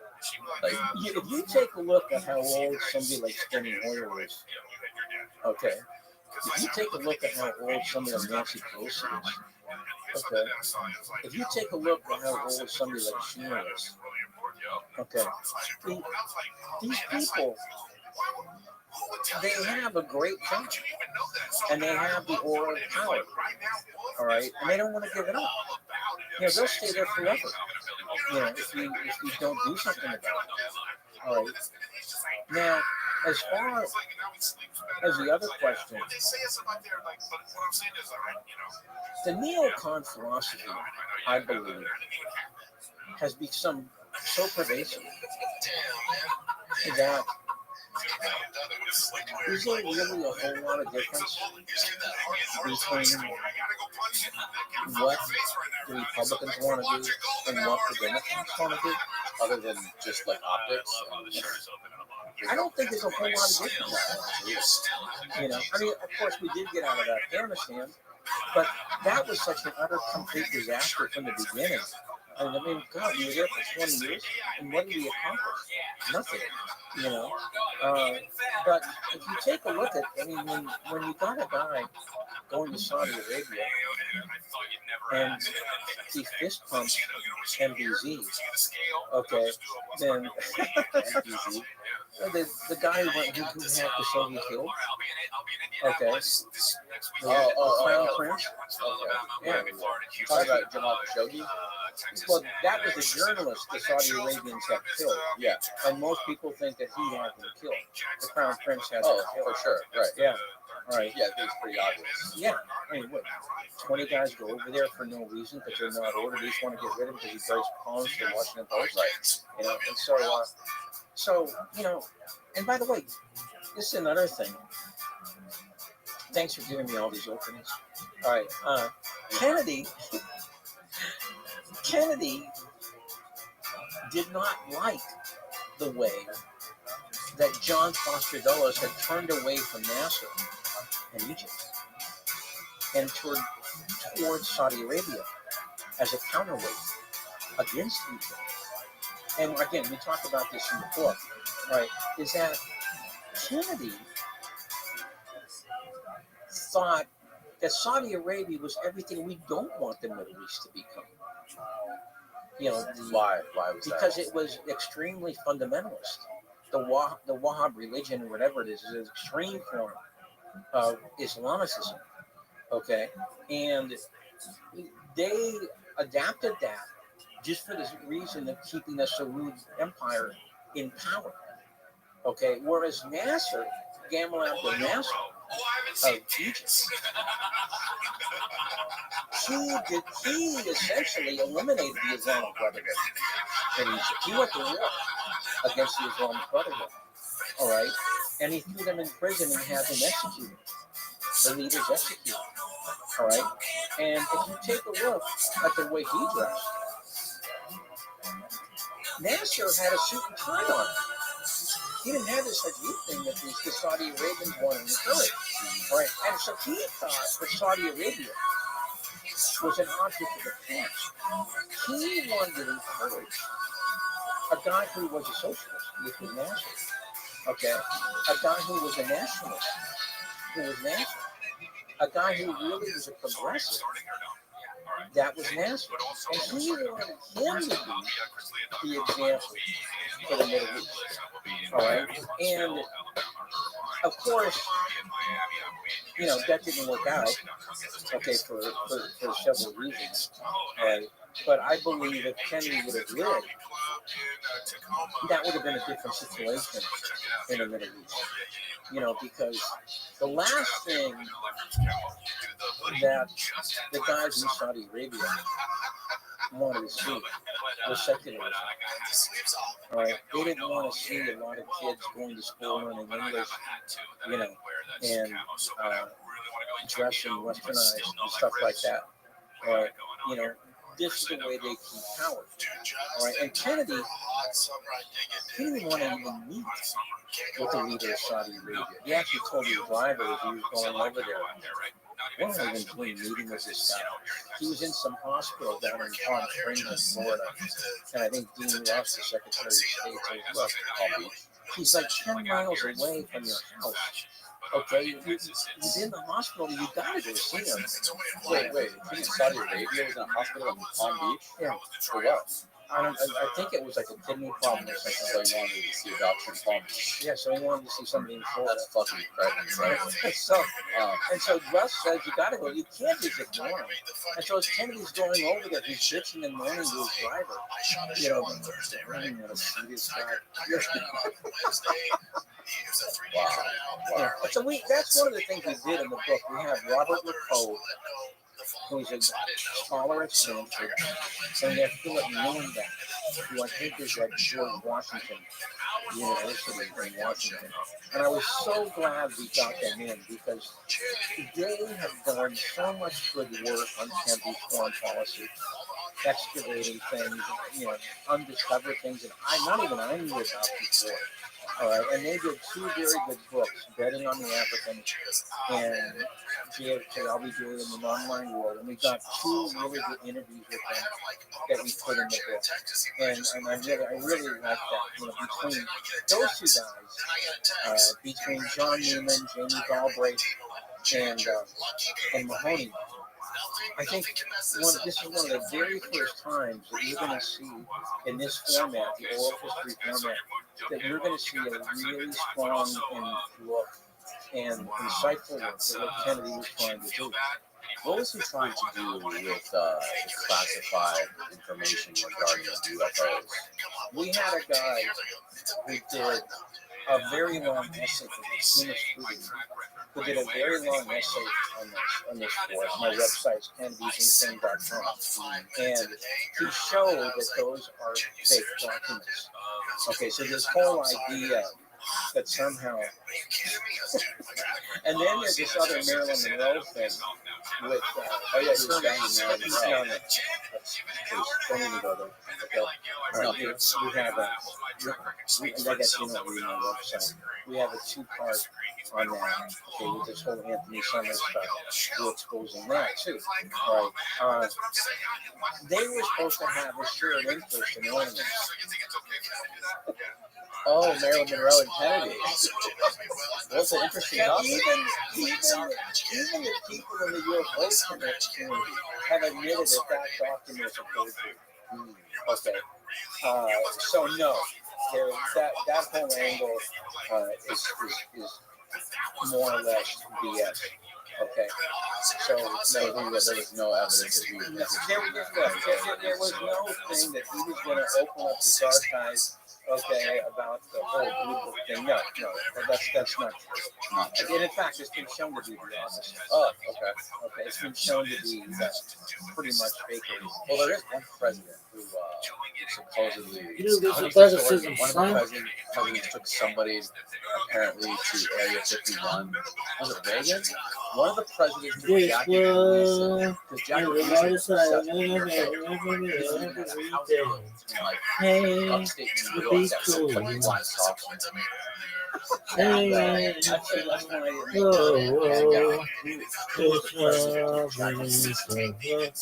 Like they were having whiskey one night. You wanted to see an alien, and we took him to Area 51 or one of those somewhere in Nevada. And let's tell people that are listening and watching, people that are watching TV, let's tell them about the book, where they can find your book, where they can read more about it. The book is called JFK Revisited, and you can get it on Amazon. And like I said, it consists of the two screenplays, okay, the short version of the film and the long version of the film. The first one is called JFK, the second is called JFK Destiny Betrayed. And then what happens is that at the end, you get the excerpt of interviews from all the people. About, I think, 27 that we did. Okay. And in that sense, it's very, very unusual. Because like I said at the beginning, you're never going to see this kind of a lineup. That'd be cool. For one film. You know, you could talk to David Mantic, talk to Cyril Rex, talk to Henry Lee, talk to Jerry Aguilar on the forensic side. And you get people like John Newman, JFK historian on Vietnam. You get people like can you just do it? Just do it. Just do it. Don't even try. Don't even try. Just do it. very influential in Kennedy's Vietnam policy. You have people like I mentioned, Philip Muhlenbach and Robert Rothschild. Dude, but really you gotta say thank you, dog. Yeah, like I said, Like, you will to never your see, friend. you've never seen it before, and you will never see it again. Okay, and so that's the second part of the book. Okay, that's in fact that's quite a long. It's like 200 pages of those excerpted interviews because I believe they're so fascinating. So in other words, what you did in the first part is what we wrote about. Okay, Shadows go so long there's like 5 minutes before my eyes. all right, and then And you over get the authorities at the end of the book. across the bay. You didn't have enough time to Hey, get them. suddenly the So Jason remember, I don't think is there's ever been a mine. book quite like this. And I think Miles it shows that what we did in the from film, the city. we referenced to that. Don't Okay, Where can you watch the full 4 hour? hesitate, probably have to get the DVD done. cause your love And the second part of the film, won't the wait. Yeah, yeah. and either Ooh, baby, I love your way. so it's really, I'm very proud of the book. I think it Wanna turned be out in well. love your way. Very unique in that sense. Well, I appreciate you doing this. Wanna be with you night and day. You're right. Hey, Two. Yeah. What's next? Is there anything? Well, there's actually an historical project that I've been working on for a long time. when we used to shine and like the sky. It's based Far on away. the love Far of away. Let's see it again. 1914. It took place in Colorado. Let's see it. And this was probably the That was sick. We were like, thank you. Everybody's like, management confrontation in American history. And in fact, it's so bad that very few people know how much but don't because it's very hard to figure out. everything. And I've got this really cool I actually went to Hey, all this archival stuff. hey, baby, And I I love your way.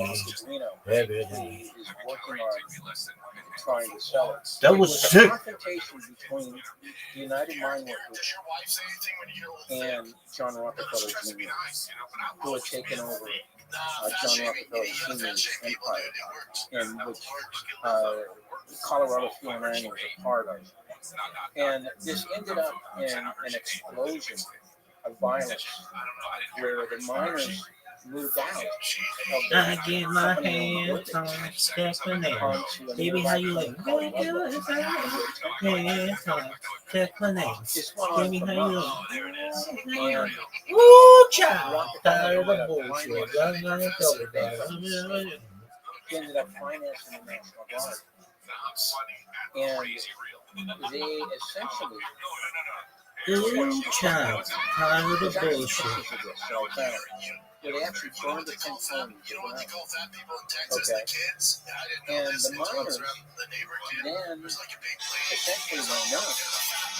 And they brought in all of these explosive weapons, grenades, dynamite. They went on a 10-day revenge rampage, exploding and burning all the Rockefeller property, okay, in Colorado. That was so sick when you're like, wow, wow, wow, wow, wow. The representatives in Congress had to get a private consultation with President Wilson, and Wilson had to send in the army, okay, to put this thing down. And so this is what I'm working on. As you can see, I'm attracted to these kind of subjects. Okay. Yeah. And so, As am I. yeah. So I thought this was a very interesting subject. Okay, and so this is something that I'm trying to put together now as a screenplay. Okay, and like I said, I have a guy named Bob Dubrino who's helping me market it right now.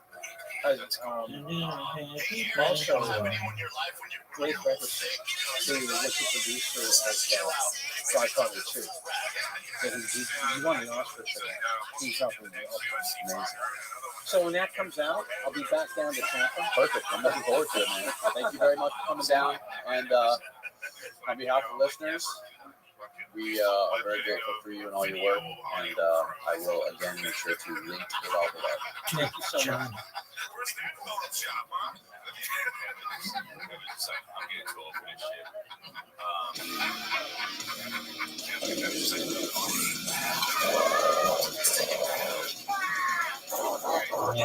Thanks for doing this, bro. I really appreciate it.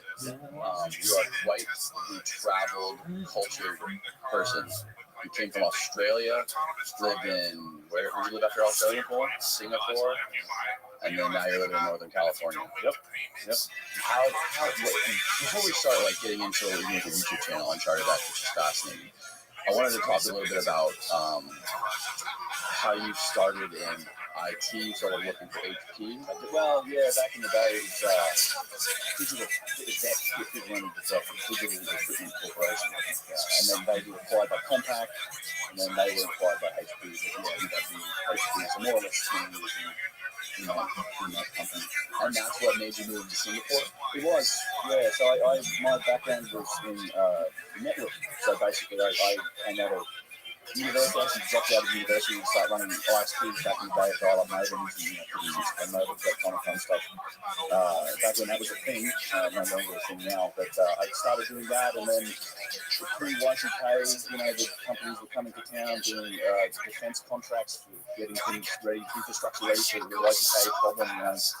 All of a sudden, this massive issue of that. Well, what happens when things turn to U2000? All these clocks and all of the chips and stuff might have all these issues. So there was a lot of contracts going around, and they were looking for people to help them kind of survey and work on defense sites mostly. So, and I just got picked up. I applied for this job, and they figured out that I knew what I was doing on networks, because I would go into these defense sites, and I was supposed to be just putting disks into computers and testing computers, but I'd end up mapping out the entire network on these defense bases, and they went, "Well, we really need your help." Man, come down and help us with the workload. Sluttiest Ford in the history of humankind, plus milk, loving, Rabbi, wiki. That's like talking into the corporate. What is this? What is the fuck? What's fucking happening here? That's where I stayed for a long time. You traveled to China like 75 times. Yeah. So we were HP itself had a vendor. They made network equipment. So we were trying to grow the business in Asia Pacific, and I was one of the kind of technical experts as well, so we focus on a lot of the technical side of things. So I ended up doing a lot of stuff in Australia, and then it just would branch out, and then they moved the headquarters to Singapore, and they wanted to come to Singapore and work there, so I did that. But yeah, this whole region was Asia Pacific and Japan. And I ended up going to China. That's probably more than 20 times. I definitely traveled quite a bit in that career. It was like 1 year, I remember coming to the States 7 times in a year while I was living in Singapore. There was an awful lot of travel involved in that couple of years. And eventually they were like, hey, the headquarters were in California.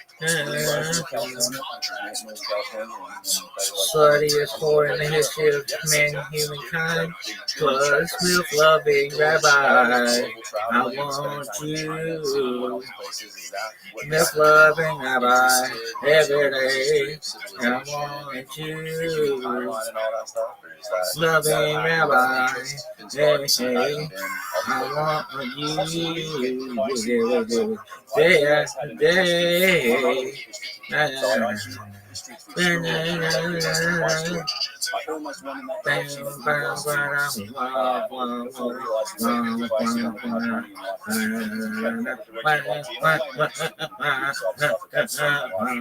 I'd always had interest. I'd always on the Romans, and I had an interest in history for a long time. Scooby-Dooby-Doo. And I would go to China. I've been to the Great Wall. I've been to a lot of the cultural but I would always take time to places, Japan, living in Asia, things like that, to visit these sites. But it really wasn't until I met,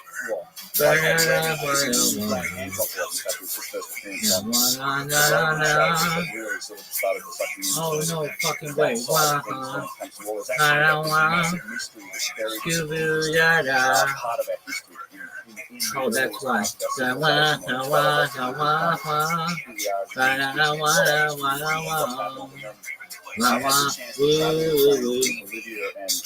Show me the way.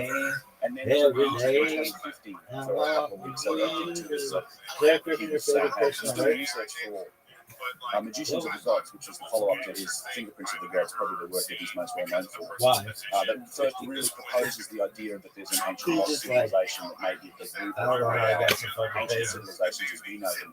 So once I had that chance to really spend some time with him, and in particular in Egypt, I met a guy named Yusuf Ayman, who, if anyone who's seen my videos, will be familiar with Yusuf.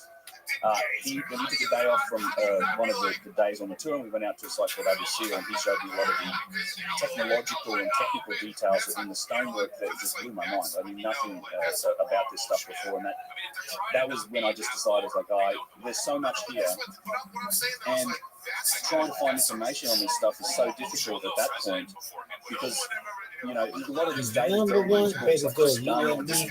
Smash hit, that's a hit to me. Off the charts, you can get to me. You know, class, you a hit to me. I'm done. Tell me how you love that.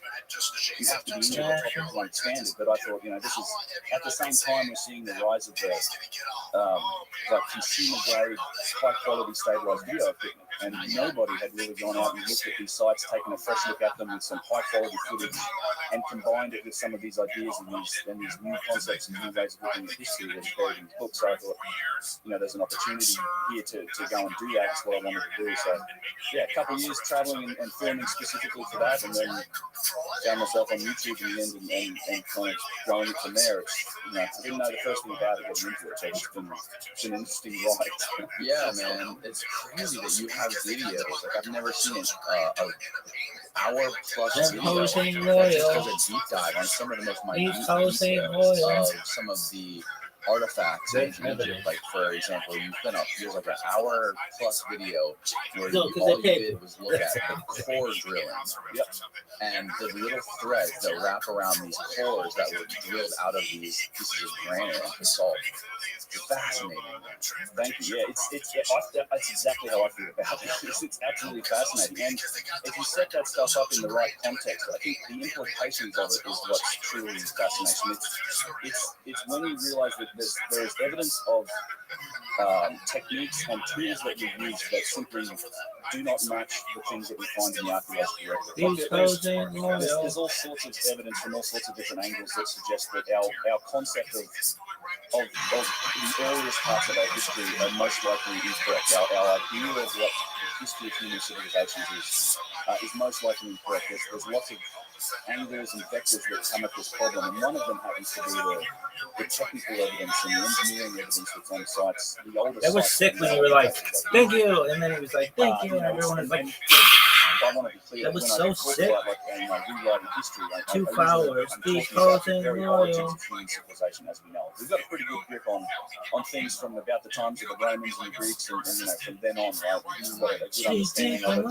It wasn't until that time, I think, that we started to have multiple sources that she's a record single events, and we start to get corroboration through the story of history. The further back you go, the more money you get, and this idea that civilization itself started over 6,000 years ago, you know, with the Babylonians and Sumerians, it's an antiquated idea at this point. It is still the mainstream picture of history, but there's been so much, and it's been that picture, it's been that story for probably about 100 years, like our idea of when civilization started around 6,000 years ago, and we were all stone age before that. It's probably a century or more now. And even released in the Age of Enlightenment and the Age of Reason as that started to go. But there's been so much development, so many new discoveries, and so many adjacent sciences to history itself that have made discoveries and really push this field back, they should be having an impact on the story of history if they don't. So that's one of the angles that I like to take on it. And one of the particular elements about that I'm fascinated with is the technological evidence that suggests that there was something else going on a long time ago. And there's another model that fits our model, particularly the Egyptian civilization, but also that of South America. I woke up in the Soho Garden in the basement, you right here.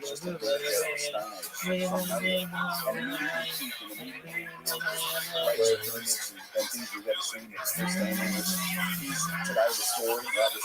All of the greatest works of Egypt are the old kingdom works that happened in the earliest parts of their civilization, and they kind of declined for us since then.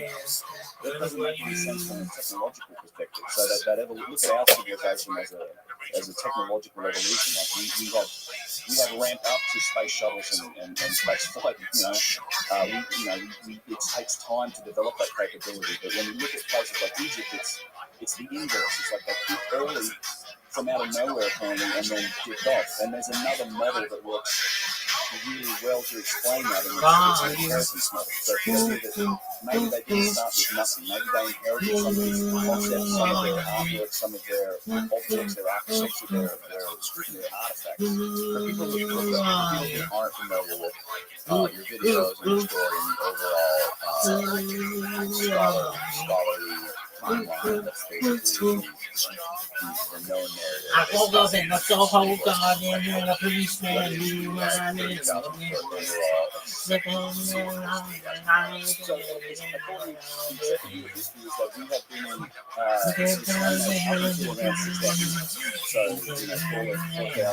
Between 4,000 and 5,000 BC, was when we started this, and this is the standard model.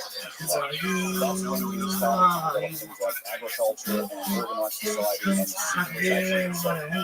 So prior to that time, human beings were just hunter-gatherers, like Stone Age. And we weren't organized in way. And so once this was like 200,000 years ago, no, there's Stone Age, yes. So the idea of civilization itself is only 6,000 or so years old. Tell me, who are you? As long as humans existed before that, the idea is that we were just Stone Age hunter-gatherers. Now that may have made sense when maybe 50,000 years old as a species. And that was the case. We thought we were around 50,000 years old for a long time, and then some discoveries we made that human remains were found that anatomically correct and modern human beings were there from about 150,000 years ago.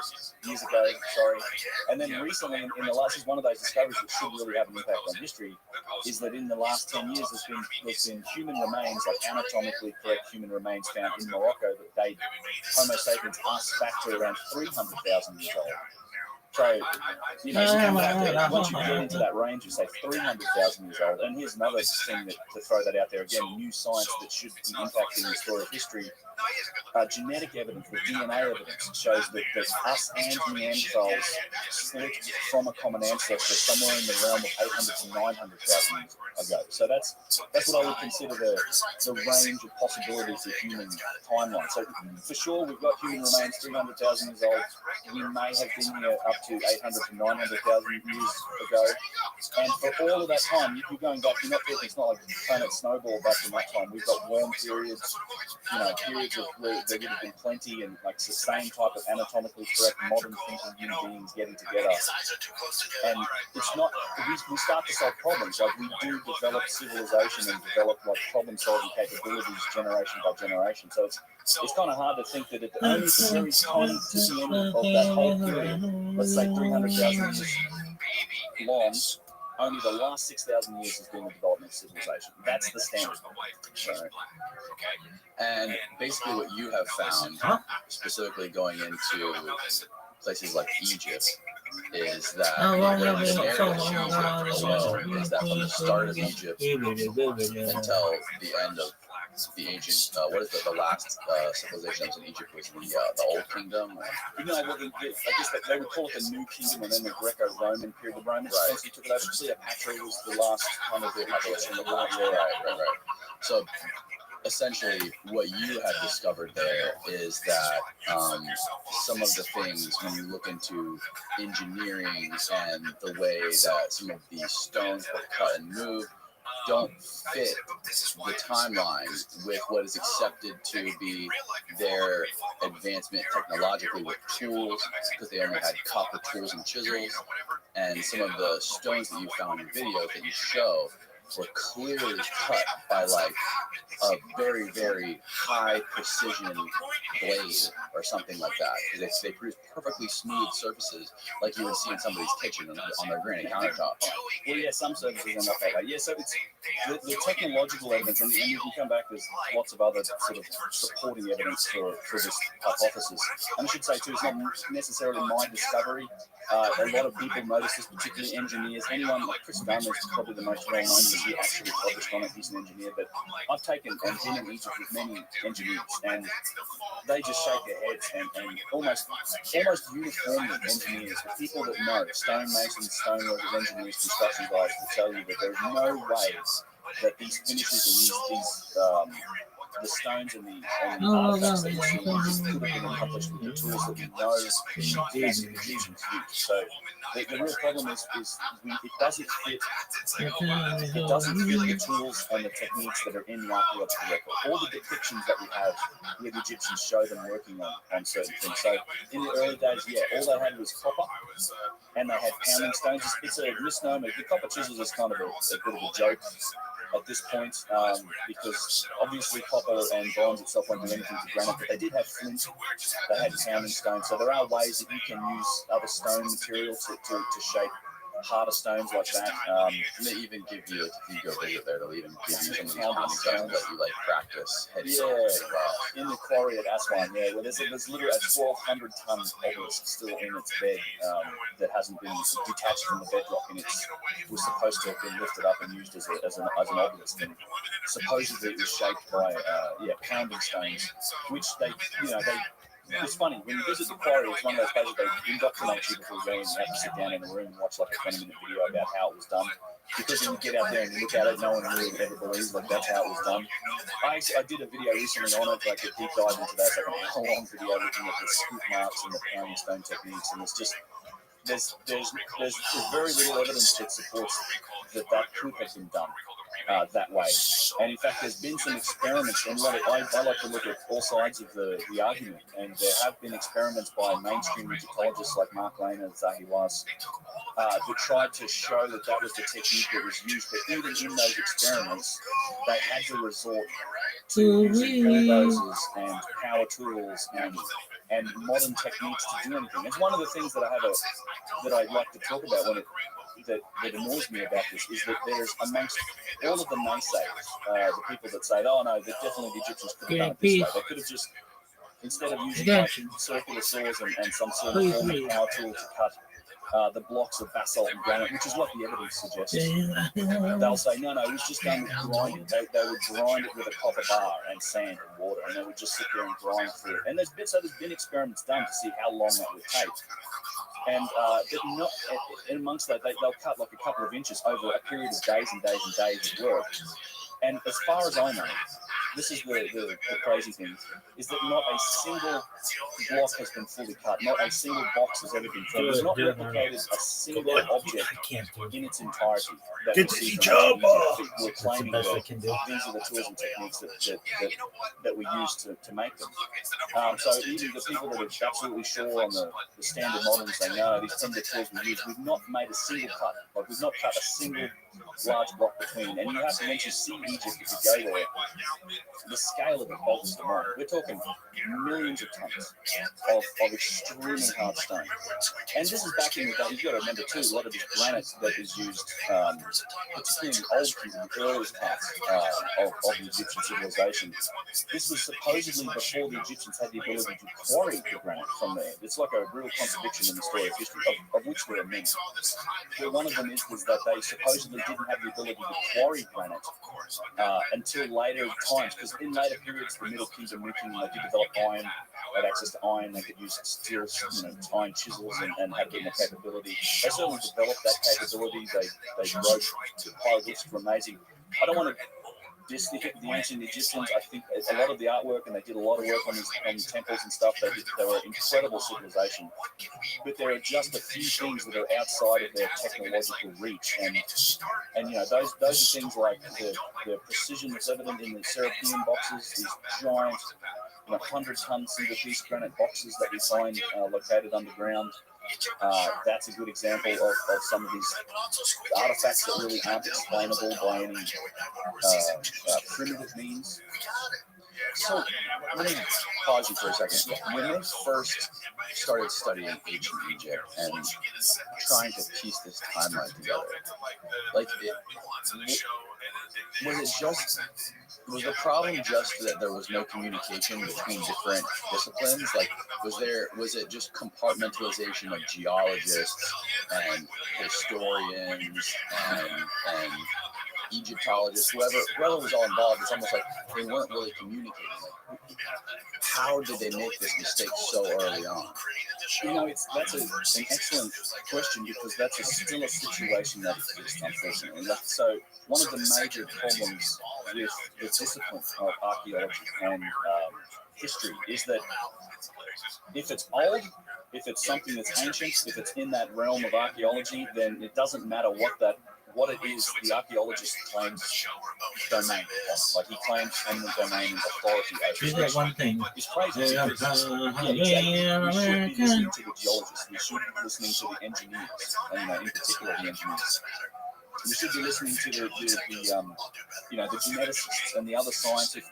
There's so many things that have happened in these adjacent fields of science that should be affecting that story of history, but it just doesn't happen. So when it first emerged, with Egyptology, when it first came out, we were very focused on the first thing to do was the decipherment of hieroglyphs. So there was a whole study, and this is 100 odd years ago now, 150-ish.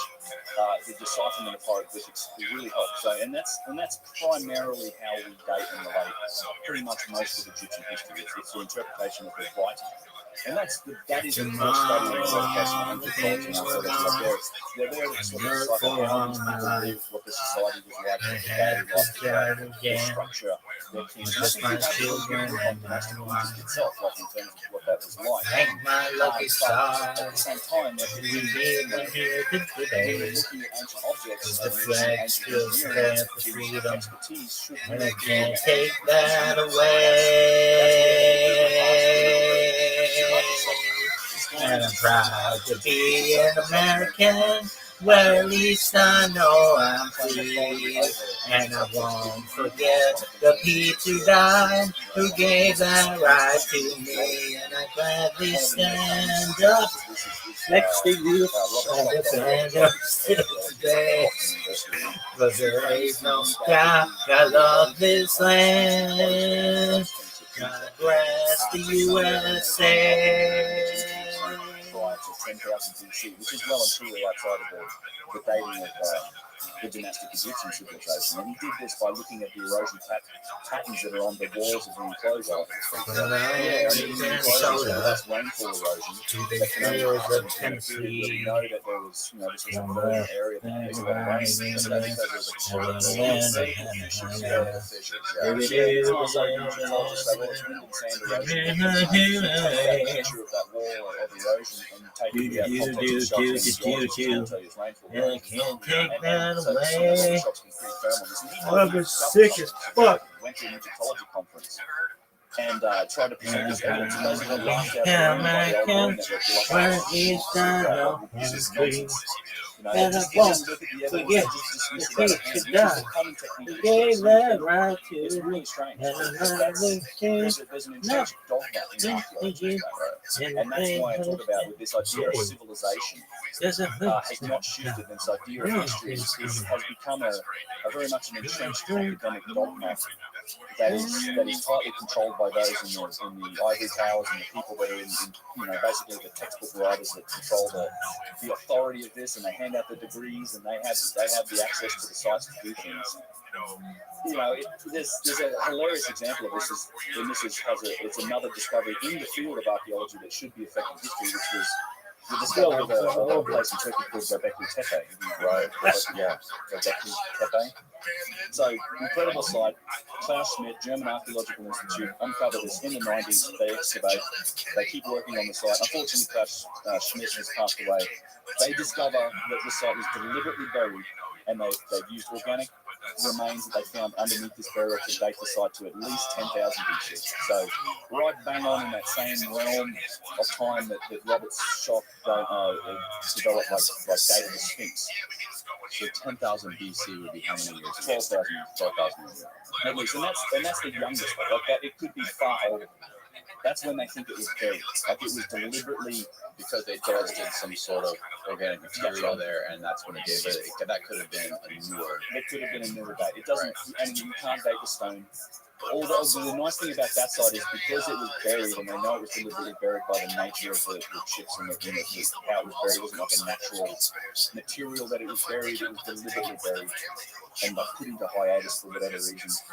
And beneath that, they found these organic remains. So it's like, okay, we know that what was beneath this burial layer was at least as old as these carbon remains. It could be far older. And in fact, there's been recent discoveries of other signs of civilization in Turkey that are 4,000 or 5,000 years older than that still. There's a lot of finds being made in Turkey. There's Karahan, Tepe, there's cemeteries, there's a lot of discovery being made in Turkey. But what's interesting about this is Göbekli Tepe is a massive megalithic site. Like it's large. It's a whole bunch of these different stone circles with large pillars that have been carved, some of them weighing up to 20, 25 tons. Really? Yeah, they're huge. And you know, they're all anthropomorphic shapes carved into them in high relief, so they're not like carved into the stone, they come out of the stones and the rest of the stones being carved.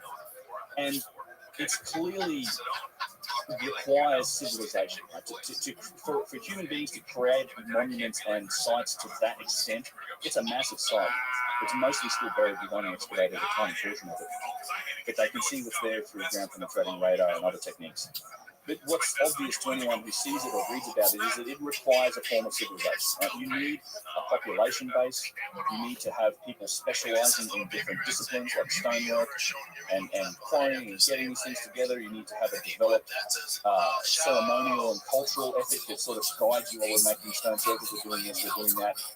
Martin Sweatner actually thinks it's a dating system that relates to the great year in procession of the equinox. It's a whole other topic that might be a lot more involved in Göbekli Tepe yet. It would require a developed language too, right? It must, yes. You have to communicate. But the point is, you need civilization. And this gets back to the dogma of archaeology and history itself.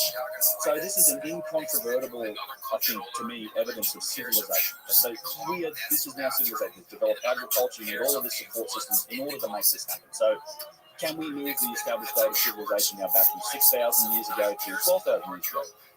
Well, no. What happened is the people that, and this gets reflected on Wikipedia quite a bit. If anyone is interested in looking at, I always like to look at the edits page, like who's been making edits on Wikipedia pages, because you find a lot of academics. A lot of fuckery on Wikipedia. Oh yeah, they just changed the definition of a recession like a couple weeks ago. Yeah, recession got changed. Vaccine might have changed. Yeah, but so one thing that was changed on the back of this Göbekli Tepe discussion was now the definition of hunter-gatherers.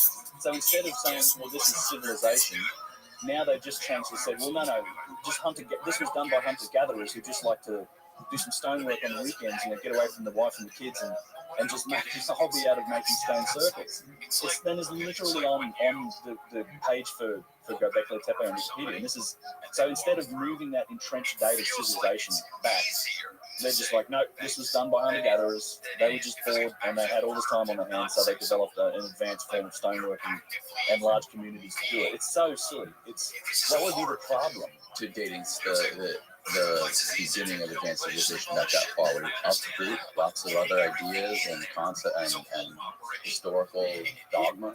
It's a historic. To me, it's the historical dogma. The challenge, the problem is that unfortunately, like archaeology and Egyptology and all these things, they're not like hard sciences. They're not like physics, chemistry. We have hypothesis, experiment, result, and we can move forward with that sort of thing. It's a much more of a social science or a cultural study. So in history, particularly when you go back that deep into history, It's not necessarily objective. right? You're piecing together a picture that's based on very scant evidence. So evidence has been through cataclysms and flooding and thousands of years of quarrying and destruction and thousands of years of subsequent civilizations building on these same sites. Trying to put that picture together is a really complex and difficult thing. And there's multiple ways to interpret that evidence. But what happens, I think, is, and this is my opinion, I've talked about it a few times, but I think that the entrenched academics, the people that are if you call it dogma and you call archaeology a religion, these are the priests of that religion. It works in the same way, I think, to a lot of religion. It's like you have a story. You are very attached to that story. Your position of power is attached to that story. So, and it's like you are the authority of that story. This is the academics and the archaeologists and stuff that are in these institutions that have access to the sites that write the textbooks.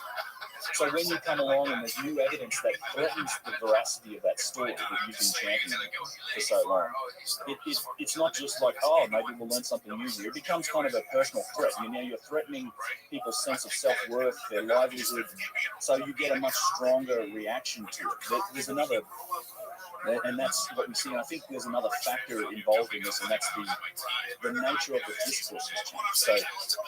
So in Victorian times, and I often focus on scholars that come from those eras, guys like Flinders Petrie, there's a whole number of them that I look at in my videos. But these guys that were in those, the 1800s, early 1900s, that are much more open-minded when you read their works. Like they understand when they're seeing history and they don't know what's going on. And I think in Florida, like they could do that because they were safe in their discussions because they only happened in the academic halls. That was their peers. That's where the discussion happened.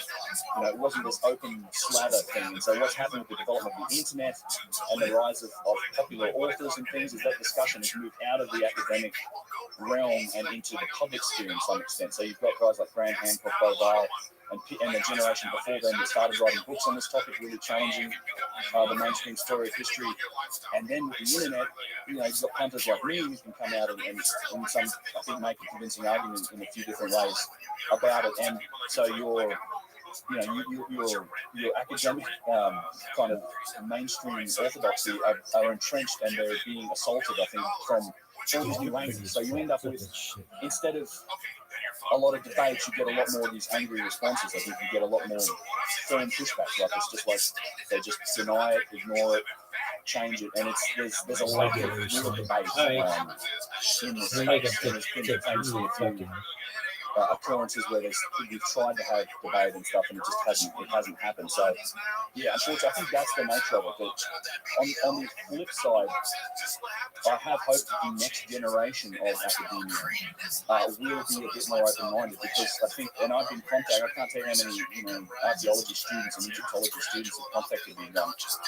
Like my work's opened my mind, or they've read Graham Hancock and they say you're onto something. Like, so I think That's the thing, man. That's what I was telling you about last night. I'm like, what does, like, even if mainstream academia or scholars, the people that write the textbooks, don't want to take you seriously, like, at what point through technological advancement and with finding information online through YouTube videos and stuff like that, at what point do you just leave them in the dust and they're not even relevant anymore? Because there's people like you and Graham and Randall and Jimmy, that anyone who's interested in this stuff, that's where they're going to go to find out information about it. To you guys, they're not going to go read through the textbooks.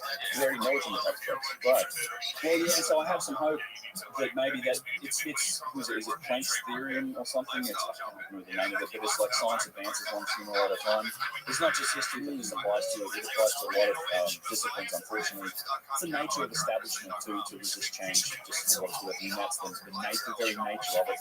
That's the thing about the internet is the best information rises to the top, or the best content rises to the top. Well, I know, like, before, with the way academia would work, is right, people would be commissioned to write these textbooks, and they're the people within the universities, they're in their own kind of little bubble, and their salaries are on the line, and there's different leverage here and there in the whole bureaucracy of the universities. But now it's splintered off into these these unregulated factions of the internet with people like you.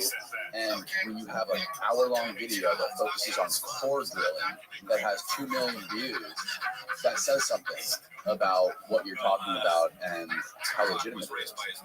Yeah, thank you. I agree. That's what's happening.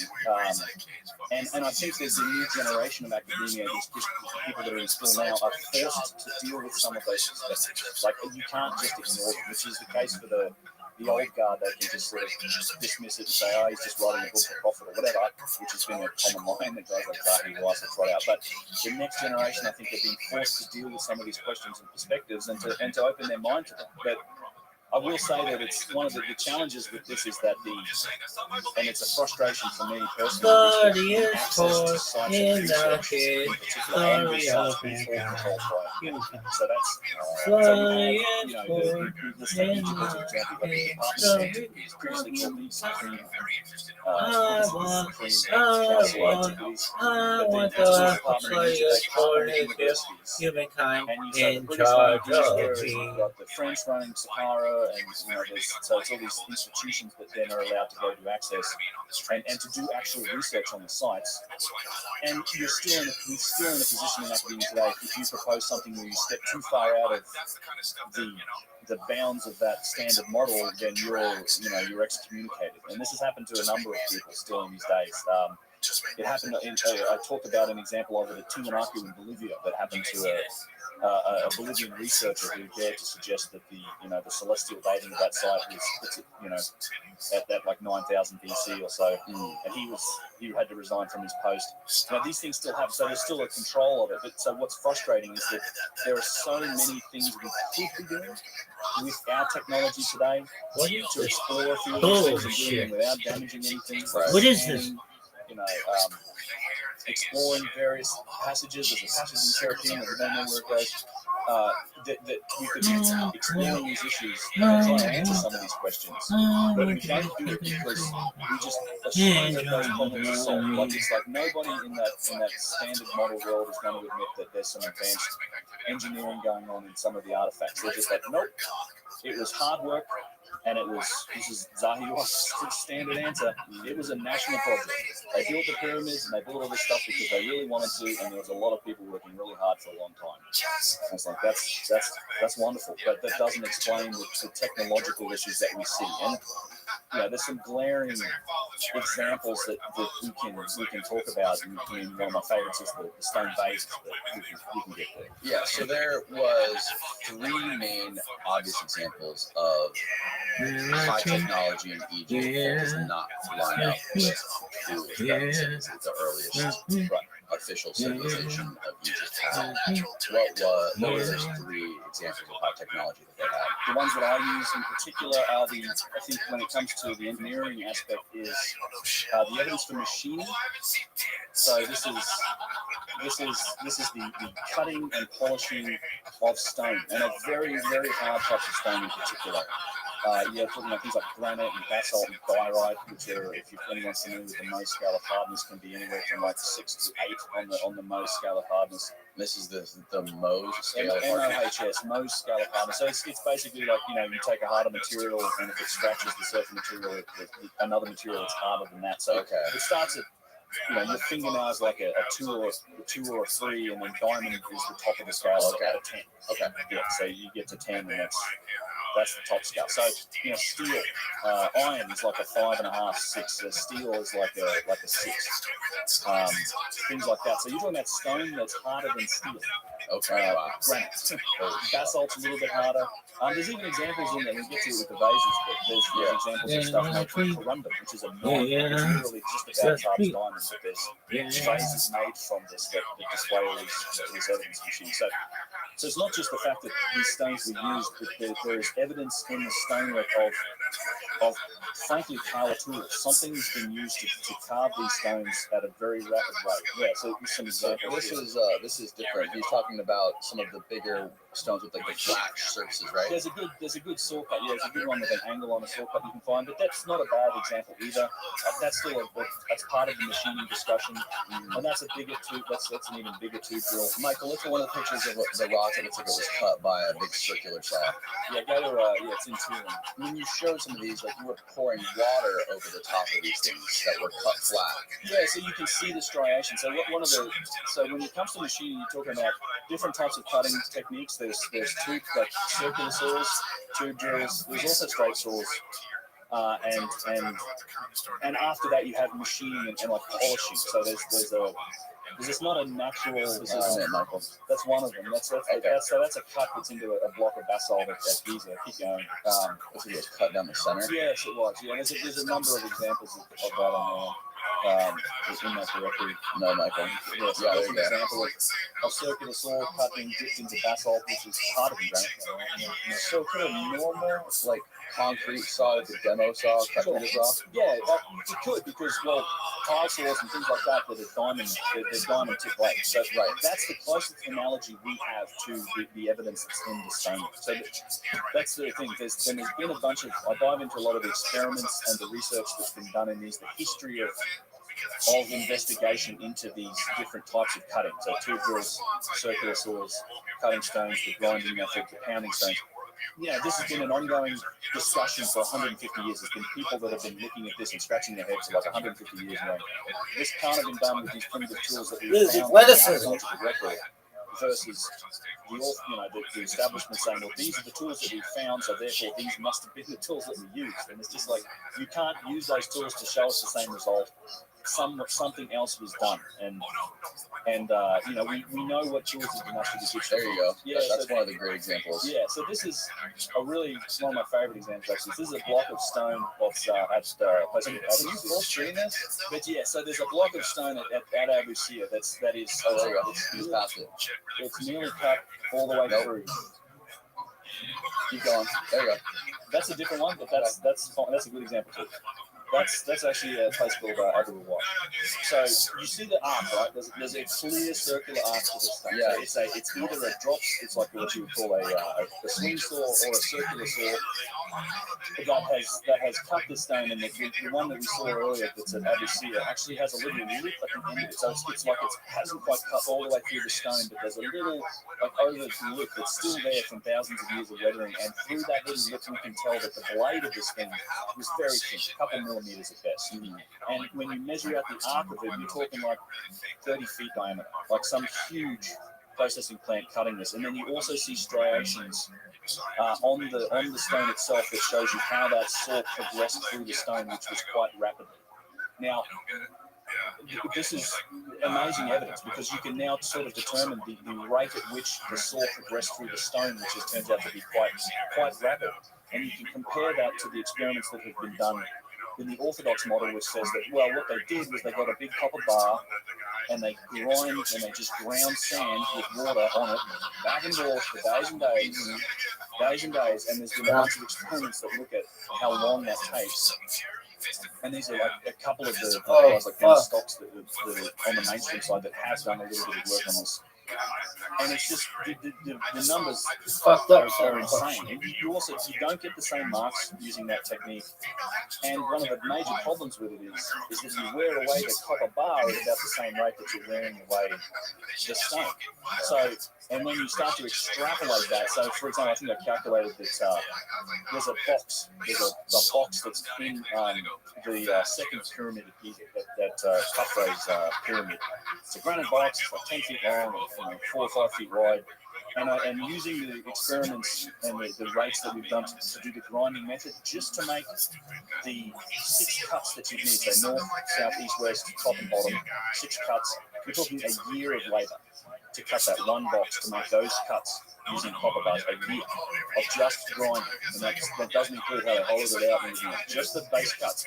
And when you extrapolate that to the tens of thousands, if not hundreds of thousands of granite blocks, of blocks from other types of stone that have all had to be quarried out first from the quarry, which takes just as long, if not longer, with these primitive methods, shipped to the site, and then cut down to basically the dimensions. And then you've probably got years of work, this is with primitive methods, years of work on top of that, just finishing it and hollowing it out and doing all the other stuff. it just takes it from the realm of the improbable into the impossible. Like they had to be working with the stone at a faster rate in the Old Kingdom. And you have big blocks like in the Great Pyramid that weigh up to 70, 80 tons. That big slab that we were just looking at a minute ago with the kind of like curvature where the end of it, the smooth part of it had the end of it with a smooth part and at the rough part is a large curve. Yeah. Like, are there any like circular saws that big today that could cut that? Yeah. So there are circular saws, not generally that big. And then, again, it could have been a swing saw, so it could have been a curved blade that was swinging back and forth. But we do it. So if you look at modern stone processing videos, which I show a few of in my videos, that is how we do it. We use large circular saws, large swing saws, large like wire saws that are reciprocating, go back and forth, and it's just full of like water and it's noisy and it's dusty and it takes forever. Because cutting this type of stone from a kitchen counter or whatever is very, very difficult. And this is machining. You asked me what the three things were that I think are evidence of ancient high technology. One of them is machining. So that's the evidence for cutting, polishing, and all of that. The polishing is interesting too because, and this gets into some of the other discussions around the writing and the differences between the writing and that. But polishing a flat surface, so the way the mainstream talks about how they polished it, well, you get sand and rock and water, and you just grind away. You just sit there and polish it away. Slowly you get to this point where, in some of this granite still reflects light like a mirror. It's insane. The finish on some of it is incredible. Not a natural property of granite. You have to work at it really hard to get there. Right. And then in other areas, though, we see evidence for this type of same polishing in non-flat surfaces. So in really bumpy flat-side surfaces, like the features of statues, the fingernails, and this and that. So you see that polished on non-flat surfaces, and that blows this theory of like stone and sand and water like out of the water. It blows it away.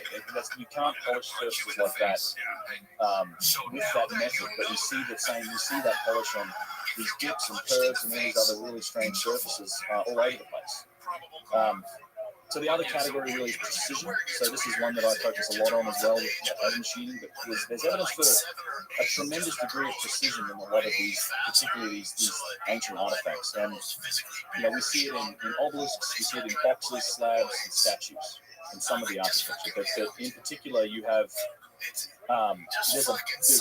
Some of the boxes are like the best example. It's easiest to understand because it's linear precision. It's like straightness, flatness, sharp corners, 90-degree bends, things like that. Yeah. And Flinders Petrie found a box is a place called Lahuni. It's a granite box. It's in a granite room. It's all been manufactured out of granite. And this box is perfectly square and straight and flat to within like 1/1000th of an inch. So you're talking like it's like 1/10th of the width of the human hand, within the limits of his tools. And he discovered one of those square tools. He went in there and he held it in the corner, and you couldn't even try to light it. Precision tools. Yeah. So Petrie, this is what Petrie found, 150 years ago, and it's subsequently been backed up by other people using modern precision tools.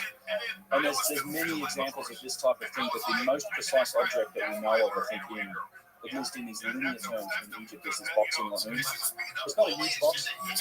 It weighs about 15 tons. But we see the same thing in the boxes in places like the Serapeum, which is probably my favorite site because I did a lot of videos earlier on the YouTube channel. I need to go back to the Serapeum and do some more work. Where is the Serapeum? That's Saqqara. So Saqqara is... Oh, okay, Saqqara. That's that pyramid? Yeah, that's right. Step Pyramid of Giza, well known for that. It's part of I call it the Sun Belt. It's like the pyramid sites. It's like Giza, Saqqara, Dashur, Abu Sir, Abu Ghraib, even Madun down towards the south. So there's all these pyramids on the west side. Yeah, I just watched the documentary on Netflix about that pyramid last night. Cats and stuff. Yeah. Cats out of those pyramids. That's right. Well, Saqqara is a giant necropolis. So none of these places you got to remember too. Even if I think their origins may stretch back much further into time, than the dynastic Egyptians, but they were definitely used and built on by the dynastic Egyptians. So they used them for burial sites. And Sakara in particular, like they're still digging stuff like bodies up out of the ground. I've been exploring in the catacombs there, and you just bones and wounds full of human remains, and like just fingers up to your hip in one room, and, human skulls and all. And I mean, this is not tourist Got it. but Perfect shot. there's literally miles of tunnels beneath Sakara. So there's just like Try a to get giant this underground bitch. metropolis as well as having No way this stuff person on top did of it. this shot. Is that the Impossible. You go into the middle of it, you look down, and it's this giant pit. That's two, Massive baby. granite box. That's right. Yeah, it's one of my. In fact, they just opened this up for tourism. I think the really good thing is that the Egyptian authorities are opening up more things. They seem to be understanding that like people are interested in the mystery and they want to see stuff. So thankfully they did a good job renovating it and opened it up for tourism. But yeah, so that you have this step pyramid structure, allegedly the proto pyramid, I think was actually built by the dynastic Egyptians. But it's built over a massive pit in the ground. It's probably 100 feet deep, about 45 or so feet wide, square, and you look down onto this thing, and at the bottom there's a massive multi-piece granite box that's made up of like 32 pieces of granite weighing anywhere up to about 5 or 6 tons each. And I've been down there, and there's multiple levels that go down beneath that as well. So from there, that's where you're introduced to like a whole cavern system starts. There's something like 4 or 5 miles of tunnels beneath this thing. And I've been down 4 or 5 levels beneath that box. So I did this last year. We had special permission to go down there. And it was mind-blowing because that place, and the step pyramid's attributed to Pharaoh Djoser, I think the first pyramid of the 4th dynasty, the famous 4th dynasty. That place is where they found more than 40,000 of these exquisite stone vases. So that's in these tunnels. Jean-Pierre Loyer found them, the French archaeologist.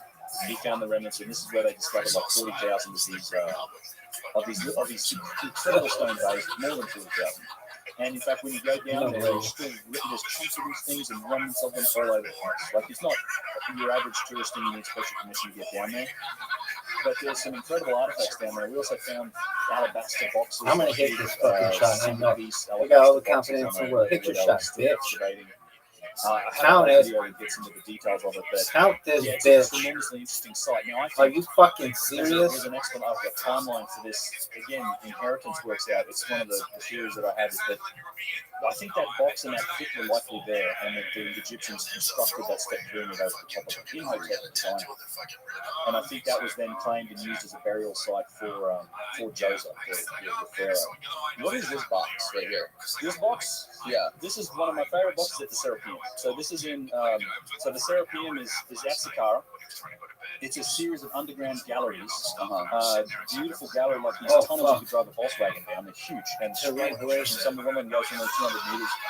And inside the Serapeum, you have 25 of these things, which are these single-piece, 100-ton granite boxes. They're insane. It's absolutely insane. And this one in particular is in an off-limits area that we went into that's rarely seen by tourists. It may be the biggest one there. It's made out of like a black granite. It might even be granite diorite. It's not.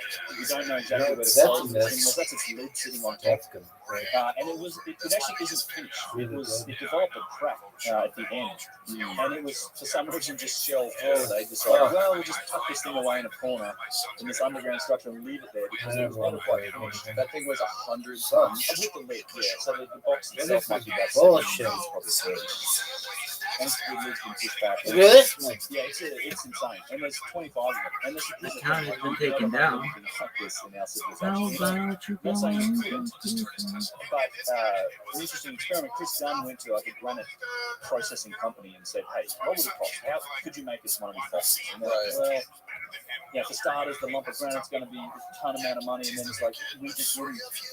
What is this bullshit? Make a box without developing specific tools to do it, because the way they make it is they cut like 5 slabs and then bolt them together, on the floor and then 4 walls and then bolt it together into a box. These are single pieces.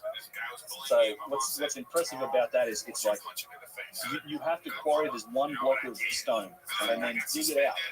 You have to dig all of the inside out, and some of the examples of precision in the Serapeum are absolutely remarkable. You have perfect 90-degree corners in some of the boxes.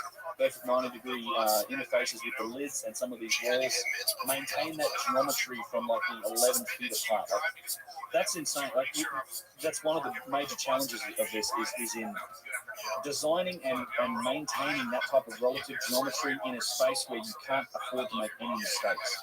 So as you cut down, if you cut something wrong, like, you're done. You can't change that whole inside shape. But they've managed to keep these incredibly precise, and you get right down to these little trilinear corners in the bottom corners, and then the walls on it are all polished like mirrors.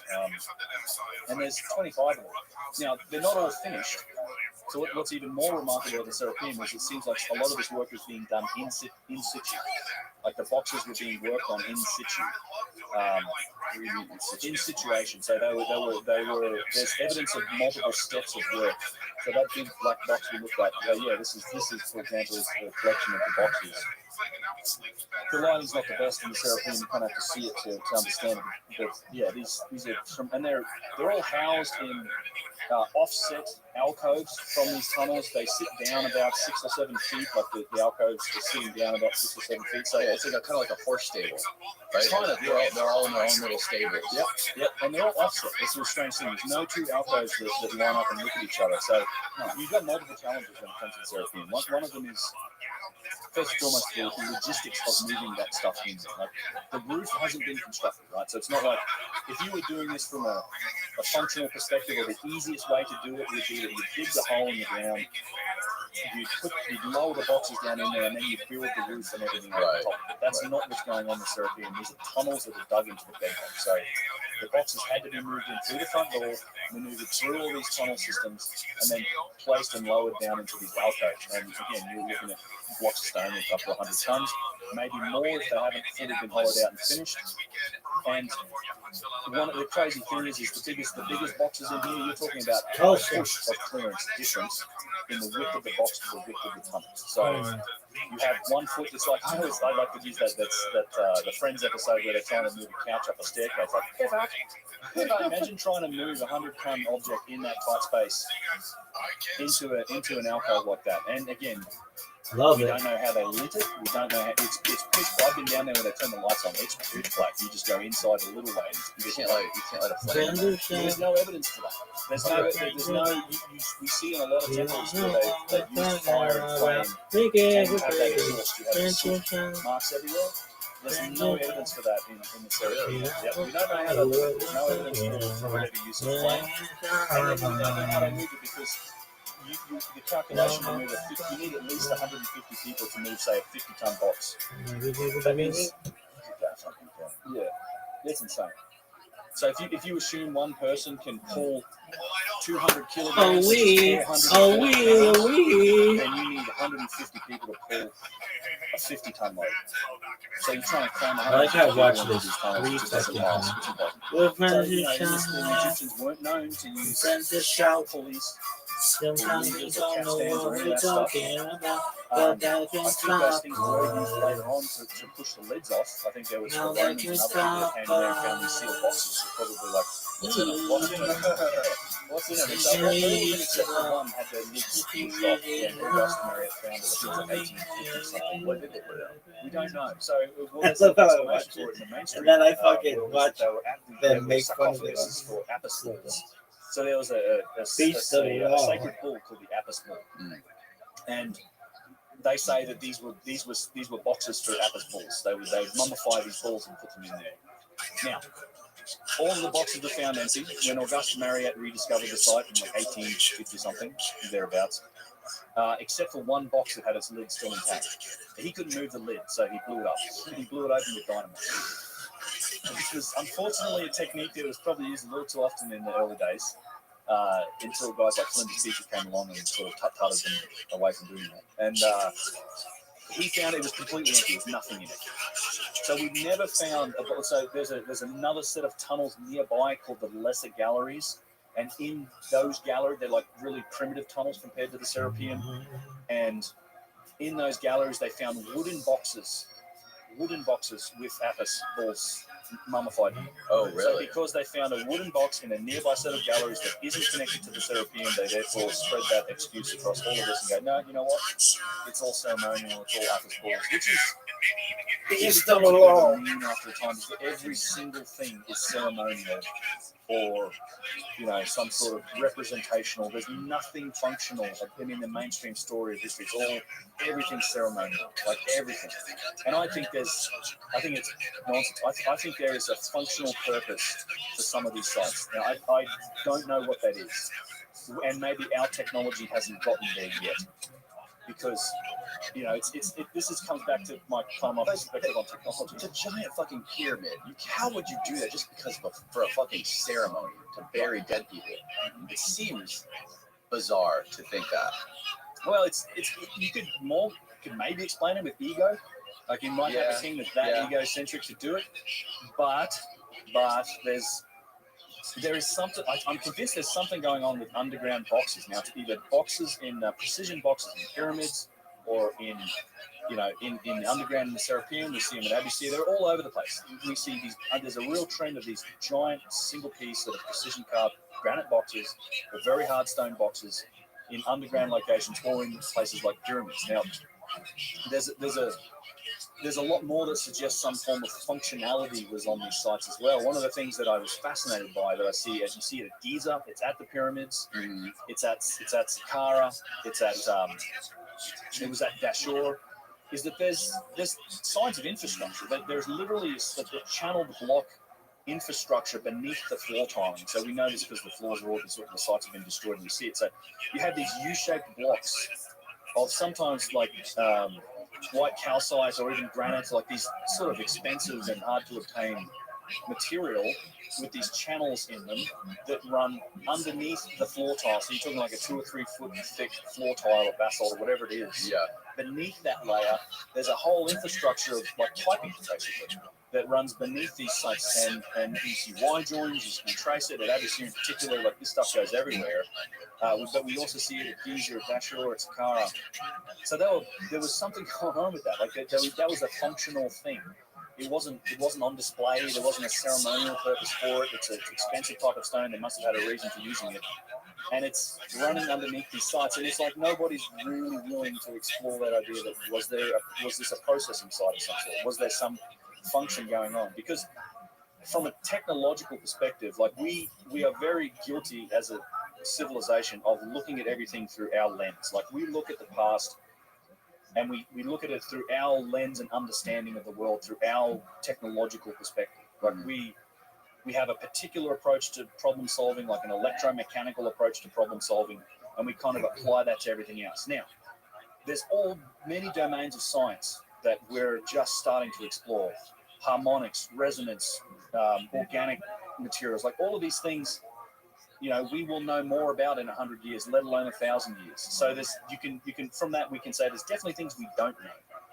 So I think it's possible that the functional purpose of these sites, and if there was one, that purpose and that method that they employed to achieve that purpose may still be outside of our technological realm of understanding. Like it might have had something to do with resonance or something else, like a domain of science that we're beginning to explore and that we'll learn more about now. And I think that if we were more open-minded about investigating these places, we could learn more. We might actually learn something about it. But because there's a lack of willingness to really even explore those topics, and because we just determined everything's ceremonial and everything was made with copper chisels and pounding stones, and it was all done by the dynastic Egyptians, we just don't ever go down those paths. Is this the idea of the Giza power plant? This is one of them. Yeah, exactly. So what is that? What is the Giza power plant concept? It's championed by Chris Dunn, by the way, a friend of mine and an author guy I respect greatly. I interviewed him on my channel. He wrote a book that he's well known for called The Giza Power Plant that suggests that the pyramid was essentially a device for producing energy. And he explains every facet. What's interesting about his theory, to me personally, that still sits within we're trying to use our perspective to kind of explain it. Mm-hmm. But what's interesting about it is that he does explain every aspect and element of the pyramid in that. And using his theory, he successfully predicted what was behind Gatenbrig's door, which is like a whole other. There's a couple of these shafts that run out of the chambers in the Queen's Chamber in particular is the one they're talking about. There's these shafts that run out. They're very small, 10, 12 inches sort of wide. Is this like when you look at like the anatomy of the pyramid? Yeah, you see these little Can shafts. you Google the anatomy of the Great Pyramid? And Yeah. you can have a visual for this. Yeah. But yeah, so there's the tombs in there. Well, there's the King's Chamber, The which is chamber. so-called, shit. I call them so-called King's Chamber. There's an upper chamber, a lower chamber, and then the subterranean chamber. Right. So also called the King's Chamber, the Queen's Chamber, and the subterranean chamber. Now, there are shafts that lead out from the King's Chamber that eventually reach the outside of the pyramid. The Queen's Chamber ones terminate somewhere inside the pyramid. And when they finally sent some robots up there to look at it, they found, well, there's a door here. Like this little shaft eventually terminates with a little limestone door and what looks like copper handles in it. So they eventually said, we'll get another robot, get a drill, and we'll stick a camera in there and have a look. And so Chris Dunn, using his theory, successfully said, well, under this theory, what you should find after that door is a space and another door. And that's exactly what they found. So yeah, there you go. That's this image here shows you the upper chamber. The red there is the what you would call the King's Chamber. With it has a series of chambers above it that are essentially 70-ton granite blocks that are all stacked up in this internal structure. And it has these shafts labeled as 10 on this diagram that reach the outside. So the shaft, what's the shaft to put the camera down where you saw the door? Not like 7. It's the 7, the Queen's Chamber shafts. Yeah, so that's yes. And by the way, you've got to understand the ridiculousness of the orthodox explanation for all this is that so when they had apparently when Khufu had this built, he was going to be interred in number 7 there, what's called the Queen's Chamber, and then he changed his mind and said, you know what, put it further up in the structure and do that, and they just built it on the fly, which is absolute nonsense. I'd like to point out, the precision of this structure is rarely matched to today, and in fact, it wasn't matched until the 1800s in terms of how precisely the Great Pyramids align. And there's about a million other aspects to the Great Pyramid that we could talk about. Oh yeah, we don't like this. Fuck it, let's make it a little bit taller. Yeah, make it a bit taller. And that's the idea. They did this by ear. It's absolute nonsense. And I have a couple of videos that look at this stuff too. Is that one of the things that's remarkable about it is the structure itself is interesting, but the actual foundational work that went into the ground to prepare and build on top of is just as interesting, like an engineering challenge and puzzle, because they must have spent years and years preparing the site to basically take this object. And this is the case both with this pyramid and in particular the middle pyramid. Because it's not on flat ground. They had to prepare the ground. Like they literally, the whole thing's locked into the ground with these foundational tiles of limestone that some of them weigh like 150, 200, 300 tons. And it's dug down, and that's they created a foundation layer for the pyramids. And in particular on the middle pyramid, it's actually built into the sliding, like a sloped hill on the I think it's the it's the western side of the pyramid is like it's cut down about 30 feet. So you can actually go around, if you go around the western side of the pyramid, it's like this 30-foot wall where they've cut down into the bedrock and they've leveled that out, and then they've built up the eastern side with these huge tiles, and then they've built this like millions of tons structure on top of it. And some of There's a golden eye they've actually used the bedrock to lock it in too. So Keep instead that of like cake, taking all bitch. the bedrock out, Really? they actually like on the southwestern corner, the top 5 courses of that pyramid are actually bedrock. So it's not tile, it's not like blocks.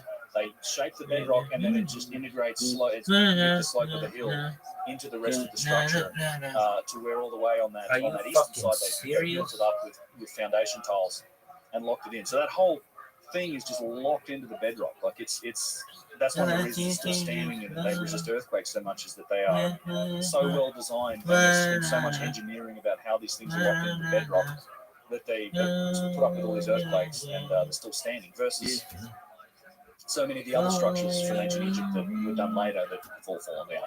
So going back to what we were talking about with Chris Dunn, when they were sending the cameras down those pathways to go into those chambers, he predicted what was going to be on the other side of that door accurately. Yeah. So what was on that? It was a space and another door. Okay. Yeah, and so the little copper things that look like door handles, they could have been electrodes. So that's how they fit into this theory. I'm not 100% up to date on that book. I haven't read it in a while. But what's interesting to me is that using his theory, he accurately predicted what they would find, and that's what they found. So Chris is writing a book. He's writing a follow-up to it. He's got some more data now. There's been more research done on the Great Pyramid. In fact, there seems to be indication of a whole other series of chambers in there that we haven't discovered yet. There was something called muon detection. There's I forget, the Scan Pyramids Project was the name. So that they've been doing this. Is actually a great experiment. I hope they do more of it. But they've been doing this for years. They put these cosmic ray detectors inside the structure. In fact, the last couple of times we've been down into both the Queen's Chamber and the Subterranean Chamber, which are normally off limits to tourists until you get a special permission to go in there. They have racks of equipment, and they've been doing these muon detection experiments for a couple of years now. So you're looking at cosmic ray particles, and there's a slight difference when they go through a material versus through a void. Look at this move. So by detecting this and analysing and compiling this data over years, they've kind of determined that there are a couple of large voids still inside that structure that we haven't discovered yet, or not publicly discovered yet, I'd say. So we'll see what happens. And of course, this announcement caused some angst with the Egyptologists who came out and said, "Well, there is no such went between. Well, there is no other chambers, and if there are other chambers, we already knew they were there." It's a crazy response to it. So I don't know. Hopefully whatever they discover will be public, but. I wouldn't be surprised if there are things like that have already been discovered and kept on the down low because they don't really match the regular story. What if they just wanted to be secret so they could sell it to another country for like some sort of like weapon area? Or if they found out what it does, or something like, we turn this one back on. I don't know.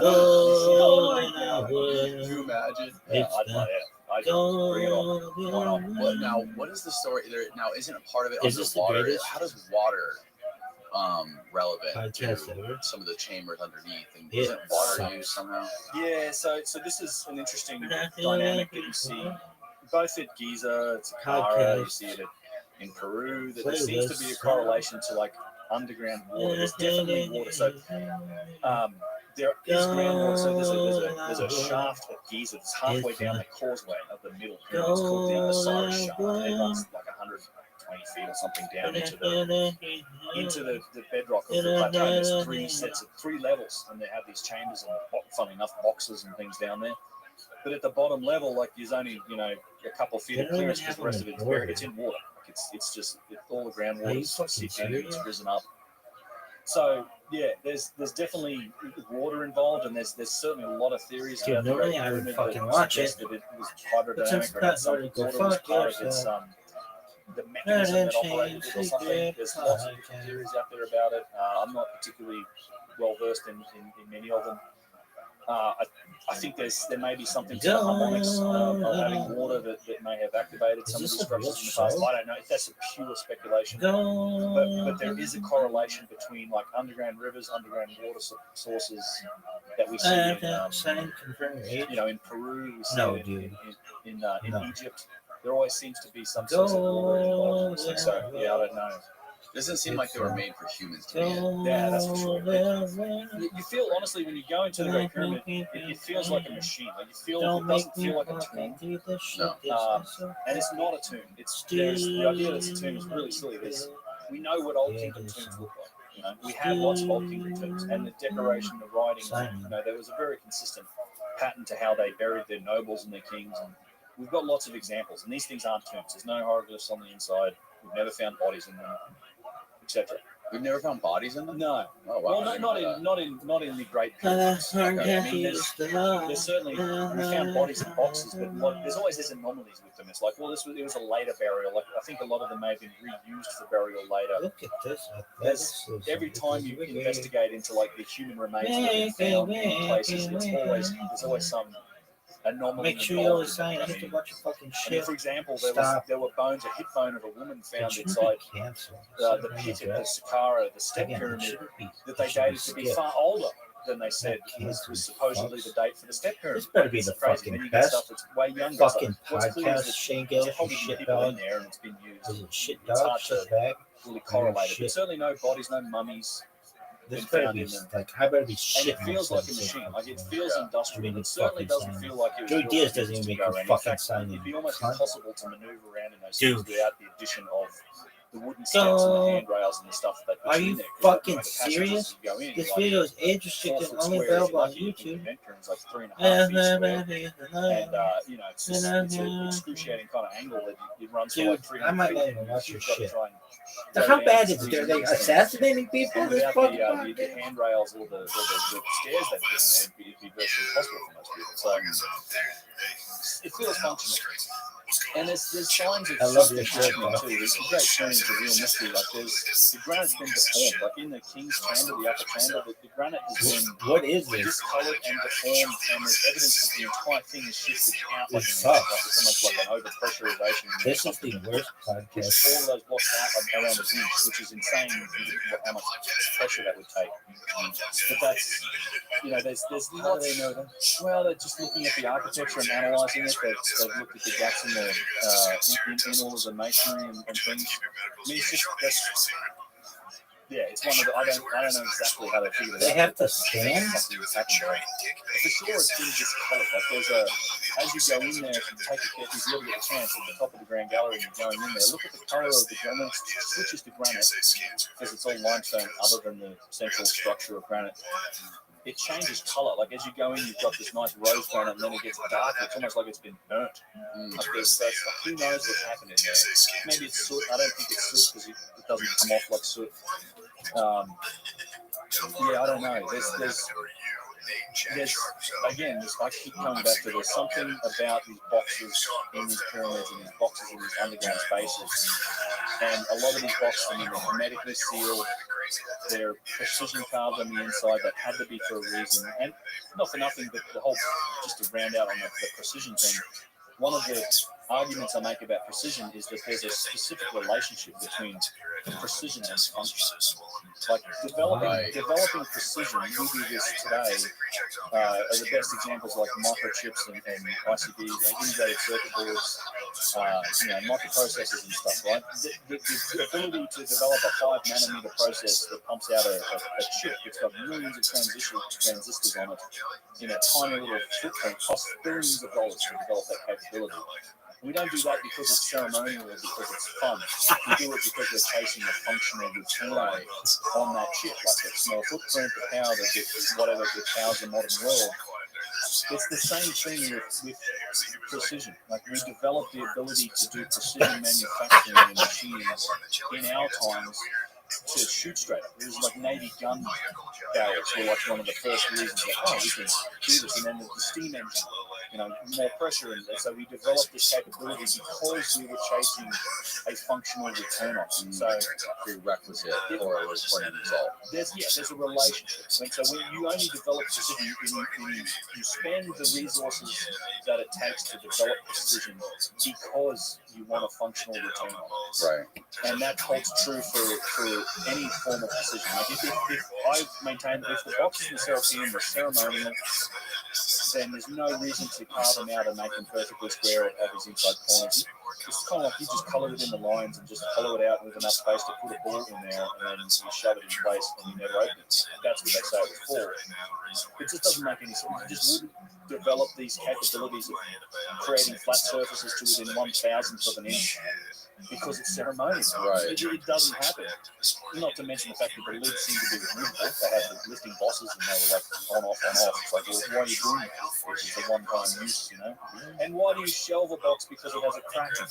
That's the other thing. Like, all these boxes, it seemed to be really important that they were solid. They were single piece. Like it wasn't that box, the big black box we saw earlier that's been shoved in the corner, developed a big crack in it, so they stopped work on it. It's not machined, it's not perfectly flat, it's all carved out, but it's not. They definitely didn't finish it. And they also went to the trouble of removing cracks. Like this is why a lot of these boxes have these scoop marks on them. They've got an ice cream scoop that's been applied to the granite, and that's not for any ceremonial design purposes. It's to remove cracks. So when you have these little cracks in there in the granite, they'll scoop them out. They'll empty the crack out of So if you have a little crack, emptied out so it can't continue. Right. And then that's a difficult process. And then they polish those scoops as well, and it's all finished. So you have these boxes that the outside, they're all faceted, like a gemstone cut, like they're all flat planes. But they have these scoop marks in them where they've removed cracks, and that's because they want the box to be solid. So whatever's happening in these boxes, it's important that they're solid. Then it's just like, I can't have any other conclusions beyond that. But it seems really important that they're solid. Let's take a pause because we're sweating our asses off. Maybe we step out into the AC for a minute, and I can make a call to leave it running. Do I look? I probably shiny and sweaty face. Sorry for people who are watching us. We have literally zero AC in the studio, which is why we're both listening. Just a little bit. What we're talking about? We're talking about the Giza power plant and the water powering. We were getting into that. Yeah.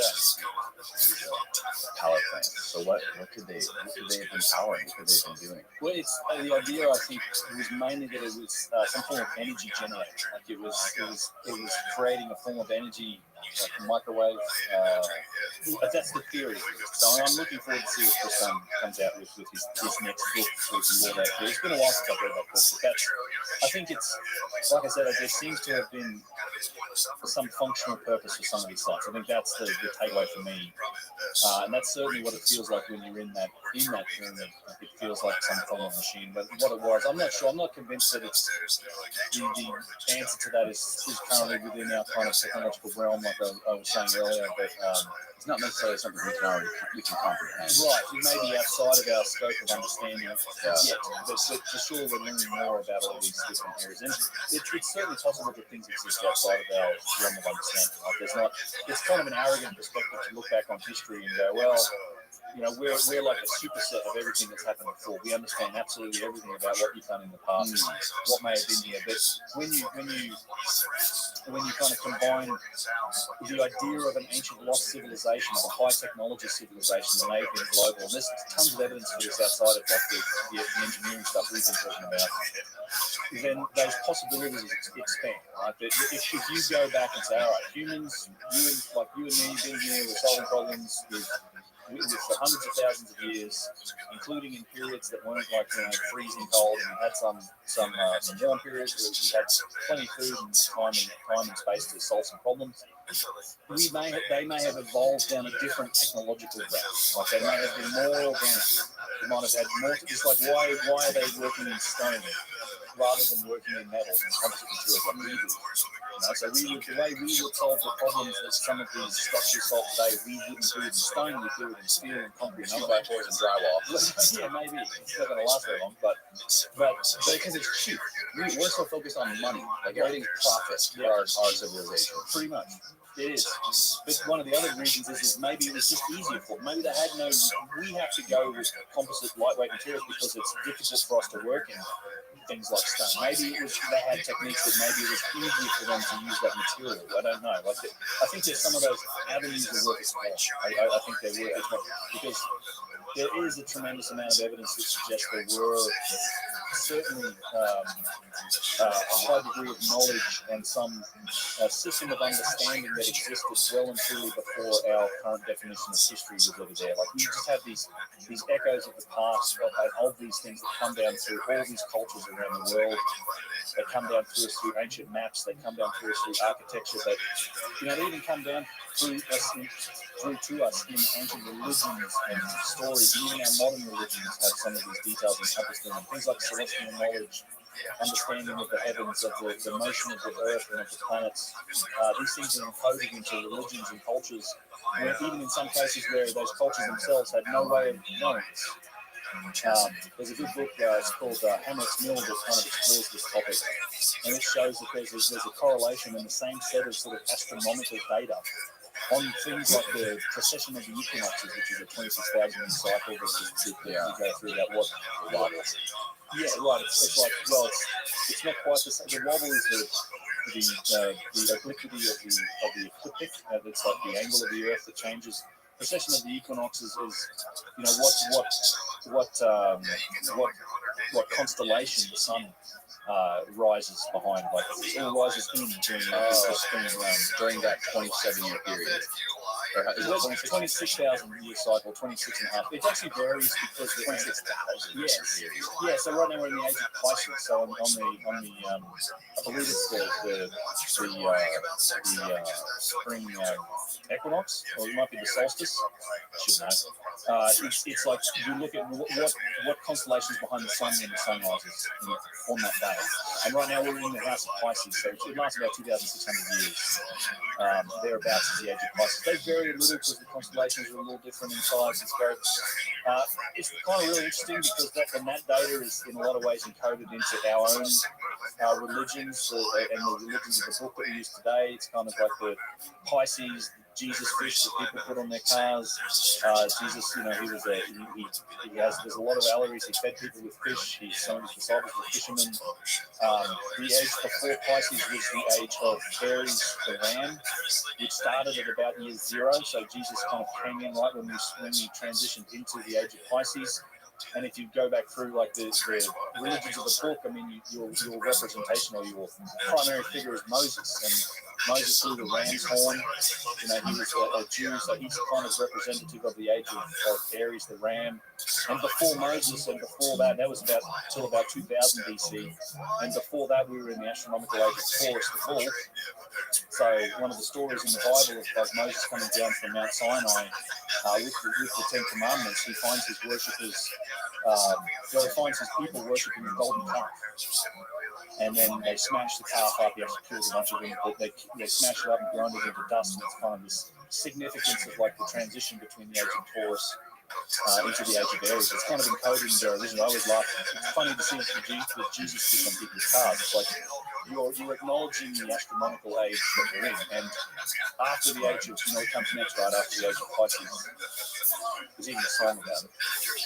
Yeah, Age of Aquarius. Oh, Aquarius. The age of, okay. Yeah. And in the Bible, and when Jesus is the final, the Last Supper, when he's going into Passover, his followers ask him like, what will you do without you, Lord? He said, we'll go into town, find the man bearing a pitcher of water, follow him to his house, and there you will find sustenance. So it's basically a message saying, like, find the guy bearing a pitcher of water and follow him to his house. Like we're going into the house of Aquarius, the age of Aquarius, after Jesus. So these things are encoded in there, and there's more specific knowledge in Viking traditions and all sorts of ancient religions that have to do with like celestially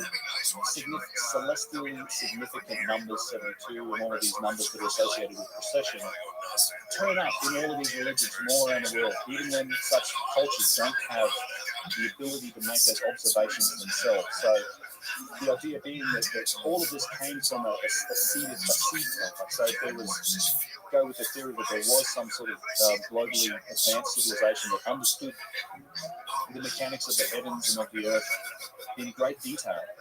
And then that stuff was then disseminated into all of these disparate cultures after Cataclysm, and they were put into these tales and stories and things were deified, because that's how we do oral traditions, right? We don't just say, it takes 72 years for the sun to move 1 degree on the horizon. It's like, no, it's put into a tale and a story, and it has personalities and gods and stuff built up around it. That's how we pass information down through time in oral traditions. But it keeps cropping up across all these disparate cultures and religions. So it all seems to point back to this idea that there was a seed culture, like there was a something that put this data in there in the first place. Someone understood all of this, and in order to understand it, you need to have a high degree of technology and just grasp of like the motions of the heavens and the motions of the earth. We see that the same thing applies with longitude and ancient maps. Like there's really accurate maps of things like the coastline of Antarctica. Before there was ice on top of it that shows up in ancient maps that have been cobbled together from even more ancient maps that have been lost to us because of all these fires in like the Library of Alexandria and other places. They show things like accurate longitude, which is a big problem, like the east-west measurement. We were always good at measuring north-south using the sun. East-west was a problem right up until about the year 1800, when we developed chronometers or watches that were accurate enough to enable us to do it. It was around the time of James Cook's second voyage of discovery. We could develop and actually start to measure longitude, yet longitude and accurate longitude measurements show up on these ancient maps, and they show up in structures like the Great Pyramid. And the only way you can explain that is through technology. Like there's no other way to make those measurements and do them that accurately unless you have significantly advanced technology to at least to the level of where we were in the 1800s, if not more than that, it seems like. Because it's one of the things that really blows my mind about all of this stuff is that most of these mysteries that we're seeing now, like the engineering stuff, these ancient maps, we only realized they were mysteries by the time we got into the 1800s. Like it took us so long to develop our technology and our species to really only like 100, 150 years ago, where we could actually look at stuff and go, oh, this is a challenge, like this is a problem. We developed our industrial base to the point where we can understand the engineering difficulties in this only 150 years ago. So, you know what I mean? Like we've only recently developed our capability enough to the point where we can look at this stuff and say, oh, it's a mystery. So there has to have been something else going on back in the past, because this stuff, it doesn't happen by accident. What year was that thunderstone rock? The giant, how big was that rock? I think it was 1,500 or 2,000 tons or whatever it was. The thunderstone when the Russians moved that. I think that was definitely the 1800s, I want to say. And they moved that on the tracks of ball bearings. Yeah, and it took a long time. They moved it a long distance. They did. They moved it across the snow and some I think. So they moved it. How far did they move it? I want to say it was a fair. I can't remember. I know I did talk about it in the video. But it was not a. I'm not sure if it was 100 miles at least. more than that. More than 100 Yeah, I miles. think they actually put it on a boat. Did they ship it somewhere? I don't know. But yeah, they moved it quite a distance, and they were working on it as they moved it. And in order to move it that way, they used capstans and then like steel tracks and steel ball bearings, and they would prepare the ground before it, and then roll that ground really slowly and then pick up the track behind it and then in front, and use these big capstans to slowly turn and sweep that thing across the ground. And yeah, it's evidence that it can be done. Like that's you have to also. What's interesting with ancient Egypt is you have a lot of examples like that. One of my factor video I'm working on at the moment is to do with the colossal statues that we see, or the remnants of the colossal statues that we see in Egypt, and we're talking about stuff that was 1,000 tons or more, for a single piece when it was done. And we have evidence for those in places even like Tanis. And now Tanis is way north, up in the delta. Like it's up near it's in the delta of the north end of Egypt. And the source for that stone is far in the south in what they call Upper Egypt, a place called Aswan. You're like 1,000 miles. So there's a huge logistical challenge with moving that block of stone. There may have been 1,500 tons before it was finished. The quarried piece of stone, single piece of stone, 1,000 miles north to eventually to Tanis. Where there wasn't, and there's areas like that it would have had to cross it. It's not just the river's not right there. You have to cross that.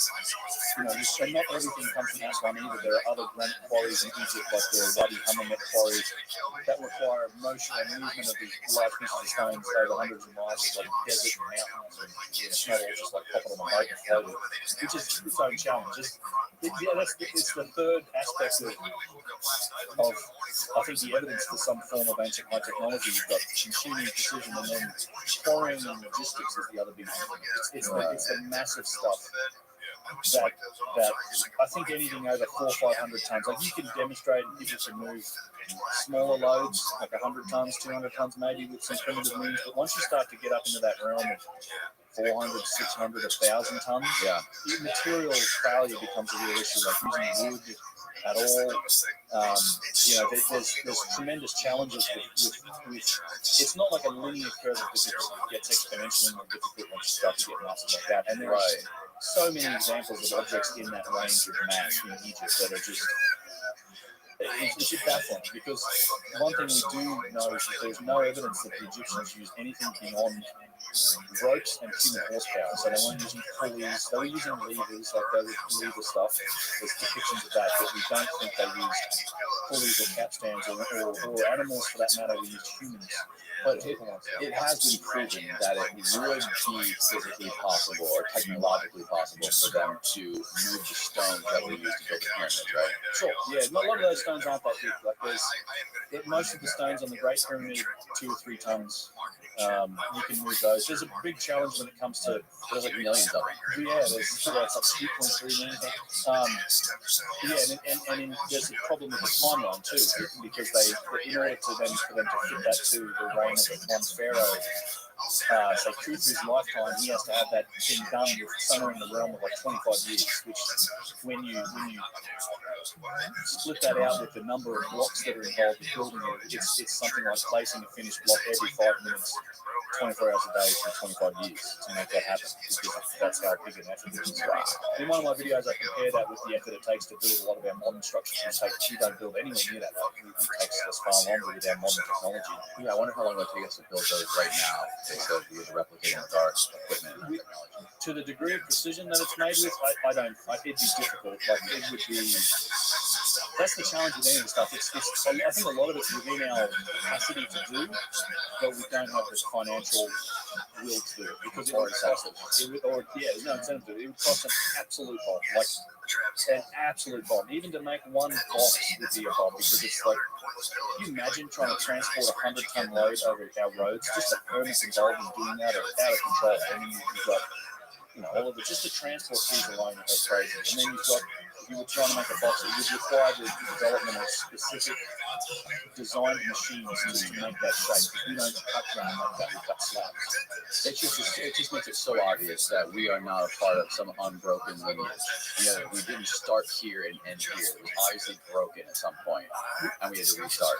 Yeah, and I think that's really gets at the core of why I think this stuff is important too. Is because I think most people, maybe not at the front of their mind, but it's one of those fundamental tenets of living in our society in general and what it means to be human today is that, well, we've just been taught that we're on this linear scale from the Stone Age to us. And I'm sure there's a few ups and downs in that path, but it's like we're on this preordained path where we're going in the right direction as a human civilization, and it's like nothing can really go wrong. This is the path of humanity. It's like, I think if more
recent one being the Younger Dryas was so severe that it literally changed the surface of the earth. I mean, we're living in the ruins of the old world. That's why one of the reasons America is called the New World. It literally changed the surface of the earth. That's how severe that cataclysm was. And it really, it amazed there's even anything left from that period before. It was tremendous. But this is established scientific fact now that's really only happened in the last couple of decades. I mean, it's been a transition period for geology because.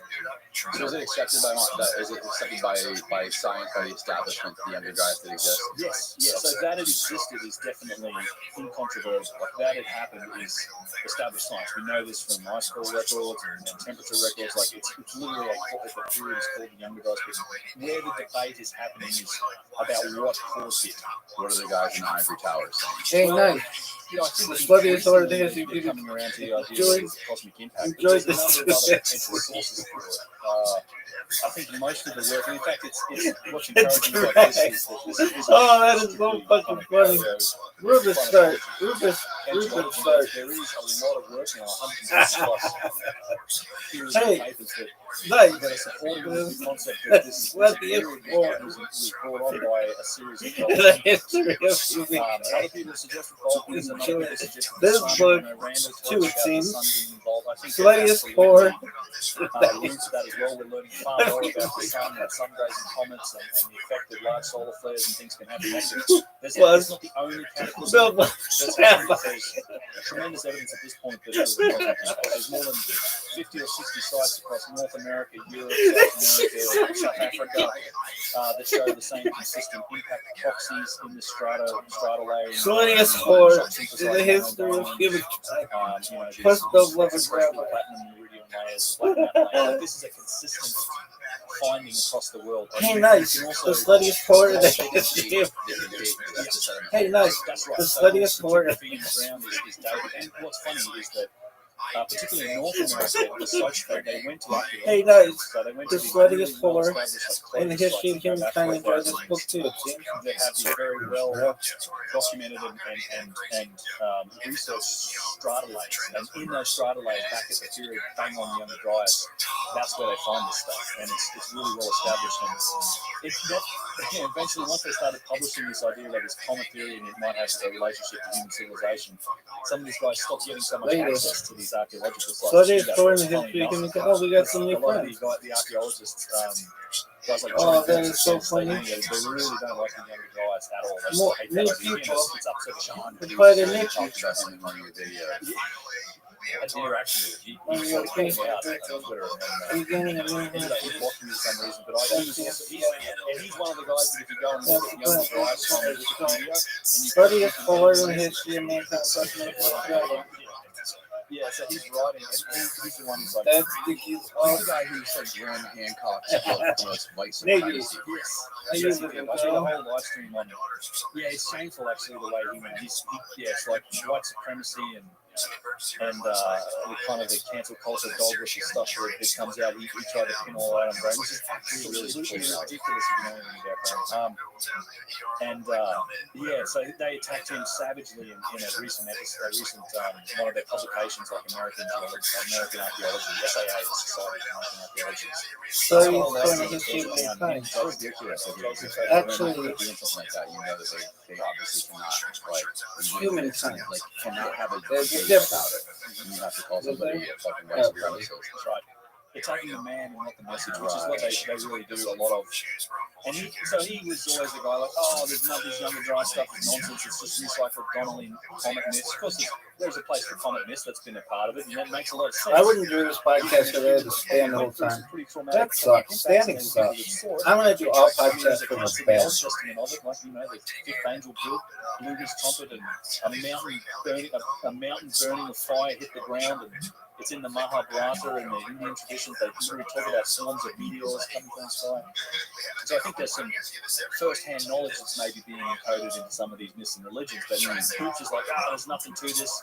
All of this cosmic these papers Hey, nice. research group, which is The history of humankind. Enjoy this book too. That is well funny. Oh, nice. The sluttiest whore. Who is this woman? This woman. Who is the, I wonder who it is. I'm sure she's like her. Maybe I'm not. But seriously, how funny is that? Oh, sluttiest whore. Are those two people? Or are they? It's so funny because I don't even know. I don't even know. Maybe there's some bitch out there that Chana. Hey, Chana. She's just like. She's like a bunny. Like a house. I don't know. Her pussy just shoots shit. from all these Cray, different cray. cultures all around the world and had predicted that there must have been some cataclysm that happened around that 12,000-year-old period that caused the end of this, and that's where he termed the whole we're a species with amnesia. But he didn't have a source for it. Like there wasn't any established, oh, it was this or that. There wasn't any scientific work for it. He was exploring things like Earth crust displacement and a few other theories, possibilities that were, popular in the 50s, 60s, 70s that could possibly explain some of the evidence that we see from massive floods and all this sort of stuff. But then it wasn't until 10 or 15 years later that the work of the younger guys actually. What is this podcast? Not only did he predict it, he predicted it First accurately. thing, I need a shark tooth. We're gonna have a blue backdrop, sweet paintings of garbage, and we're gonna have you standing in front of fish tanks. And I think it should have a tremendous impact on our story of history, but generally it gets ignored by a lot of the academics, unfortunately, in archaeology and Egyptology. When did the evidence for the Younger Dryas period come out officially? I think it was the first paper was published, I think, around 2007, I want to say. I think this was the guy was 2006. Yeah, so he came out then. So the first paper started to come out early on, and this was then analysing kind of the impact proxies. So most of the scientific work has to do with the what I call microscopic evidence. It's the black mat layer, the platinum, iridium, shock synthesized nanodynes, all the stuff you need, like a carbon sphere or stuff that tells you there's an impact, and it's sort of a proxy for impact, and then you need a microscope to look at. The other evidence for this cataclysm is the macro evidence, and this is where guys like Randall Carlson come in, who can, and this has also only been enabled in recent decades thanks to things like Google Earth. So original. And continue exactly where it left off. Don't fuck up. Start to see the patterns for cataclysm. Are you fucking serious? And in places like the Channel Scablands, like it's still written large, like it's fresh, and there is evidence for these catastrophic flooding. Because it's all tied into that one period. That's the thing that makes the Younger Dryas so severe. And of course, there's evidence for other cataclysms before that, but the Younger Dryas associated with it is the megafauna. This is the worst half of the megafauna on the planet went extinct. There's a genetic bottleneck of the human species. So we had a huge bottleneck, and this is only recent work as well, in genetic diversity and in numbers, particularly male population numbers, that's associated with the Younger Dryas. You have an incredible rise in sea levels around that period just after the Younger Dryas, and you have a tremendous climate catastrophe where the climate swings rapidly all over the planet, which is a contributing factor to some of the extinctions. But all of these things just focus in on this one period, and there's only a couple of types of events that can possibly cause that, and you combine it with we've got all these impact proxies. Yeah, some stuff hit the planet, probably ended the ice age, melted the ice sheets, caused these catastrophic floods, nearly took out humans, took out half of the large animals on the planet, like 85% of them in South America, it turns out. It knocked us back. It would have been a civilization ender if there was anything around at that period, particularly in the Americas. It's gone. It would have been wiped out. And that's the other thing. People are like, well, sea levels have risen 300 or 400 feet. Let's go look off the coastlines at that 300 or 400 feet and see if there's any remnants of civilization. One of the problems with that is that a lot of it's going to be buried in sediment. Like there is the offflow of those floods. If those floods are what destroyed if there was coastal civilizations at the time, they might be buried in hundreds of feet of sediment. It wasn't just water, it was just dirt, rocks and ice and forests and animals and things. It just pounded the planet. So. Where are the ideas for one of the biggest? Dog, what are the odds that somebody said something I else? think Greenland is one of them, and then the Indian Ocean is another. Well, there's a couple. Yeah, so there's a couple of different things there. So the Greenland crater is called the Hiawatha crater. Yeah, so there's been some controversy around this lately too. It was speculated for quite some time that it could be young history, and it could be associated with young rights. Recently, there's been some work done there that's 20 plus million years old. Out there. But Some I'd encourage anybody who's Robertson and fucking Bay Shores or some shit. and maybe take some pieces of paper from guys like Martin Sweatman, because there's some issues with this. I wouldn't say it's definitively dated that way. One of the challenges is that they didn't go to the center of the crater and drill down and take a core sample of it's a difficult area to get to. They were like 10 miles away analysing material that's coming out of a stream that's coming from the crater. And it's possible that they're analysing the remains from an ancient volcano. Could be the crater. I don't know. I'm not questioning the validity of the results. Like that's definitely the age of the material they dated, whatever techniques they used to date it. The other issue that comes into play here is the erosion of the crater. It still looks like a very young crater from an erosional perspective in the scanning that we've done of it. To the point that in the paper they kind of question the rates of studying erosion data on craters altogether, because it's like it doesn't make sense. It should be much more eroded. And under ice in a glacial environment, under ice, that's extremely erosive. That ice moving around, blowing stuff down. Yeah. I would say it'd be the opposite. If you're stuck in the ice, like maybe you might, but not on the ground. Like it's like where that interface is between those millions of tons of ice in the ground, it just runs in the powder. Like that's when glaciers freeze, there's something called glacial till, and it's just like the ground up remains of whatever the hell is beneath this load, and it just grinds it into dust. So there's issues with that.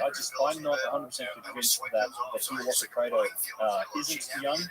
That said, it doesn't mean anything to the younger dryas. If it's not the crater for the younger dryas, fine. I think where the likely, and this is an area that Randall Carlson is working quite a bit on, and I've seen some of his work about the idea that a lot of these impact sites for the younger dryas may well have been across the North American ice sheets. In areas like the Great Lakes region, and there may still be some indicators of craters. You've got to imagine and remember that those craters are hitting on top of miles of ice, those objects. So it's not quite the same thing as hitting the ground straight up, but you're still going through that ice. And I think there's still work to be done in terms of finding those impact locations. You mentioned the Indian Ocean crater. I think you might be talking about Purple crater. Yes, Purple. Hey, nice. I think that was associated with the younger dryas. That might have been an individual. Have you enjoyed this book too? That may have been a source for biblical flood. What is the book? Currently reading Memoirs of Extraordinary and Popular Delusions and the Madness of Crowds by Charles McKay. It's from 1841, and I keep yelling at Siri to define words from the book to me, and it keeps giving me much more basic and obvious words. I wanted chimera, not camera. Putrefaction, not petrification. Sluttiest poor in the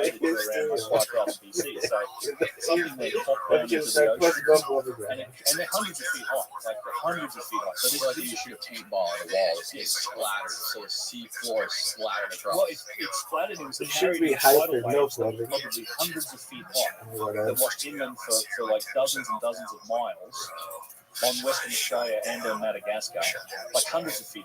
Like, and then what's interesting about the Indian Ocean is that it would have sent that power north up into the Persian Gulf and right up into the Med. Like, so right around the area. I like it. That's a good name. Our culture comes from, like all of the Bible stories and things. So this idea of everything flooding, the absolute floodingest story. It's kind of in the right time frame for that story, and it's certainly going to cause catastrophic flooding up there in the Persian Gulf as well. Because the source story, as we know. I think it's so funny that it's just like I don't know, that so over the top. Like, who is it? Oh, it's the sluttiest whore of all time. Just yet, but I think regardless what is their name? You don't just get this extinction. It's the sluttiest whore in the history of humankind. That is the mainstream explanation still, mostly climate change, because we know the climate change, but what drove the climate change?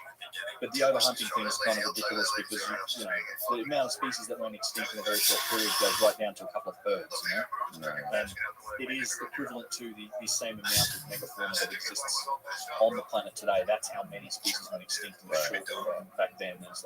And did you say there was a woolly mammoth who got blown right off his haunches? Oh yeah. So there's lots of other individual anecdotal, I guess, sort of examples of severe trauma, let's say, to some of these species that have been found. One example is of a mammoth or a mastodon that his feet had sunken in, say, a foot or two into some mud, and at all of just at that same level on all four of his legs, they were just snapped off in one direction, and his shoulders up near his hips up near his shoulder, like he's just jumbled up, as if he'd been hit by some sort of massive shockwave. Right. So you might imagine, well, maybe he was near one of his epicenters and he got hit by a shockwave, and that's what's left.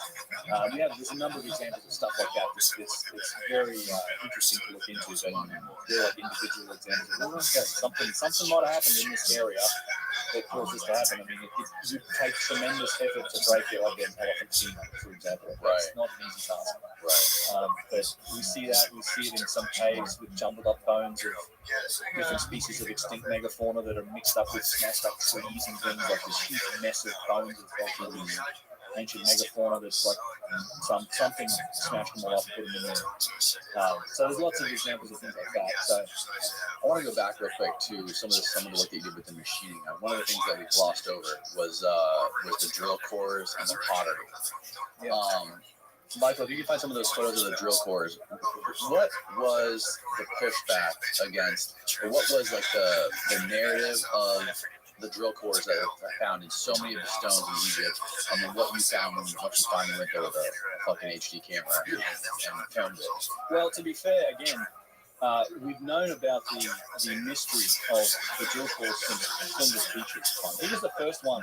In fact, he's sort of the genesis of the controversy around this. So what we're talking about is these circular drill holes, just like this one. This is the hole that's left after the tube has been drilled out. In fact, this is one of my favorite examples of Abu Sir, because you can see on the lip of that thing how thin the tool tip was, right? It's like a very thin tool that was drilled into the stone, and then that core was snapped off. What you see in a lot of these holes is today we've got this like section cut of it. It's because the stone has since been split along that axis, right? So these were all full holes in the day, and I think when these sites have been quarried by people looking for stone later on, they would look for these holes and then they would try and split the stone along the axis at the back. So they would do the wedge and chisel method, and then try and split the stone through the drill hole because it's weakened it a bit. So all right, we can cut it. We can try and split the stone. That's why you see so many of these like half-cut holes like this one. So what you're left with is a core that comes out of there. So you snap this granite or basalt, whatever, core off. And the famous artifact where this stems from is a core that's in the Petrie Museum in London. And it's called Petrie's core number 7, because it was number 7 on a plate of other examples of stone cutting. And he was looking at, scratching his head, saying this is some fantastic method of cutting stone. And it gets to the jars too. But this was what he found on that stone, and he documents quite extensively, is that it has a continuous spiral groove. Yeah, that's Petrie's core number 7. Still today, you can kind of see the groove on it. There's a grooved layer, it goes around it. And what Petrie found was that it was a spiral. It was a continuous spiral. So it wasn't like just circular lines. This was a continuing spiral, slight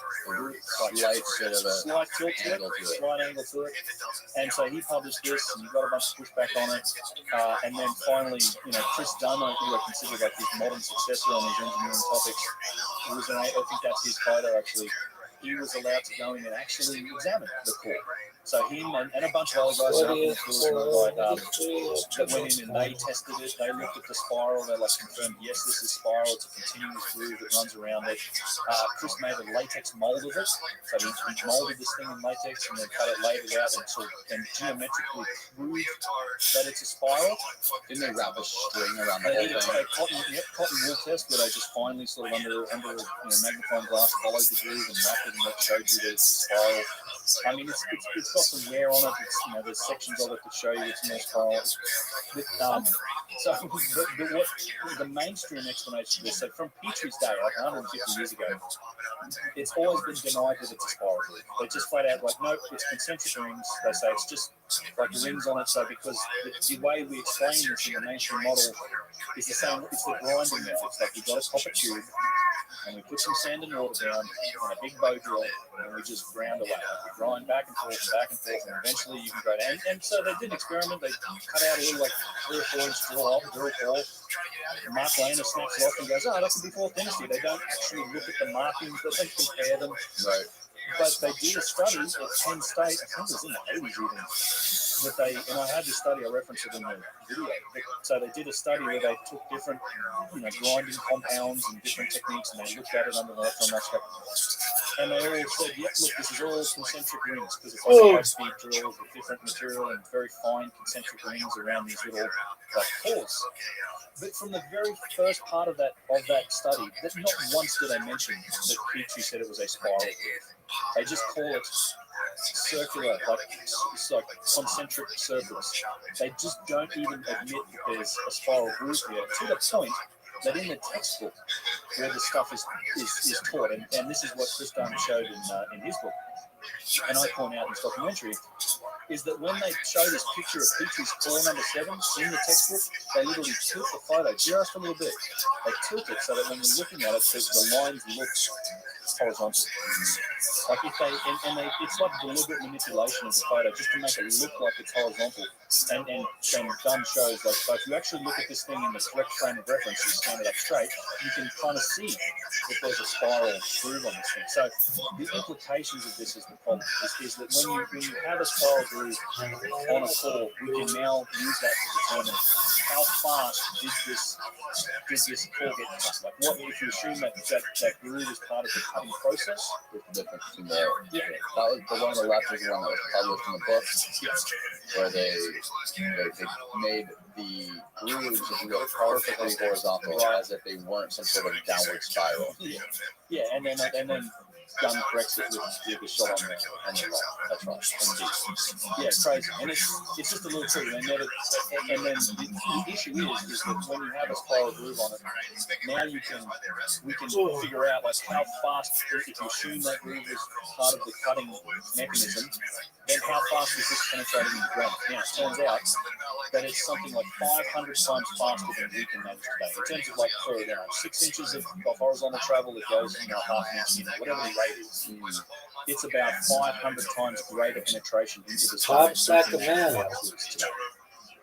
How do we figure that out? Also, again, it's like if you follow the grooves, you can determine for so much distance of horizontal travel what the vertical travel is, right? So it's like, the road, because you can flatten out that rotation and say, okay, so for 6 inches of horizontal travel of turning, it might go in the half inch or whatever it is into the granite, and then you compare that with our modern stone cutting tools.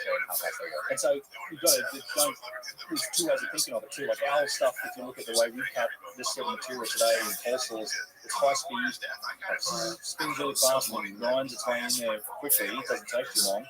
But so this may have been a very slow moving tool. This might have been something that used some other technology to cut the stone, but turned relatively slowly compared to our modern tools. But it penetrates the stone. Like it's cutting through the stone at a 500 times greater rate than we can manage with our stuff, which is like, how the hell are they doing this? And you see the same thing in some of the other cutting signs. Now, it's at least a lot of speculation around, okay, was it a thermal tool, was it ultrasonic, was there something? And so all of this stuff, the implications for it are astonishing, because it's for damn sure it wasn't some copper tube, which we've never found, by the way. We've never found any of these grinding tubes that they said they used. We've not found a single one. Undoubtedly, they use that technique with the Egyptians. Look at that fucking thing. Well, yeah, and so some of them get really big. It's like this is, you get them up to 8 inches. Like most of the tube drills are small, but I've seen them. There's a one at Karnak Temple that's 8 inches across into granite, and that's even bigger. That's a copper that's in the Egyptian museum. They may have moved to the new museum, but it wasn't there last time I checked. But that's like 4 massive tube drills into a big block of what looks like basalt. And you see them all over the place. So it has all these implications for the technology that's used to make the tools. And that's what the devil's in the detail on these things. And so the argument's always been about it's not a spiral groove. It's never a spiral groove. Because if it is a spiral groove, the implications are earth-shattering for Egyptian history. Yeah. That's why I don't understand why they try so hard to hide all this stuff, like the stuff that you're finding. And all this evidence, why they're trying to basically straw man all these findings that you have and all this evidence of technology, Like, what's the purpose? I don't see any other purpose other than like money. Like we're getting paid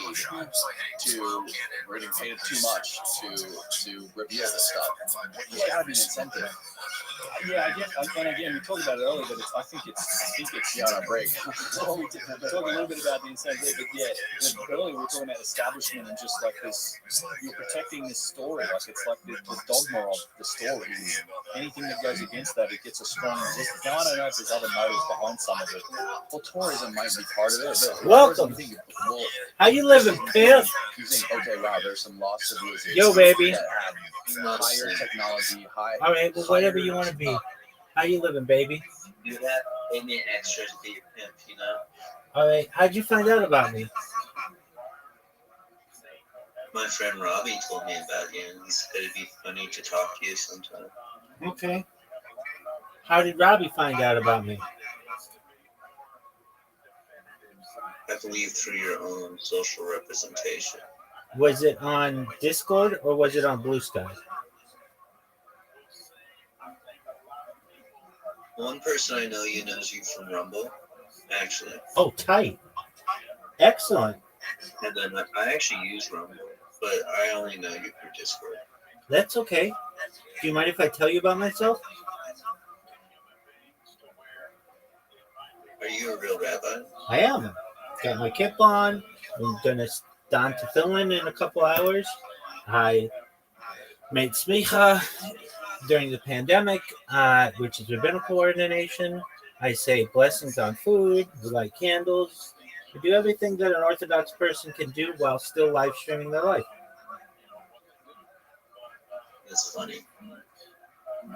There's this guy named Bubba Boy who did that at Burning Man, and everyone just threw things at him and treated him like he's a monkey. Because he was an Orthodox Jew? Basically. Okay. Huh? Because of his Orthodox Judaism? No, he was a performance art piece. He put himself in like a room to be viewed by everyone as he lived his life, and everyone started treating him like he's a monkey. Oh, Because okay. it was funny.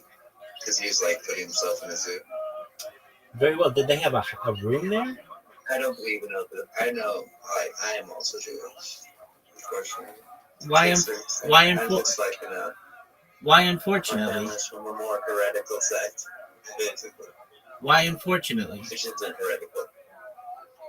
Heretical is such a bad term anyway.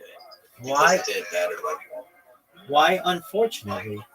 You should be proud of being Jewish. Oh, I am. Excellent. But Jewish people is a very complicated thing. It's very stupid and retarded. Okay. Very well. You mind if I tell you about myself? Are you an Orthodox Jew? I am. Are you a Messianic Jew? No, that's like Christianity. Are you Messianic Jew? No, that's Christianity. I mean, it is both. I'm sorry. It's not seen as a. It is not seen as a denomination of Judaism. I don't think Judaism is Judaism. It's just like historically misrepresented. Okay. I mean, you've got your Hasidic world, your Orthodox world, your modern Orthodox world. That's really... No, not Orthodox. No, way before this. Way before that. Orthodox Jews are things they created in the medieval period. Trying to revive things. You know what I mean? Arguably. I understand what you're saying. The traditions were lost. Yeah, I mean, following the fall of the temple. Messianic. When I say Messiah, like, you're not Messianic. And, like, you don't believe in a current Messiah. But do you believe that Judaism was about the Messiah at any point? Absolutely. It still is. Mashiach. Mm-hmm. And who was it? This is just a test. I'm sorry to do this work to you. Mashiach hasn't come yet. We want Mashiach now. Who was which king was the Messiah in the Old Testament? Well, it's arguable that there were Mashiachs of It's not argument. yes, it absolutely Oh, is yes. of every As a generation. role of Mashiach, I mean, what is the king's name? This is like a quizmaster question. I'm not here to be It's just a quizzed. formality. I'm not here to be quizzed. Okay. There are Mashiachs of every generation. Some consider the Lubavitcher Rebbe to have been a Mashiach. Some consider King David to have been a Mashiach. Some consider King Solomon to be a Mashiach. We, in mainstream centrist Judaism, That name is mixed. are still awaiting Mashiach to come. There you go. Thank you. Buddhism is very similar, like Maitreya, where they're awaiting a future Buddha. Okay, In well, terms of that idea. we're awaiting Mashiach. Mashiach will be the person who rebuilds the Beit HaMikdash. I can go through the. Do you know who King Darius is? I'm aware, yeah. So he would be the Messiah. No, Mashiach hasn't come yet.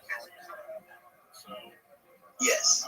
I meant like a person who was thought to be the Messiah to free the Jews from Egypt. In the book, he said to be. There are a lot of People people. can relate to whatever they think about it retroactively. You know what I mean? Okay, I I mean, meant to people back in the day. mainstream centrist Judaism, Mashiach has not come yet and has never been here.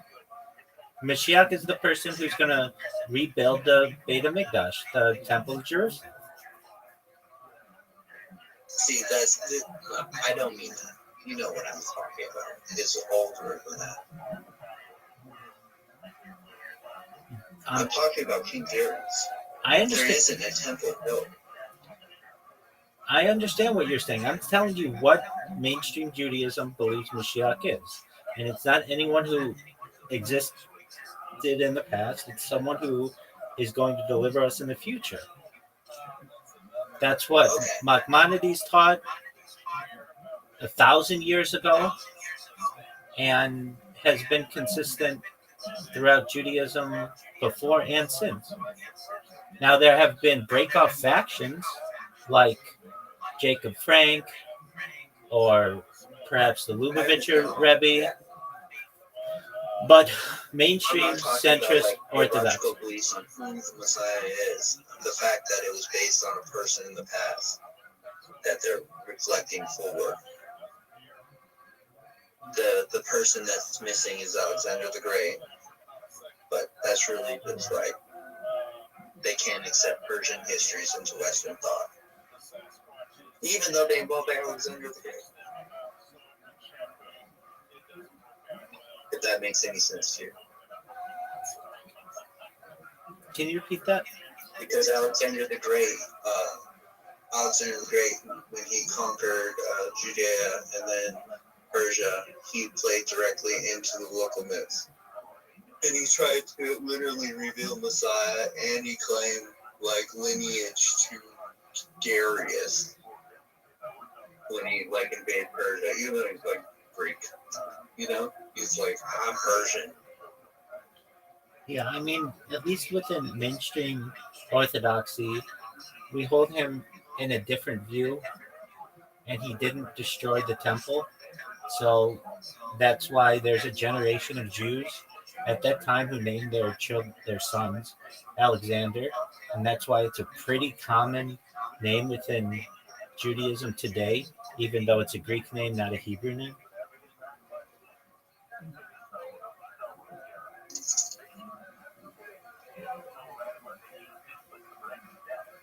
Anyway, that's enough halakha, or well, just Jewish history discussion. How are you?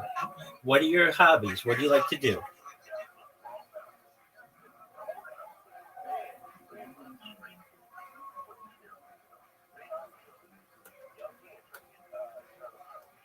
Do you have hobbies? What do you like to enjoy?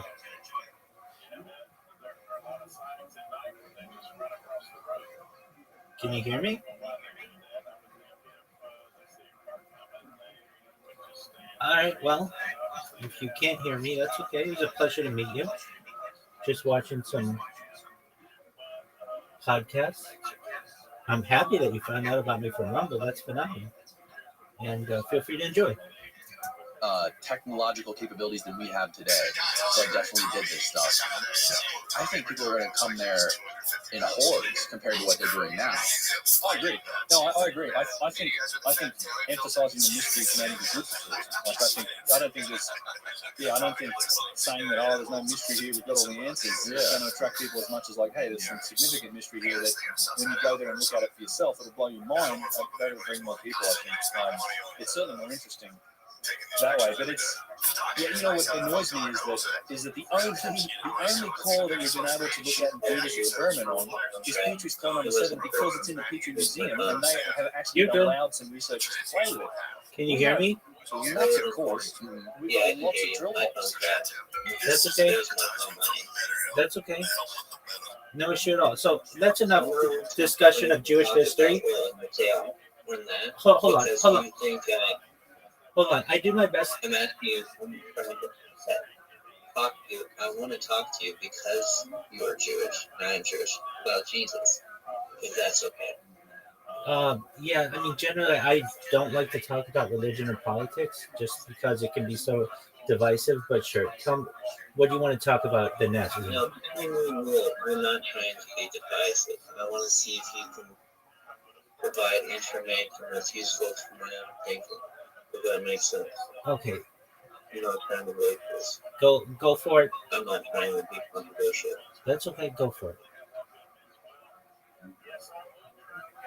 So what religion was Jesus? I mean, for our best understanding, he was Jewish. He wasn't. Okay. Was he Christian? Absolutely not. It didn't even exist.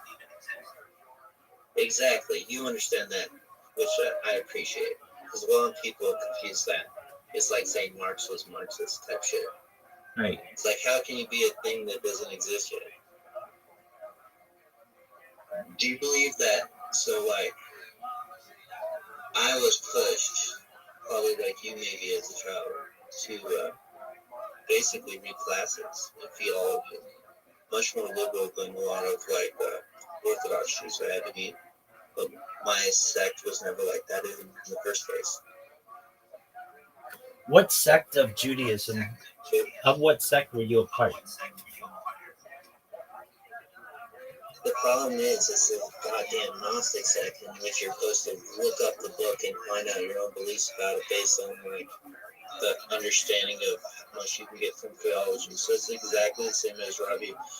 Rabbinical thing is that the ones that rejected rabbinical teachings because they were historically false. Hold on. What? And this is more of what? Just answer my question.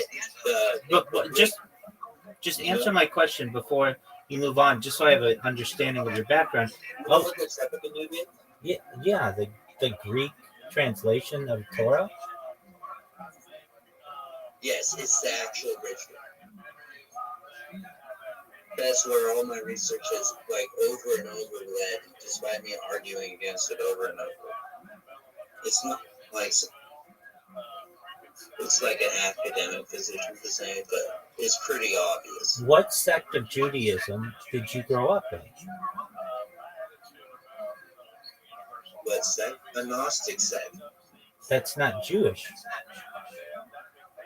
Yes, it is. Okay. Because it's about the book. Okay. You know what I mean? That's fine. Again. Because the people of the book is supposed to be understand the book. Did you attend synagogue? Huh? Did you attend? It's actually older than the thing. Did you attend synagogue? No, they do not attend synagogue because it's considered like how Baptists view the church, churches and cathedrals. Okay. It's unnecessary iconography. Okay. Do you have a rabbi? No, you're not supposed to have a rabbi. But your rabbi is to help you when you're a child. You're supposed to be able to be a rabbi to yourself through your own study of religion. Okay, that's just not Judaism. It's something else. So what do you call it? You call it Gnosticism? This is my point. No, you think Judaism is one thing, but it's not defined like that. Christians also find this in the paradigm. but there's no true Scotsman. But I am the first. I know the book. I'm not denying that you do. I'm not denying that you do. Just generally when you talk to Jews, they say, "Oh yeah, I grew up in the conservative movement. I grew up as a Reformed Jew. I grew up as a humanist Jew. I grew up as a Reconstructionist Jew." Or the ones of which I'm more affiliated, modern Orthodox, Orthodoxy, or the Hasidic world. So you're saying you didn't grow up in any of those, right? I would literally explain that the sect I'm from is like considered heretical. It was like targeted by the Inquisition, and you say it doesn't exist when yet the same people you retract from claim it as Judaism.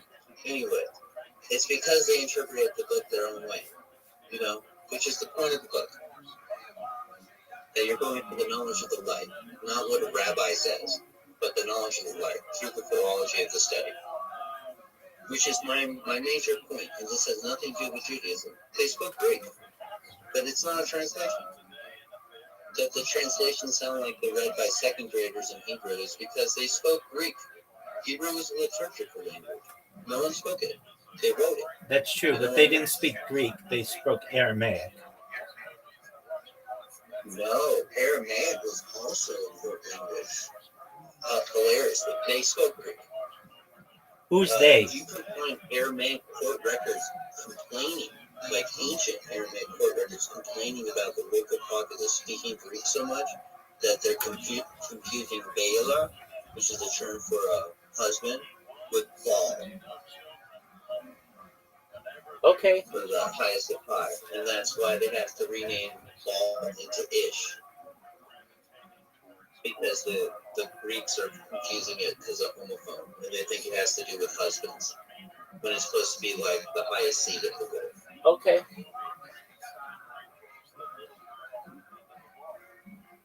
Again, not about Judaism, but the fact that things that are considered Judaism are not Judaism. You know what I mean? No. What religion was Jesus? I answered your question. Do you know what he was? Do you think he was actually Jewish? Like, have you read Jewish records about him? There is an entire lineage, arguably, between him and King David. His mother, yes, arguably, was denounced because she had a child out of wedlock. And the Sanhedrin had to make rulings. I mean, these are general understandings. The argument is whether the Nazarene was a rabbi. Now, that's another question. But generally, he's considered a Jew.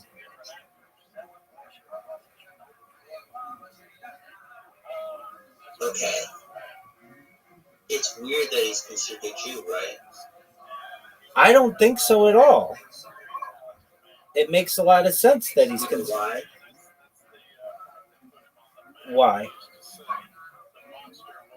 I like that you're well versed. You at least know like the story in the Jewish writings, like I read. Because then I found Jesus in Greek writings. And then I actually translated the Greek from the Septuagint out. Words are like mistranslated because they're based on ancient Greek. They're not Hebrew. You know what I mean? I can give you a great example, and I'm not trying to talk to this because it's like, oh goddamn Jesus, blah blah blah, and stupid Tritarian stuff. This is all before Tritarian bullshit. Like, virgin birth, right? That term. I like Virgin Mary. I am familiar with it from a Christian standpoint, but again, I don't believe in it in its traditional sense. If anything, I understand it from a 21st century mindset that if there was anything that could be considered at all a virgin birth, it would be something along the lines of an alien abduction. That's the only way I can discern how that could have taken place.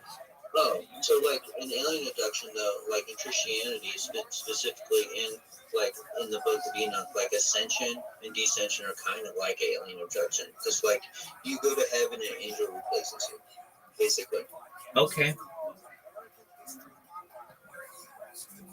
The story of Noah is very much about this, but who cares? My point is that virgin birth is just a mistranslation. Okay. I can explain why it's a very pretty mistranslation. Say whatever you'd like to say. Like the reason it's birth is because of crown. They meant the mount. The actual translation is purple mount. That virgin birth has gotten out purple mount is very funny. But purple was like put with royalty, right? So virgin. It's very funny. But the actual Greek translation, accepting it properly, is purple mouth, not virgin birth, right? That's like a weird thing.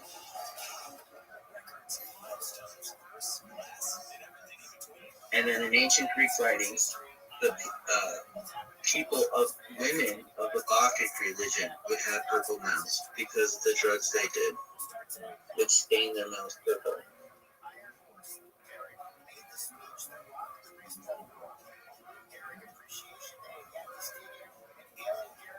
Do you know who Medea is, by any chance, Rabbi?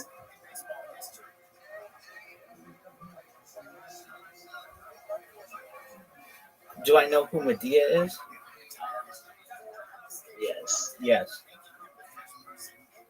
She was like one of the first icons in ancient Greek world, as like a person who became a religion herself. She's based in the Argonaut's tale. She was the queen of Babylon for marrying through the seizing king Clew because she was the queen of Scythia. That's how. So it's like a political marriage. Who That- never actually the That's how I'm familiar. king, queen of Babylon when Babylon was lost. That's You know how. what I mean? That's how I'm familiar with her.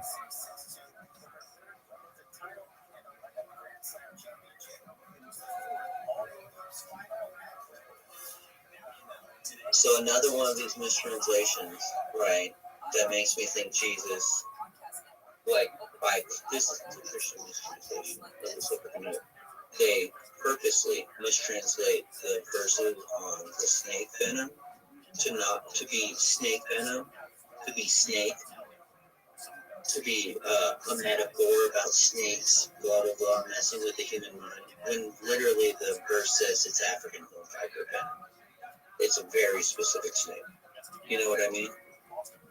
I understand what you're saying.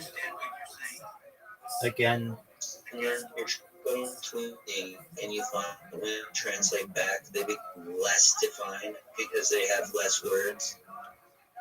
It makes it seem like that is the translation, not the original. You know what I mean? Because the words become less sophisticated because they cannot properly translate. Oh, African horn viper venom, like we can now. okay. So Jesus, right? Do you know why Jesus was arrested? Do you know those verses? Do you know any of the New Testament? Just from theological classes, to my knowledge, Why did the Romans arrest? Do you know why the Romans arrested Jesus? wasn't it like practicing magic or some type of understanding like that? Yes, he was, but they're actually like, so he's naked, he can't move, and when they find him, there's naked boys running from him, and they think he's a pimp, but he's not actually a pimp. He's like converting them to his religion. He's like converting